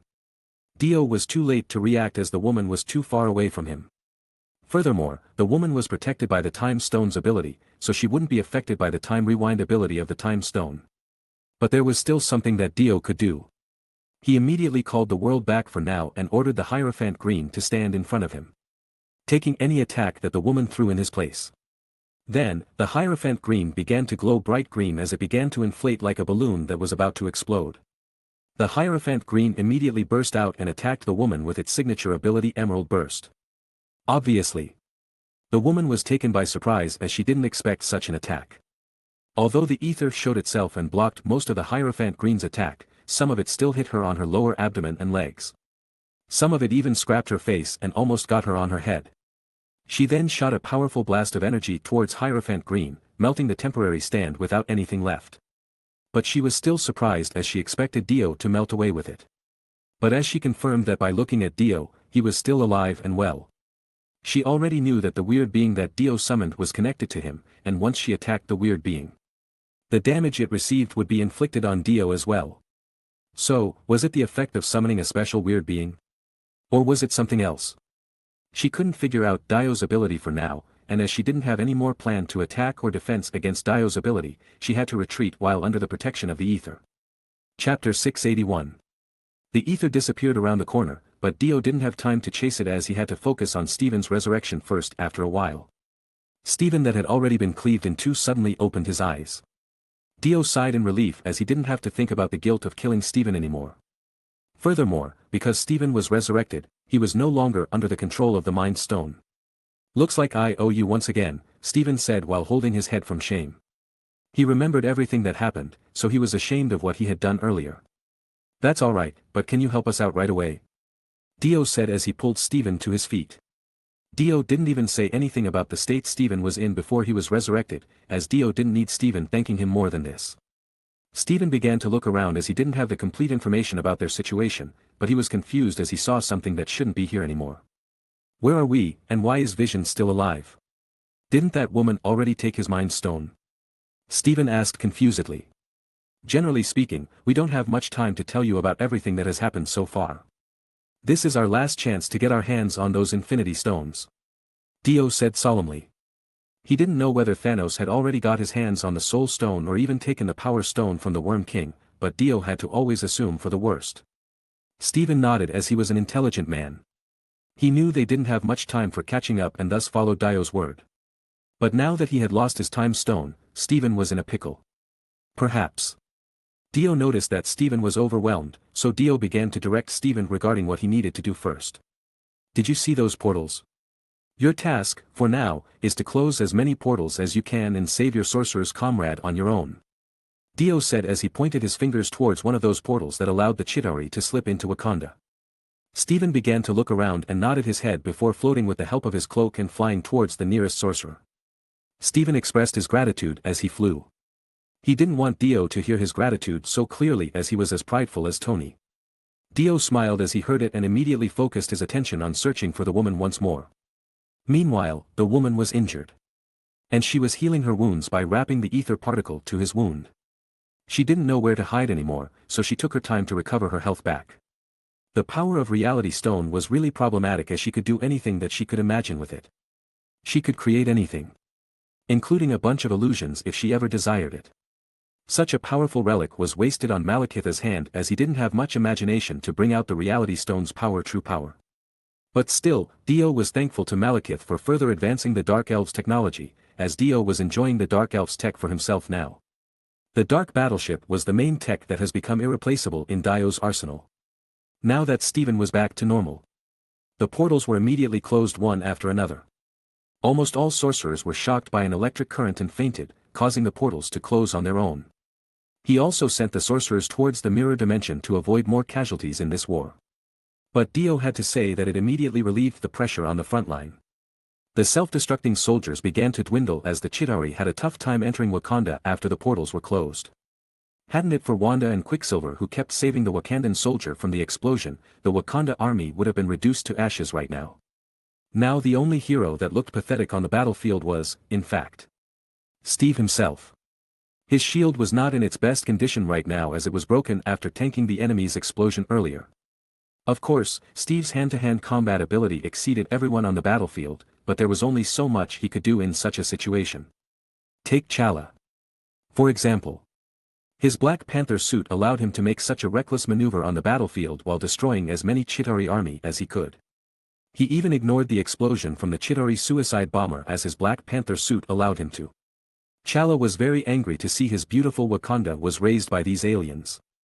The enemy explosion could fully fill the energy storage on the Black Panther suit and thus making T'Challa even more dangerous. The vibranium materials were a good energy absorbent and so. In the war where energy weapon was the norm, T'Challa easily became the best fighter. In comparison, Tony and Scott that also used technology at their disposal, couldn't act as recklessly as T'Challa. Tony surely had firepower at his fingertips. And he did suppress the enemy's movement as he flew in the sky. The Chitauri might not seem like a threat for him right now as the flyers were weak, but still, he had to keep his vigilance as he couldn't summon that many armors to Wakanda. Ant-Man himself kept beating the enemy in his giant form, but even if it were such an easy task for him to squish the enemy with his feet, he still had to be careful as it was easy for the enemy to injure him. But surely, in terms of raw power and destructive ability, no one could surpass the Hulk. The enemy could self-destruct, and even though it was really annoying, it wouldn't do much to Hulk's tough and thick skin. It would just anger the Hulk further at best. The suicide bombing simply made the Hulk roar in anger every time they rammed themselves into him, and this anger bolstered Hulk's strength, creating another round of slaughter. This cycle would be repeated several times, and the Hulk's anger has reached boiling points. At this time, the Hulk would be so much stronger than normal that Thor wouldn't be able to stand a single punch that the Incredible Hulk threw at him. Chapter 682. Although the line of defense stood strong, the Wakanda army suffered heavy casualties. But now that Steven has closed the portals and saved his sorcerers from the woman's mind control, Dio could let loose. He wanted to force the war to an end as soon as possible. Galaxy tore the space and brought Dio something that he had Thor stashed up somewhere safe. It was something that he had never used before. But now was the perfect time to use it. Dio held an icebox in his hand and summoned his two ice stands, White Album and Horus. As an artifact of the Frost Giant, it was difficult to use this icebox without having the blood of the Frost Giant. However, Dio had already researched the box before and was confident that he could carefully activate it. Furthermore, his Hammond energy also guided him inside the extreme cold that the box brought about as soon as the box was opened. With the icebox, Dio's ice stands got a tremendous boost of power. Dio immediately attached White Album on Horus's body, creating a solid ice armor that covered its entire body, except for its eyes, where only the red eyes of Horus were seen. This was a possibility that Dio had to think about before, and with White Album's special affinity, he could really make it work. His stand was usually invisible to everyone, but since White Album created an ice armor on his body that was created from condensed air, it had a physical appearance and therefore could be seen by anyone. Although it was created by the White Album's power, it wasn't its real body, so even if the armor was destroyed, it wouldn't damage White Album at all. So, to defeat White Album, one had to defeat its user. Destroying the ice armor itself was a pointless thing to do. The armor itself was special as no matter how cold it seemed from the outside, the inside of the armor had a regulated temperature that wouldn't affect the user at all. So, Dio wondered if it was possible to put White Album on something else, and that was when he thought of attaching the ice armor on Horus. Now, it was a success as White Album completely encased Horus's body perfectly. This way, Horus's power has increased significantly. But this was not all. Dio also put the icebox to the groove on Horus's back, encasing Horus with more power. Walls of ice. Horus said with its unpleasant high-pitched noise. Then a flow of blue energy circled around him, setting him on a beautiful ice pedestal. Suddenly, the entire Wakanda was completely encased by a huge ice wall. The energy barrier that was almost broken by the Chitauri's attack was completely covered by the ice wall. Dio had his reason for doing this. It was because Dio was troubled that he would accidentally hurt his allies if he went all out and broke the energy barrier by accident. Steve, who saw Dio in action, didn't know what to say as he looked at the ice wall with wide eyes. T'Challa, too, was speechless as he saw the ice wall encased his Wakanda. In order to create a large-scale protective barrier to cover the entire Wakanda, he already spent so much manpower and material resources. In contrast, Dio just created another one on his own with such a little time. Regardless of T'Challa's complex feeling right now, Dio was excited to see that 2 of his ice stands were being powered by the icebox. He could freeze up the entire USA if he ever desired it, turn it into the North Pole itself with the new ice power that he had on his grasp. Eternal Kingdom. Horus said once again, this time. The blue energy flew close to the ground outside of the barrier and immediately turned the Chitauri army into ice statues. It wasn't all, as even the largest worm-like flying creature at the Chitauri's disposal was also turned into an ice sculpture and fell to the ground. The entire ground was covered with blue ice crystal and so many Chitauri sculptures so suddenly. Dio then snapped his fingers, and immediately all the ice sculptures on the ground were all smashed into powdered ice, drifting away with the wind. The entire war was suspended as the beautiful scene from Dio's power was unfolding for everyone to see. Steve and the others couldn't help but realize how weak they were when upon witnessing how powerful Dio was. They began to wonder what Dio's perspective on the word war itself was. If he could eliminate all the enemies by himself, this couldn't be classified as a war. Without the portal to help them bypass the energy barrier, and now, with the addition of the ice wall, the enemy couldn't make their way inside Wakanda. Not to mention Dio's power that completely annihilated their army, the Chitauri didn't know what to do anymore. The entire battlefield was quiet as the enemy had been annihilated, and the allies were too perplexed to make a sound.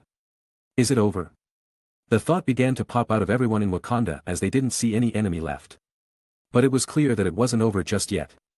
This was merely the first wave of attack from the Chitauri.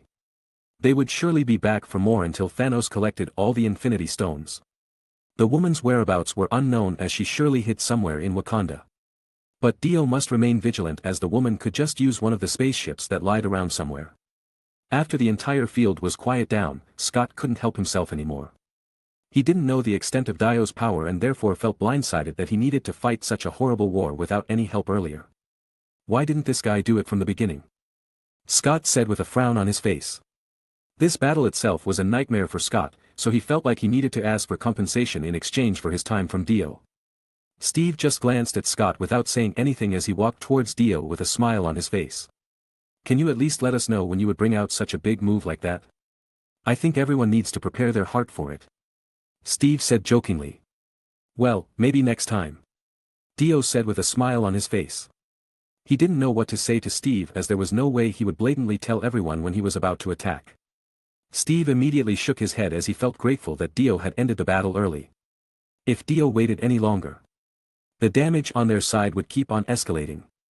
At the same time, T'Challa ran towards Dio's side and patted Dio on the back. I will surely send you a bill after this incident. Don't you try to run away now.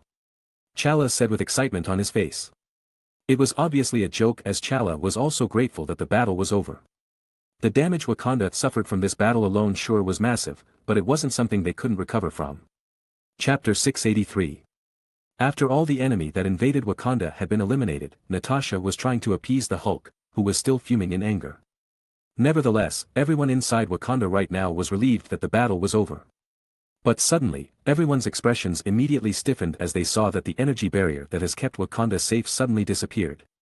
This is bad. The vibranium energy barrier has been destroyed. Shuri is in danger. T'Challa shouted as he rushed towards their base. However, at the same time, the enemy spaceship immediately bombarded the ground heavily, making it hard for T'Challa to make his way to the base.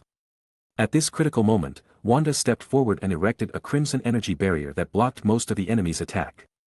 But still, the enemy's attack was too much for Wanda to keep her shield up. How fucking dare you, dipshit! Dio screamed from the top of his lungs as soon as he saw Wanda was bleeding from her mouth. He immediately built a huge fortress of ice to protect everyone and immediately rushed towards the enemy's ship with Galaxy. He immediately slashed the enemy's spaceship with Reaper's Gaze and destroyed it with one fell swoop. He used the energy that has been accumulated inside the Reaper's Gaze for this purpose. Even so, the enemy's spaceship kept coming.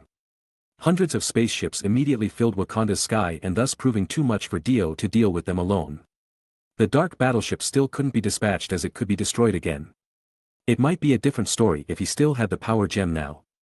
But unfortunately, that wasn't the case. Now, the only thing that Dio could do was to power up the icebox once more and let White Album and Horus loose on the enemy once again. Once he did that, the enemy began backing away and returning to their mothership. No one anticipated that Dio would really push the enemy back. Many people that started running for their lives felt embarrassed that Dio, who looked so weak and fragile, could hold his own ground against hundreds of spaceships with only his Pegasus while they ran around like headless chickens.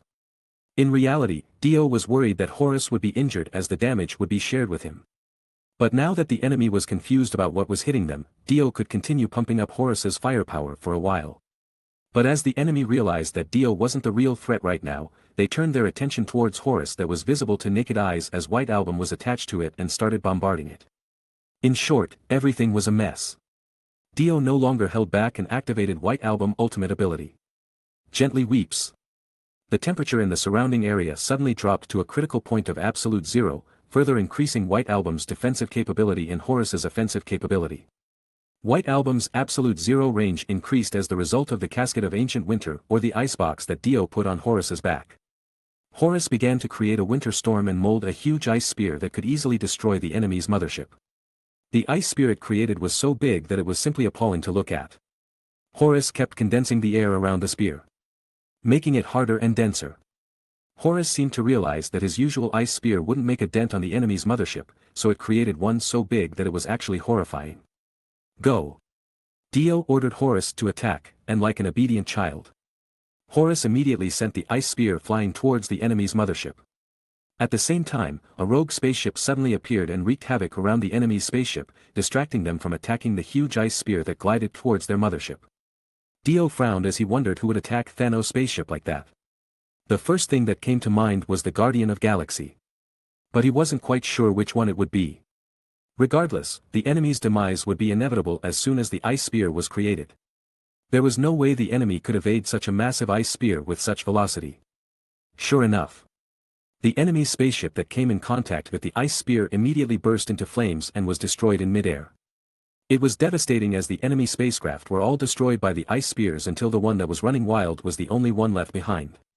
Dio deliberately let the wild spacecraft go as he wasn't quite sure who was the pilot of the spacecraft that distracted the enemy. Unfortunately, the huge ice spear missed the target this time as the ice spear was slightly off the mark from ramming against the other spacecraft in the air. Nevertheless, Horus was already in the middle of molding another ice spear on the ground, ready to launch another one. The Chitauri army began panicking as they tried to stop Horus from finishing another ice spear. At the same time, Steve and the others, who has just stepped out of the ice fortress, were stunned as they saw the shocking scene in front of them. The enemy's spacecraft were destroyed one after another, while Dio turned into a one-man army that completely overwhelmed the enemy. Surely, no countries on Earth would be able to Dio. In fact, they would immediately relinquish any plan on stopping Dio if they ever saw this scene.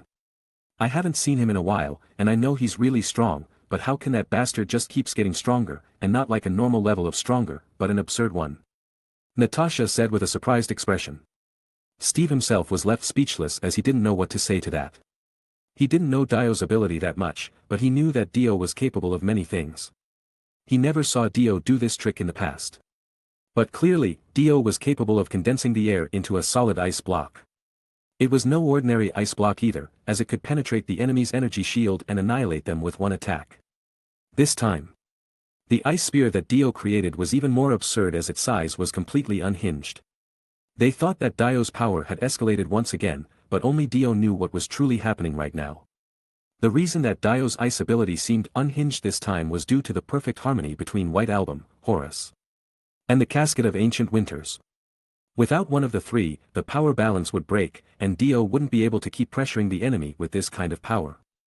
Of course, he also invested a lot of his Hammond energy in every attack, but it wasn't something that he would care about right now. Chapter 684. Dio's ability really made people wonder if he was really human. At the same time, the wild spaceship earlier finally landed, and a guy appeared in front of everyone. "Hi guys," the man said as he walked towards Dio and the other Avenger. Everyone was familiar with this man as he was the one they had to fight back on the first Chitauri invasion. It was none other than Loki himself. Thor had asked Dio to search for Loki as Loki was thrown out of the Bifrost when Hela invaded Asgard in the past. "Loki, how are you?" Dio curiously asked as he was surprised to see Loki come back to Earth like this. Nevertheless, everyone else was on guard as they still thought that Loki was their enemy. Furthermore, the Hulk was ready to smash Loki. Hadn't it been for Natasha, who constantly soothed his anger, the Hulk would have done so. "Not so well, no. But where is my idiot brother? Isn't he supposed to be here? Don't tell me that he hasn't found a way back just yet," Loki said with a frown on his face.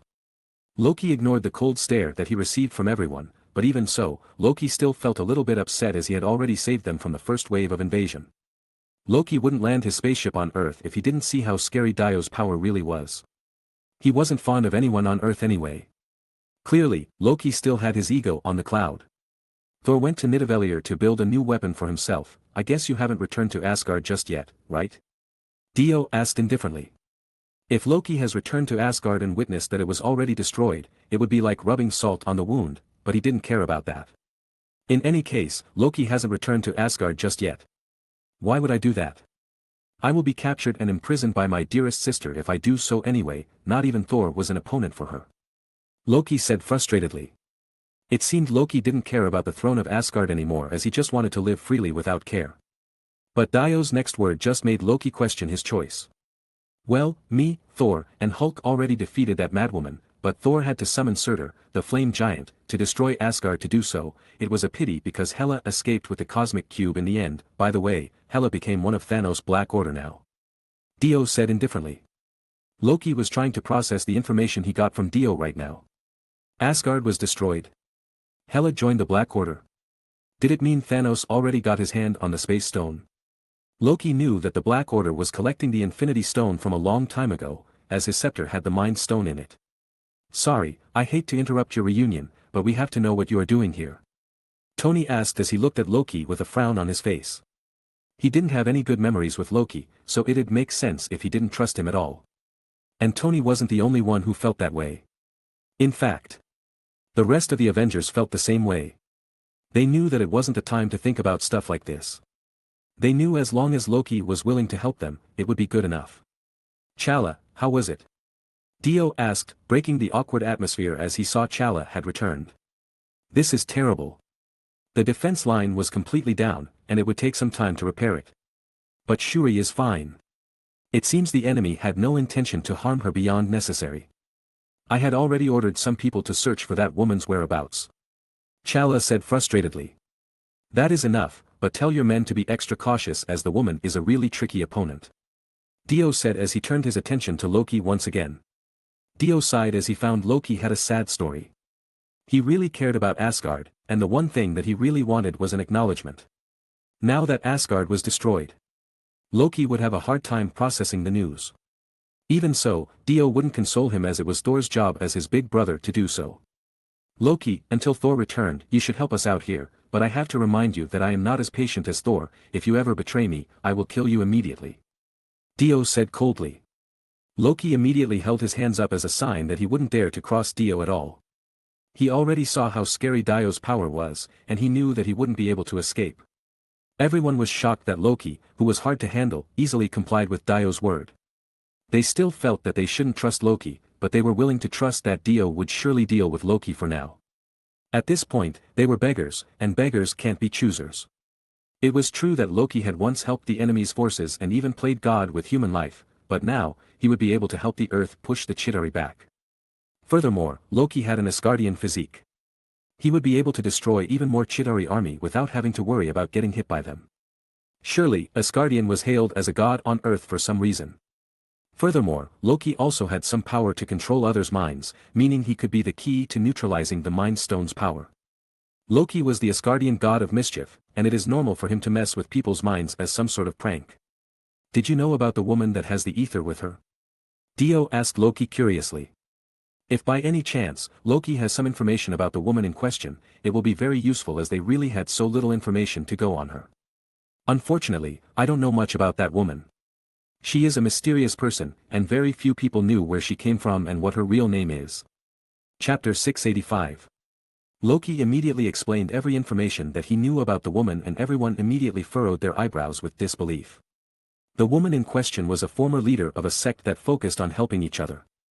And now that the cult was already destroyed by Thanos, the woman had to serve Thanos if she still wanted to live. What's the name of this cult you are talking about? Dio asked curiously. It is Dark Crystal Sect. What's wrong? Have you heard about them beforehand? Loki asked confusedly. Dio didn't say anything and tried to recall the name as he felt familiar with it. After a while, Dio finally realized that the sect's name was the same as the dark personality that Crystal had in the past. But it was impossible. Dio was sure that he had already destroyed that personality once and for all. How could a personality survive without its host's body?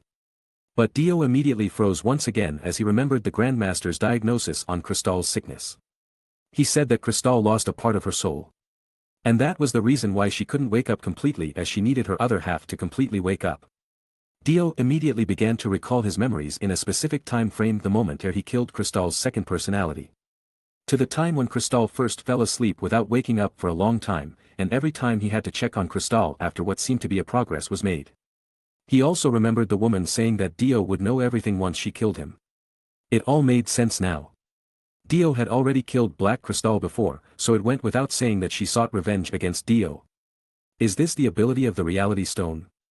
It also affects one's dream too. Dio said to himself as he finally felt sure about the woman being the Black Crystal, another personality that was supposed to be dead not long ago. But just as Dio almost sorted the mess of information in his head, a hail suddenly fell. Everyone began to look into the sky confusedly as they knew that Wakanda wasn't supposed to have hail. But that confusion soon turned into panic as they realized that it wasn't hail at all. The thing that was falling from the sky were the black shining crystals. This was a rare gem that would work finely in the market. But for now, the gem was falling from the sky and smashed everyone's head open. Be careful. Look out for the falling gems. Scott shouted as he shrank to evade and escape the crystals. Dio immediately released the power of ice and tried to freeze all the crystals in the air. Wanda also tried to help and created an energy barrier that would block the gem from hitting the heroes. But suddenly, the gem started exploding without any good reason. The one thing that they didn't know was that the crystal that the Black Crystal summoned was no ordinary gem. It was a powerful bomb that blasted everything around it. Dio and Wanda successfully blocked Black Crystal's attack. But Wakanda's soldiers weren't really that fortunate. The soldiers who were hit by the crystal's fragment immediately turned into another black crystal and exploded not long after. This was like a chain reaction, as the wave of attack wasn't really over until no one else was hit by the fragment of explosion. Thousands of Wakanda's soldiers dropped in seconds. And the ice wall that Dio created also began to turn black at a speed that left anyone astonished. Dio was annoyed and immediately erected a new ice wall behind the one that began to turn black as well. But as he created another wall like that, the black ice wall immediately exploded. It was even more powerful than any other explosion that has happened so far. The explosion also turned the new ice wall black too. Dio was really annoyed as he had never encountered a plague-like bomb like this before. Everyone quickly gathered and protected themselves to make sure that the casualties didn't grow any bigger. Steven, open a portal and take everyone away from this place. Come on. Get out of here. Dio shouted for everyone to get out with Steven's portal. Dio had to reinforce another ice wall as the second ice wall was about to explode once more. Dio didn't understand the power behind this series of explosions. He didn't even know if it was real. But he felt that the speed of infection of the black crystal was accelerating, as if it was adapting to the situation at hand. At the same time, everyone immediately rushed towards Steven and used the portal to reach safety. Wanda was also among these people, but she constantly took a glance at Dio worriedly before evacuating through the portal. Goodbye. Tony suddenly said as he was the last one standing on the portal. Dio instantly whipped his head towards Tony and saw that 9 black crystals bombs were already lying quietly near the portal. And Tony smiled at Dio before disappearing into the portal and closing it immediately. As soon as the portal closed, the black crystal instantly exploded into countless fragments, targeting Dio and Galaxy that was nearby. Shit. She transformed into Tony. At the beginning of the war, Tony and Steve were the ones who rushed to the front, leading the rest of the Avengers to defeat the enemy. At the same time, Tony, who left the portal last, immediately attacked Steven, who was maintaining the portal. It was done to close the portal before the explosion happened. "What are you doing, Tony?" Steve shouted as he looked at Tony in disbelief. Everyone knew that Tony had done something really bad, and they were too surprised to make a move. But it wasn't the case for Wanda. Wanda's eyes instantly turned red, and she dragged Tony in the air and held Tony in massive pressure of red energy. Tony's steel armor even began to make an unpleasant metallic sound because of the pressure of Wanda's power. Wanda waved her hand, and Tony's helmet was instantly torn off, revealing his painful face to everyone. "I am going to kill you," Wanda coldly said as she looked at Tony in contempt. Chapter 686. "Wanda, calm down," Steve said as he tried to dissuade Wanda's anger. The other Avengers were also anxious about the situation. But they knew that they would have a hard time calming Wanda down if she was out of control. The only one who could instantly calm Wanda down was Dio, but they didn't know whether Dio was alive or not after what Tony did. "Let him go, I am fine," a familiar voice suddenly said from the side. "Dio!" Wanda shouted as she saw Dio get off Galaxy's back. She let go of Tony, and he immediately fell to the ground. Wanda didn't seem to care as she immediately walked towards Dio excitedly. "Relax, I am fine. I am not that easy to kill. What is going on here?" Tony attacked Steven as soon as he came out of the portal, and now Steven is in bad condition, Steve said as he walked down towards Dio. Dio immediately let go of Wanda and took a look at Steven's injury. He immediately saw that Steven had a hole on his stomach, courtesy of Tony's attack, and nodded with a smirk on his face. Steven, who couldn't speak due to the pain he felt on his body, rolled his eyes as he knew what Dio was thinking. He already knew how bad Dio's personality could be, and if it were not because of the pain, he would have shouted and scolded Dio to no end.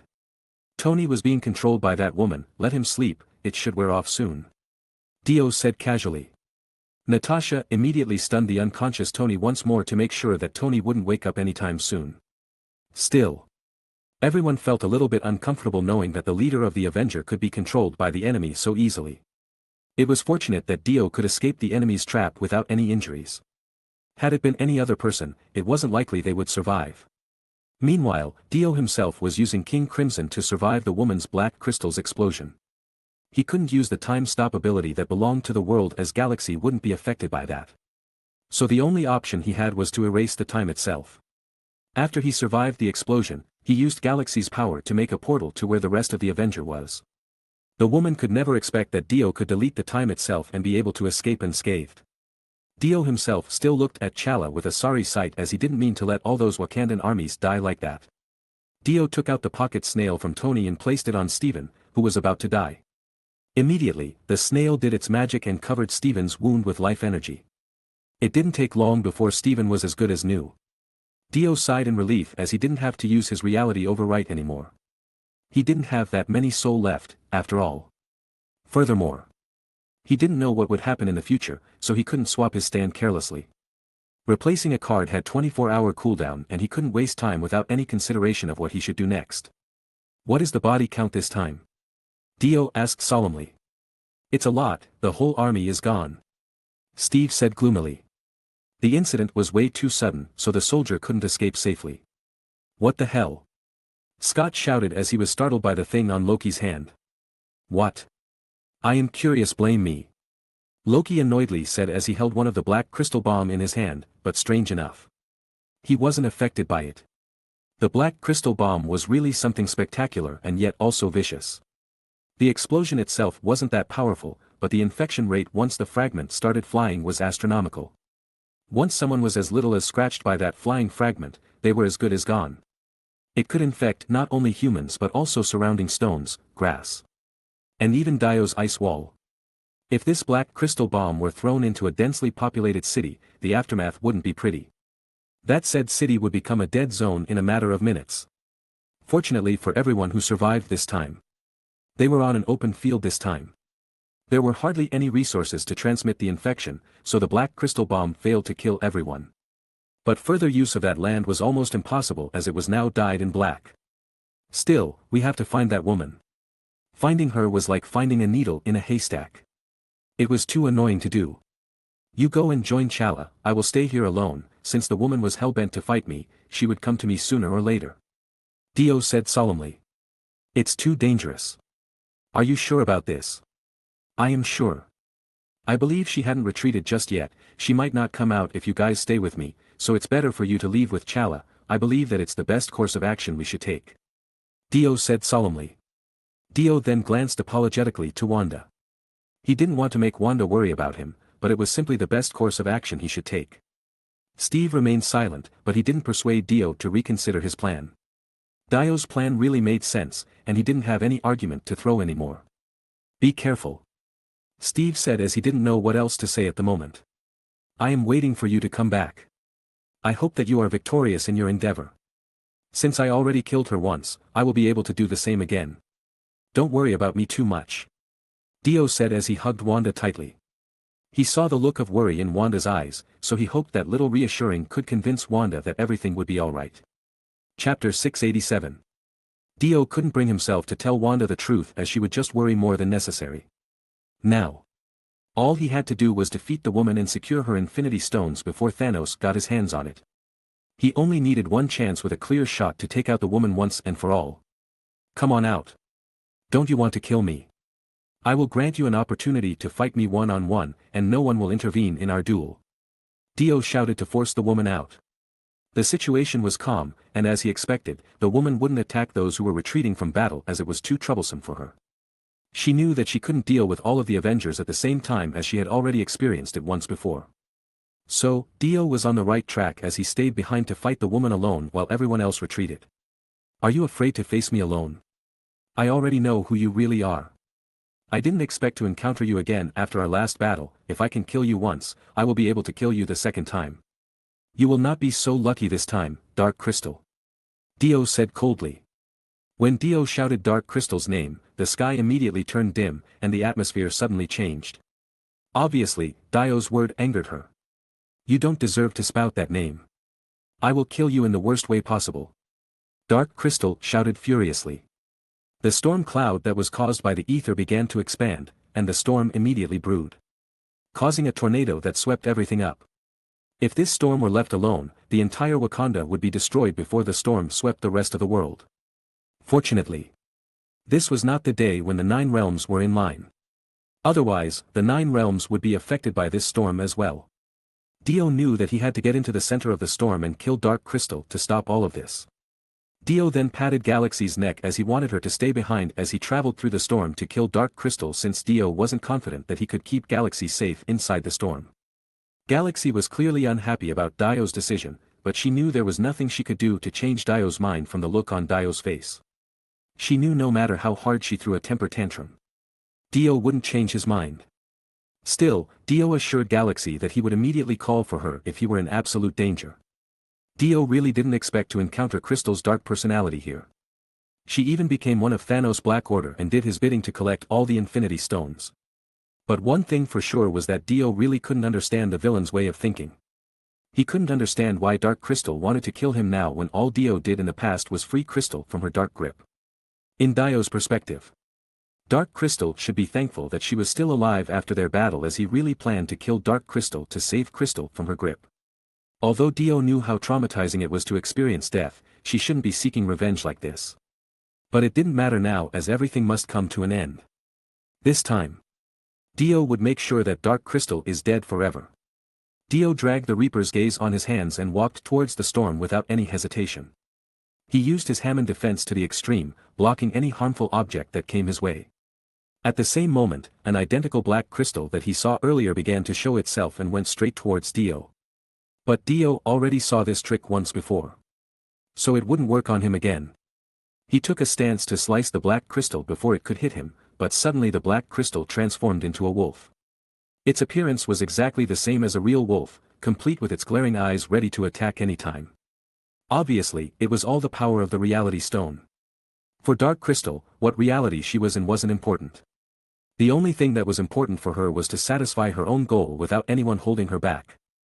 As soon as the wolves appeared, they charged viciously towards Dio as they weren't affected by the storm around them. At the same time, a large group of black crows also came out of the eye of the storm and stared down at Tianyun from the sky. Obviously, Dark Crystal was desperate to kill Dio, so she used her imagination to create anything that might improve her chance of winning.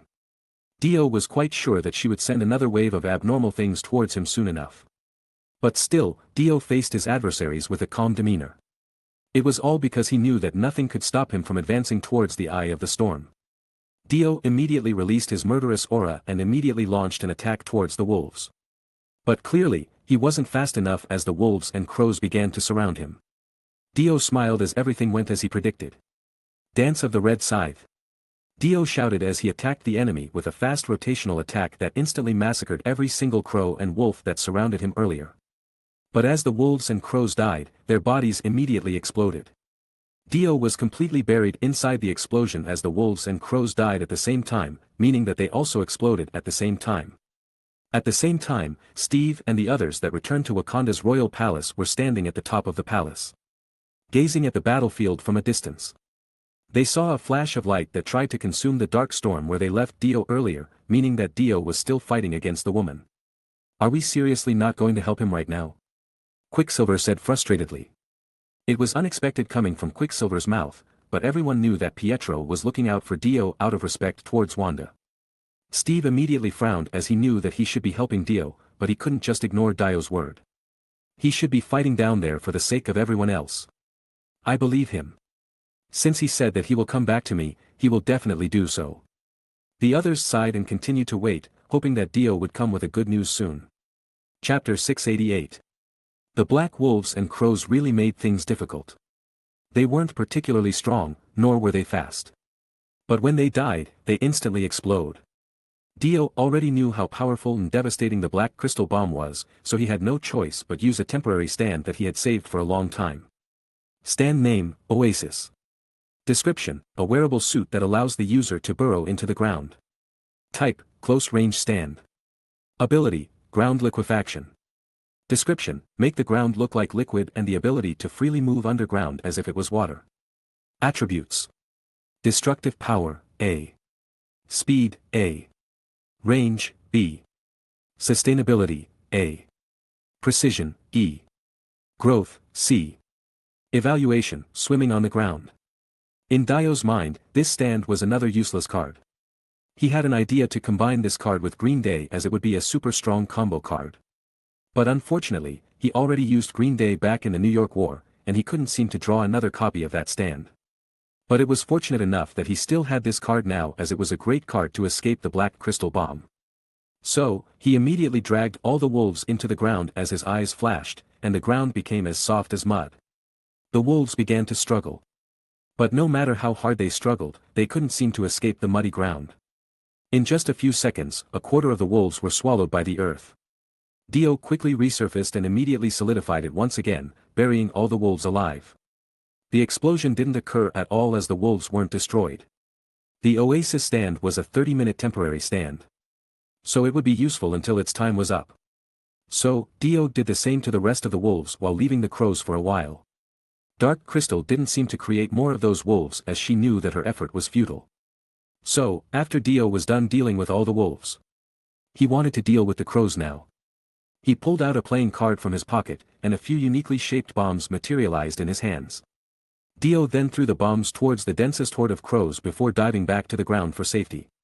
Immediately, the bomb exploded mid-air and immediately sucked in everything towards the center of the bomb. Yes, it wasn't some ordinary bomb as it was the black hole grenade that the Dark Elves invented. The black hole sucked in everything towards itself for 5 seconds, pulling everything within 5 meters radius before disappearing from sight. This was the modified version of the black hole grenade that the Dark Elves originally created. The original was a lot weaker than this one, but it still had a devastating effect for anyone it touched.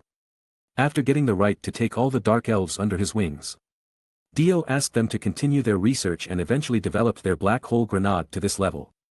Dio had the idea of using these black hole grenades later for Thanos as he wanted to see what happens then. For now, Dio knew that he had to deal with this horde of crows first. 5 black hole grenade activated simultaneously, and the dense murder of crows began to dwindle in numbers. Because the scope of the explosion was only mid-air, the crows had a hard time dodging it. The crows were definitely startled by the firepower of the black hole grenade and began to steer clear from its range. So they could prevent being wiped out at the same time. But before they could do such a thing, Dio immediately threw 10 more black hole grenades in the crows' direction.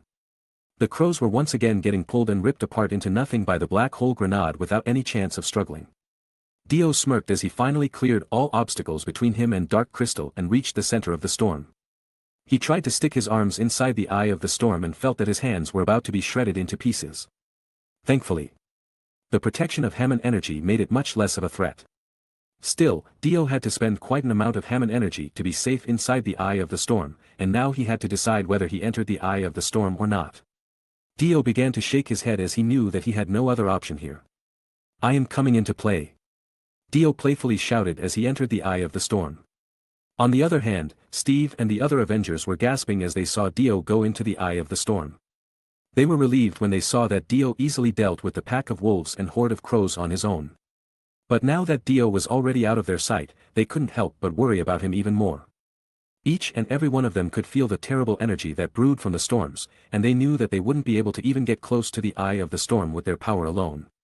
The only members who could enter the eye of the storm right now were only Hulk, Chala with his Black Panther armor, and probably Thor, but there was still no news about Thor's whereabouts. The Avengers then fixed their eyes into the eye of the storm nervously. Even Wanda, who has already said that she would believe in Dio to return safely, began to waver and release her power unconsciously. She couldn't help but worry as she really cared about Dio that much. "Calm down, Wanda.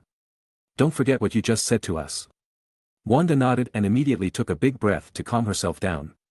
She immediately diffused the crimson energy that was wafting off from her hand, but she still couldn't be calm as she knew that the situation might get worse in a matter of minutes. If, by any chance, she knew that Dio wouldn't make it, she would blast her power full force without distinguishing friend or foe. Chapter 689. Just outside of Earth, another uninvited guest arrived. Thanos sat on his throne in his second mothership, observing the Earth from afar while listening to the reports of his men. There were 2 new fresh scars on his body. One on his lower abdomen, which wasn't healed just yet, while the other one was on his right shoulder. Although the bleeding had stopped, Thanos still wasn't comfortable with it. These new injuries were a gift from the Macrophage King during their fight in an attempt to get his hands on the Power Stone. Still, Thanos was fine. Due to his Eternals lineage, his endurance was off the chart. Our men reported that the woman in black has managed to secure 3 Infinity Stones, but she has not reported back just yet. She is now in a country called Wakanda, battling someone over a private matter there. Corvus Glaive held his blade as he waited for orders from Thanos. After Supergiant, Proxima Midnight, and Ebony Maw's death, the only member left on the Black Order was him and Black Dwarf as the original member, plus Hela and the woman in black as the rookie. Corvus Glaive knew that Hela and Dark Crystal weren't joining the Black Order out of loyalty towards Thanos. Furthermore, Corvus Glaive really hated Hela for killing Proxima Midnight, his wife. If Thanos didn't fancy Hela's power and wanted to use her for the future, Corvus Glaive would have cut her head off by now. Now, it didn't matter. As long as the woman in black secured the 3 Infinity Stones, the 2 women would lose their value. And he would be able to get his revenge soon. Of course, Corvus Glaive had his own dissatisfaction towards Thanos because of this matter. Furthermore, Thanos has received so many injuries lately that he didn't seem like the most powerful being in the universe anymore. As Corvus Glaive saw the injured Thanos, the thought that Thanos possibly died at someone else's hands crossed his mind. So, why couldn't he become the person that killed Thanos himself? But as Corvus Glaive saw the glimmer of the 3 Infinity Stones sitting on the Infinity Gauntlet on Thanos' hands, he suppressed his killing intent immediately. He realized that he wouldn't be able to defeat Thanos no matter how injured Thanos was since the Infinity Stones were too powerful. Thanos slammed the armrest of his throne impatiently. Are you sure that the woman can't slay his enemy quicker? That woman wasn't exactly a saint, she should be able to kill anyone if she wants to. So, why would she take her time now, in such a weak planet too? Thanos said begrudgingly. We have received some image from that planet, but now we have lost contact with our unit, we couldn't figure out exactly what happened there, I have sent more people to the planet's surface to inquire about it, Master. The messenger said nervously. Thanos immediately checked the image that the Chitauri had collected before their destruction and saw the image of Dark Crystal fighting against Dio and the other Avengers. This guy is on Earth, Thanos said as he suddenly became excited once again. The image of Dio filled his screen as he stared murderously at the image. Thanos also saw the Pegasus that Dio used, and the thought of seizing it for himself immediately crossed Thanos' mind. He knew for sure that the bounty hunter that threw the Power Stone to the Worm King was the guy he was staring at intensely right now. Thanos knew that the situation would be more exciting soon. Notify everyone to get ready for battle. We have to clean up that woman's mess right now. Yes, Master. The messenger said as he hurriedly did Thanos' bidding. That woman would be useless as soon as she returned with the 3 Infinity Stones, but before that, don't hinder her path. Thanos said as Corvus Glaive walked towards the door. Corvus Glaive immediately stood still as Thanos seemed to see through his grudge against Hela. He knew that he wouldn't be able to plan his vendetta right now as Thanos would immediately see through it. He knew that he had to comply. Otherwise, Thanos would take it as insubordination and kill him on the spot. So, Corvus Glaive nodded his head and left without saying anything else. At this point, Dio was in a predicament. He had to admit that he underestimated the woman's power. The ether storm wasn't just a normal storm. It was like an entity on its own. Dio tried to use the remainder of Oasis to dive back to the ground. But after entering the storm, he found that the ground under the eye of the storm couldn't be affected by Oasis's power. The energy of the Mind Stone and the Time Stone was also mixed in place. Not only did the time flow weirdly in this place, but Dio also constantly heard someone's voice on his ear. He tried to shut off his thought from the outside, but it was hard to do against so much distraction inside the eye of the storm. Over time, negative emotions erupted in Dio's mind one after another. Anger, despair, desire, sadness, grief, and frustration mixed into one, and Dio was having a hard time controlling it. Dio thought that his will was strong enough to resist any mental attack, but it was corroded by the second as Dark Crystal's mental attack was persistent. Dio's thoughts became irrational. He even had a hard time keeping up the rhythm of his Hammond breathing technique. Dio knew that once he failed to maintain the Hammond energy around his body, he would be vulnerable to any of Dark Crystal's attacks. Another distraction got in the way. And Dio began to breathe erratically. The Hammond energy barrier that he was trying so hard to maintain immediately stopped. The consequence of this was his skin getting ripped by the storms. If he didn't summon the White Album in time to defend himself, he might be torn to pieces. So, he no longer controlled the output of his Hammond energy and condensed the White Album's white armor to the limit so that the armor wouldn't be destroyed easily by the storm. At the same time, after reluctantly suppressing his emotions, he calmed himself down and began stabilizing the rhythm of his Hammond breathing technique. He created another Hammond energy barrier around the White Album's armor just in case something bad happened. His situation surely already improved for the better. But he didn't want to underestimate the woman again since he was already in a dangerous spot because of that earlier. Now it was much harder for Dio to win the battle against Dark Crystal, but he knew that he ought to end things quickly as his Hammond energy was depleting from maintaining the barrier and White Album in the midst of all this chaos inside the ether's eye of the storm. Chapter 690. The storm was still raging, but Dio didn't stop advancing. He knew that he would pay the price for walking through the storm like this, but there was nothing else he could do about it. Shit, here they come again. Dio said as he noticed the time flowed differently once more. Inside the storm, Dark Crystal certainly manipulated the time with the Time Stone and created an area where the time was flowing slower while some other area was flowing faster, creating confusion. It was obviously working as Dio was torn apart by desires, madness, and now confusion. But Dio still wouldn't let himself fall to the ground. He held his body and forced himself to stand up and move one step after another. Then again, Dio knew that he would reach his limit very soon. He had to admit that Dark Crystal had outdone herself with this storm as it was really full of destruction and madness. The storm's power was too much. The torment wouldn't stop, and it was so difficult to move even just one step forward.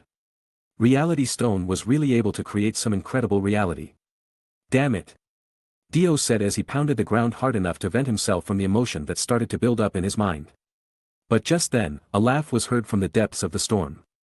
You can't even reach me after so long. This is ridiculous. You can stay here and die for all I care.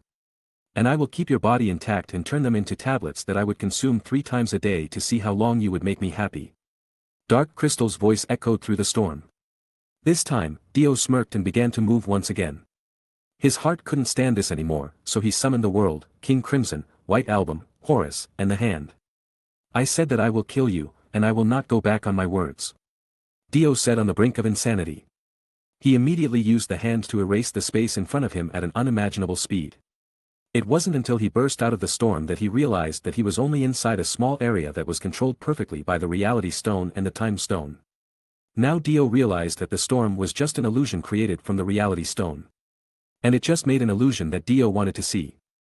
Dio failed to realize such things as the distortion of the time flow and mental torture prevented him from seeing through this illusion. If Dio was still inside the storm, he wouldn't be able to find out about the truth. Dio smirked as he found Dark Crystal's secret and immediately ordered the hand to stand in the middle of the storm. Dio knew that if he entered the eye of the storm once more, he would definitely lose his sense of reality once again, and thus he decided to play big this time. Dio pumped the hand with a lot of Hammond energy as he wanted to increase the hand's range of space erasure. Dio has already done his research in advance and already tested his theory with several stands beforehand. It was feasible to enhance a certain ability of the stand by giving up a large amount of Hammond energy to that stand. Even so, how much amount of Hammond energy and the range of effect that the stand would receive was still completely unknown. Dio couldn't seem to make a logical sense on how much improvement that the stand got with this method, so he rarely used it to save his Hammond energy. But this wasn't the time he could afford to play it safe. He had to use the hand to clear his obstacle to find Dark Crystal. The ether storm has expanded in front of Dio. It seemed to stretch out infinitely in a small amount of time, or maybe it was just another illusion that Dark Crystal wanted Dio to see, but in the end, it wouldn't matter anymore. "Don't disappoint me," Dio said towards the hand. The hand nodded silently and made a gesture that he would be useful for Dio. It immediately raised his right hand as high as it could. And a layer of transparent energy was gathering on its right hand. Dio paid attention to the amount of Hammond energy he had and noticed that it was going down very quickly. It seemed the hand used his Hammond energy without any reservation in mind. The transparent energy on the hand's hand began to condense at the size of a basketball before a flash of light appeared on its eyes. The hand immediately made a cutting move towards the empty space in front of him as he finally used its ability to erase space. Dio smirked as he instantly moved along with the hand and immediately appeared on top of Dark Crystal. "I finally caught you. You are welcome to seek revenge again in the afterlife." At the same time, Dark Crystal was surprised that Dio suddenly appeared out of nowhere, but she calmed herself down quickly. She knew that Dio had so many strange power, so she knew that she would be in for more surprises. She already expected this much. Otherwise, she would be utterly embarrassed that Dio could kill her once. Now, the real game had just begun. The eye of the storm where Dark Crystal was standing was extraordinarily quiet. There was nothing in several meters around her, and this revelation made Dio a little bit bugged as he didn't understand what Dark Crystal was trying to do. But Dio knew that something was definitely up as soon as he heard Dark Crystal's next word. "Do you know why this place is so quiet even though it was the middle of a storm?" Dark Crystal asked calmly. "That is because my control isn't that great, but in here, I am the omnipotent God," Dark Crystal said while laughing out loud. Chapter 691. Crystal Hell. Dark Crystal said as tens of thousands of black crystal immediately formed a spherical barrier that enveloped the quiet area around Dark Crystal. The black crystal immediately cut Dio as they started spinning around Dark Crystal. But Dio was fine with this as he knew that Dark Crystal also blocked her own escape route in the process. Now, the only thing left to do was to see who could get out of here alive. "Mountain of Blade!" Dark Crystal shouted as the ground immediately turned into sharp knives that would pierce everything that stepped on it. But it didn't bother Dio at all. He immediately summoned Horus to deal with the blade on the ground. But he didn't use the Trinity of Ice here as he knew that he would be affected by the cold if he did so. He activated Horus's cryokinesis, and the entire space was immediately covered with ice. The mountain of blade that Dark Crystal summoned was also completely buried under the ice and snow. But Dark Crystal has already seen this move before, so she was already annoyed by it as it was. "Sea of Fire!" Dark Crystal shouted as suddenly a terrifying flame immediately appeared around her then immediately covered the ground. The temperature immediately rose, and the ice began to melt before a fiery snake rushed towards Dio. Dio channeled a little more Hammond energy towards Horus, allowing the ice to block the fiery snake for a while as he pulled out the casket of ancient winters once more. Dio knew that Dark Crystal's weakness was her own body as it wouldn't be guarded thoroughly. So, Dio powered Horus with the casket and launched hundreds of ice blades towards Dark Crystal. The ether immediately jumped out of her body and created a huge barrier that protected her body from the ice blade. Dio didn't care even if his attack didn't land, as all he wanted was to create an opening for another attack. Dio summoned the hand once again and charged it with his Hammond energy. At the same time, Dio immediately rushed forward to distract Dark Crystal to ensure that the hand's attack would connect. Dio pulled out Reaper's Gaze from a card and rushed towards Dark Crystal with the intention to cut her head off her body. As Dio got closer, the green ring on her finger began to exude green energy. The Time Stone was activated. And she reverted her position back to the past, evacuating her from harm's way. "You will not be able to run from me," Dio said as he threw Reaper's Gaze towards Dark Crystal without hesitation. Dio immediately ordered the hand to activate its power, and it immediately cut the space between it and Dark Crystal, pulling her forward towards Dio. "Boring trick," Dark Crystal annoyedly said before she activated the Time Stone once more and returned to her original position. But it was all within Dio's calculation as he whistled and controlled the Reaper's Gaze to attack Dark Crystal right after she returned to her position. Dark Crystal was startled and unable to react fast enough to dodge the scythe. As a result, her body was sliced off by the scythe like butter. The storm immediately slowed down as Dio raised his hands and called Reaper's Gaze back to his hand. He ordered Horus, that was still enhanced by the Casket of Ancient Winter, to bombard Dark Crystal's body without holding anything back. He knew that he had to make sure that Dark Crystal was done for, as he was well aware that Dark Crystal's craftiness was quite a problem. With Horus's attack, Dark Crystal's body was cut into pieces before falling into the Sea of Flames. 2 Infinity Stones fell to the Sea of Flames with her body while the ether was floating in the air aimlessly. Although Dio thought it was all over, he couldn't relax just yet as he still had to confirm Dark Crystal's death. But at the same moment, a red light flashed from Dio's back before 12 sharp thorns flew towards his vital area. "Die, you piece of shit!" Dark Crystal cursed as her beautiful face began to contort in excitement. She hated Dio so much that she really looked forward to the sudden attack that she had already planned from a long time ago. At the same time, she used the Mind Stone's mental shock to dull Dio's senses so her attack would connect without fail. She firmly believed that Dio wouldn't be able to escape her intricate ambush. In fact, Dio really didn't react to her attack, and the 12 sharp thorns penetrated his body. Dark Crystal immediately frowned as she didn't expect it to be this easy. But what made her uneasy was the fact that she couldn't feel the thorns pierce a body. This was because Dio already knew that he wouldn't be able to dodge Dark Crystal's attack. He summoned King Crimson to activate its epitaph ability before erasing the future where he was pierced by the thorns. As a matter of fact, Dio already knew that the Dark Crystal he just attacked with Horus wasn't the real Dark Crystal, and the real Dark Crystal was behind him all the time. This was the best way to catch someone off guard, as King Crimson could delete the time and evade any attack that the enemy might throw. Now, instead of being mortally wounded by Dark Crystal's attack, Dio was alive and kicking. He immediately took out the thorns that were stuck to his clothes and immediately attacked Dark Crystal with Reaper's Gaze. However, before Dio's attack landed on her neck, Dark Crystal immediately screamed loudly, startling Dio and confusing him for a moment. When he got back to his senses, he saw that Dark Crystal was about to escape once more. Dio instantly grabbed her wrist and cut off her hands before she could escape through the void that suddenly appeared in front of her. Fortunately for Dio, the hand that he cut off had the Mind Stone on one of the rings that she wore. Dark Crystal snorted as she immediately used the Time Stone to take back her hand. But Dio wouldn't let her do as she pleased. He summoned the world and immediately stopped the time himself. Dio already observed the Time Stone for some time, and the one thing that he noticed was that the Time Stone could only do one action at a time.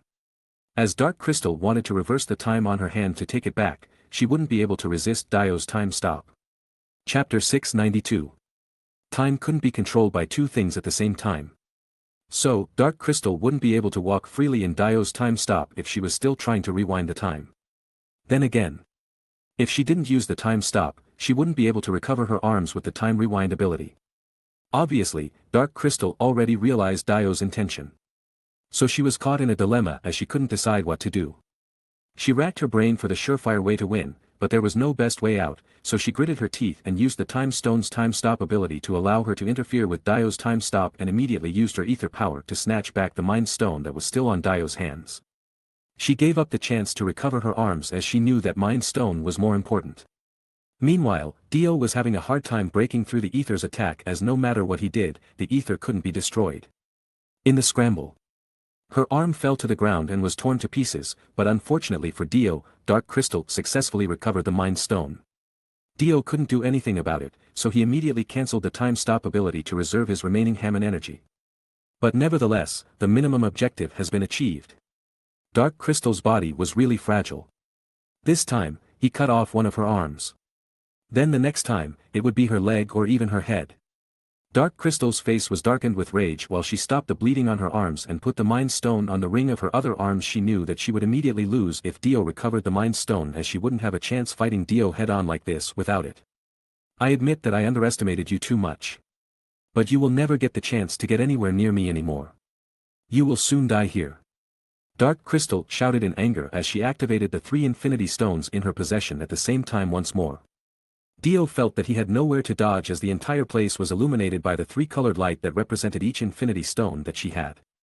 But suddenly, a familiar figure appeared before him. Wanda. Steve. In fact, the Avengers appeared one after another.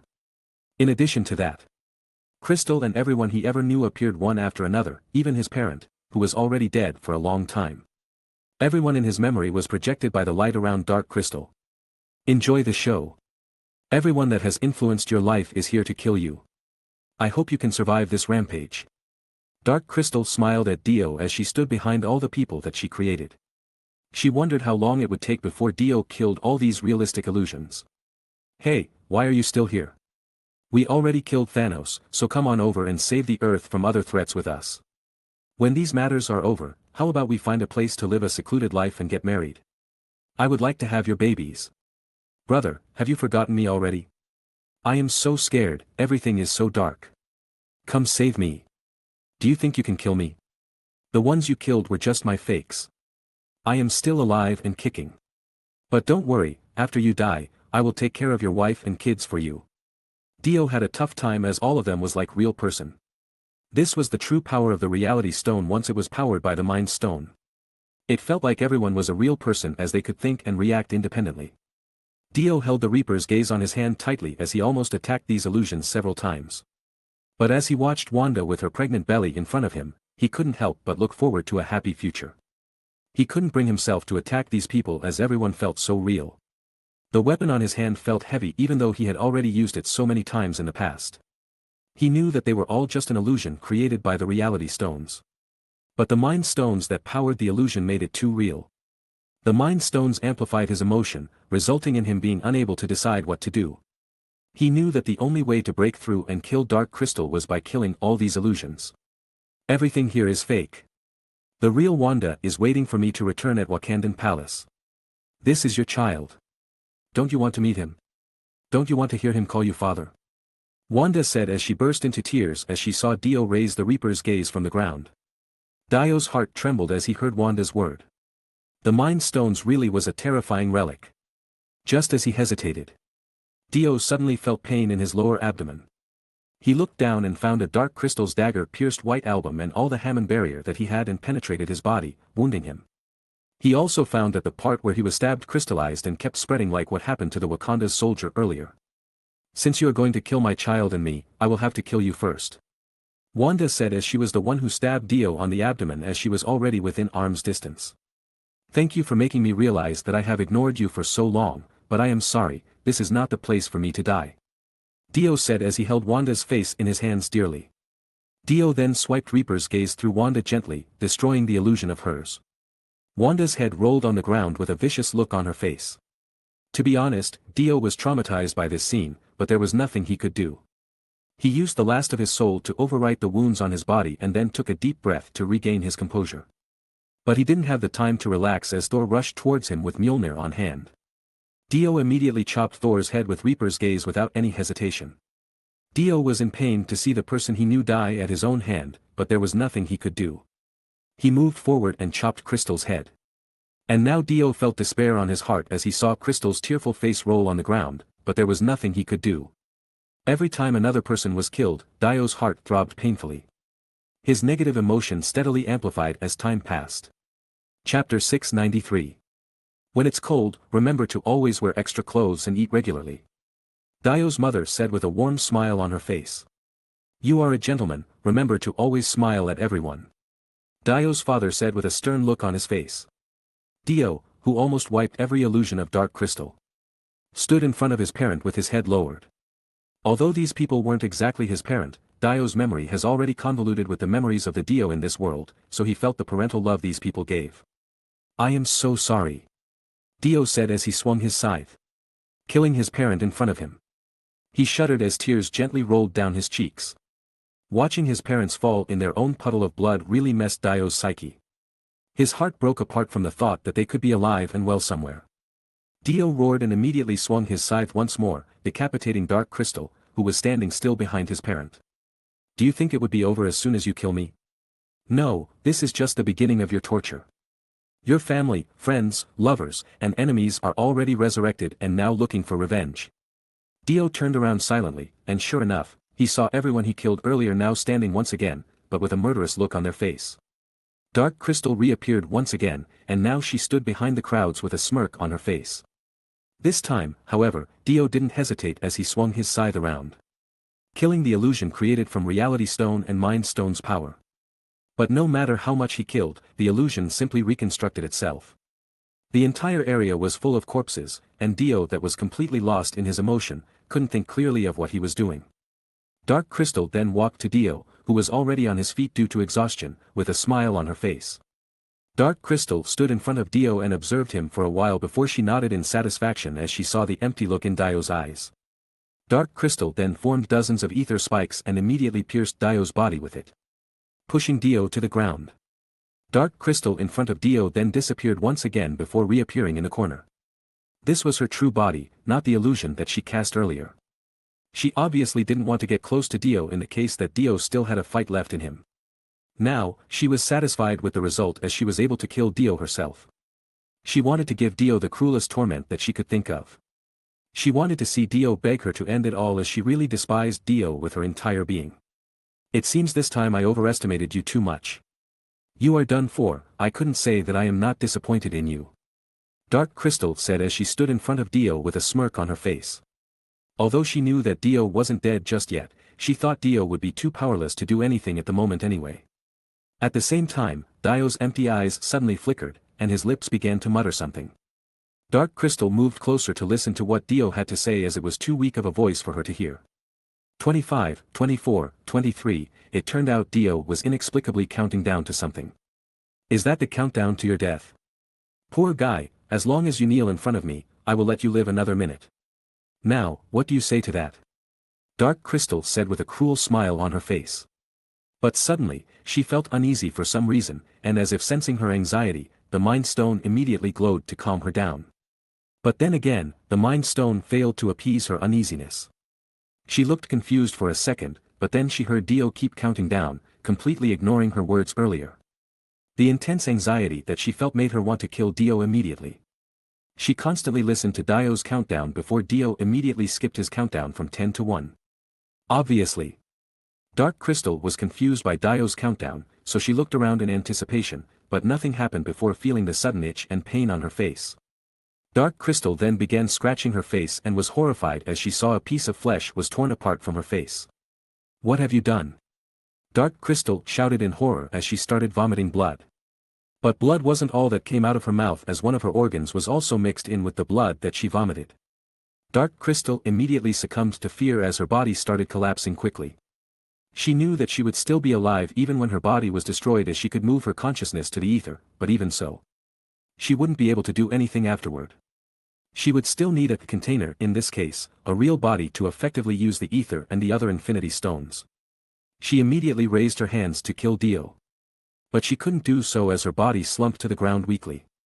At the same time, Dio immediately whistled to call Reaper's gaze that was already on the ground. He immediately pierced Dark Crystal's head with it to hold her down. The ether immediately floated off from Dark Crystal's body, signaling that Dark Crystal's body had reached its limit. Dio knew that he ought to contain the ether once more. But he had to calm down as he had the upper hand right now. Dio immediately swapped Golden Experience with White Album as he needed it to recover his body. At the same time, a creepy figure crawled out of the pile of bodies underground and walked towards Dio's side. This creepy figure was, of course, one of Dio's stands. It had the power to utilize a virus that could destroy any living tissue in a matter of seconds. It was none other than the purple haze that Dio had kept from a long time ago. With its ability to send a fatal virus, Dio successfully dealt a fatal blow to Dark Crystal. Dio, who has already planned all of this, took advantage of the hatred that Dark Crystal had for him. Chapter 694. Your story ends here. Dio said as he knew that Dark Crystal wouldn't be able to do anything for now. At the same time, Dark Crystal's face was so horrifying that no word could describe how hideous it was. But one thing for sure, she would resent Dio even more. She knew that she hadn't lost just yet, so she immediately used her last resort. A flash of light suddenly flashed from Dark Crystal's body. And her head rolled on the ground as it melted horribly. But when Dio was about to collect the 3 infinity stones in her possession, the ether suddenly got out of her melting body and instantly forced itself into Dio's body. Dio's complexion instantly changed as he felt his life force was being drained by the ether. At the same time, an unknown mental force was trying to rob him of his consciousness. Dio was annoyed beyond belief as he realized something. He realized that the ether had become Dark Crystal's container, serving as her ticket to slip into another body, and that was how she could survive the first time. Crystal's ability to make all her dreams a reality has been influenced by Dark Crystal all along, and now that she had the Reality Stone, her dream's power was enhanced dramatically. Had it not because of the gold experience that was still summoned at the time, Dio would have completely lost all his life force, and the ether would have successfully taken over his body completely. Even so, Dio was having a hard time dealing with the physical and mental attack from the ether. He had to concentrate to the fullest to make sure that the enemy didn't get the upper hand this time. Dio knew that Dark Crystal had grown desperate. And this kind of attack was her last resort, so as long as he could survive this attack from Dark Crystal, he would emerge victorious. He just had to resist and wait for Dark Crystal to exhaust all her options. But the problem with that plan of Dio was basically the time itself. Because Dark Crystal's body was already dead. The storm that was created by the 3 infinity stones in her possession became unstable and began to go berserk. Dio knew for a fact that just in a matter of seconds, this entire area would be torn into pieces by the raging storm. So, Dio gritted his teeth and made a somewhat risky decision. He knew that he wouldn't survive right now if he didn't do anything. So he let down his guard for a second to call for Galaxy. He quickly telepathically called for Galaxy to pick him up as he couldn't move, but Dark Crystal almost put him to sleep at that exact moment. Dio had to gamble everything to Galaxy's arrival now as he would be victorious if she came to get him out of this storm. Of course, Galaxy wouldn't let Dio down. Through their soul corridor, Galaxy accurately pinpointed Dio's location and immediately created a wormhole right beside Dio. Galaxy knew her mission very well. And so, as soon as she walked out of her wormhole, she bit Dio's shirt and flung him to her back, ready to get out of this sticky situation. Before she teleported away from the area, Galaxy knew that she had to secure the 2 infinity stones on the ground after Dark Crystal's body died. However, at the same moment, she was forced to take a few steps back as a crack began to form in the space between her and the 2 infinity stones. Galaxy immediately created a new wormhole and immediately leapt inside, leaving the 2 infinity stones behind. That was the best course of action that she had to take as the crack was created by the space stones, meaning that Thanos was about to come. In fact, Thanos coming at such a perfect timing wasn't a coincidence as he could monitor Dark Crystal with the communication device he gave to Dark Crystal beforehand. It tracked Dark Crystal's location and vitals. So after he noticed Dark Crystal's vital disappeared, he knew it was the best time to retrieve the Infinity Stones. He used the Space Stone to immediately make his way to the given coordinate and suddenly appeared before Dio. He wanted to kill him, but it was already too late as he saw that the weird Pegasus had taken Dio away. But it didn't matter now as he got his hands on both Time Stone and Mind Stone now. The only remaining stone he had to collect was the Reality Stone that was still attacking Dio right now. Thanos smirked as he thought that he had already won. With 5 Infinity Stones on his gauntlet, no one would be able to defy him. At the same time, when Galaxy got out of the storm with her wormhole ability, Dio looked back at the storm. It started to rise to the sky and began to twist menacingly before exploding without any trace. The explosion was so powerful that it created a crater on the ground. Even all glasses on the Wakanda palace shattered from the vibration. The wave of air was so violent that it almost took the entire palace off of the ground, but fortunately, such a tragedy didn't happen. Dio climbed down from Galaxy's back and sighed in relief. At the same time, everyone saw Dio on the palace's ground and immediately rushed towards him worriedly. They were as excited as they were worried about Dio's safety. Surely, Wanda was the one who worried about Dio's safety the most. Dio! Wanda shouted at Dio, but Dio didn't seem to react to her words, making her even more worried than she was earlier. Everyone immediately knew that something was wrong. They immediately rushed to Dio's side and inspected his body. But they didn't see anything abnormal. That being said, they didn't see any Infinity Stones in his possession, so did he fail to secure the Infinity Stones? I think that'll be the least of our concern. Chala said as he turned everyone's attention towards the storm earlier. Now, instead of a woman, a man was standing in what was supposed to be the eye of the storm. It was a tall man with purple skin. Chapter 695. Thanos. Steve spontaneously said as it was the only name that came to mind at the moment. Although he had never seen Thanos himself, he knew immediately that the man in front of him right now was none other than the Mad Titan. But why did Thanos show up here now? Where did that mysterious woman go? What happened to Dio and the Infinity Stones that he was supposed to recover? Everyone got too many questions right now. But they wouldn't get the answer, at least not until Dio recovered. But they knew this was the worst-case scenario right now. We have to defeat him now. Tony said, startling the Avengers at the scene. Is that really you, Tony? Steve asked as he watched Tony for a while as Tony was still tied up tightly. I know that you are unsure right now, but yes. This is really me. I got rid of that woman's control somehow, well, more precisely, the control over me disappeared. It seems that Mr. Savior over there successfully stopped the woman on her track. Everyone knew that Tony was back to his usual self, but they were still cautious as there was no telling what would happen next. How do you prove you've really recovered? You should know that you almost killed Steven and Dio. I admit that being controlled was the worst sensation ever. And I don't want to go through that ever again. I don't know how to prove it to you, but certainly, you can impose restrictions on my action with other methods. I don't like being tied up like a mental patient. Everyone looked at each other as they weren't sure they had to cut Tony loose. Come on, guys. Thanos is here, do you have any better choice than this? Trust me this time. Chala, find a way to keep Tony in control, we will cut him loose, but we will immediately tie him back down the second he tries something iffy again. Steve said confidently. Chala nodded his head and injected Tony with something he received from the Wakandan lab. Hey! What did you inject me with? Is it poison? How long will it take before I die? Did you have the antidote? Relax, it's just a recently developed nano-worm. When they are not activated, they will stand by on your spine, but if I activate them, they will immediately block your nerve, paralyzing you immediately. Of course, everything is temporary. It wouldn't cause permanent harm, presumably. Chala said indifferently. You aren't sure? Tony said while rolling his eyes. Clearly, he didn't want to be paralyzed for the rest of his life. Well, this method has been designed and developed for a long time, but it hasn't passed many clinical tests yet. It's possible that something unfortunate happens and causes an error on the nano system, leading to it going haywire, but as long as that didn't happen, you are in good hands. Chala said indifferently. Tony looked at everyone else, but they just shrugged their shoulders as they didn't really know Wakanda's technology as good as Chala. Tony was very annoyed right now. But he didn't care as he knew that they had to deal with Thanos right now. After experiencing how horrible being controlled by the enemy was, he understood why Steve stopped him from taking revenge against Bucky as Bucky was also being controlled by the Hydra. Can you untie me now? Tony asked frustratedly. Steve nodded his head, and Natasha stepped forward to untie Tony from his bind. But as soon as Tony moved his body that was stiff from being bound, countless meteors suddenly fell with a loud bang on Wakanda's soil. When the fire was gone, countless monsters immediately swarmed the area. Guys, I think we are in big trouble, we are being surrounded by the enemy right now. Scott said nervously. We have no choice but to fight.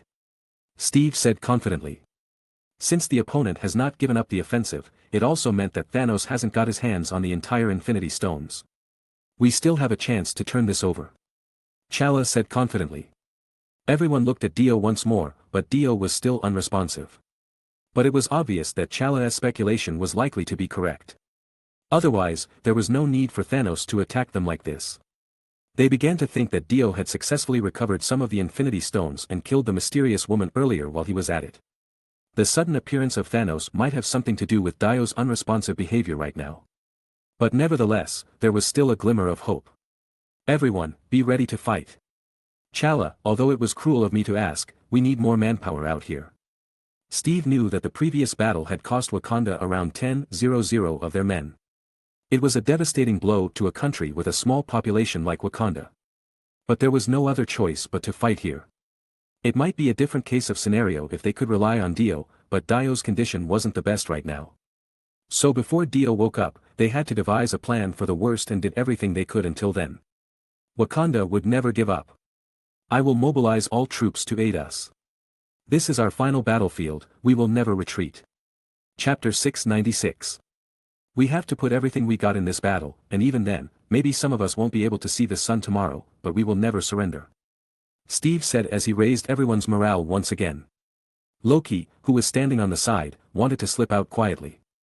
He knew how horrifying Thanos really was, so he didn't want to deal with him. It was an obvious choice for someone who didn't want to die. For now, Loki was regarded as one of the Earth's fighters. And since he didn't want to fight Thanos, he had to slip away from the scene. He couldn't say that he would be able to escape and live to tell the story in the future if he fought Thanos now. Wanda, stay here and look after Dio. If he wakes up, let us know immediately. Steve said solemnly, but Wanda didn't say anything as she stayed beside Dio, clutching him desperately. Everyone immediately knew that Dio was in safe hands as nobody dared get close to Dio with Wanda in her overprotective mood. Steve immediately turned his attention back to Thanos and immediately rushed forward. He didn't have to wait for everyone as he really wanted to end this battle quickly. Everyone obviously followed him, except for Wanda and Dio, who stayed behind. Wanda held Dio's hands tightly, and her other hand stroked Dio's cheek gently. No one would take you away from me. Wanda said firmly as the crimson energy began to discharge from her body. She gently pressed her forehead against Dio's, then she immediately used her power to cover their surrounding. This crimson protection of Wanda also served as a prod that tried to get into Dio's mind. However, Wanda's power immediately came across a blockade that prevented her from moving any further. She knew that this unknown entity that shut out her power was the one responsible for the state Dio was in now. So she knew that she had to get rid of this vile thing out of Dio's mind. She knew that Dio must be fighting in there, so all she had to do was to apply some pressure from the outside to help Dio win his battle. Wanda's face soon turned pale as she continuously used her power. She even spat out some blood as the power that kept Dio from waking up was stronger than she thought. She believed that it had to be the power of the Infinity Stones. But as she didn't notice any Infinity Stones in Dio's possession, she knew that it had to be the enemy's attack. Which meant that Dio was in danger the whole time. Even though she knew all this, Wanda didn't give up. She kept trying to free Dio from the power that took Dio's consciousness away from her. Since there was no easy way to break this invisible wall on Dio's mind, she immediately changed her method. She was ready to put her spiritual energy inside Dio's mind to help Dio fight the enemy from the inside. She knew that she could be trapped inside Dio's mind, sharing the same fate with Dio, but it was a better option than watching Dio in this sorry state all the time. The crimson energy suddenly enveloped the entire area and began to condense around Wanda's body. The Shitori army kept knocking the ice wall that was still standing despite the raging storm that Dark Crystal had created earlier. They began to attack it in unison to make sure that their attack cracked the ice. Corvus Glaive, Black Dwarf, and Hela were standing behind the Shitori army as they were the remaining commanders on Thanos' force. Somebody is coming, Hela said in discomfort as she didn't want to be there at all. The three commanders quickly turned their attention to the sky and saw a gorgeous light rapidly falling from outer space. It was Captain Marvel. At the same time, a dilapidated spaceship soon followed her, slowly landing on the Earth's ground. Star-Lord, Rocket Raccoon, Drax, Groot, and Nebula came out of the spaceship fully armed. If Dio were conscious right now, he would be surprised that Carol would join the Star-Lord's rowdy group. Thanos. Where is Gamora? What did you do to her? Hearing Peter Quill shouting about Gamora, Thanos suddenly felt a pang in his chest. But he didn't show it as he ignored Peter and turned his attention towards Carol. He knew that Carol was a tricky opponent, and without the Infinity Stones in his possession, he knew that he couldn't say with confidence that he would win against Carol. I can sense that the Reality Stones is somewhere there. Bring it back to me quickly while I hold off these bastards. Attack forward. Corvus Glaive shouted as he understood Thanos' order and began rushing towards the Avengers. They didn't consider the Avengers a threat as they thought these people were just a small fry. Thanos. Carol shouted in anger and then glided in hyperspeed towards Thanos. Her speed was like a comet that would obliterate anything on her path. Peter Quill also wanted to do the same thing. But the Chitauri army that was already rushing to the battlefield stopped him short on his track. On the other hand, Steve and the others were also rushing towards Thanos, but they were also slowed down immensely with the Chitauri army on their path. They didn't know who Carol and the guys that came down from the spaceship was, and they weren't quite sure what to say about the current situation. The only thing they knew was that they had to remain cautious as they didn't know whether they were friends or foes. But as they saw those people show up as suddenly as they recklessly charged towards Thanos, they knew that at least they shared a common goal. The enemy of their enemy was a friend, at the very least for now. So, without further hesitation, T'Challa immediately ordered Wakanda's army to advance forward. Steve, Hulk, and the rest of the Avengers began to do the same thing as they were the vanguard of the battle. Tony took a deep breath and pushed the arc reactor on his chest, equipping the Mark 50 suit that he had developed in secret. It immediately wrapped around his body in an instant, making Iron Man good to go once again. This body armor of his used nanotechnology, and because of that, it was the most powerful suit that Tony had at the moment. As long as the damage that the suit sustained wasn't beyond the limit it could handle, the nanotech would simply repair itself. In theory, it would never be destroyed. But even so, Tony had never used it for an actual battle. In other words, he didn't have any combat data to back this theory. Chapter 697. The place once again became a battlefield. Although Thanos' Black Order attacked the Avengers fiercely, they didn't do much damage compared to what Dark Crystal had done just moments ago. Therefore, the Avengers weren't afraid to fight back this time. The Black Order had received significant downfall as their members were killed left and right. Supergiant was killed in a fight against Dark Crystal, Proxima Midnight was killed by Hela. Ebony Maw was killed by Dio, and lastly, Dark Crystal that was supposed to replace Supergiant was missing in action. The original members left were only Corvus Glaive and Black Dwarf, while Hela served as a temporary member of the Black Order. It was common knowledge that someone as prideful as Hela couldn't bear becoming anyone's underling. So it was safe to assume that she wouldn't stay on the Black Order any longer than necessary. She knew that she wouldn't be able to defeat Thanos in her condition in the past, so she chose to abide by Thanos' rule until she found an escape route she could take. She, too, knew that Corvus Glaive was waiting for the moment that she would lose her value to kill her, as she was the one who killed Proxima Midnight, Corvus Glaive's partner. Even though Hela could turn her back towards Corvus at this moment, it didn't mean that Corvus had let it go. Hela's eyes flickered on the battlefield as she stood still in the middle of the battlefield with her death sword. She would only kill those who attacked her first, as she thought this battle wasn't her fight. She didn't take any part of this battle seriously, as she didn't want to be here from the beginning. Even so, she still cherished death, as her own epitaph showed her true nature. She was the goddess of death. So death was her calling. She slaughtered those who dared to come near, and like a storm, she piled the body of the ones she killed under her feet. Loki showed a complicated gaze as he noticed Hela among the Black Order. He couldn't say that he didn't have any lingering feelings towards Asgard. He was saved by Asgard. Odin took him from the Frost Giant and raised him as Asgardians.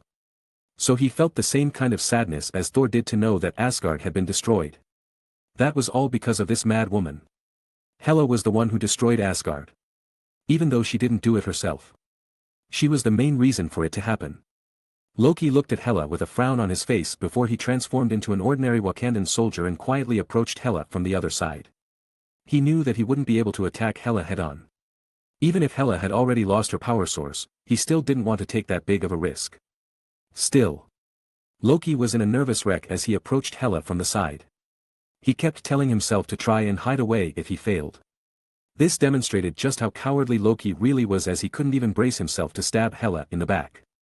But thanks to the chaos on the battlefield, Loki successfully snuck past everyone and stood behind Hela. He knew that he couldn't attack Hela just like that.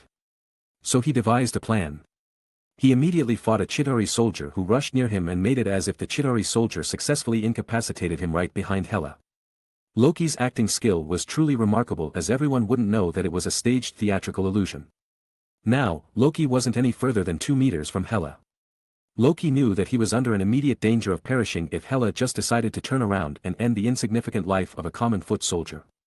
However, it never happened, as Hela didn't even acknowledge the dying soldier behind her.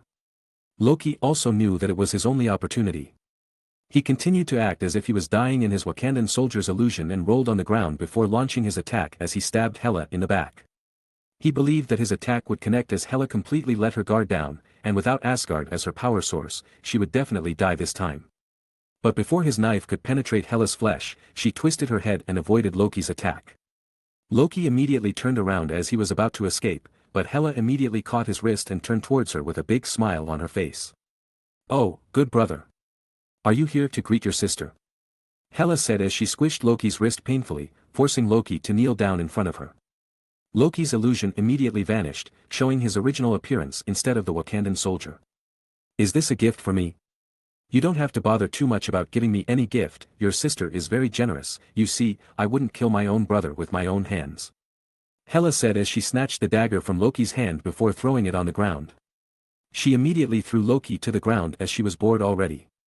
But Loki didn't dare to act out in front of Hela, so he stepped away slowly. I am happy that you like my gift, sister. Loki said as he took a glance at the dagger that Hela had thrown to the ground. But I have to correct you about something. I am different than Thor. He is your real brother, while I am just an adopted son of Odin. So, strictly speaking, we aren't connected to each other. So, did you want me to kill you right here? Hela said as her smile disappeared, replaced by a cruel, murderous look on her face. Seeing Hela's sudden change in demeanor, Loki immediately calmed himself down. If you really want to kill me, I would have been dead earlier. But you didn't do that, instead, you just let me go. Now, I understand that you wouldn't harm me as you need me for something, am I correct? You are one arrogant bastard. It's just too boring to kill you outright. How dare you make a bet on your own life after hearing a few words that come out of my mouth? You aren't as sly as everyone said you to be. Loki. Hela said with a cold look on her face. You know, you just further emphasize that my hunch is correct. Loki said as he laughed after hearing Hela's word. As I said, you wouldn't kill me because you need me. Loki said confidently. Chapter 698. You can't kill me. You need me for something, don't you? Congratulations, you just earned your death. Hela said coldly. Loki tried to struggle in the air, but he didn't show any fear of Hela's violence. He even took a provocative stance as he kept smirking at Hela. Which obviously annoyed her. She immediately tightened her grip, and she knew that just with one little twist, Loki would be no more. But even knowing that his life was on the line, Loki neither changed his attitude nor expression. He stubbornly smirked at Hela. In the end, Hela sighed and dropped Loki to the ground. In all honesty, Loki was right. Hela did need his help later. Now, I am 100% sure that I am right.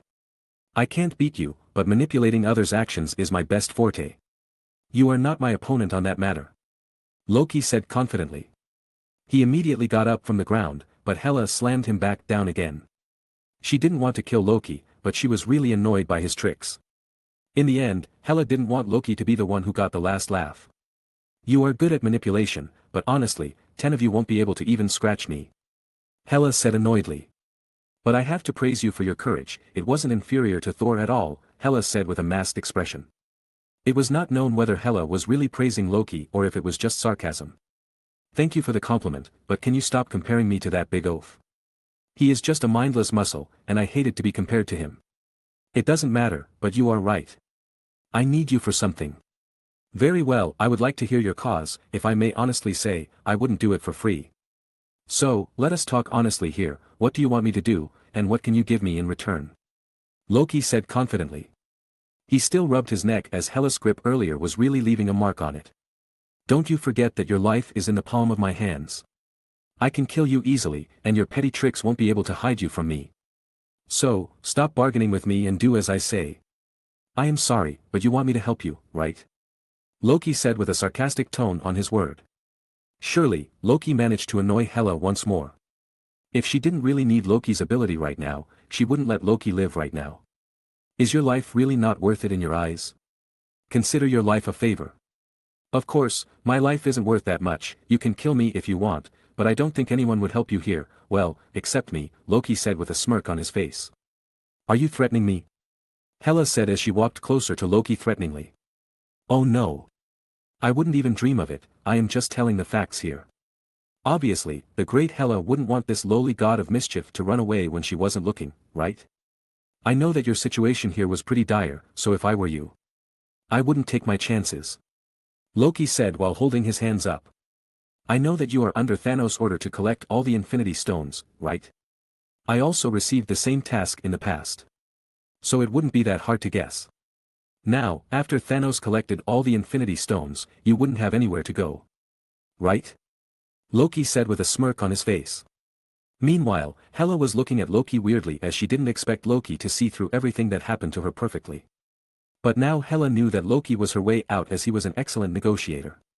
Well, in all honesty, Loki didn't know all the truth that happened to Hela earlier, but it was a near-perfect guess. What Loki didn't know was that Thanos wasn't the one who wanted Hela dead. It was Corvus Glaive. He wanted Hela dead so badly for killing his wife. Truthfully, it was Hela's fault, but she wouldn't say it. Hela knew that as soon as Loki found out about this, he would have been surprised. Hela herself was quite unsure that Loki would be able to convince Corvus Glaive to leave her alone. But Hela only needed Loki as a distraction, so it wouldn't matter in the end. What do you want?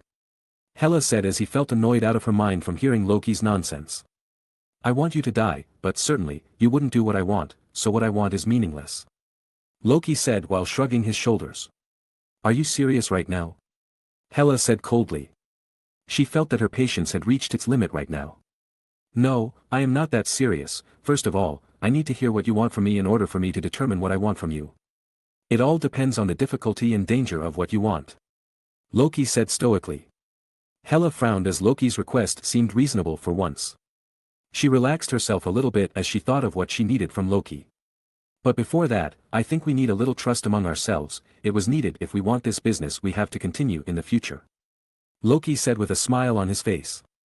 Hela frowned even more upon hearing what Loki had to say, but she was even more surprised when Loki swung his hands in order to slap her. Hela moved in reflect and caught Loki's hand. What are you doing? Do you seriously want to die? This is my way to build trust. As long as you let me slap you in the face, I believe that what you are saying is true, and I would do my best to help you, Loki said convincingly. Chapter 699. Hela really wanted to snap Loki's neck with her own hands as she found Loki super annoying to be around. But she couldn't do it right now as she still needed Loki's expertise later. For the first time in her life, she didn't kill someone that annoyed her. She wanted to kill Thanos herself too. She had never been so humiliated in her life, and even though she kept convincing herself that it was just a ploy to catch the enemy off guard, she knew that she couldn't face Thanos herself. It was the first time for Hela to face death herself, and that was also the reason why she didn't want to fight Thanos right now. She didn't want to die. Don't force my hand to kill you. Hela said coldly as she really had enough of Loki's arrogant attitude. All right. Let's go.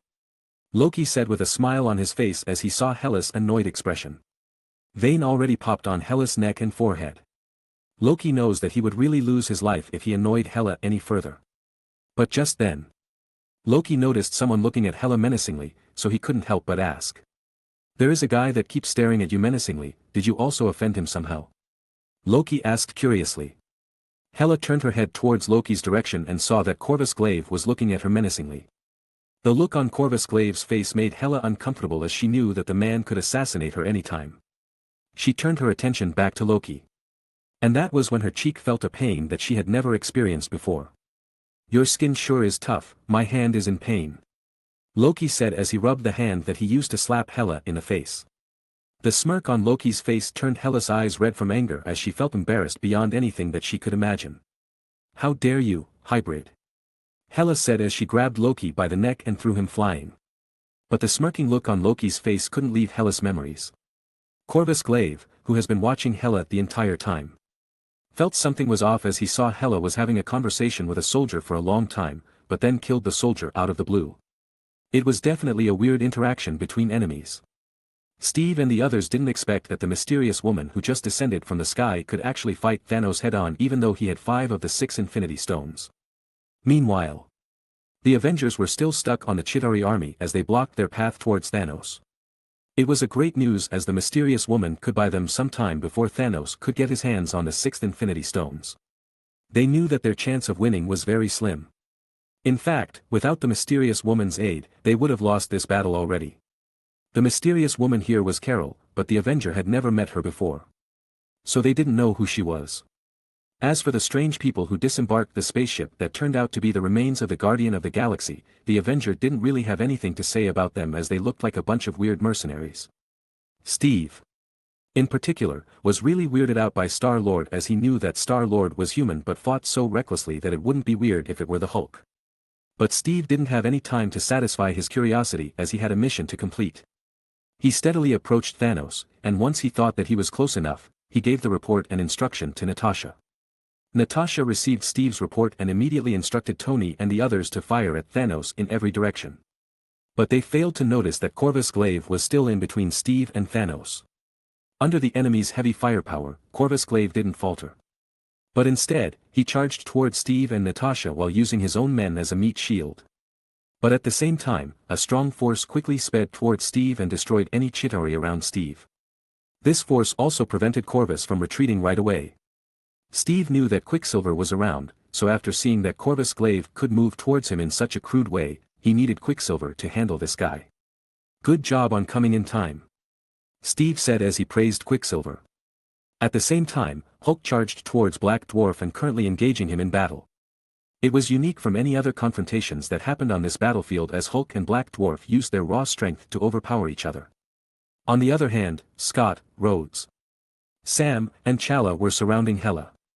At this time, the three Black Orders that Thanos had left were facing a great danger, but Thanos himself didn't seem to care about any of this. He was so immersed in his battle with Carol that he didn't really check his surrounding. "Get over here," Thanos said as the space stone on his hand began to glow up. Carol, who was flying around Thanos, suddenly got pulled towards Thanos. She realized that she would be hit if she didn't do anything, so she clenched her teeth and gathered an ample amount of energy on her hand to punch Thanos back. At the same time, Thanos used the Power Stone to strengthen his punch. Their respective punch met with each other. And unfortunately for Carol, her punch was way weaker than a Power Stone generated strength. She was knocked away into the air as Thanos' punch blew up her energy barrier. Carol fell to the ground hard. And she immediately had difficulty getting up as the shock from Thanos' attack really threw her off her balance. Meanwhile, Thanos walked slowly towards Carol with a smirk on his face as he expected to deal the final blow to the annoying woman to end her life. But it never happened as energy whips suddenly tied Thanos' arms and bound them together. Stephen Strange as the Sorcerer Supreme appeared as he watched Carol and Thanos fight closely. He knew that he ought to help Carol to win this war. So he immediately rushed to Carol's rescue. Although he didn't know who this woman might be, he knew that Carol was here to fend off Thanos. As long as the other person thought of Thanos as their enemy, they would become allies of the Earth right now. Chapter 700. Get away from me, Thanos annoyedly said as he snapped Stephen's magic whip with the Power Stone, sending an energy explosion towards Stephen through his magic whip. Stephen immediately used his defensive spell and blocked the Power Stone energy. It was a great move as Stephen's shield immediately shattered from the impact. But at the very least, he was unharmed. Stephen immediately used a spell chain to tie Thanos down to the ground. He knew that Thanos could easily break free. But he had to try his best, for he didn't have any other option. He ought to keep Thanos busy so that the Avengers could focus on their own task to stop Thanos. Thanos was annoyed with Stephen's trick and had enough with it, but as he wanted to power up his Power Stone, a series of energy bombardments hit his face directly. "You are not getting what you want this time, freak," Carol said as she flew in the sky, bombarding Thanos with energy bombs. She was pretty injured from Thanos' last attack, but she knew that she had to keep this up until someone else could deal with Thanos. "Interesting," Thanos said as he smiled. "We need to work together. We have the same enemy here. Where is Dio?" He was the only one who could deal with this freak right now. "Dio? You know him?" "Yeah, where is that bastard? Why isn't he here yet?" Long story short, Dio was stuck in a trance after one of Thanos' soldiers attacked him. "We're currently in the middle of searching for anything that could wake him up." "Alright, my name is Carol. If you aren't afraid of dying, then stay here with me. Doctor Strange," Stephen said as he introduced himself. "Doctor Strange? Nickname is popular on Earth, huh? Well, you can call me Captain Marvel." Stephen just sighed as he knew that Carol misunderstood his name, but he knew this wasn't time to explain something trivial like this. "Incoming," Carol sternly said as she noticed Thanos finally threw another energy blast with his Power Stone. As Carol wanted to step away from Thanos' attack, she noticed that Strange was heading straight towards Thanos' attack. Stephen knew that it would be devastating for the Wakanda soldiers who were still fighting behind him if he just dodged this attack. So he ought to direct Thanos' attack somewhere else. Stephen immediately created numerous mirror dimension portals to direct Thanos' attack inside. It successfully swallowed Thanos' attack, and at the same time, the mirror dimension portal was still standing as it wasn't destroyed by Thanos' attack. Thanos was annoyed with this dimensional portal and immediately used his Space Stone, smashing the mirror dimension portal. Thanos clenched his fist as the Space Stone discharged a wave of energy that gathered all the broken dimension portal fragment as the mirror dimension portal was shattered into million pieces. He then turned the fragmented shard into a cyclone that reduced anything it touched into dust. At the same time, Steven immediately created a dynamic spell and hit the cyclone with his new spell, turning it into countless beautiful butterflies that flew away to the sky. Thanos was startled for a moment as it was such a beautiful scenery. Even Carol was surprised that Strange had such a great power in that bony body of his. When she was taken away from Earth, no one had this kind of complex power. Even when she met with Dio, he didn't tell Carol about any change in Earth. But it was certain in Carol's eyes that Strange was an important figure for Earth's defense. But as Thanos and Carol were still surprised by the scenery, Steven had prepared another spell, and this time, countless arms appeared from his back before each arm popped out of Steven's back as they turned into another Steven himself. So now, countless Dr. Strange floated in the sky, ready to attack Thanos with their magic. These countless Strange immediately created a magic whip and immediately tied down Thanos with it, imprisoning Thanos inside the magic whips. Are you just gonna stand there something? I already pinned him down here. Carol immediately returned to her senses and was quite embarrassed that Steven caught her in her emotional moment. So, Carol immediately launched a series of attacks on Thanos, who was still caught by innumerable magic whips. But it didn't last long as Thanos destroyed the magic whips with his power stone and created a barrier from space stone energy. Thanos clutched his fist once more, sending a wave of purple energy that blasted Carol and Steven away from him. The countless strange illusion on the sky was destroyed into bubbles as they couldn't withstand Thanos' power. Your petty tricks end here, Thanos said annoyedly. At the same time, Steven and Carol knew that the gap between them and Thanos was too big. The cyclone that Thanos created earlier would be a devastating attack for Carol if Strange weren't there to help her. But at the same time, Stephen Strange was powerless against Thanos' Power Stone.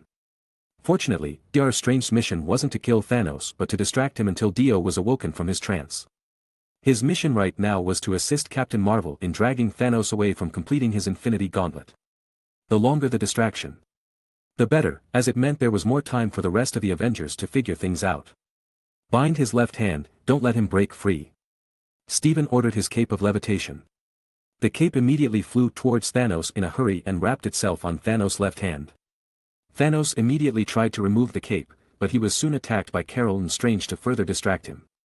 As long as the Infinity Gauntlet was bound by the cape of levitation, it wouldn't be usable, allowing Carol and Steven to attack Thanos more efficiently.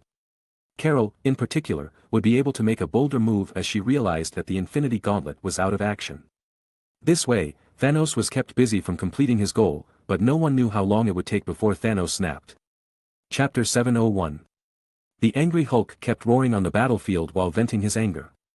Even though Black Dwarf could keep up with Hulk in terms of power at the beginning, that was no longer the case as the Hulk kept powering up as he got angrier. The Black Dwarf didn't have any other choice than to stay on the defensive before being completely overpowered by the Hulk in pure strength. The Hulk pounded Black Dwarf to the ground, breaking the bones on his body. On the other hand, Black Dwarf successfully injured the Hulk before he was overpowered, showing just how strong Black Dwarf really was, but still, he couldn't fight against the enraged Hulk. Hulk smash! Hulk roared as it echoed throughout the battlefield. He picked up the huge axe that Black Dwarf dropped before striking it down where Black Dwarf was, destroying it completely and killing Black Dwarf with a single attack.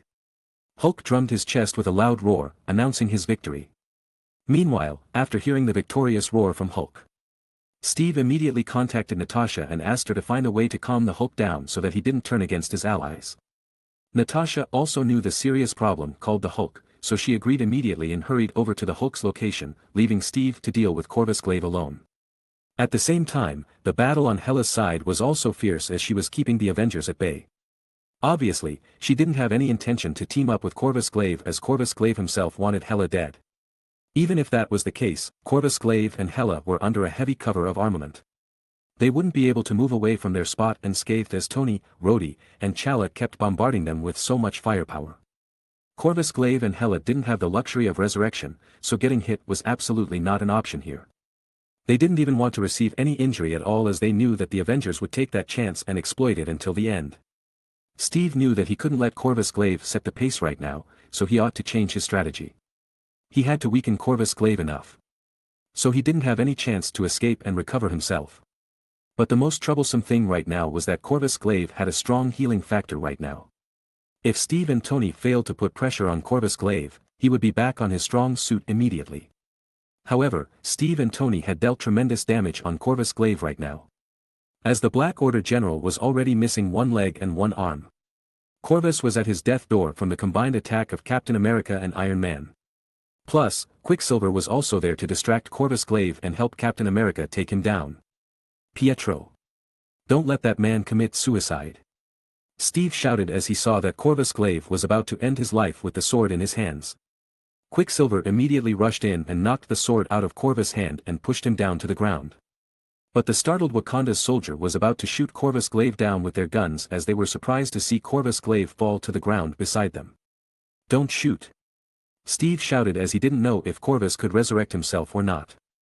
So, in his opinion, it was better to make sure that Corvus was knocked out than killed. But before Steve could stop the soldiers and Quicksilver could rush towards the soldiers, a bullet penetrated Corvus' chest. Corvus immediately smiled mockingly at Steve and Tony as he knew that Thanos would save him later. Steve himself also saw the chilling smile on Corvus Glaive's face and knew from that moment that the effort that he exerted to bring Corvus down had gone the drain. But suddenly a new voice was heard from beside him. Did you know the meaning of death? A Wakanda's soldier said as he stabbed Corvus in the chest. The soldier immediately transformed into Hela as she was hiding under Loki's spell.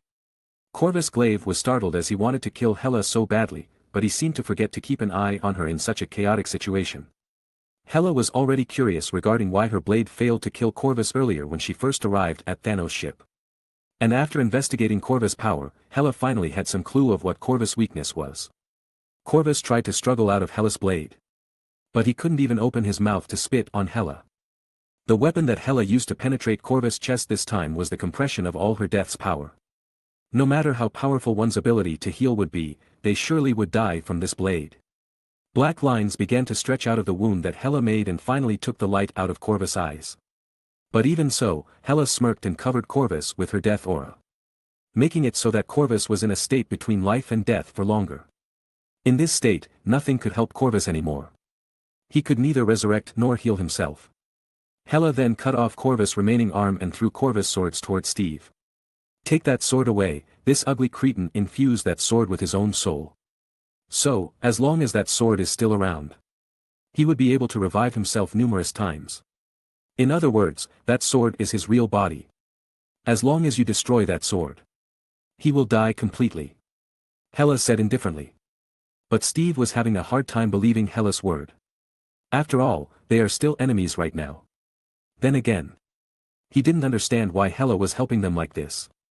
Wasn't she also one of Thanos' underlings? Furthermore, wasn't Hela under siege by the rest of the Avengers? How could she appear here out of all place?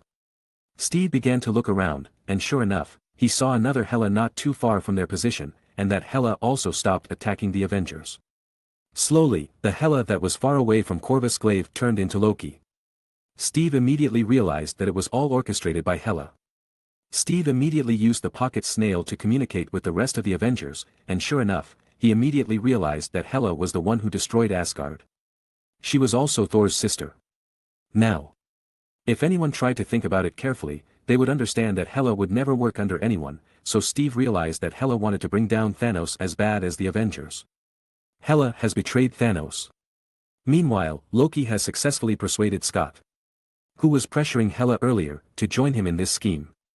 He transformed Hela into another Wakanda soldier and caught Corvus Glaive off guard, while Loki himself turned himself into Hela and pretended to fend off the Avengers that surrounded him.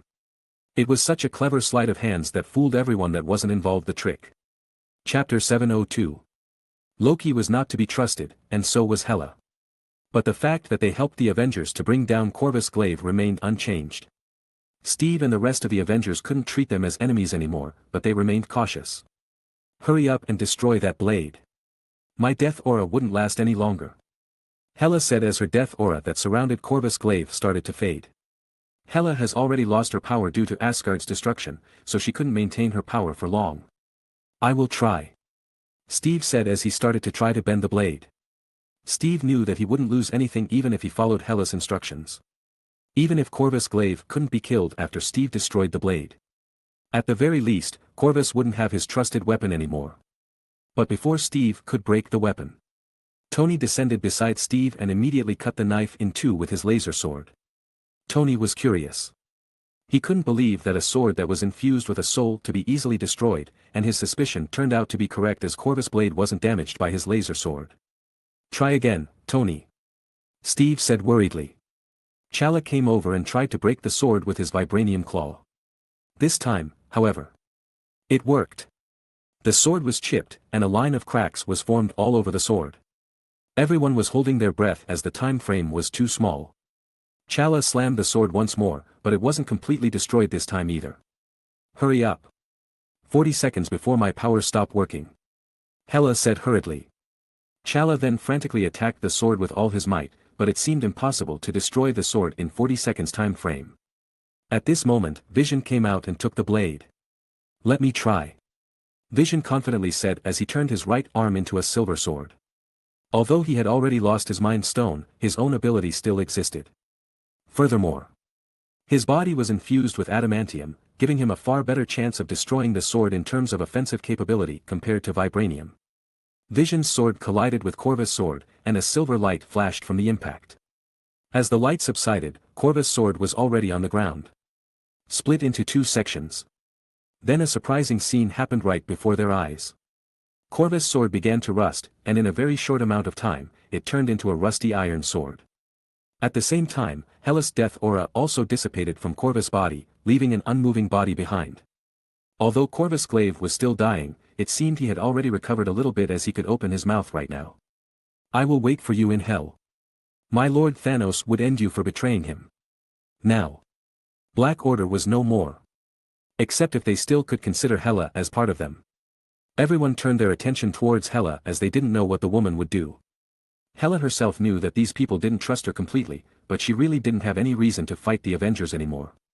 Now, I will not object if you want to fight me right here, but I warn you, I will not go down without a fight. Hela said confidently. Everyone started to look at each other and nodded. They lowered their weapons as a sign that they didn't want to start a fight with Hela either. Even though Hela was indeed a villain that destroyed Asgard, then again, she was still Thor's family. Furthermore, the goal right now was to defeat Thanos. If they could stand together and help each other accomplish that goal, it didn't matter if Hela was a villain. We can join hands for now, but we can't trust you completely. If you do anything suspicious, we won't hesitate to put you down regardless of how many people would suffer for it. Steve said as he stepped forward to warn Hela. A wise choice. I will give you a gift for our little alliance. Kingdom of Death. Hela said glamorously. Everyone suddenly felt a chill down their spine as countless black spikes pierced the ground and covered almost half of the battlefield. The spike pierced so many Chitauri soldiers and their equipment but left the Wakanda soldiers completely unscathed. They now realized how powerful Hela really was. If Hela didn't have any intention to betray Thanos, the Avengers and Wakanda's army would suffer a great casualty right now. Furthermore, if the Avengers chose to fight Hela after taking care of Corvus' glaive earlier, they would also suffer massive casualties from Hela's power. Now, they had to cooperate so that they could defeat Thanos as soon as possible. Meanwhile, nobody knew what Hela was thinking. She was planning to snatch the Infinity Stones for herself after they killed Thanos. She wouldn't give it up for any of these people. She had failed to conquer Asgard. And now, she was set to conquest the entire universe instead. It would be a great asset to have those Infinity Stones to accomplish her goal. For now, the enemy's legion has suffered heavy damage, so Steve and Hela immediately rushed towards Thanos as no enemy would stand in their way anymore. This was where the real battle started. When they finally arrived in front of Thanos, they noticed that the hero, who tried to slow Thanos down, had suffered heavy damage as well. Carol, Strange, and Spider-Man, who no one noticed was joining the fight, were in bad shape. Especially Stephen Strange, who was covered in blood. Hadn't Carol saved Stephen in time earlier, Stephen's head would have already popped like a balloon earlier. Stephen knew that both he and Carol alone wouldn't suffice to stop Thanos, so Stephen created a portal and transferred Spider-Man to help them. However, Spider-Man turned out to be not much of a help as he was overpowered by Thanos quite easily. Carol was the only one who could stand up against Thanos' oppressive power, while Stephen and Spider-Man were like a distraction to make sure Carol landed her attack. But in the end, it didn't matter as Thanos still overpowered them all. When the Avengers and Hela finally surrounded him, Thanos didn't even acknowledge their presence. Apart from Carol, he didn't consider any of these people would stand a chance against him. Their presence was no different than a bug. Chapter 703. The Hulk attacked Thanos as he believed that he should be able to overpower Thanos with his strength. But things didn't go as he planned as Thanos knocked the Hulk down after 3 punches, and he didn't even use the Power Stone to overpower the Hulk. That was just how powerful Thanos really was. Everyone was discouraged after Thanos demonstrated his power by taking down the Hulk himself. Everyone realized that they wouldn't be able to overpower Thanos at this rate. But they also knew that they didn't have any other choice here. They ought to fight Thanos and stop him from getting all the Infinity Stones. Loki, who already knew how strong the Hulk was, felt extremely displeased by the situation as he was afraid that Thanos would attack him and kill him after his failed attempt at collecting the Infinity Stones in the past. Loki immediately voiced his concern and told Steve to retreat, but Steve ignored Loki and chose to stand against Thanos himself. The battle continued. Tony, Rhodey, and Sam were constantly pestering Thanos with their ranged weapon from the air. But none of their attacks worked against Thanos, so they stopped attacking and asserted the situation. Tony noticed some blue light-like barrier surrounding Thanos like a thin fabric. He immediately knew that it was the power of the Space Stone, and none of Tony's attack could even make a dent in this barrier. At the same moment, Carol rushed toward Thanos and grabbed the Infinity Stones in Thanos' hand to make sure that he wouldn't use any power of the Infinity Stones anymore. But Thanos wouldn't let Carol do whatever she pleased. He punched Carol using his free hand. But even if Thanos' attack were strong enough to knock the Hulk down, Carol wouldn't relent as she knew that she couldn't fail here. Stubborn little girl, Thanos said as he smiled and punched Carol in the face hard enough to knock her down.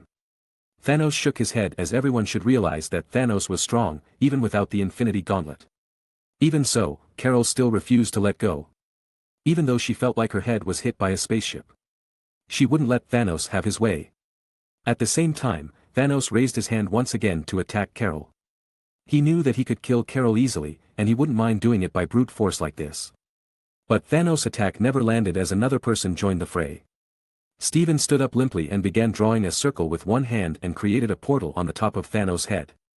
Spider-Man immediately used the portal and jumped on top of Thanos' head, binding Thanos' hand with his super sticky spider webbings before tugging Thanos with everything he got, stopping Thanos from attacking Carol again. Spider-Man immediately activated the suit's specialty as it was a special design by Tony Stark himself. Four iron legs popped out of the back of the suit and planted itself to the ground, further elevating Spider-Man's strength. But Spider-Man wasn't the only one who came to rescue Carol as Star-Lord also jumped out of the portal and shocked Thanos with his electromagnetic resonance device. The electricity from Peter Quill's device worked like a barrier that constantly shocked anything it came into contact with it. And Thanos was struggling to break free. Steve took this as his chance as he immediately stepped forward and hit Thanos' leg with his shield, forcing Thanos to kneel down on the ground. Still, Thanos wouldn't go down without a fight. He forced himself to stand up despite the constant pressure from the heroes. Knowing that the power to immobilize Thanos wasn't enough, T'Challa and Black Widow immediately rushed over to help the Avengers. At the same time, Tony also flew toward Carol in order to help her take out the Infinity Gauntlet from Thanos. With the effort from both Carol and Tony, the Infinity Gauntlet started to loosen up from Thanos' hand.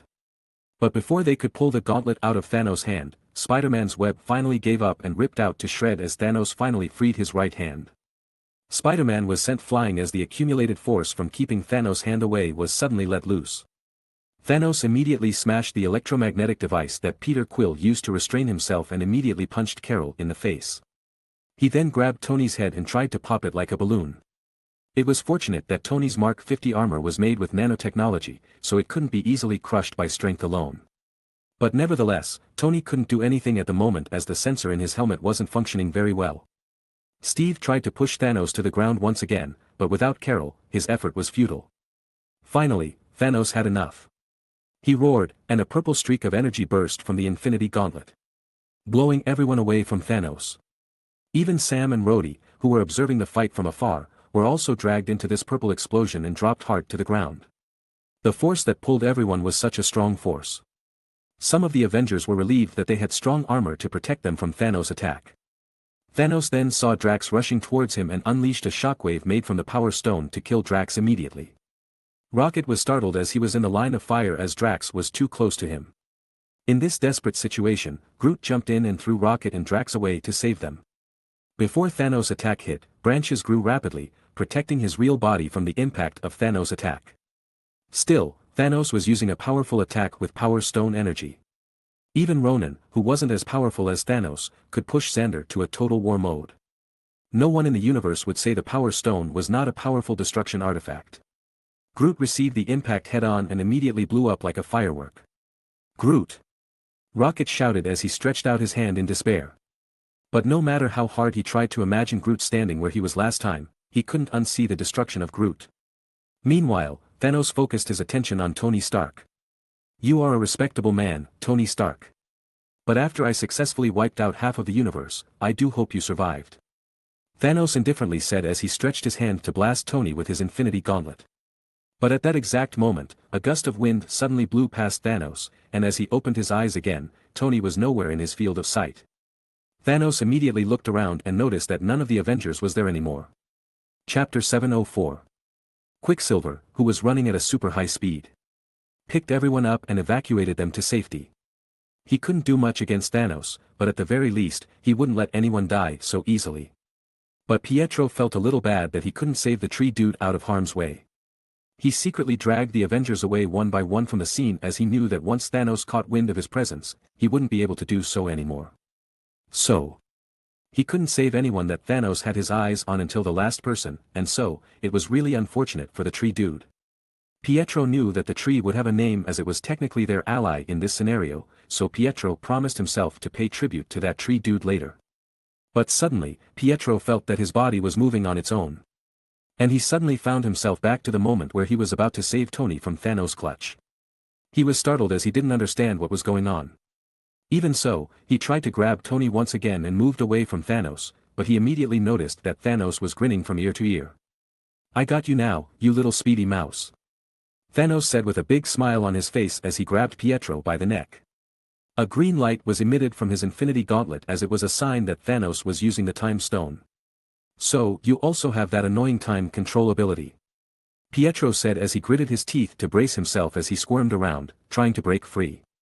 Pietro knew that he could be in trouble by trying to save everyone like this, but it was the only thing he could think of. Looking back, Pietro was always the one that needed saving. The first time he was in big trouble, Wanda had to save him from the Stark's company missile that went astray into their home. The second time he got into a life and death situation. The bastard, Dio, saved him from dying. As for now, he shouldn't be so greedy. There was no way luck would always be by his side. But he knew that he had nothing left to offer either. He already saw how Wanda was attached to Dio. So even if Pietro died, Wanda would have someone that she could lean on. Wanda didn't really need an idiot of a brother like Pietro anyway. But he still had some issues with Dio taking Wanda as his girlfriend. What if Dio abused Wanda later as he knew that Wanda would have no one in this world? Furthermore, what if Dio couldn't recover from his ailment earlier? What would happen to Wanda later? Pietro really hoped that Dio would be able to revive him later. Pietro! Steve shouted, with Chala and Carol following him as they wanted to save Pietro from Thanos' grasp. Still, they were too far away. Pietro evacuated them to safety, but now it turned out to work against his favor as they couldn't get to Thanos fast enough. Steven, who was lying on the ground, tried to stop Thanos from killing Pietro by binding Thanos' hand with his magic whip, but it didn't work as Thanos swatted the whip away and twisted Pietro's neck, killing him instantly before casting his body away like a piece of trash. No. Steve was stopped on his track as he realized that he was too late. In fact, everyone froze upon looking at Pietro's lifeless body as they didn't know what to say about the entire situation. Everyone was furious by what happened to Pietro, and they wanted vengeance. At the same time, Tony, who was lying on the ground as he was exhausted earlier, suddenly felt like regaining a surge of stamina once again. He immediately pulled out a saber from his armor and tried to stab Thanos with it. But Thanos caught the blade before it could pierce his body and then broke the blade edge before using it to stab Tony in the abdomen. Tony! Steve once again shouted as he rushed towards Thanos desperately, but as he came close, Thanos swatted him away with the Power Stone's power. It was a moment full of despair. Thanos was unstoppable with 5 Infinity Stones in his possession. None of them could do a thing to stop him. If there were just a little tiny ray of hope that they could use to turn the table against Thanos right now, it would be a miracle. Steve was lying on the ground as the pain from being thrown around finally kicked in. Although your persistence is really troublesome, the game is now over. Goodbye, Stark. It was nice knowing you. Tony groaned in pain and tried to stop Thanos from pushing the blade further, but it was no use. His strength was already gone, and he was exhausted. Tony finally realized that he would die in the next couple of minutes. Suddenly, 2 black swords suddenly pierced Thanos' back. It penetrated Thanos' chest and abdomen easily. It was none other than Hela herself. She disappeared after Corvus Glaive was dead, but she finally appeared as she found an opportunity to attack Thanos. Thanos gritted his teeth and threw Tony to the ground before turning around and attacking Hela immediately. However, Hela quickly backed away to dodge Thanos' attack. She didn't want to push her luck as she had successfully attacked Thanos. But suddenly, a blue light flashed from Thanos' spot. Thanos appeared right beside Hela with his Space Stone ability and grabbed Hela's head before stabbing her with the blade he held earlier. "This is the end of the traitor. You are seriously pissing me off," Thanos said coldly before throwing her to the ground. Hela was still conscious at this point, but she couldn't move due to shock. She even began to think that it would be better for her to die in the Ragnarok. Hela might be dying right now, but she managed to deliver a fatal blow to Thanos. At the same time, Thanos pulled out the two long swords that pierced his back and threw it to the ground. He didn't really care about an injury of that scale, as his healing factor would just regenerate his body later. But suddenly, he felt something stab his legs. It turned out to be Hela once again. She used her power to conjure a small spike that emitted her aura of death. It was the same power that she used on Corvus Glaive earlier. But this time, she used all of her remaining power to make sure that Thanos would be coming with her to the realm of death. Hela's aura of death easily drained any living things out of their vitality, so she was confident that Thanos wouldn't be able to find a way out of this doom. But then again, it was Thanos. He even killed his own beloved daughter to get what he needed for his twisted mind. He remained calm even though Hela's aura of death began to spread to his entire leg. Chapter 705. The green light of the Time Stone glowed once again. Once Thanos realized that he couldn't remove Hela's aura of death with his sheer power alone, he resorted to the power of Infinity Stones once more. Sure enough, it stopped the aura of death from spreading further instantly. Thanos knew that the Time Stone couldn't really purify the aura of death from his body, but as long as it didn't spread, Thanos didn't care about it. Thanos then pulled out his colossal double-edged swords to end all of this fight. At the same time, Steve, who finally arrived beside Tony, was on the receiving end of Thanos' attack. Steve immediately used his trusted shield to block Thanos' attack, but it didn't do much as Thanos cracked his shield so easily. T'Challa feared what could happen to himself, but as the king of Wakanda, he knew he had to do his best. He rushed forward and jumped toward Thanos in an attempt to attack him with his vibranium claw. However, Thanos just swung his blade around, cutting T'Challa's vibranium claw and vibranium suit easily. Seeing that his new friend was in a pinch, Scott gritted his teeth and transformed into a giant once more. He wanted to kick Thanos with his giant form and save everyone. However, the bigger he was, the harder he fell. Thanos punched Scott's leg before pushing him to the ground hard. In front of Power Stone, Scott's power to turn into a giant was useless. Everyone was desperate as there was nothing they could do anymore. They couldn't do anything against the absolute power of the Infinity Stones. But as everyone wallowed in despair, a new crack in the space appeared behind Thanos, revealing the man that everyone had been waiting for. "Sorry, I am late," Dio said as he came out of the portal with Galaxy. At the same time, Dio looked over at Steven. He already knew what happened over here as Steven had already relayed everything he knew using the little snail. Steven took a glance at Dio and nodded briefly. He was relieved that Dio finally appeared, and he knew what Dio would do now. In fact, everyone was also relieved when Dio made his entrance as they were at their wits' end at this point. "I can feel the last Infinity Stone in your body, hand it over, and I will let everyone live," Thanos said confidently at Dio. He was confident that he was in his most powerful state right now. With 5 Infinity Stones in hand, he genuinely believed that he was invincible. Dio looked over to Tony and squatted to hear what he had to say. "Pietro is dead," Tony said weakly. Natasha, who was not too far behind, also squatted down before she told Dio of the casualties of the battle. "Yes, Pietro is dead. So did the Treant. Tony himself almost died right here too." Dio was silent as he processed every information he got. He rushed over to battle as fast as he could, but in the end, he was still too late. Dio did have the ability to bring the dead back to life. But it was really unfortunate that he didn't have an ample amount of souls to activate that effect. But Dio was way more worried about what Wanda would do after she heard about her brother's death. Wanda was already in a bad state as she saw Dio having mental corruption after his battle with Dark Crystal. If she heard about Pietro's death now, Dio was afraid that she would blow from uncontrolled fury. But the most important thing right now was to deal with Thanos once and for all. If you want the reality stone, follow me. Dio said as he rode Galaxy and flew to the sky. Thanos smirked and immediately teleported away, pursuing Dio wherever he went. But as Dio flew fast in the sky, Thanos disappeared from everyone's sight. A red flash appeared where Tony was, and Dio stepped out of it casually. The one he was chasing is just an illusion. Everyone, gather together, I will try to heal your injuries and inform you all about my plan. Dio said confidently. He summoned golden experience and began treating everyone's injuries. Naturally, Tony, who was on the verge of dying, was the first in line to receive golden experience's aid. In order to save time, Dio had boosted golden experience's capabilities with massive Hammond energy so that everyone could receive golden experience benefit in a limited time window. Meanwhile, Dio also used golden experience power for himself as he didn't exactly escape Dark Crystal's last torture unscathed.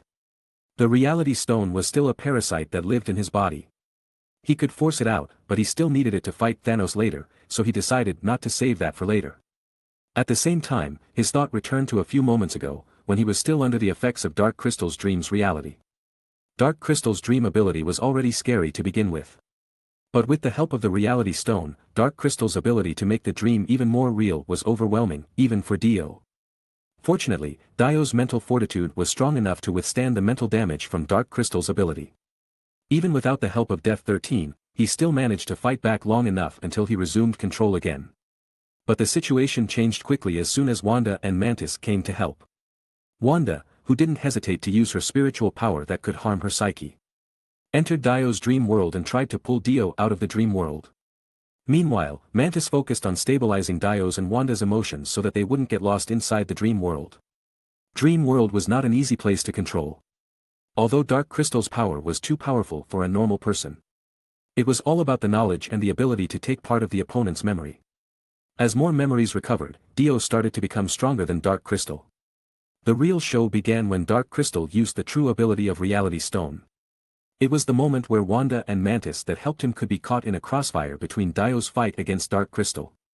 Then again, no matter how hard Dio said that Wanda should stay out of his dream world for now and let him handle everything, Wanda was still headstrong to help Dio get back up again. The unexpected thing happened right after that. The Ancient One, who was supposed to be dead for a long time, appeared in front of Dio and smiled warmly at him. This is the last gift that I gave to you. The Ancient One said with a smile on her face. After Dio received the gift, it turned into an unstoppable starburst that slowly melted Dark Crystal away.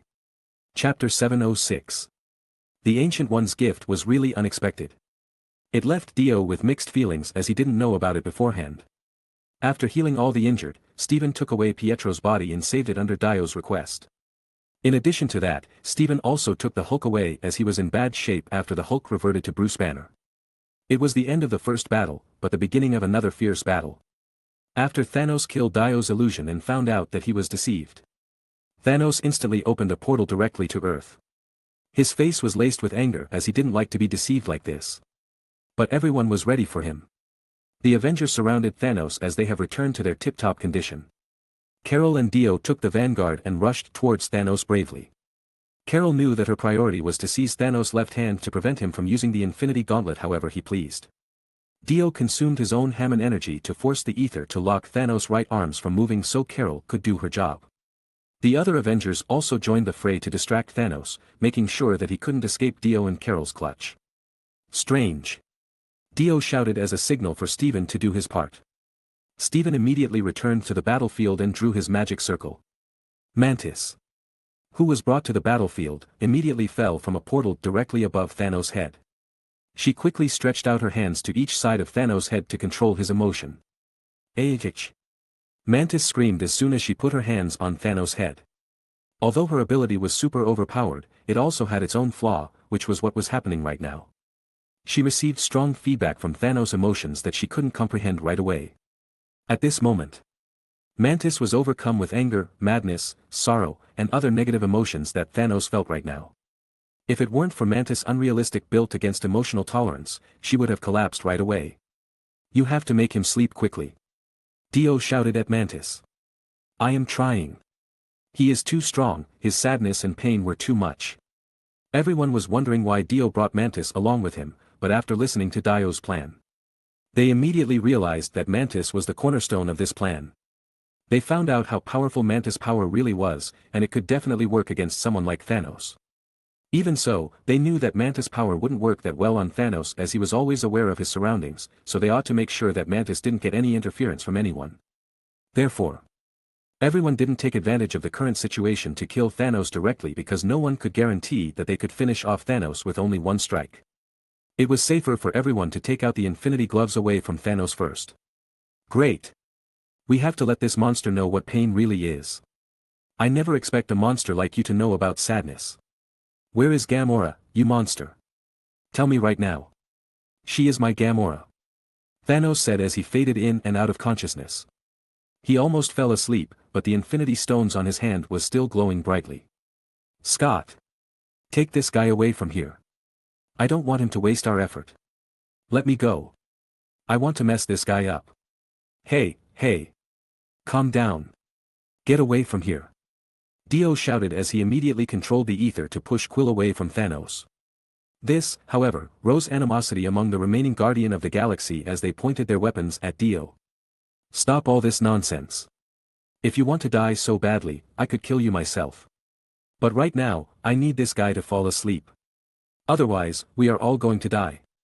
Dio shouted annoyedly. Rocket was annoyed by Dio's word, but he couldn't say that Quill's attitude earlier was rational either. This was their chance to take down Thanos, and no one should interrupt this chance. Nebula, who was enraged and wanted to kill Thanos with her own hands, also fell silent as she didn't want all these efforts to go down the drain. But Quill still couldn't see reason and immediately pointed his gun at Thanos. You are one damned fool. Dio said as he immediately turned the ether that was restraining Thanos into a shield to protect Thanos from Quill. They were so close to taking off the Infinity Gauntlet from Thanos' hand, and he needed everyone to stop interfering right now. Quill stopped firing his gun, but he looked at Dio with disgust. You want to protect that monster? Fine. I will kill you first.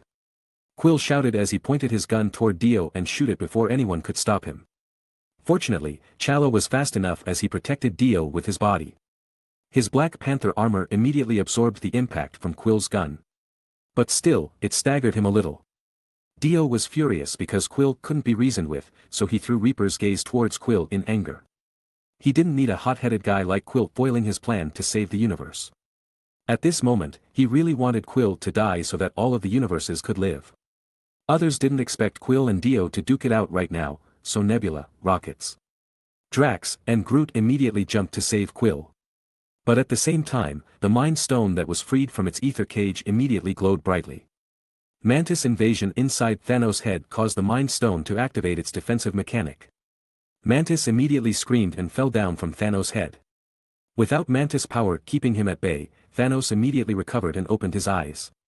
Chapter 707. Everyone's attention went back to Mantis as she screamed loudly. But it was all too late. Thanos has recovered, and he immediately shook off Dio from his right arm before swinging his blade towards Carol and Spider-Man. It was unfortunate as the Infinity Gauntlet almost came off Thanos' hand. Spider-Man himself almost got sliced in half as he retreated. It was thanks to Venom inside Peter's body that he was able to see another day as Venom immediately healed Peter's wound. Thanos, who almost lost the Infinity Stones, was furious. He gritted his teeth and clenched his fist before a purple energy aura completely covered his body. Thanos, who finally broke free, suddenly went on a rampage. He planned to dominate the fight with sheer power once again. The Space Stone suddenly glowed brightly before Thanos lifted his hands to the sky and waved it down. Everyone gasped in horror as countless meteorites suddenly rained down from the sky. This was a scene from an apocalyptic movie. Everyone finally realized how powerful the Infinity Stones really were. Doctor Strange, Spider-Man, and everyone else immediately tried to get away from Thanos and save others to the best of their abilities. While everyone there was special, some of them still had a hard time getting away from such a catastrophic attack. Dio knew that he ought to do something to save everyone. Otherwise, everything he did would be in vain. So, he quickly pulled out a stand card and threw it into the sky. Stand name, Planet Waves. Description, Viviana Westwood stand from the 6th installment. Type, close range stand. Ability, meteorite attraction. Ability description, draws distant meteor to attack the opponent. It will burn out before hitting the users. Attributes. Destructive power, A. Speed, B. Range, A. Sustainability, A. Precision, E. Growth, E. Evaluation, it has the power to make the users bright stars, literally. Dio had no better stand to deal with the meteor than planet waves that he was so fortunate to get in his last draw. Everyone, get over here. Dio asked everyone to flock to him. Dio knew that the meteor wouldn't be able to hurt him as soon as he activated planet waves' power. Steve and the others immediately approached Dio as they believed that Dio wouldn't do something to harm them intentionally. Natasha was the first one to come. She knew that she couldn't escape the meteor rain on her own and immediately realized that some anomaly was at play around Dio. She noticed the meteor that fell towards Dio instantly turned into dust as soon as it entered a certain range. She couldn't help but sigh in relief as everything around Dio was a safe haven from the falling meteor. Everyone knew that if anyone could bring forth a miracle, it'd be Dio. But they had no idea what was really happening right now. How could Dio destroy the meteorites before it hit? Dio didn't even do anything special. Except for Quill and other Guardian of the Galaxy. Everyone else flocked onto Dio for safety. But Dio wasn't so petty to let Quill and the others die from Thanos' attack. He called Quill and the rest of the Guardian of the Galaxy and protected them from the meteorites. But Dio wouldn't take all these meteorites for himself. Let's end this. Meteorite attraction. Steve and the others still thought that the meteorite was Thanos' attack, but they were startled as soon as the meteorite suddenly changed course. The meteorite suddenly chased after Thanos, and none of the meteorites fell towards the Avengers. They obviously heard Dio's words, but they didn't know that Dio was shouting at the meteorite. They just thought that Dio finally had enough and wanted to end the battle as soon as possible. They looked at Dio with awe as they didn't know that Dio could even control a meteorite. If Thanos never summoned those meteorites right now, they would never believe that anyone would be able to summon a cluster of meteorites and make it fall to the ground as a way to attack an opponent. However, now, surely their reasoning was blown out of proportion. Meanwhile, Thanos was furious. He glanced at Dio with disdain. How dare you use my own tricks against me? Thanos shouted coldly. Thanos squinted his eyes and looked at the sky before waving his fist up. The blue light of the space stone enveloped the entire meteorites and stopped them in the air. Thanos waved his hands, and the meteorites suddenly broke apart. Countless rocks that were covered in flame fell weakly to the ground. Dio also knew that he couldn't use the same trick that Thanos used against him, as he would just use his infinity stones to turn the situation around. But it didn't matter as he could use such power to boost the morale of the Avengers. Morale was more important right now as the Avengers sure needed it. Furthermore, Dio only had to use the defensive ability of planet waves to protect everyone. After the dust settled, Dio pulled the chain around his waist and reinforced it with Hammond energy before throwing it toward Thanos. The chain immediately struck Thanos like a javelin. But Thanos easily blocked it and blasted it away with the Power Stone's energy. Dio just smirked as he didn't use this chain to attack Thanos. It was just an introduction to someone else, the real owner of that chain. He already made a pact that he would be able to summon the owner of that chain once after throwing that chain to anyone he wanted to deal with. Surely, everyone was confused by Dio's confident moves. However, as a wormhole appeared in front of everyone, they knew the reason behind Dio's confidence. That man was here. Chapter 708. Robbie Reyes came with his racing suit and was a little bit startled as he stepped out of the portal. He didn't know where he was. And as he looked around, he didn't even recognize who most of these people were. But he noticed that the place was ravaged just like an aftermath of a big battle. Robbie backed away from the weird purple man in front of him as he didn't know him, but he noticed Dio among the group of people.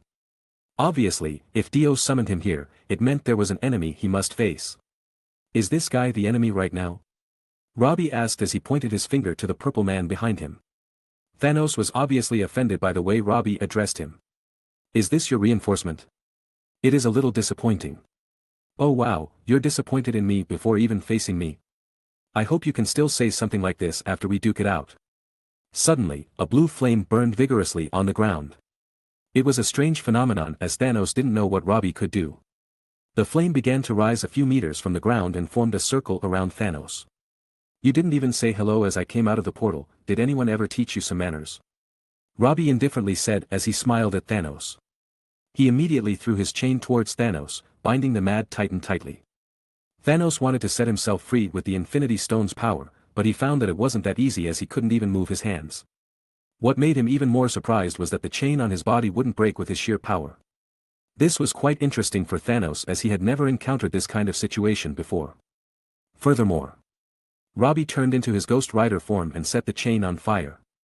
Robbie immediately pulled Thanos towards him easily, which confused Thanos even further as he had never encountered anyone who could rival his strength. Surely, Thanos had never encountered the Ghost Rider before this. Meanwhile, Natasha and the others were quite shocked to see that Thanos was easily handled by the flaming skeleton. Who could say that a skeleton has the power to drag a mass of muscle like Thanos so easily? It was a scary scene for anyone who didn't know who Ghost Rider really was. They suddenly remembered the scene when Thanos handled the Hulk like a little kid earlier. Thanos indeed had more power than the Hulk at that time. Furthermore, they remembered that they had no answer to Thanos' strength even when they ganged up on him earlier. But the skeleton in front of them right now did everything they wanted to do earlier so easily. Only Dio knew what was happening right now yet didn't change his expression the entire time. Although the scene was surely shocking. Ghost Rider hasn't done much against Thanos. His blue flame of hell didn't burn Thanos' skin, but surely it reinforced the chain that shackled Thanos to make sure that Thanos couldn't escape it. Robbie also seemed to grasp the opponent's power as his ordinary attack didn't seem to work. He no longer threw the Mad Titan around but pulled Thanos directly in front of himself and stared at his eyes. "Look into my eyes," Robbie said confidently. A whirlpool of flames appeared in Robbie's eyes and drew Thanos' soul towards it. At the same time, Dio was smirking victoriously as Thanos easily fell under Robbie's ability. It was the penance stare that would burn every sinner's soul that the Ghost Rider laid his eyes upon. Thanos had already killed so many people in his life. So it went without saying that his sin would be tremendous. The penance stare should work no matter how much Thanos struggled. Even the soul stone on Thanos' hand wouldn't do much to help him in this situation. But what happened next left Dio dumbfounded. Impossible. Why aren't you affected by my ability? Didn't you murder people in cold blood before? Thanos finally broke free from Robbie's chain and looked down upon the shocked Robbie. Your ability is interesting, it forced me to look back on those that I had killed. But this is still too early to repent for my sin. Maybe I would like to have you burn my sin away sometime later. Is there no trace of guilt in your heart? I saw that you already destroyed many civilizations, planets, and even killed people with your own hand mercilessly. Don't you ever feel guilty for any of that? Guilt? Why would I feel such a thing? Everything I do is a tremendous help to ensure that the universe can continue to last longer, for all species to continue thriving. The universe is too cramped right now, and someone has to fix it. Someone has to cull down the population here. Thanos said confidently. Robbie was silent after hearing Thanos' words as he never expected his penance stare to fail against a killer like Thanos. Robbie knew that Thanos' word made a lot of sense as the population was surely too high right now, while the resources in this universe wouldn't be enough for everyone. This overpopulation would only lead to war and even more despair. Thanos' method of doing things might be wrong, but he still did it for a greater cause. This was why penance stare didn't work on him. As what he did wasn't considered to be a sin. No one was willing to sacrifice themselves in order for everyone else to live. Thus, a method of randomly killing half of the universe would be the correct method for the survival of the entire universe. This was why Thanos never felt guilty by what he did. He never felt that what he had done to others was wrong in the first place. Dio also knew about this reason, and it was a horrifying thought to have for even someone like Dio. Chapter 709. After Robbie's move failed to affect Thanos, he immediately threw him aside like trash, but it wasn't the end of Robbie. Hellfire immediately burst out of Robbie's body, and the blue flame suddenly engulfed the sky. Now that Robbie knew penance stare was useless against Thanos, he switched his plan to burning Thanos to ashes. The blue flame of hell could burn even the soul that touched it. But suddenly, the hellfire that burst out into the sky weakened and was drawn toward one direction. It was being pulled into the infinity gauntlet in Thanos' hand. Thanos smiled and redirected the hellfire that he drew into the infinity stones towards Dio and the other Avengers. As the Ghost Rider, Robbie was immune to the hellfire. But the same couldn't be said to the rest. Dio frowned and was once again forced to use the ether to build a huge defensive wall against the hellfire that Thanos manipulated. Although Thanos' hellfire was strong, it still couldn't destroy the infinity stones. When the flame disappeared, Robbie was already dismantled into rags and bones. Now that the penance stare didn't work against Thanos, Dio realized that Robbie wouldn't be able to put Thanos down his own. He never expected that the penance stare wouldn't, but it was still alright as Dio had other means to finish off Thanos himself. Dio already observed Thanos throughout the fight, and he noticed that once Thanos used other Infinity Stones, the Time Stone's light would dim significantly, and many black lines appeared on Thanos' body. Infinity Stones was a powerful artifact that wasn't easy to control. It would devour the user's soul and destroy their body. Thanos wasn't any exception to this, as it weakened him with each use. Force him to constantly use his Infinity Stones. Dio communicated with the rest of the Avengers via the little snail. Steve was startled as Dio's plan seemed counterproductive to their end goal. Shouldn't they try to prevent Thanos from using his Infinity Stones? Trust me, I don't have time to explain everything right now. Be safe. Carol, Robbie, and I will act as bait. As long as the power of death from using the Infinity Stones was consistently built up, they would win. Steve and the others had no choice but to trust Dio for now. They had to change their approach by sieging Thanos from afar to relieve the pressure on Dio, Carol, and Robbie. Thanos fired a purple energy ray towards Natasha, but Steve immediately stepped forward, blocking the purple energy with the last remainings of his shield. Still, his shield failed to contain all of the purple energy. But as Steve's shield began to crumble, a figure suddenly fell from the sky and covered Steve and Natasha with a tower shield. Steve sighed in relief and immediately pulled Natasha back to get her away from harm. Tony finally appeared with his new armor. He removed the tower shield and turned his gauntlet into a sledgehammer before striking Thanos with it. It was a powerful blow that pushed Thanos back a couple steps. Tony didn't let up his offensive. He kept Thanos at bay to the best of his abilities with his new armor, as he knew that everyone needed time. "You better stop hitting me," Thanos said as he touched the wound on his cheek from Tony's attack. He punched Tony with all his might, sending Tony far back as he couldn't withstand Thanos' attack. Tony immediately conducted a comprehensive check on his suit and noticed that his suit received major damage.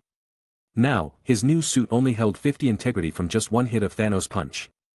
Dio immediately rushed forwards and swung his scythe at Thanos' head, but Thanos immediately raised his Infinity Gauntlet to block Dio's attack. At the same time, Carol punched Thanos in the face, but Thanos caught Carol's hand before she could attack Thanos again. Meanwhile, Robbie, that was reborn once again, threw the chain in his hands and coiled it around Thanos' neck before dragging him back. The blue hellfire began to burn Thanos' skin and soul. At the same time, Dio summoned the hand to erase Thanos' head. Thanos noticed the weird figure besides Dio and felt a crippling fear. He knew that if that weird figure touched him, he would be killed immediately. So, Thanos immediately used the power of the Space Stone to create a defensive barrier around him. Food. Spider-Man, who was now controlled by Venom, jumped at Thanos' back and opened his mouth to bite Thanos' face. Thanos was in a pinch. He immediately detonated the entire Space Stone barrier, blasting everyone away from himself. The blast was powerful enough to tear the hand apart, causing serious injuries to Dio's right hand. He couldn't even hold his Reaper's gaze properly right now. "Dio. Your hand. It's all right," Dio said as he desummoned the hand and summoned gold experience instead. Dio quickly used his recharge card to recharge the gold experience's time usage. Dio then quickly healed his right hand back as he couldn't attack efficiently without it. All this time, Dio's most powerful trait was his survivability. If anyone wanted him dead, he could drag the fight until the opponent lost their will to fight. Even if it were Thanos with 5 Infinity Stones, Dio wouldn't be killed that easily. Seeing that Dio's hand has already recovered, Carol set her sight on Thanos once again. By this time, Thanos was also completely aware of what his opponent was aiming for. But it didn't really matter for Thanos, as he could just leave the Earth and find a way to expel the death energy inside his body before devising another plan to get his hands on the Reality Stone. But still, the last Infinity Stone was right in front of him. He didn't want to waste more time waiting and devising a plan anymore. After all, Thanos would never know what Dio would do to the Reality Stone later. It would be a pain if he fed it to another monster like last time. Chapter 710. Steve fell to the ground and raised his head as high as he could to observe the fight that was still underway. He saw that Dio was still fighting with Carol and Robbie behind him. Meanwhile, everyone else has lost their strength to fight. Dio couldn't treat them anymore as he was in a pinch himself. As Stephen Strange looked at everyone, he knew that it was dangerous for them to be left there by themselves. So he tried to evacuate everyone from the dangerous battlefield by teleporting. But of course, he failed miserably as Strange himself was already exhausted. But a colorful beam of light suddenly appeared from the sky and landed accurately in the center of the battlefield. Thunder scattered around where the beam of light fell, and Thor's figure emerged from that beaming light. Thor looked around and was shocked to see the situation there was so much worse than he expected. He noticed people lying on the ground helplessly as they were badly injured from Thanos' last attack. He also noticed Dio with a woman and a skeleton fighting against Thanos. Robbie had lost count of how many times he had been smashed and regenerated while Carol and Dio had been constantly pushed back. Thor immediately jumped to the sky with his new Stormbreaker and pointed his axe toward Thanos, sending a staggering amount of thunder directly towards Thanos. "Thor! Cut his head!" Dio shouted. Thor immediately threw his axe toward Thanos. But Thanos also fired an energy beam to block Thor's axe. But a shocking scene happened right as the axe and energy beam hit each other. Instead of destroying Thor's new weapon, the axe split the energy beam into two. Dio kept yelling at Thor to aim at Thanos' head. Thor remembered his lesson with Dio in the past where Dio repeatedly told him to aim for the head. "What are you doing, you idiot? Snap out of it and cut his head." Thor snapped out of his thought and looked over to Thanos once again. His axe had lodged itself to Thanos' shoulder. But it didn't mean that he was out of action. This kind of injury wouldn't be enough to kill Thanos. At this moment, Thanos was extremely furious from the injury he received. At the same time, Dio already knew that Thor's attack wouldn't suffice as he used King Crimson ability to see the future, so Dio immediately rushed forward to put an end to Thanos himself. Dio used the King Crimson ability to delete the time where he ran towards Thanos to catch Thanos off guard. Dio already received severe injuries as he took the explosion from Thanos' energy earlier head-on. He was also in the front row when the energy beam from the Infinity Gauntlet exploded and split apart by the Stormbreaker. But it wasn't enough to stop Dio. Dio held the Reaper's gaze high as he wanted to end this fight as soon as possible. Thanos noticed Dio suddenly appearing in front of him at the last second. And he immediately blocked Dio's scythe with his Infinity Gauntlet, and the Infinity Stones inside immediately glowed. Dio now had two choices: either he deleted the time when he attacked Thanos and to escape Thanos' next attack, or delete the little time when Thanos blocked Reaper's gaze to allow the scythe to pass through Thanos' Infinity Gauntlet smoothly. Of course, Dio wouldn't take the defensive action right now. He used King Crimson ability to delete the next 0.2 seconds of Thanos' time and cause Reaper's gaze to pass through Thanos' Infinity Gauntlet. The scythe's blade passed through the shadow of the Infinity Gauntlet and connected with Thanos' neck. When the time went back to normal, Dio was immediately hit by a myriad of colorful energy blasts. His defense didn't work properly. Even the ether failed to protect Dio from the blast. A huge hole was made in Dio's chest as all his internal organs were torn apart and destroyed by the energy blast. But he also achieved his own objective. Thanos was confused as he didn't expect such an end to his life. A red line appeared on his neck, and his head fell to the ground. Without Thanos' consciousness containing the death energy from the Infinity Stones, his body began to wither. Dio! Thor immediately rushed towards Dio and knelt beside him. The despaired look swept through the entire battlefield instantly. Carol and Robbie stood still as they were unable to process what was happening. They knew that Dio wouldn't be able to survive that kind of injury. But Dio was their miracle man. He must be able to regenerate that much damage. Right? Steve and the other Avengers were struggling to get up as they wanted to hurry to Dio's side. Dio was the last person they thought would die. Everyone saw that the ether particle floated out of Dio's body, signaling that Dio wouldn't be able to survive this one. The crowd was silent, and the air was a little bit eerie. They have lost too many comrades in arms. And now, the one person that brought forth the miracle has also fallen. If Wanda knew both her brother and lover died on the same day, she would definitely collapse. Loki, who was paddling all the time, gave a strange look at Dio's body as he saw a golden light was shrouding Dio's body. He thought it was just an illusion, but surely it was a strange one. Clean the battlefield. We still won the war, even if it's a costly victory. But at the same moment, a person that no one had noticed before appeared suddenly and waved his hand. The orange tint appeared on Infinity Gauntlet, symbolizing Soul Stone's power. The Infinity Gauntlet then fell off Thanos' corpse and flew towards the mysterious man's hand. At the same time, the ether floated in the air and flew towards the Infinity Gauntlet. A crisp sound was heard as the 6 Infinity Stones were finally attached to the Infinity Gauntlet. Everyone was surprised as they finally realized a mysterious man with a cane had already worn the Infinity Gauntlet in his hand. A ghost wearing a black cape was floating behind him, menacing and horrifying. Chapter 7:11. Why are you looking at me like that? Or should I introduce myself once more? Why are you here, Grandmaster? Thor said as he held the Stormbreaker tightly in his hand. Obviously, Thor was in a state of blaming himself for Dio's fatal injury. Hadn't he wasted time hesitating, Dio wouldn't have to die with Thanos.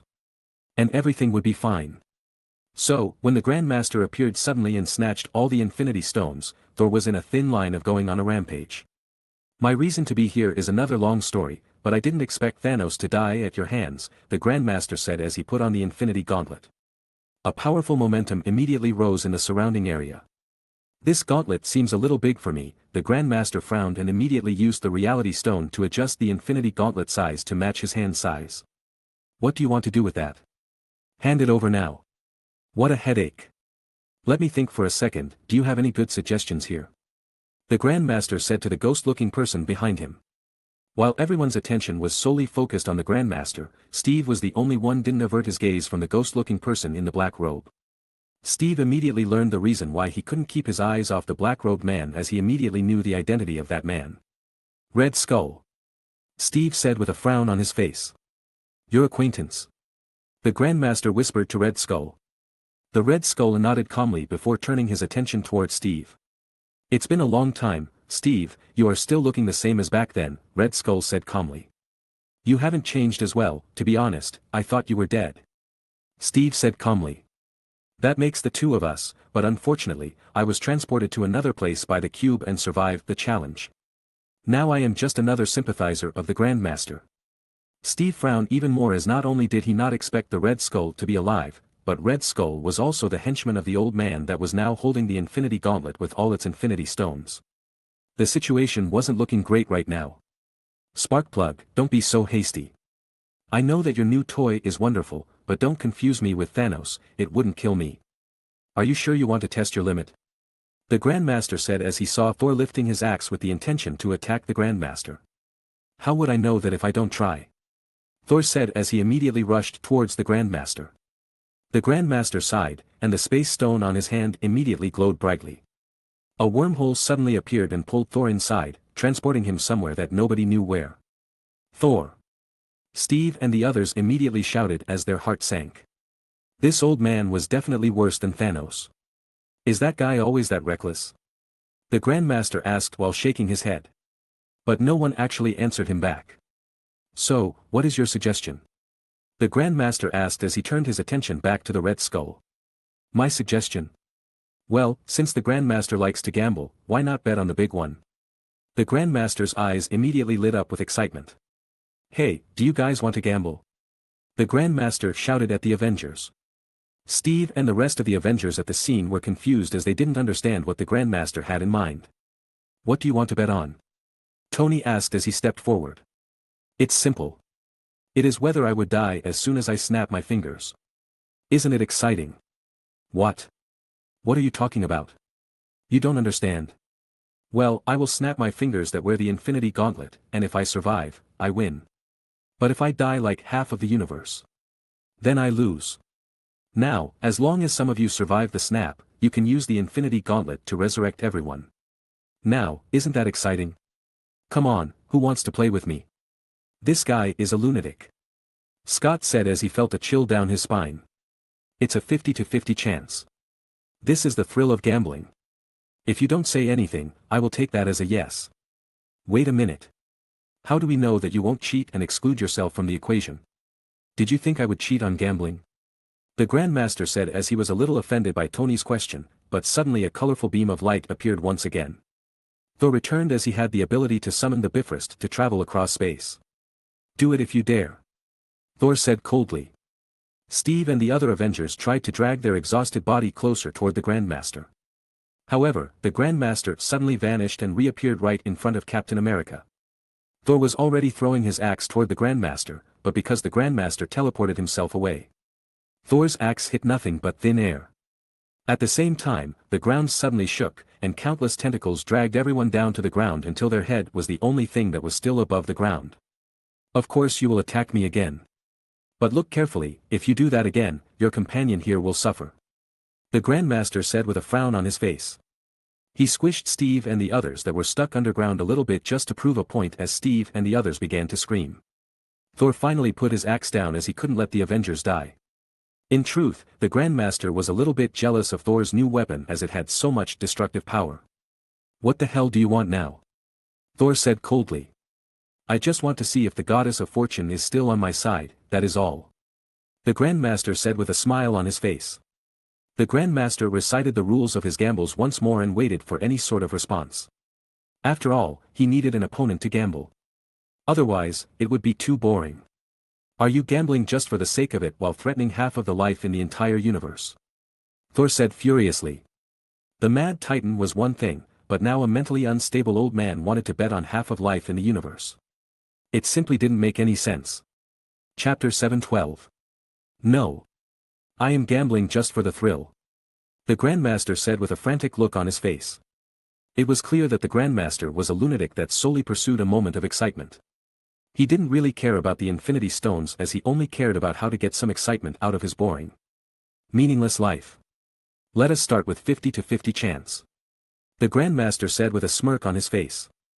Thor's eyes immediately widened as couldn't think of a way to stop the Grandmaster. He tried to rush towards the Grandmaster once more in order to prevent him from playing his stupid game.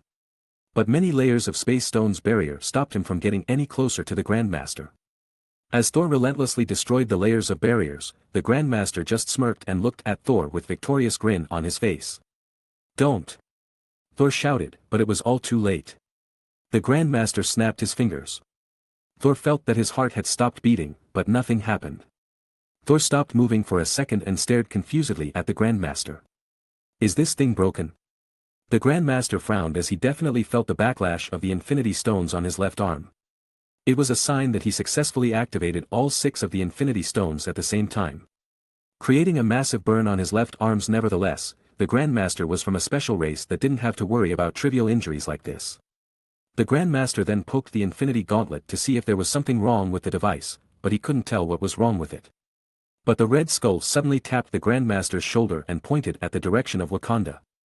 The Grandmaster immediately turned his attention and then he saw in the distance that the Wakandan warriors were reduced to ashes. At the center of the battlefield, Falcon, Sam, T'Challa, and Quill were also reduced to ashes. Bucky, who was beside Dio, also turned to ashes. Wanda also turned to ashes in the Wakanda's throne room, waiting for Dio's return. Stephen Strange turned into ashes with a bitter smile on his face, then Mantis and Drax also turned into ashes right after. "I don't feel so good, Mr. Stark," Spider-Man said with a pained expression. "You will be fine, everything will be fine," Tony said as he held Peter's body in panic. "I don't want to die, Mr. Stark. I am so sorry, I don't want to die," Peter said as he slowly turned into dust. Tony kneeled as he held the dust of Peter's remain on his hands. It was clear for everyone that Tony blamed himself for Peter's passing. Peter's word before he died was like a sharp knife that bled his heart constantly. But he couldn't do anything except watching as it happened right on his arms. "Oh, damn," Loki said as he realized that he was about to turn into ashes. He then saw Thor running towards him nervously. At that moment Loki realized that Thor still cared about him, but it was all too late as he turned into ashes. "Loki!" Thor shouted before he could reach Loki. "Well, it seems that I have won this bet," the Grandmaster said as he looked at everyone suddenly turned into ashes. Thor immediately stood and faced the Grandmaster with red eyes. He realized that everything would return back to normal as soon as he killed the Grandmaster. This was his only chance. "Die, you lunatic!" Thor shouted as thunder struck down from the sky. Thor leaped with his axe ready to swing at the Grandmaster. But the Grandmaster was no longer interested to play with Thor Annemire as he already won. So, when Thor's attack almost reached the Grandmaster, he used the Space Stone power to teleport himself and the Red Skull away from the battlefield. Thor hit thin air as his attack didn't land in time. At the same time, the universe has turned into a huge panic as countless people suddenly disappeared. They clearly couldn't comprehend what was happening right now. At the same moment, Dio, who was left unconscious on the ground, was slowly recovering his body. When his chest was blasted away by Thanos, Gold Experience was immediately summoned and began to recover Dio's body. After some time passed, Dio opened his eyes. "Where is this?" Dio shouted confusedly. "At the morgue. You have died once." At that time, Carol and Robbie were still fighting against the Mad Titan before he thought of a bad plan, which was to die along with Thanos. He borrowed some of Venom's liquid parasite and merged it with his body as the last resort to revive himself later. But he never really had the chance to thought it through as Thor suddenly appeared and injured Thanos with his Stormbreaker. Dio knew that he had to deal with Thanos at that exact moment as there wouldn't be another chance like this. Dio saw his own death with Epitaph. But he could no longer back away. He successfully decapitated Thanos' head, but his chest also received a fatal injury. Venom's symbiote that he merged with his body also received a huge injury from this attack, but it hanged on to Dio's body and tried to repair Dio's body from the inside. The same could be said to the little snail's real body on Dio's pocket. It was the main body of all the snail that Dio distributed to the Avengers and it had a potent healing ability. But it had a drawback. The little snail would die as soon as it used its ability, but at that moment, the little snail chose to sacrifice itself. A tremendous life energy was poured into Dio's body, which helped Venom to recover quicker. The life energy from the little snail was far more potent food that Venom's symbiote could ever consume. As a result, it helped recover Dio's body quickly. Venom was able to patch some vital organs in Dio's body before stimulating some of Dio's consciousness to help summon the gold experience for the finishing touch. Chapter 713.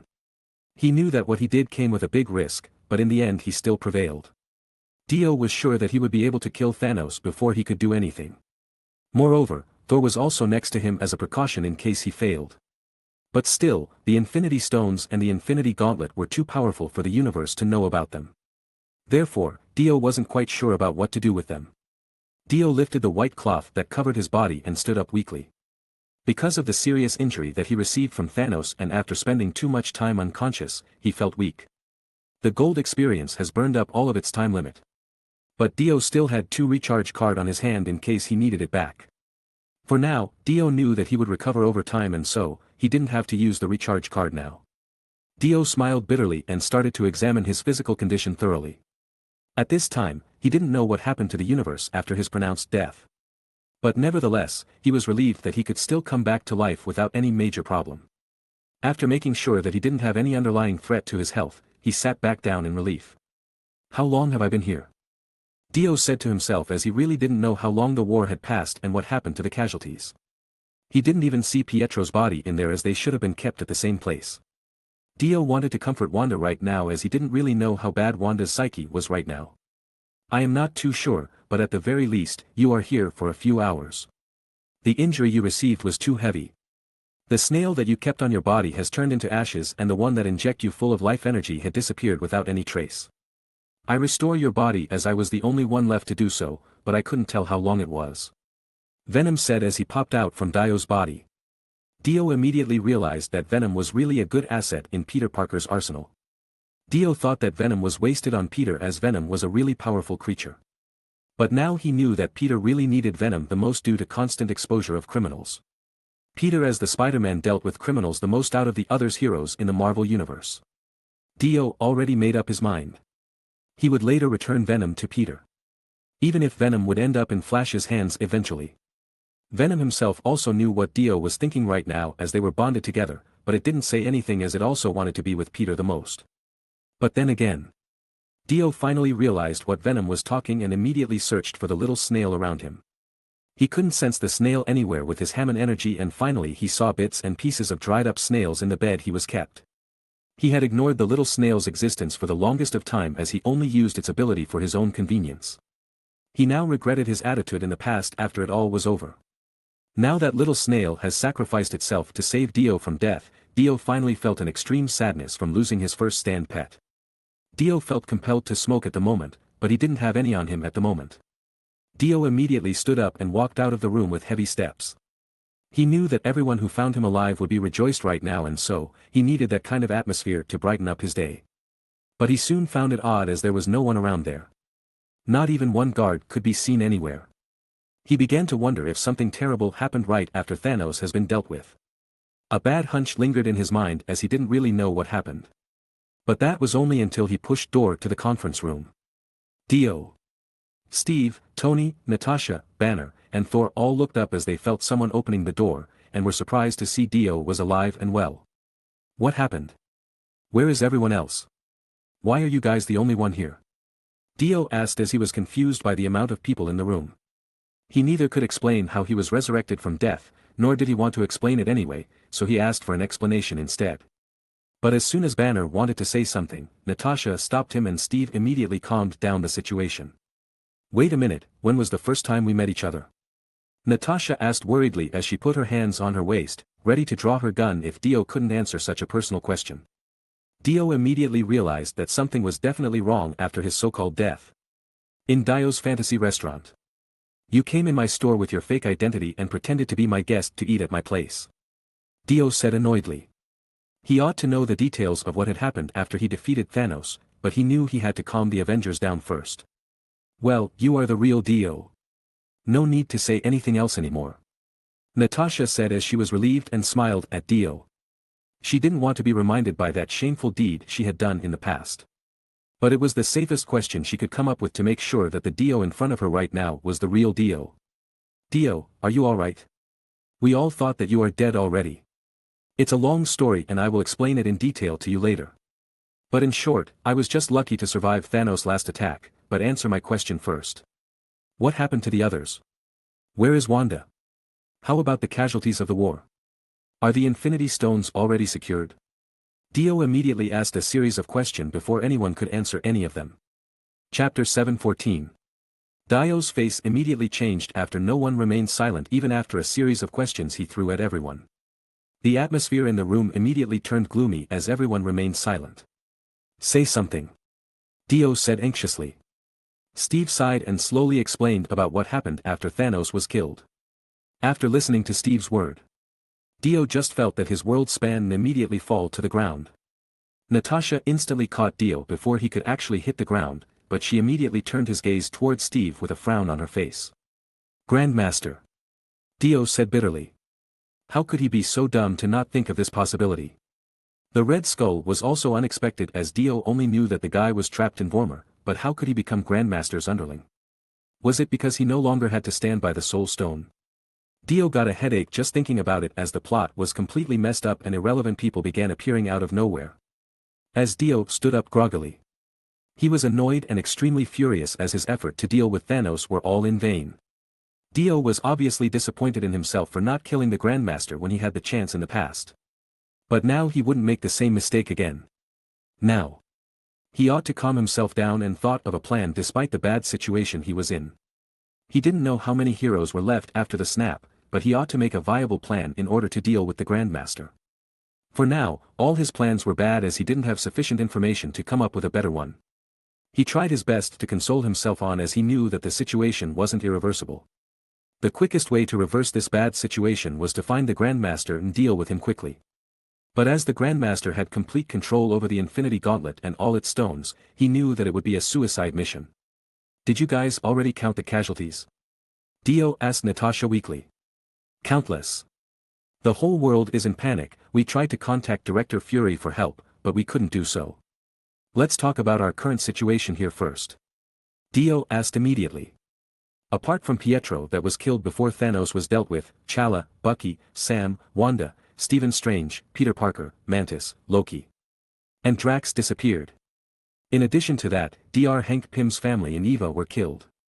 Scott was currently trying to contact his daughter and so, he locked himself in his room. Natasha said worriedly.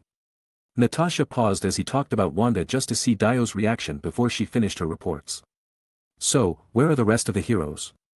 Dio asked calmly. Vision, Carol, Rocket, and Nebula were in their room. Wong has left with the remaining sorcerer to Kamartaj. Rhodes has gone to the United States to report back to the government. As for Robbie Reyes, he started to wander off somewhere as he didn't know where to go after the battle. Natasha reported with a sigh.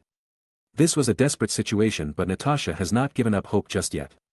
She understood how conflicted everyone was, so she let them deal with their own feeling first before she would move them as a hero they were. Dio nodded and checked what power he had left in his arsenal, but after a few while, he concluded that it was doable. With his current power, he could deal with the Grandmaster, but surely, it wouldn't be easy. Dio knew that the Grandmaster was extremely sly, and he should use it to his best advantage later. Dio also knew that he couldn't just barge into wherever the Grandmaster was as he had the Space Stone to teleport himself anywhere he wanted. At the end, Dio couldn't convey his plan to anyone as none of them was good enough. The only thing that was doable right away was to have Carol, Rocket, and nebulous search for the Grandmaster's whereabouts.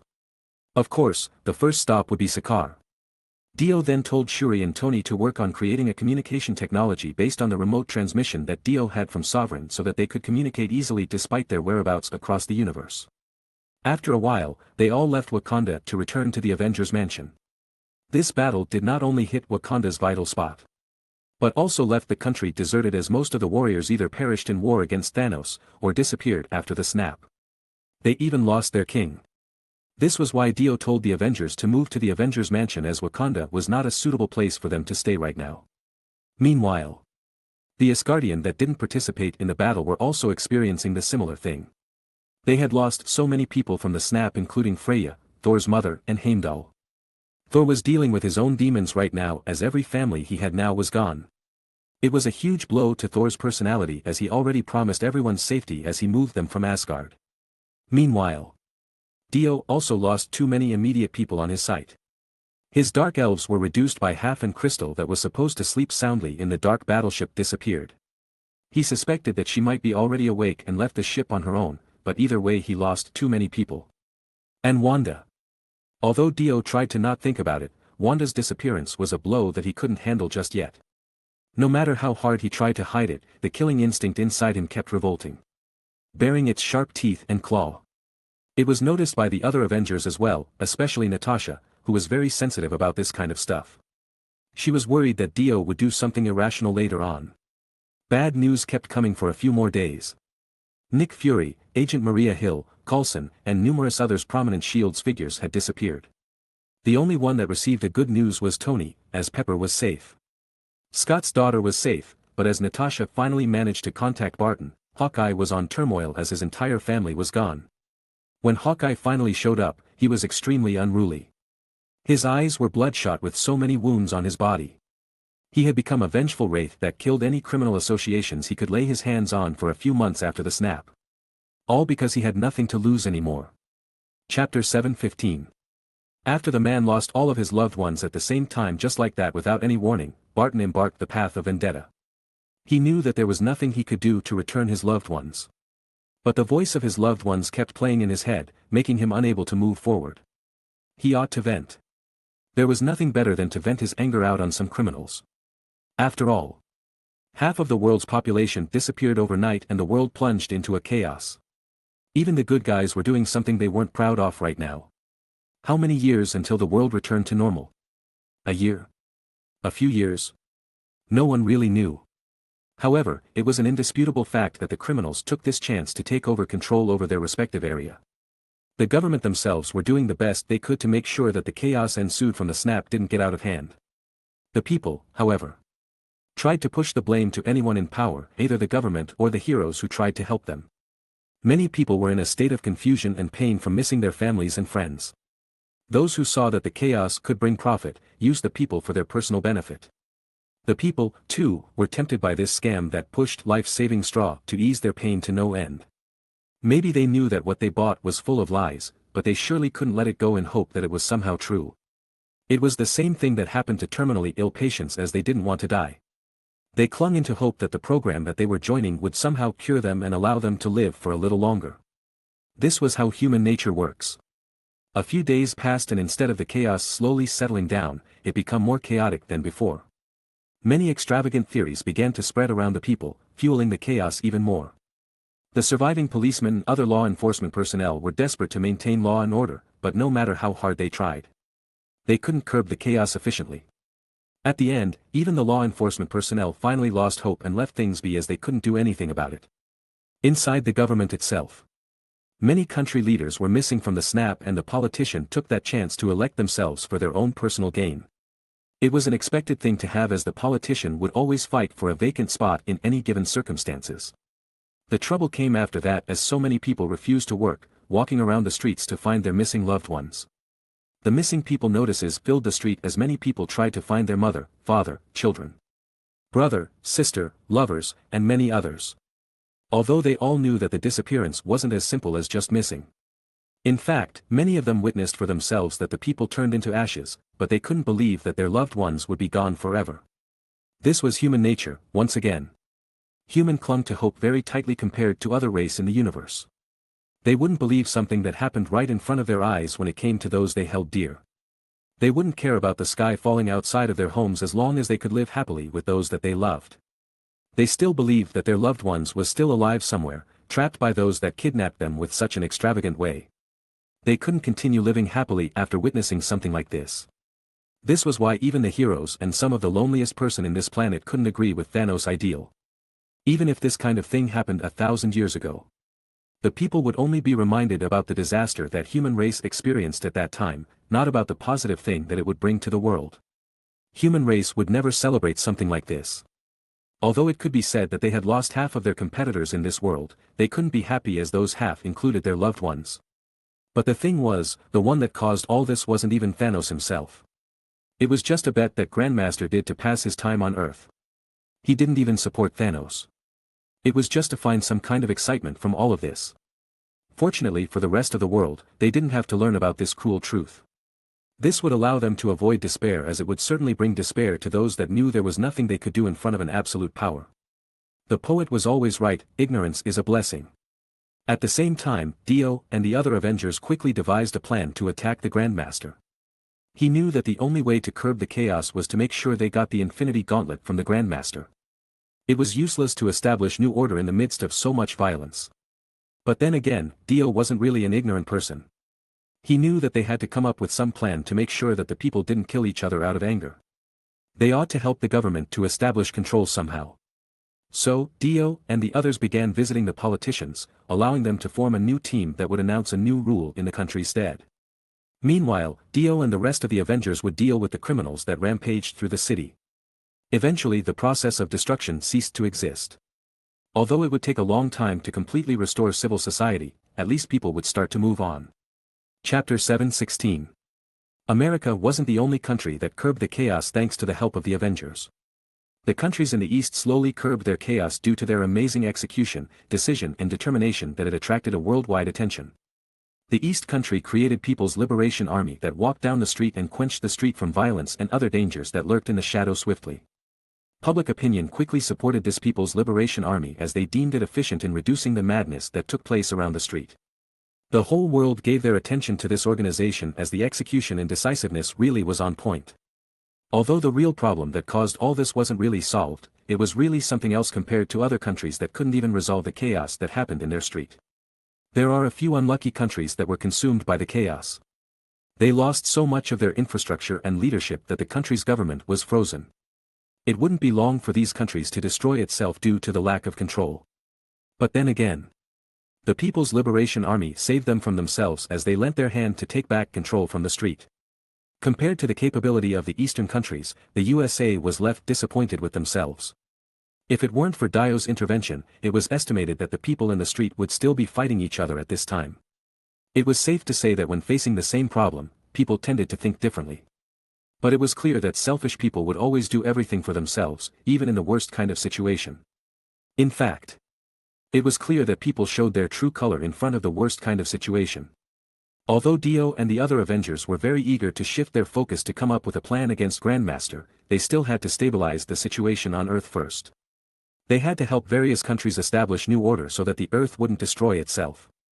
If the economy collapsed, the development of technology would be halted for 100 years and society would have a hard time adapting to the situation. This has never happened just yet, but it was surely alarming.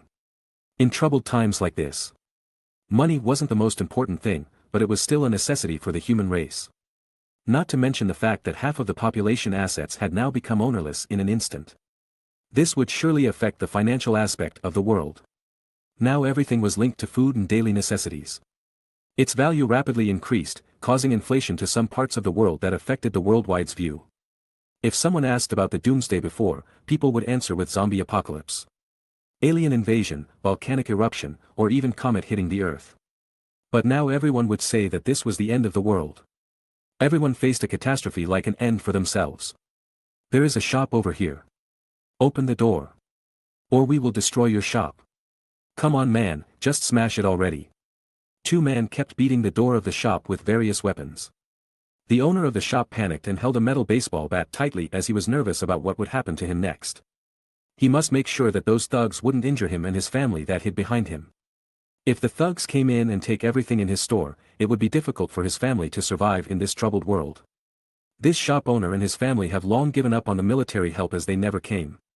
Their country wasn't fortunate enough to have something like the Eastern countries did. The store owner has thought more than once at this moment how good it would be to live in China, or Japan, as they would definitely get help, but in the end it was just a dream. "Come, you bastards. I will smash your head off." The thugs began to laugh as they kept smashing the door to open it up. The shop owner had no other choice but to fight, as he didn't have any escape route. The door was finally forced open and all the blockades behind the door were forcefully shoved away. More than a dozen of young men with various weapons rushed in with a smirk on their face. "Look at all these foods and drinks. Boss, we hit the jackpot. Boss, there are 2 girls over here. We really hit the jackpot. Boss, we would be chilling for a long time in here," Mosi said as he smirked at the daughter shamelessly. His mind was clearly filled with so many indecent thoughts at the moment, no different than an animal. Chapter 7:17. The shop owner immediately get his daughter and wife behind him as he heard the thug's words. To be honest, he was starting to regret his decision of staying in this town. If he didn't rely on the supplies on his store, his family wouldn't be in this dangerous situation right now. "Please, just take everything in this store, but leave us alone," the shop owner said desperately. He didn't have the courage to swing the baseball bat on his hand, as he knew that he wouldn't be able to overpower every thugs here. But as long as he could leave safely with his wife and daughter, he wouldn't mind losing everything inside this store.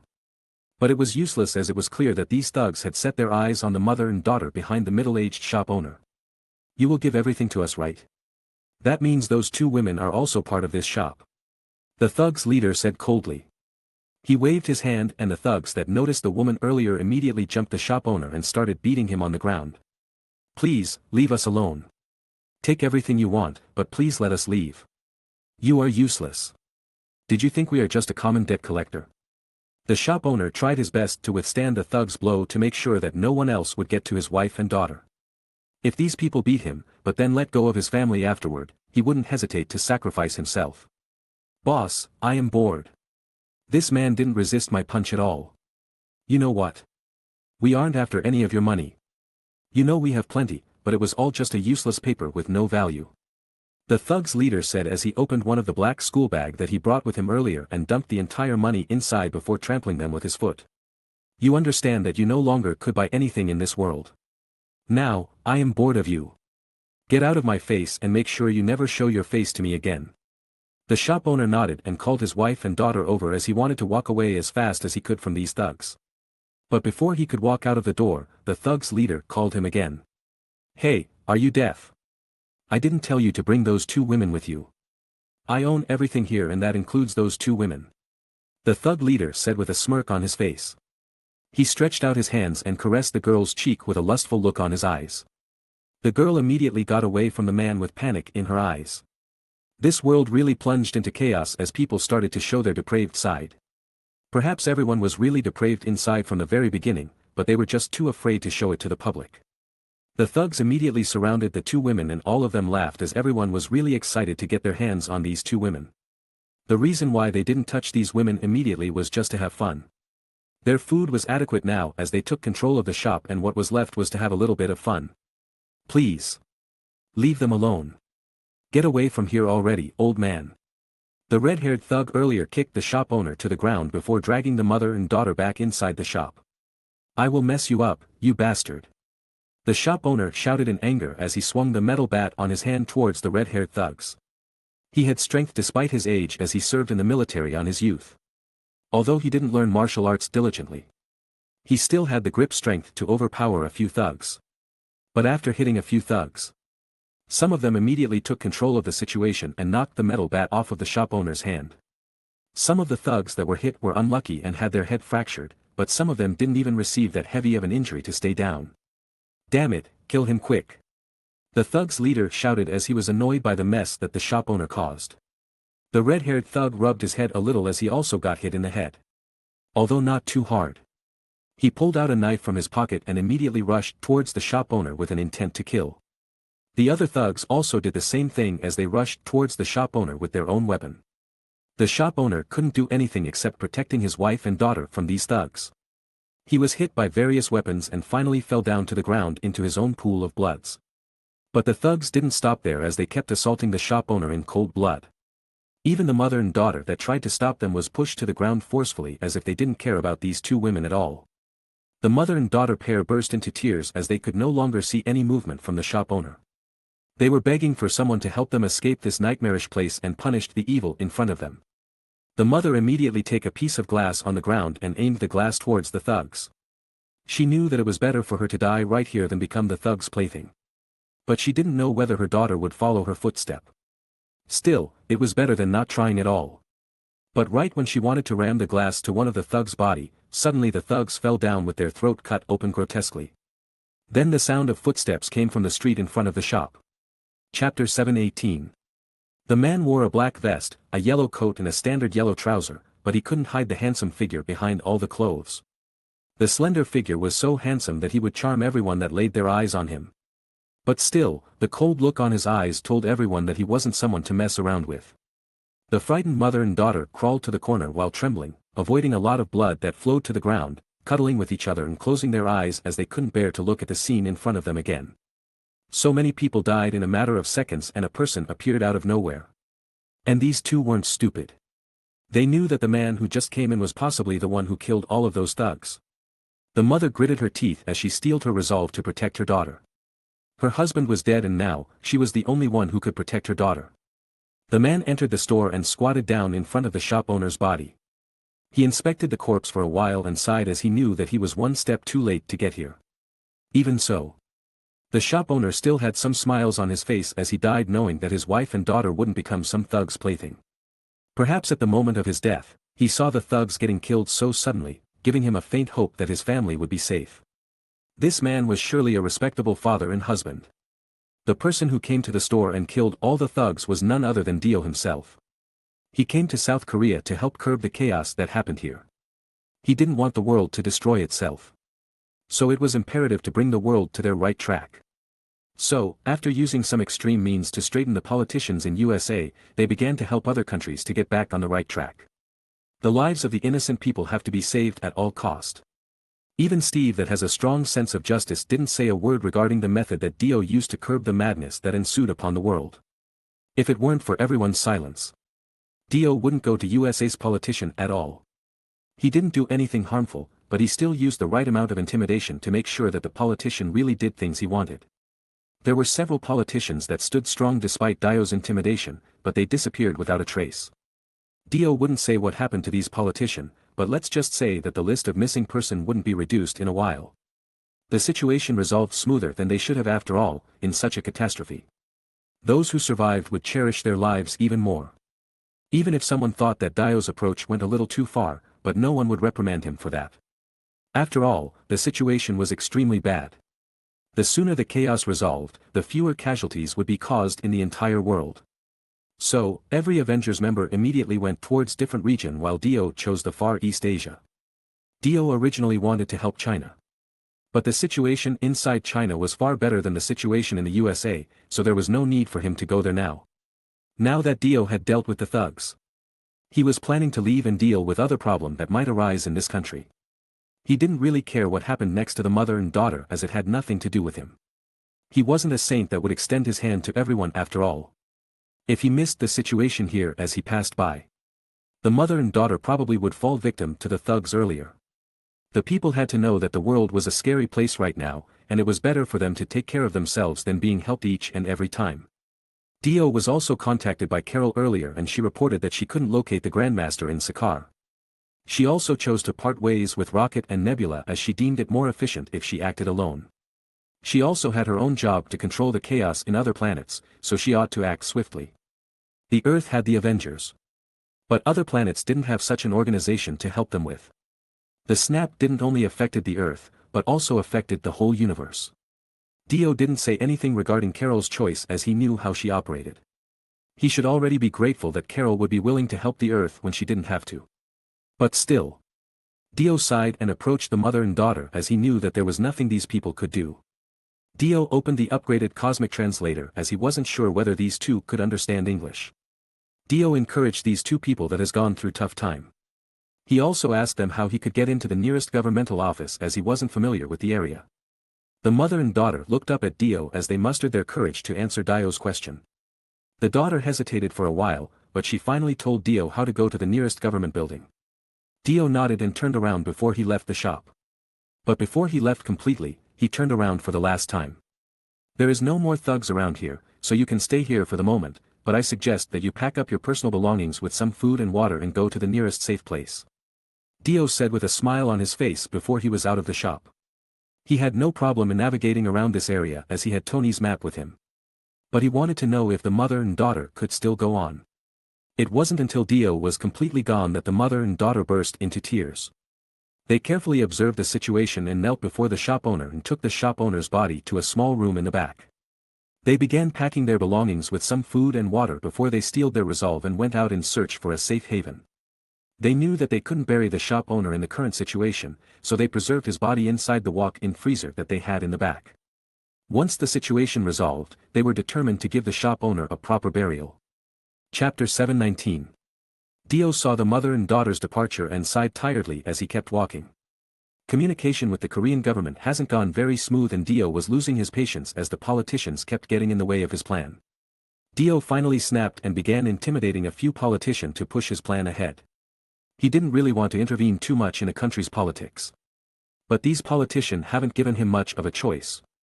Even when their country was being rampaged by the chaos on the street, they still prioritized their own agenda. They clearly turned a blind eye to the situation that they were supposed to control. Of course. There were still some righteous people in the seat of the parliaments, but they were often ignored. After all, those who wanted to reap the profit from this chaos was much larger in number. The politicians were definitely the most optimistic type of people. No matter how many died from the chaos, they would just rid them of as a collateral damage. As long as their loved ones were safe, they didn't care about others. Thus, Dio came teaching them a good lesson as he could become a thug too. Thinking of new ways to convince the politicians so that they carried out his plan was just too roundabout. So intimidation and violence became the best way to make sure these politicians did what he asked. These politicians knew that they couldn't enjoy their profit if they ended up dead. These politicians didn't have anywhere to report Dio in. Too, as they couldn't expect the United Nations would consider them despite the current situation of the world. Even so, these politicians did carry out Dio's plan even though it was carried out under their name as they didn't want to give the credit to an individual. However, the people weren't that dumb either. They began to suspect that there was someone behind the sudden change behind the government's action as it was too sudden. On the other hand, many small countries as their rules completely fell apart. There was no one to be held accountable. So the country died out by chaos. People started to suspect the same suspicious individual to be the one behind all of this chaos, but they couldn't point their fingers to anyone as it was only a conspiracy theory. Regardless, there were many politicians that began to hate Dio secretly in waiting to settle the score with him once all this madness subsided, but for now they would silently follow Dio's plan. Dio didn't really know what the politicians were thinking, but he didn't really care as Dio didn't need to be concerned over the likes of them. Dio already battled demons, aliens, universe conqueror, and many other entities that human couldn't even begin to comprehend. What would mere politicians amount to at this point? We all know what to do now and we will not let you down. An old man that already began losing his hair followed Dio to the door. He was the leader that was temporarily elected to lead the country right now. He was the first one that Dio intimidated as soon as he had enough of the politicians' shenanigans. Therefore, he was the one who did his best to carry out Dio's command if he didn't want to die. He knew how powerful Dio was, so he knew that following every command that Dio gave would net him profit in itself. Remember. If you fail, I wouldn't mind letting those wasteful group choose another incompetent leader. Right now. There are many shortage of people in every sector, but there won't be any shortage of politicians anytime soon. Do you understand what I mean? Dio said coldly. The old guy immediately nodded repetitively as he was really intimidated by Dio's power. So far, he understood that Dio always followed through his words and thus he knew that he had to agree and move according to Dio's plan. Dio knew that he could get into trouble by intimidating the head of the state, but for now, he didn't care about it. There was no telling when the Grandmaster would strike again, so Dio had to act fast. If he didn't get things done, he wouldn't be able to sleep soundly later. I don't know what else you would do in the meantime, but there are a few women that admire you very much, would you like me to let them in? The old man said slyly. Dio then looked at the old man coldly. The old man was immediately surprised as he didn't think his offer was bad at all. Why would Dio become upset all of a sudden?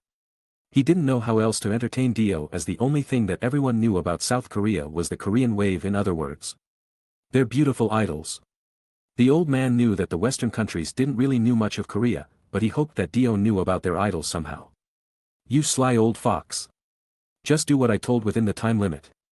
Remember that you only have one chance. The old man knew that he had no other choice but to really quench the chaos from the street. Otherwise, Dio might as well kill him when he failed. There was no more games, the chaos has to stop in order for him to stay alive. He knew that he couldn't outrun Dio, and he also knew that there was nowhere to hide either. The best thing right now was to make sure Dio got what he wanted. Meanwhile, Dio flew away without care. He didn't care about what these people would do.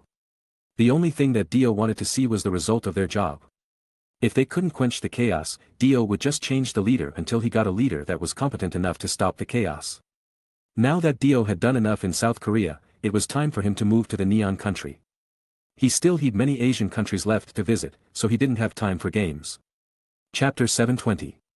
Japan might be simpler than South Korea for Dio, as the people in this country worship strong people.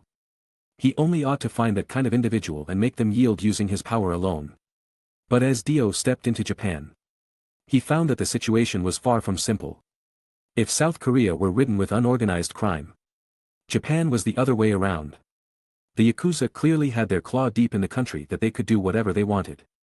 Not to say that South Korea didn't have its own gang-affiliated crime, but Japan's gang organization operated more legally in some way. The Yakuza's destructive power clearly went beyond other kinds of destruction. In addition, the Yakuza itself was linked with many political figures inside the country, making them the influential figure behind the government itself. This chaos undoubtedly became the perfect opportunity for them to thrive. While the people were still immersed in their sorrow and despair, these cold-blooded people had already begun taking advantage to reach a greater height. It wasn't that difficult for a bright person to see that the foundation of human society was still there, even if half of the population were gone at once. It seems this chaotic time was a good opportunity for the likes of the Yakuza to scoop the most profit for themselves. The Yakuza has begun controlling the demons and monsters that appeared as they saw the opportunity for it. They have also begun manipulating the people's opinion as they wanted to fix their public image. Certainly. If all went according to plan, the Yakuza would be the one controlling the country from top to bottom. They could definitely do everything they want without any public repercussions in the future. They didn't even need to think about the intervention from other countries, as the other countries had their hands full with their own problem at the moment. The Yakuza began attracting a large number of young adults who had nothing to do, and began amassing their power further. The government that had its hands full with the ongoing chaos could only watch and observe from a distance, as there was nothing they could do. It definitely wouldn't be long for the Yakuza to achieve their goal. But the problem came sooner than they expected. The Yakuza itself wasn't exactly one organization. They were divided into families. And these families had their own agenda. That being said, they began fighting other families to make sure that their Yakuza family would be the one on top of everything. A series of problems arose in an instant. Before the government could even be controlled completely, the Yakuza families already had a dispute among themselves. It was like everything had already been determined if they won this dispute. But this was also a good news from the government's point of view, as they now had room to breathe and focus on curbing the chaos in their own way. The government itself wasn't powerless by any chance, but they didn't want to show their cards just to make sure the Yakuza didn't get what they wanted. The Yakuza wouldn't be an issue once the army was dispatched to eliminate their influences. So the government just monitored them for now as they began to inhibit their own moves. The government would only make a move once the conflict among the Yakuza stopped and the winner was announced. Meanwhile, on the street, regardless of day or night, the Yakuza could be seen fighting each other at almost any given time. They were trying hard to make sure that the other families didn't get the upper hand over their own family. When the fight ensued, the innocent wasn't exactly out of harm's way. Many people were caught in the crossfire and died. As a repercussion of these battles, none of the factory operated, and no store or supermarket dared to open. Food and water became a hard currency that people were starting to fight over and steal. Money was now reduced to a mere paper that didn't hold any value. However, the red light district that was unique in Japan had a new golden opportunity for itself. A large number of women working in this industry willingly surrendered to the police for free food. As they knew, the world had already plunged into chaos, and living in prison was more comfortable than living in the street. Dio walked through the street and alleyway, observing everything that happened here, and he finally understood what was happening in the city. This was figuratively hell on earth. What he saw and heard was simply shocking. Many people became homeless and died of cold at night at some rundown alleyways. If he could compare this country to China or the USA, those countries would be a paradise compared to Japan. Even South Korea, which was chaotic too, was better than this country. It was probably because Japan was a high-maintenance kind of country, but the depravity inside this country happened too fast by human standard. On a single day alone, Dio encountered no less than 20 gang members that stopped him and mugged him for all he was worth. It was really something laughable that humans could fall so low. But at this moment, Dio couldn't laugh. Instead, he felt extreme sadness as this wasn't supposed to happen in such a beautiful country. But something surprised Dio to no avail, as one day, he saw a woman in her 30s willfully walking through the chaotic streets and stuck a missing person notice in a street lamp and billboard for her missing 8-year-old daughter. Even so, the woman was being tailed by several mobs. The mob didn't even care about the respectable woman that just wanted to find her missing daughter and got on with her day. When the mob stopped her, the woman didn't even resist as she simply said, "Please hurry, whatever you want to do to me, my daughter is still waiting for me to find her," she said indifferently. The torn clothes and muck all over her body were good proofs that stated this wasn't the first time she was stopped and suffered atrocities in the hands of these mobs. She didn't care what happened to her as her love for her daughter was the thing that made her look forward. It was the only thing that allowed her to survive in this hellish world.